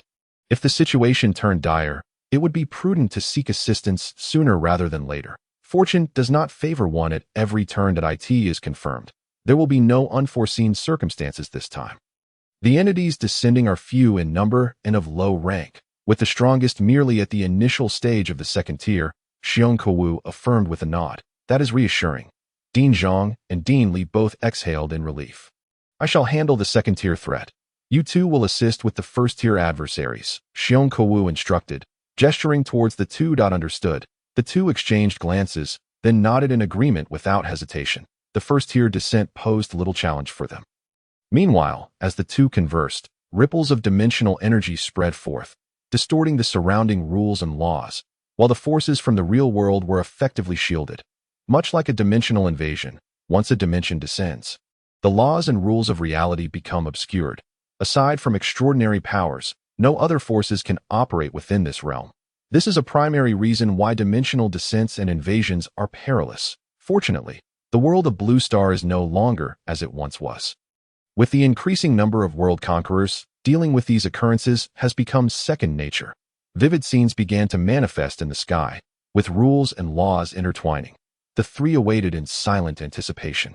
While below, personnel hastily evacuated. At that very moment, a distant surge of energy suddenly erupted. The three were taken aback, instinctively turning to find two figures had already materialized before them. Upon recognizing the pair, their pupils involuntarily contracted, particularly Xiong Kou, whose gaze fixated intently on the tail behind Jiang Chun. Brother, you can truly fly. Jiang Shi's excited voice rang out. Flight is a privilege reserved for second-tier strongholds. Although she knew her brother was formidable, she had not anticipated that he could actually soar through the skies. Her cheeks flushed slightly at that moment. What is this? Jiang Chun disregarded his sister's enthusiasm, instead focusing on the scenes unfolding high above, his brow furrowing slightly. The familiar sights and everything about them led him to surmise the nature of this dimensional descent. The eye-catching bridge and the two shadowy figures were enough to clarify the matter. The land of waves, is it not? Brother, what did you say? Jiang Shi blinked in confusion, curiosity piqued. Little Shi, this should be the ninja world, specifically the hidden mist. Why not give it a try? Jiang Chen responded abruptly. Glancing at Jiang Shi, the ninja world, the hidden mist ninja? Jiang Shi's eyes widened in astonishment. Oh, you dare? Jiang Chen nodded. Humph, brother, you always underestimate me. What is there to fear? Jiang Shi retorted with a huff, her gaze turning eagerly toward the approaching dimensional rift. Excuse me, gentlemen, the current descent is of the second tier, Dean Zhang remarked, focusing on the duo, particularly on Jiang Shi, who was being held by Jiang Chen. His brow furrowed in concern. It was evident that Jiang Shi had not yet reached the second tier, and facing a second-tier descent would be nearly impossible for her. He felt compelled to speak up. Indeed, let us handle this ourselves. Dean Li chimed in swiftly. Each dimensional descent presents a prime opportunity, and he was unwilling to squander it. You were that individual from before? Xiongku took a deep breath. Turning to Jiang Chun with a hint of hesitation. Indeed, my lord, might I trouble you to allow my sister to handle this descent? Jiang Chun nodded slightly, not denying his request at this moment. He no longer needed to worry about revealing anything. There was no need for concealment. This was a rare opportunity for his sister to hone her skills, and he did not wish to let it slip away. Very well. Xiongku's pupils constricted momentarily. His heart stirred with astonishment, yet he quickly inhaled deeply and nodded in agreement that my lord. Din Zhang and Din Li exchanged glances with Xiongku. Do you recall that previous individual? Xiongku softly inquired. Last time, they were momentarily puzzled, but soon their attention was drawn to the tale of Jiang Chun, their pupils widening in alarm. They nodded in understanding without further comment. After concluding his exchange with the three, Jiang Chun's gaze shifted toward another location of descent. However, he was somewhat perplexed by the unfamiliarity of this particular descent. Yet, he quickly shook off the confusion. There are far too many dimensional worlds, each vast in its own right, and it was natural for him to encounter the unfamiliar. He was not capable of recalling every detail from his previous life. Dear sirs, you must surely be seasoned world conquerors by now. May I inquire which institution you represent? Din Li pondered for a moment before glancing curiously at Jiang Chun and his companions. Hehe, my brother has yet to graduate. Jiang Shi chimed in cheerfully. Also, Din Li, do you not remember me? Who are you? Din Li's pupils contracted slightly, but he quickly regained his composure. You are Jiang Shi the student? He exclaimed in surprise. Indeed, it is I, Din Li. By the way, this is my brother, who is still a student at the 8th high school in Shaoxing City. Jiang Shi replied with a smile, a mischievous glint in her eyes. The 8th high school student? Din Li was taken aback. You are one of our students. Din Zhang's eyes widened in astonishment, his breath coming in heavy gasps at this moment. Even the burly Xiong was taken aback, his gaze drawn towards the unfolding scene. Both Din Zhang and Din Li found themselves equally astonished, unable to fathom that the two individuals before them were connected to their institution. One was a top-tier genius specially recruited by the prestigious Daxiao Academy, while the other was a current student of the 8th middle school. Particularly for Din Zhang, his breath became increasingly labored. The fact that a mere student could already attain the 2nd tier left him unable to imagine the vast potential that Jiang Chun possessed. This was unequivocally the hallmark of an elite institution, and not just any ordinary spot in a prestigious academy. Historically, those who gained admission to such institutions were all prodigies, boasting formidable accomplishments in the realm of world strategy. While there were indeed individuals who reached the 2nd tier, they were of an extraordinary caliber. Even among the elite of Jiangnan Prefecture, they were considered exceptional. The emergence of such a top-tier talent from Shaoxing City's 8th middle school left Din Zhang's face slightly flushed. He stepped forward, preparing to speak. However, at that very moment, a resounding roar echoed, shaking the heavens and the earth. It has begun. Jiang Chun murmured softly, his gaze shifting towards the horizon. As his words fell, the expressions of the others tightened. Din Zhang and Din Li disregarded everything else, their eyes hastily directed towards the distant site of the dimensional descent. The thunderous sound reverberated in the distance, and the entire scene began to transform rapidly. This time, the speed of the dimensional arrival was undeniably swifter than before. Within mere hours from the commencement, the dimension had already materialized. Ahead, houses swiftly vanished, replaced by dramatically altered forests, trees, vast rivers, and a grand river that traversed the landscape. Upon a bridge, a figure emerged quietly. It was a silhouette of approximately 15 or 16 years of age, adorned with a peculiar mask. Long, dark hair gradually became visible, and even though her features were obscured, one could distinctly discern she was a young girl. Brother, is that her? Jiang Shi exclaimed, her eyes sparkling with excitement as she gazed at the emerging figure. Yes, but exercise caution. There should be another. Jiang Chun replied with a slight nod. All right, I will go deal with her, Jiang Shi affirmed, and as Jiang Chun released his hold, she leaped downwards. Lord City Master, both deans, please handle the situation over there. We will manage things here, Jiang Chun said, gesturing towards the distant dimensional descent. Understood. The three exchanged glances before nodding in agreement. Ultimately, none raised any objections. The three swiftly vanished, and Jiang Chun cast one last glance towards the horizon, realizing he could not ascertain which world it was. He relinquished his inquiry and fixed his gaze downward. The presence that had descended this time was nearly certain in his mind that if he did not take action against Zabuza, the consequences could be dire. Zabuza's strength was formidable, likely at the elite Chunin level, significantly distanced from that of a Jonin. Given his sister's abilities, she should be able to handle it. However, he needed to remain cautious regarding Zabuza. After all, he was an elite Jonin, having reached the second tier, and Jiang Qin's sister might not be his equal, necessitating vigilance on his part. As the battle below erupted, Zabuza wielded ice techniques. While Jiangxi engaged using basic ninjutsu, and her Byakugan, Zabuza's prowess was undeniable. Even the newly debuted Naruto and Sasuke were no match for him. Yet, that was merely the case against the two freshly graduated Genin. Facing Jiangxi was an entirely different scenario. Jiangxi had been rigorously trained by Orochimaru, and with her upgraded Byakugan, Zabuza soon found himself at a disadvantage, had it not been for Jiangxi's somewhat lacking combat experience. She would have concluded the battle swiftly. Observing this scene, Jiang Chun nodded in satisfaction. However, his brow soon furrowed, his gaze darting towards the distance, ready to move. After a moment's thought, he restrained himself. Meanwhile, in the distance, Jiangxi's voice rose, 8 trigrams, 64 palms. In the next instant, her chakra-infused arm struck fiercely against an ice crystal. Within the crystal, a striking figure's complexion changed, but there was no time to react as she was sent flying. Blood sprayed through the air like crimson droplets. Jiangxi, slightly breathless, immediately charged towards Zabuza. Yet, at that moment, a thick fog began to envelop the surroundings. A chilling voice, laden with murderous intent, echoed through the mist. Throat, spine, lungs, liver, carotid artery, collarbone, kidneys, and heart. Where should I strike? The voice resonated from all directions, and an overwhelming sense of pressure suddenly bore down on Jiangxi, causing her to halt, her face paling in an instant. Then, I shall take the Byakugan of the Hyuga clan. The voice reverberated once more, as Zabuza's figure materialized, his deadly sword aimed at Jiangxi. Move. I command you to move. Sweat beaded on Jiangxi's delicate face as she desperately attempted to move. But the terrifying aura rendered her body almost paralyzed. The executioner's blade was poised to descend, ready to cleave her in two at reversal. At the very moment the sword was about to strike, Jiangxi's figure sprang into motion. Boom! The blade collided with her defensive technique, sending it flying. Jiangxi staggered backward, emerging from her defense. Impressive.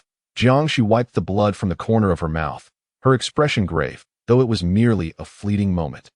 She still felt an overwhelming pressure. Even with her Byakugan, she had seen Zabuza's approach, but her body failed to respond in time. Is this the speed of a Jonin?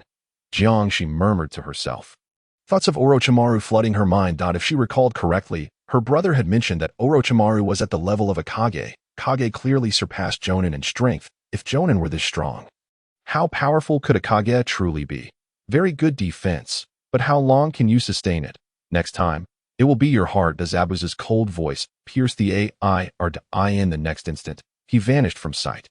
Faced with Zabuza's disappearance, Jiangxi quickly utilized her Byakugan to lock onto his position to the right. She called out, her movements springing into action. 0.8 trigrams. Boom! Yet, as her words fell, Jiangxi was compelled to alter her strategy. Reversal, she exclaimed. Boom! The blade met her defense once more. Zabuza's figure vanished again. The two figures clashed repeatedly. Gradually, Jiangxi began to stabilize from her earlier disarray. Her proficiency in utilizing the Byakugan grew stronger.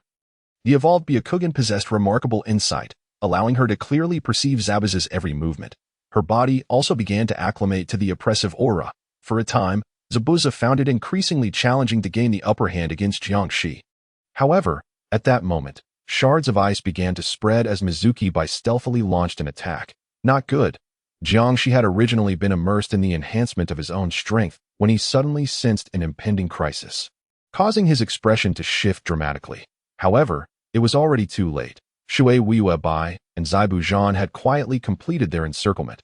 Gritting his teeth, Jiangxi prepared to withstand the onslaught. This moment, there was no alternative. Yet, in the next instant, a thunderous crash resonated as the decapitating blade was momentarily halted. The figure appeared silently beside Jiangxi. Brother! Jiangxi exclaimed, his voice tinged with surprise. You just need to deal with that fellow. I will handle this one. Jiang Qin spoke, and in the next moment, within Zaibu Zhan's widened pupils, an orb of energy rapidly coalesced in Jiang Qin's hand. Boom! The energy blast surged forth, enveloping Zaibu Zhan's figure instantly, causing him to vanish from sight in an instant. Simultaneously, a colossal shockwave obliterated the distant bridge of the land of waves. Buzz! A streak of light surged from afar, swiftly penetrating Jiang Qin's mind. A fresh wave of intelligence materialized. It was a series of images from the Naruto universe, specifically depicting the land of waves. Among them was even the scene of Naruto unleashing the Nine Tails. It's live, it's live, it's live. Important matters must be repeated thrice. That if all goes as expected, it will go live at midnight. Setting aside other matters, let's first address the updates that I had previously promised everyone that the author would fulfill their commitment, delivering at least 20,000 words on the first day, followed by a daily update of 10,000 words for a month. Future content will depend on performance and my condition, ensuring a robust output. Now that we've discussed the updates, let's talk about this book. The primary world is an original creation, and I have written a considerable amount about the main world at the beginning, aiming for it to be classified as original. This way, the requirements for recommendation data are lower. Unfortunately, last week it was designated as fanfiction, resulting in a 60 decrease in data, causing the new book ranking to plummet from over 40 to outside the top 100. Thanks to everyone's support, it has since rebounded, currently stabilizing within the top 30 of new releases. Had the data not decreased by 60, it could have maintained a position above the top 15. With the top 10 being nearly assured. Of course, this is the rule set by the platform, and there is nothing I can do about it. I can only strive to write a quality book. The upcoming narrative promises to be even more thrilling. The world will gradually unfold. The Dragon Ball universe is vast, and the dimensions of the main world are sufficiently expansive, providing ample stage for the author to showcase their talents.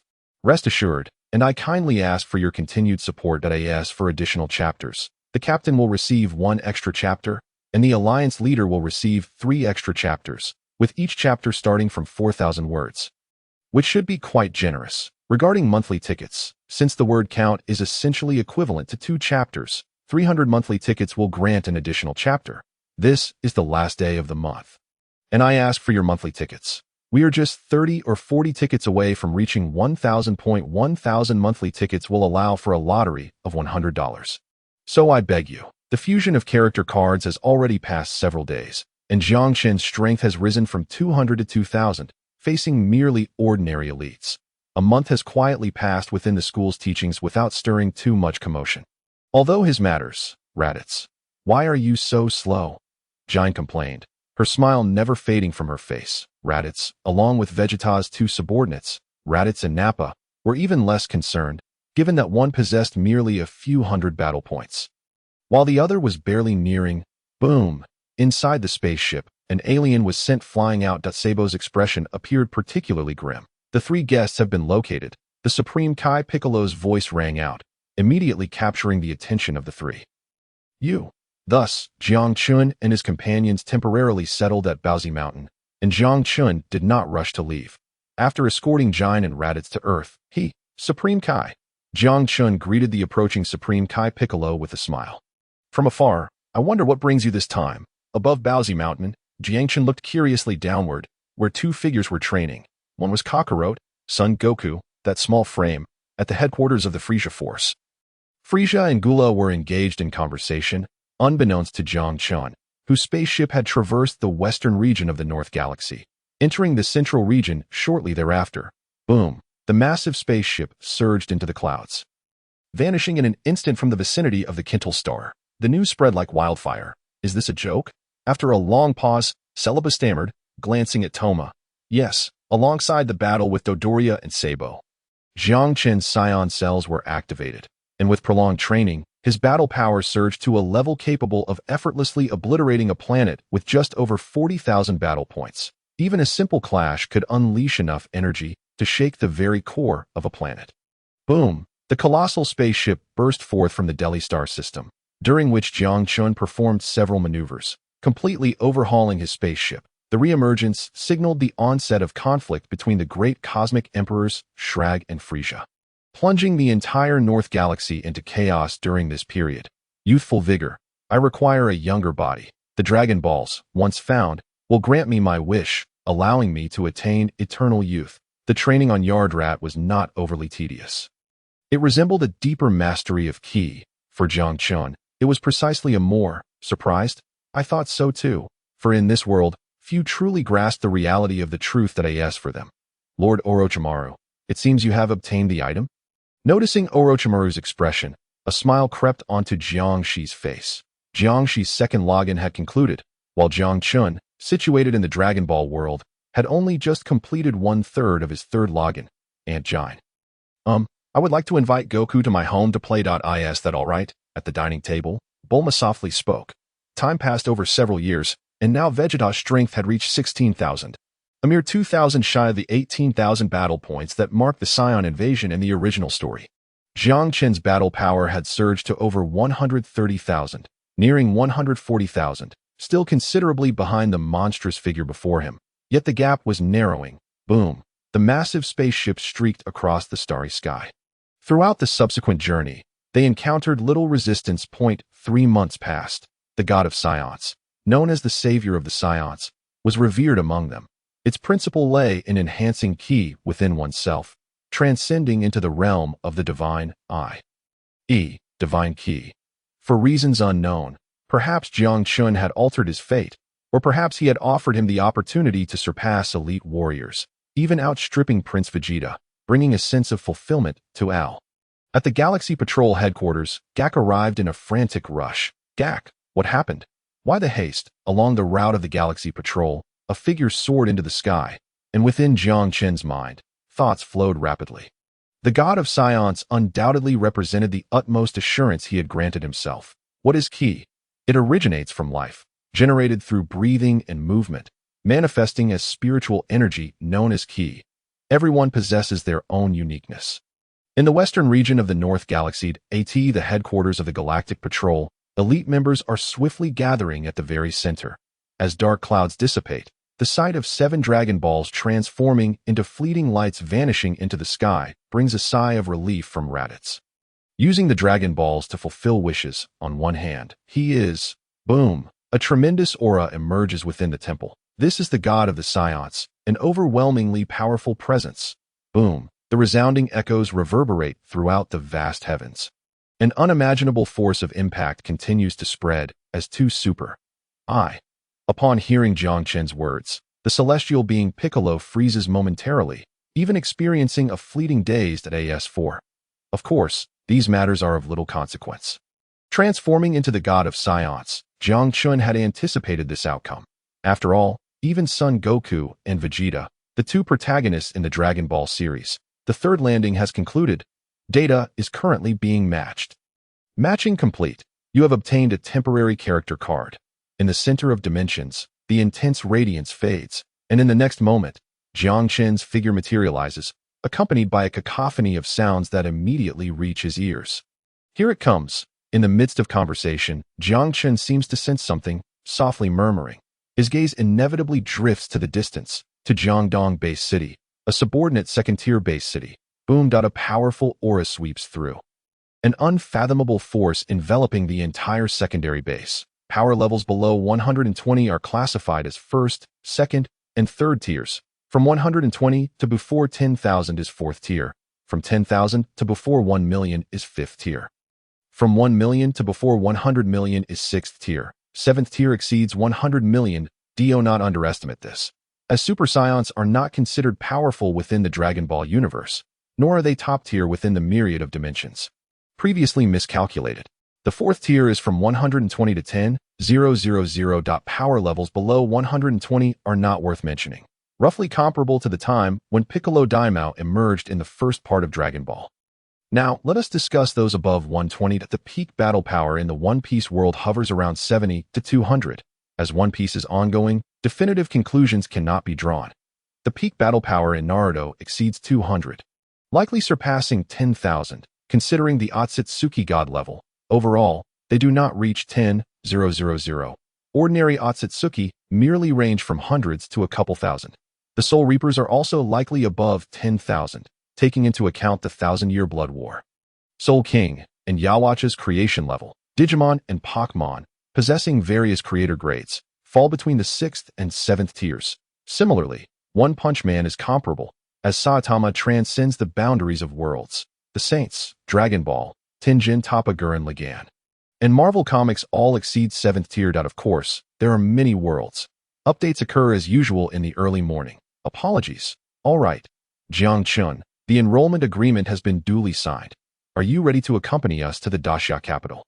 Teacher, may I exchange for a spot in the Daxia capital with a complete 4th tier evolution path? In deep contemplation, Jiang Shi seems to ponder. A colossal divine tree stands tall amidst a desolate world. As a figure floats quietly in midair, clad in a white haori, with hair gathered atop the head and a trailing, the dimensional descent has been resolved, and the surrounding time and space quickly return to normal. The spaceship once again takes flight, this time on the journey to the Daxia Academy. Without further encounters, buzz. A ripple spreads forth. 2 beams of light envelop Jiang Chun and Jiang Shi, causing their figures to vanish in an instant.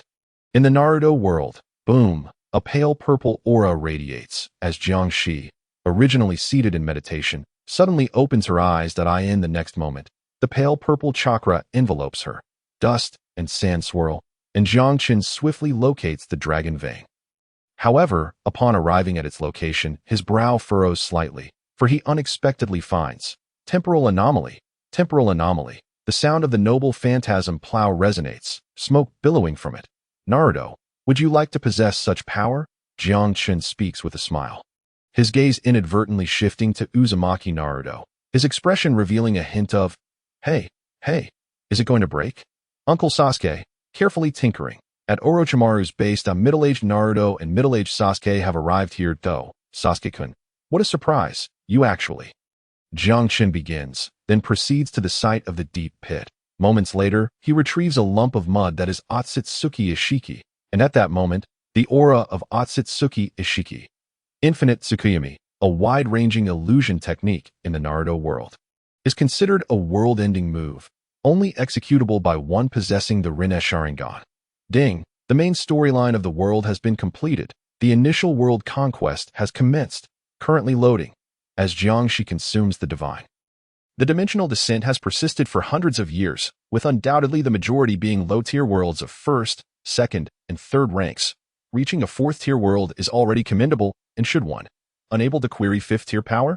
No 4th tier at all? The middle-aged man is momentarily taken aback, his expression revealing a trace of astonishment.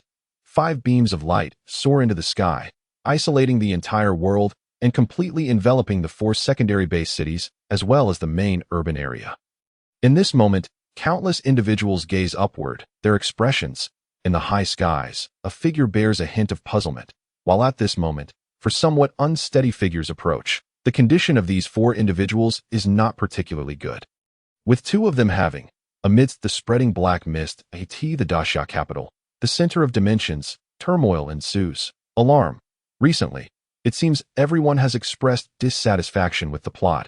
I indeed did not write the main world well, with some elements being overly presumptuous and rushed. Nevertheless, the overall story has been conveyed. Main world, dimensional descent, dimensional invasion, primary worlds of 1st, 2nd, and 3rd tiers, intermediate worlds of 4th, 5th, and 6th tiers, and advanced worlds of 7th, 8th, and 9th tiers. As the protagonist reaches the 7th tier, it triggers the 2nd dimensional descent. Perhaps everyone wishes to witness the protagonist defying the odds to save the main world. Many even harbor the illusion that with the protagonist's battle power in the hundreds of thousands, he is already invincible in the main world, especially with the god of science. Who could possibly withstand him? After all, he instigated the 2nd dimensional descent, and thus, it is only fitting that he resolves it. However, the issue lies in the fact that the strongest in the main world is at the peak of the 6th tier, having fused with an unknown number of worlds. The Daxia Federation possesses some confidence in dealing with certain 7th tier entities. Regardless of whether they can cope, they do have a degree of assurance. The protagonist's hundreds of thousands of battle power truly does not qualify as formidable. In Dragon Ball Z, hundreds of thousands of battle power are not considered top tier. Why then, in the myriad of dimensions, is it regarded as supreme? As for the issue of dimensional descent, would there be no 2nd dimensional descent without the protagonist? Of course not, as long as someone breaks through the 7th tier. The second-dimensional descent will inevitably occur, much like the recent Zhang Tao, who has transcended the 7th tier without a protagonist. The second dimension shall also descend, albeit with only a slight delay of a few days at most. Moreover, while the arrival of the second dimension poses a crisis for the Great Xia Federation, it simultaneously represents an opportunity. Without the emergence of the second dimension, the Great Xia Federation, and indeed the entirety of Blue Star, would find it impossible to advance. The protagonist merely opens a threshold, granting everyone the potential for progress. As for the content, I acknowledge that my descriptions may be somewhat verbose. I admit I can be rather repetitive at times. However, to claim that my work is AI-generated is a bit excessive. To be frank, what even is AI? I am far from being a mere product of AI. Regarding the pacing, aside from potentially being overly descriptive, the plot truly does not drag. That I sped through the narrative of Naruto in just a few chapters. In the realm of Dragon Ball, my power surged directly to that of a god of science. If such rapid pacing is considered excessive, then perhaps only by presenting the outline would it be deemed as not dragging. Of course, if readers find it unsatisfactory, that is undoubtedly my shortcoming. I welcome any constructive criticism and will strive to improve. The author is working diligently, producing over 1,000 words in just an hour, consistently delivering 12,000 words a day without fail. Except for the time my wife was injured, I have not taken a single day off. Even on those days, I ensured an update of at least 8,000 words. To achieve 12,000 words, I typically spend around 11 hours continuously typing. My aim is to present a more captivating story to everyone. Lastly, I wish to clarify that in my theoretical framework, the worlds of Dragon Ball and Saint Seiya are considered to be of the same tier, with the breakthrough of the Tianyuan being slightly higher. As for the One Punch Man universe, I previously stated it to be a 6th tier world. However, due to Saitama's uniqueness, he exists beyond limits, and his power likely reaches the 7th tier, but does not attain the 8th tier. Saitama equates to a Super Saiyan 2, which is perhaps the most widely circulated rumor. Naturally, if one were to successfully complete the initial challenges of the One Punch Man world and obtain the power to transcend limits, Saitama could potentially surpass the 9th tier. Who am I? That is of little importance. Jiang Chen spoke calmly, a faint silver-gray aura enveloping the crimson energy surrounding him. Following the arrival of the first dimension, the entire world was plunged into an era of darkness, safeguarded by these top-tier warriors gradually emerging from Blue Star. Could it truly be? Upon hearing Jiang Chen's affirmations, Li Jiang and Ping exchanged glances. Their hearts stirred with emotion. Both your father and I have reached this age without any innate talent. Otherwise, we would not have been unable to achieve it back then, Yang Lihua hastily interjected. In 3 different timelines, Jiang Huaqing, Yang Lihua, and Jiang Shi embarked on their respective journeys, armed with the strategies provided by Jiang Chun, undoubtedly facilitating a smoother progression for them. Damn it, that fellow has entered the northern galaxy. That is the territory of Frisia. Curse it. The silver-gray divine aura permeated around Jiang Chun, rapidly saturating the faint red divine energy within him. At that moment, he exclaimed, "Impossible! How could there be such a high-level divine aura?" This was even more profound than that of Lord Kaioshin. Moments later, Jiang Chun slowly opened his eyes, a sense of astonishment welling within him. Even a mere brush with it left him feeling the immense power contained within this emblem. Boom! Rumble! Amidst the vast white space, figures began to emerge, and Jiang Chun was completely enraptured within this spectacle, witnessing. Within the temple, the god of destruction, Bu's heart trembled. Over this period, he felt more emotional upheaval than he had in the past few centuries. After a brief moment, under the guidance of Nailu, Zeno arrived at the Grand Elder's location. Grand Elder, did you summon me? The news of the Dragon Balls quietly spread, a thick layer of dark clouds enveloping the entirety of Namek. Originally, Frisia would have arrived several years later in the original narrative. Boom! Rumble! On the North Kaioshin star, 2 figures clashed repeatedly, their energies fluctuating. Splash! An illusory tide surged forth, the power of time engendering instantaneous movement. And in the next moment, the 2 figures vanished from the temple. State your second wish. The voice of the eternal dragon, Purunga, resonated once more, the attention swiftly drawn to Jiang Chun as for Frisia, since this planet holds no value. Once the Dragon Balls are located, we shall simply obliterate it. After all, there was no. In the vicinity of the spaceship, it was truly unexpected that Namekians could possess such formidable strength. Oh ho ho. The figure appeared abruptly, and the once swiftly flying Piccolo came to an abrupt halt, his expression laden with wariness as he gazed at the newly appeared figure. And oh, so powerful. Is this what it means to be a Super Saiyan? Murmured Raditz, his expression filled with shock as he stood as, "Ha! It's done. Wonderful. That scoundrel Frieza has finally been dealt with." In that instant, Jiang Qin's gaze was captivated by something above, a radiant golden light enveloped in brilliance. "What is this?" The words echoed. "Let me see what the mightiest combat power on this planet is." Dre laughed heartily, his right hand activating the scouter. Beep, splash, the tide surged, and in the next moment, the power of time enveloped Raditz and the others, causing Jiang Qin's group to instantaneously vanish from the temple. Splash, the tide surged, time and space became isolated, and in that moment, the battle erupted, Myra's dense demonic energy intertwining with the entire realm. Hehe. It appears that this is not an easy feat. Observing the destroyed bodily structure, Android 21 displayed little anger. Rather, the transformation into a pseudo-Super Saiyan was nearly indistinguishable from that of a Super Saiyan, amplifying power by approximately 20 to 30 times, allowing Son Goku's combat prowess to soar. Within the Kaioshin realm, after discussions between Jiang Chun and East Kaioshin, it was ultimately decided to reseal Majin Buu within the Kaioshin realm. However, Jiang Chun would. Is this the power of a Super Saiyan? What an overwhelming sensation. Son Goku's eyes sparkled, his entire being radiating with extraordinary energy. The training within the Temple of Time was simple yet monotonous. While Jiang Chun engaged in continuous battles, he also contemplated the temporal powers contained within the Temple of Time and the Book of Time. In the open space, figures bore expressions of astonishment. None of them expected that the youth before them hailed from the future, and furthermore, was Vegeta. Whoosh!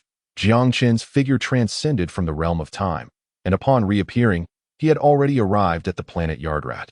At this moment, the Yardratians, the androids, had been resolved, and Jiang Chun inspected the situation, initially seeking out the existence of Cell. However, after a moment of sensing, even utilizing the power of time to search, he found nothing. In the starry sky surrounding the planet Hiller, everything had likewise turned to nothingness. Not only had the Hiller planet vanished, but the entire surrounding cosmos seemed to have completely dissipated. Boom! Rumble! A colossal giant ape emerged, and in that fleeting moment, Jiang Chun had already undergone his transformation into the giant ape, instilling terror. On August 1 SD, the work was launched, with initial subscriptions nearing 3,000. Over the course of a month, the author managed to produce approximately 12,000 words daily, culminating in nearly 370,000 words thus FAR.to date. The results have been commendable, with high subscriptions approaching 20,000 and average subscriptions at 7,009. Just a step away from 8,000, I extend my heartfelt gratitude for everyone's unwavering support along this journey, though I felt that the plot of the main world was not written to the best of my ability. Your continued support for the author is immensely appreciated. In September, I shall strive to deliver even more captivating stories. The updates will not disappoint you. I also hope for your continued support in the hopes of reaching an average subscription of 10,000. Furthermore, at the end of Chapter 153, there is a small gift. Those interested may claim it as a token of my appreciation. At this moment, Jiang Qin's form had undergone a complete transformation. Crimson fur enveloped much of his body, while his hair began to grow, cascading chaotically over his shoulders. Boom! A formidable aura swept through the air, with a golden energy radiating across the sky, accompanied by waves of malevolent intent that repeatedly traversed the space. Boom! Rumble! A terrifying energy shockwave, as immense as a star, instantly enveloped the waves of malevolent intent and the surrounding space. Crash! Ethereal tides flowed, and in the next moment, Jiang Chun vanished into the void alongside Sun Wukong, Vegeta, and Trunks. The fourth landing had concluded. Returning. Please wait. Countdown. 19, 18. Minister Zhang. What has happened? Jiang Chun felt a pang of anxiety, unable to restrain his words. On the other end of the line, Minister Zhang pondered for a moment. Boom! Darkness engulfed the sky. However, in the next moment, a colossal golden blade of light descended from the heavens. Jiang Chun stepped forward, making his way to the very heart of Death Queen Island. High above, the battle between Yihui and Zhang Tao raged on, the immense commotion resonating throughout the entire Death Queen Island. Jiang Shi's battle erupted amidst the black mist of dimensional invasion, and Jiang Chen's figure had already reached the center of Death Queen Island, where everything appeared gray and his perception. Shadows dashed about, and soon, the crowd gathered at the very center of the sacred domain, gazing upward to behold the towering golden palaces in the distance. There were a multitude of apprentice saints and candidate saints, their numbers likely exceeding 1,000, and this was merely the beginning. As time progressed, the sacred domains. Morning, I'm going ahead. I am certain I can defeat him now. Iolia, feeling an unparalleled surge of power, his eyes, boom, boom, rumble. The battle on the arena continued to unfold. Within the sacred domain, over 1,000 individuals grasped the essence of the small universe. A silent explosion brought forth time and matter. And within mere milliseconds of the great explosion, quarks and photons began to form. These fundamental particles would later evolve into.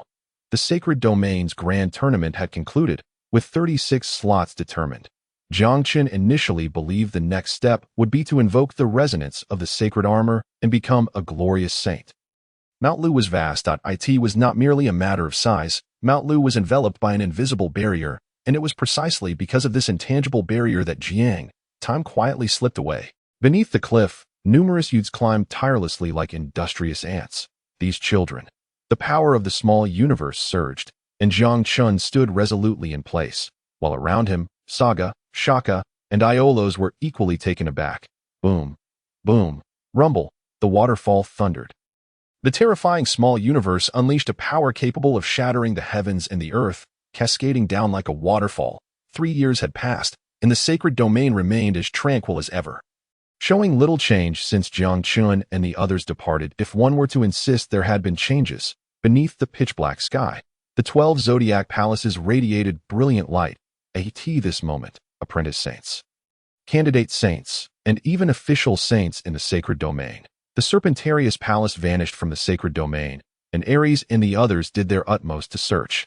Yet, the Serpentarius Palace seemed to have completely disappeared, leaving no trace to be found. The mythological era, how many years ago was it? Time had long since erased too many memories, and humanity had long forgotten the origins of myth.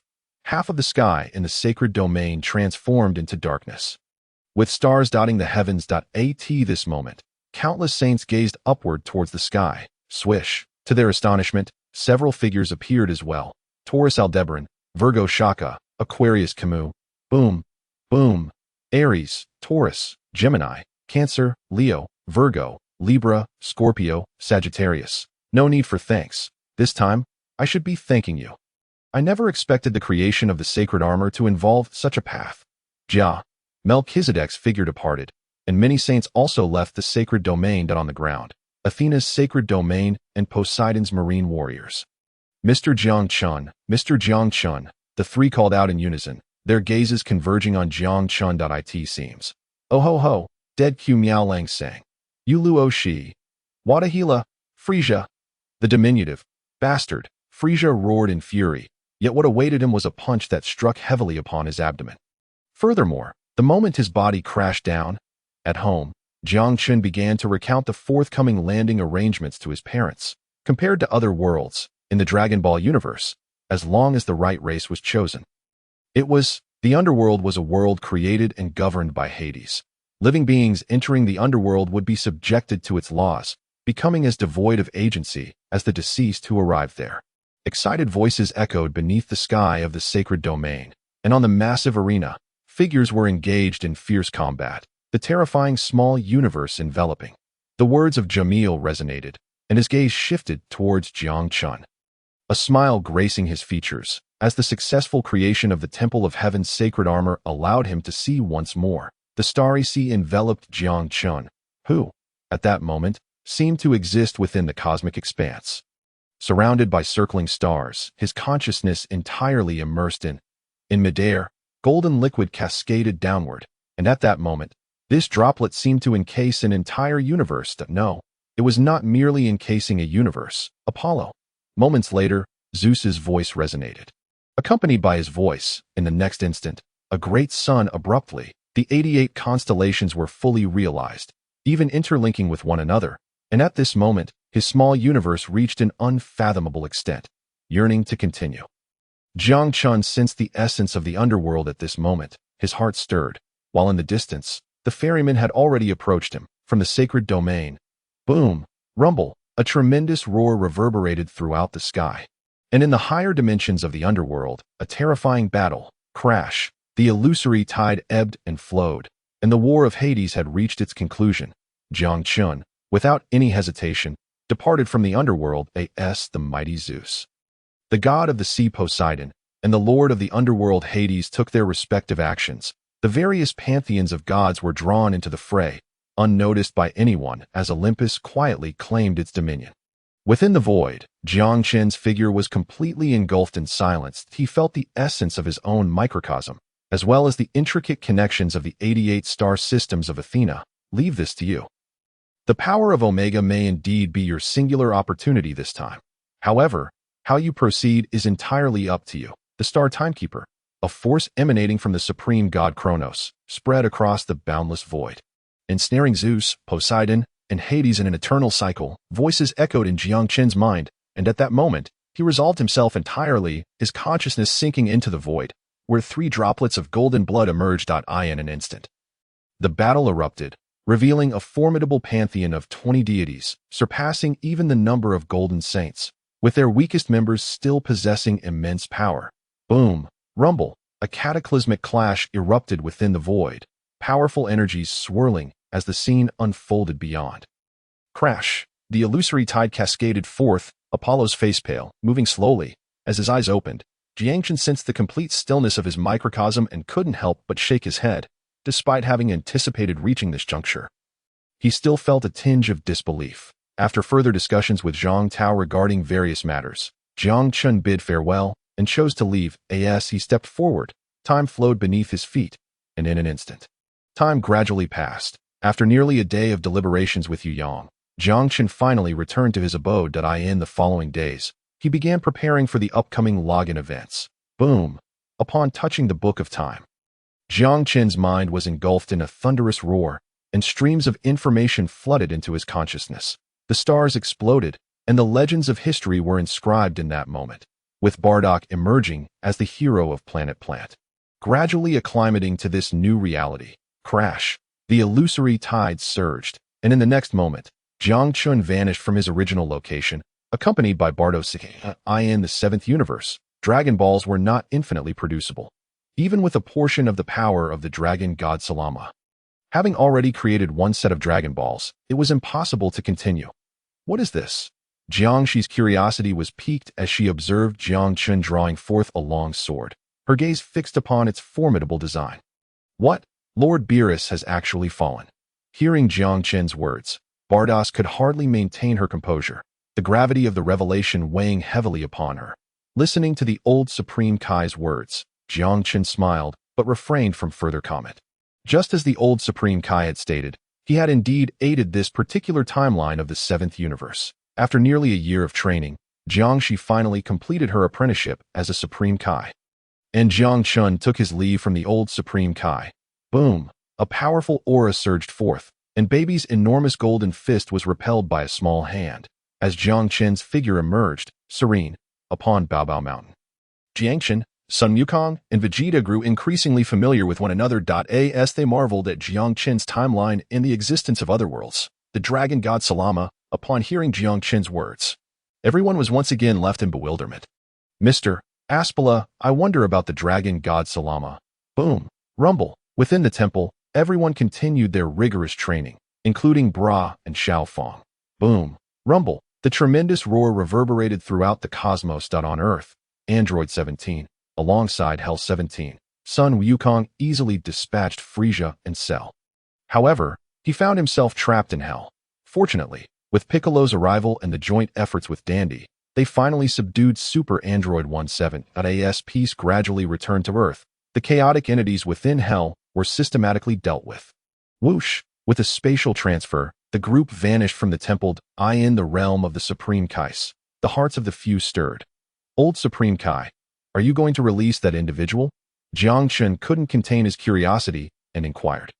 The old Supreme Kai's voice resonated, and a heavy atmosphere enveloped the surroundings. Even Vegeta and Sun Wukong felt the weight of the moment. Boom! A ferocious aura swept through, as Sun Wukong's figure was engulfed by the chaotic energy, causing the very heavens to tremble. Boom! A mighty presence ascended. Powerful energies began to converge, as countless dark essences surged toward Jiang Chun, alongside Sun Wukong. The barrier enveloping the universe dissipated, and Jiang Chun likewise lifted the seal of time's power. For the entire universe, the events that had just transpired in the realm of the Supreme Kais, within the temple, astonishment ensued. No one anticipated that even with the recovery of the Dragon Balls, they were unable to restore their powers. Each individual exchanged bewildered glances, caught in a moment of confusion in the realm of the Supreme Kais. Whoosh! Several figures appeared. Jiang Chun, GT Sun Wukong, GT Vegeta, and a group of Z fighters. The battle between the two in the realm of the Supreme Kais commenced swiftly. Wukong, be cautious. In this world, you are exceptionally formidable, Jiang Chun warned.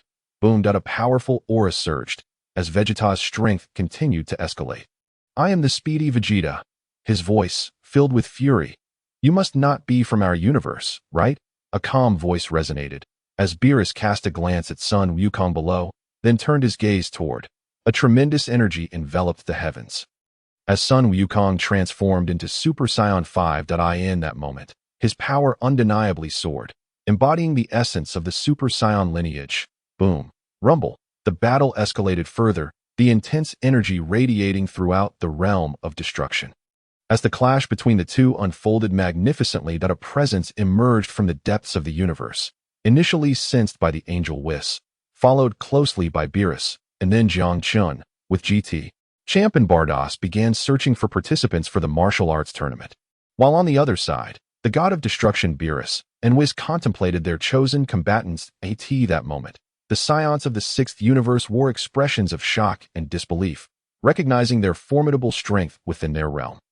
Everyone stared in astonishment at the unfolding scene, eyes wide with disbelief, while Champ could barely contain his excitement.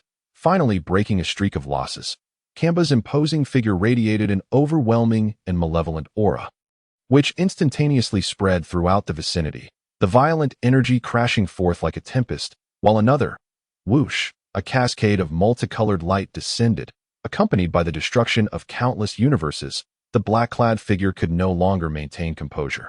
As the overwhelming energy surged, seeking to escape the confines of this forbidden time and space.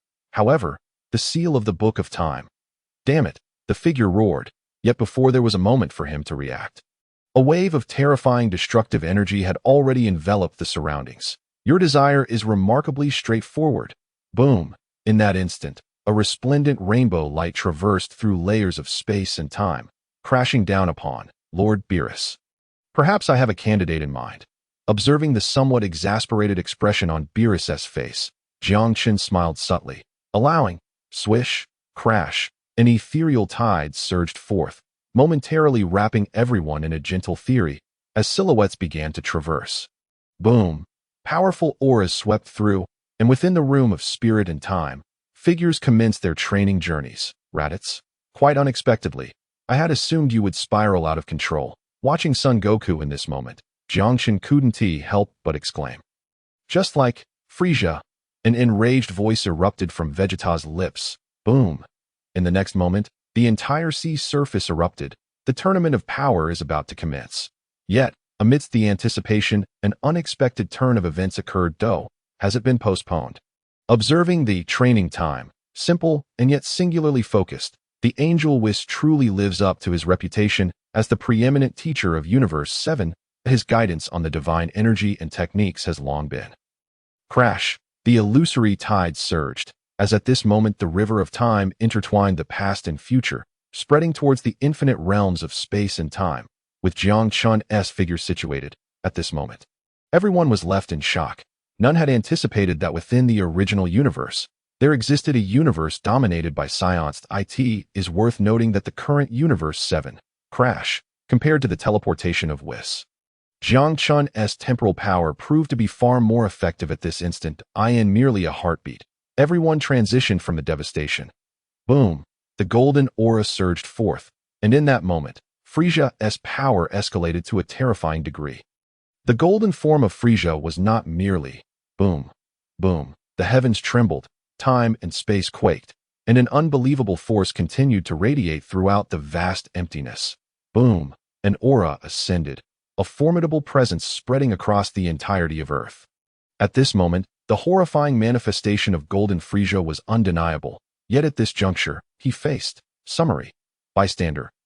Quickly, help me check if my strategy for the Chunin exam, the one numbered 108, has any flaws. Damn it, Orochimaru is too terrifying.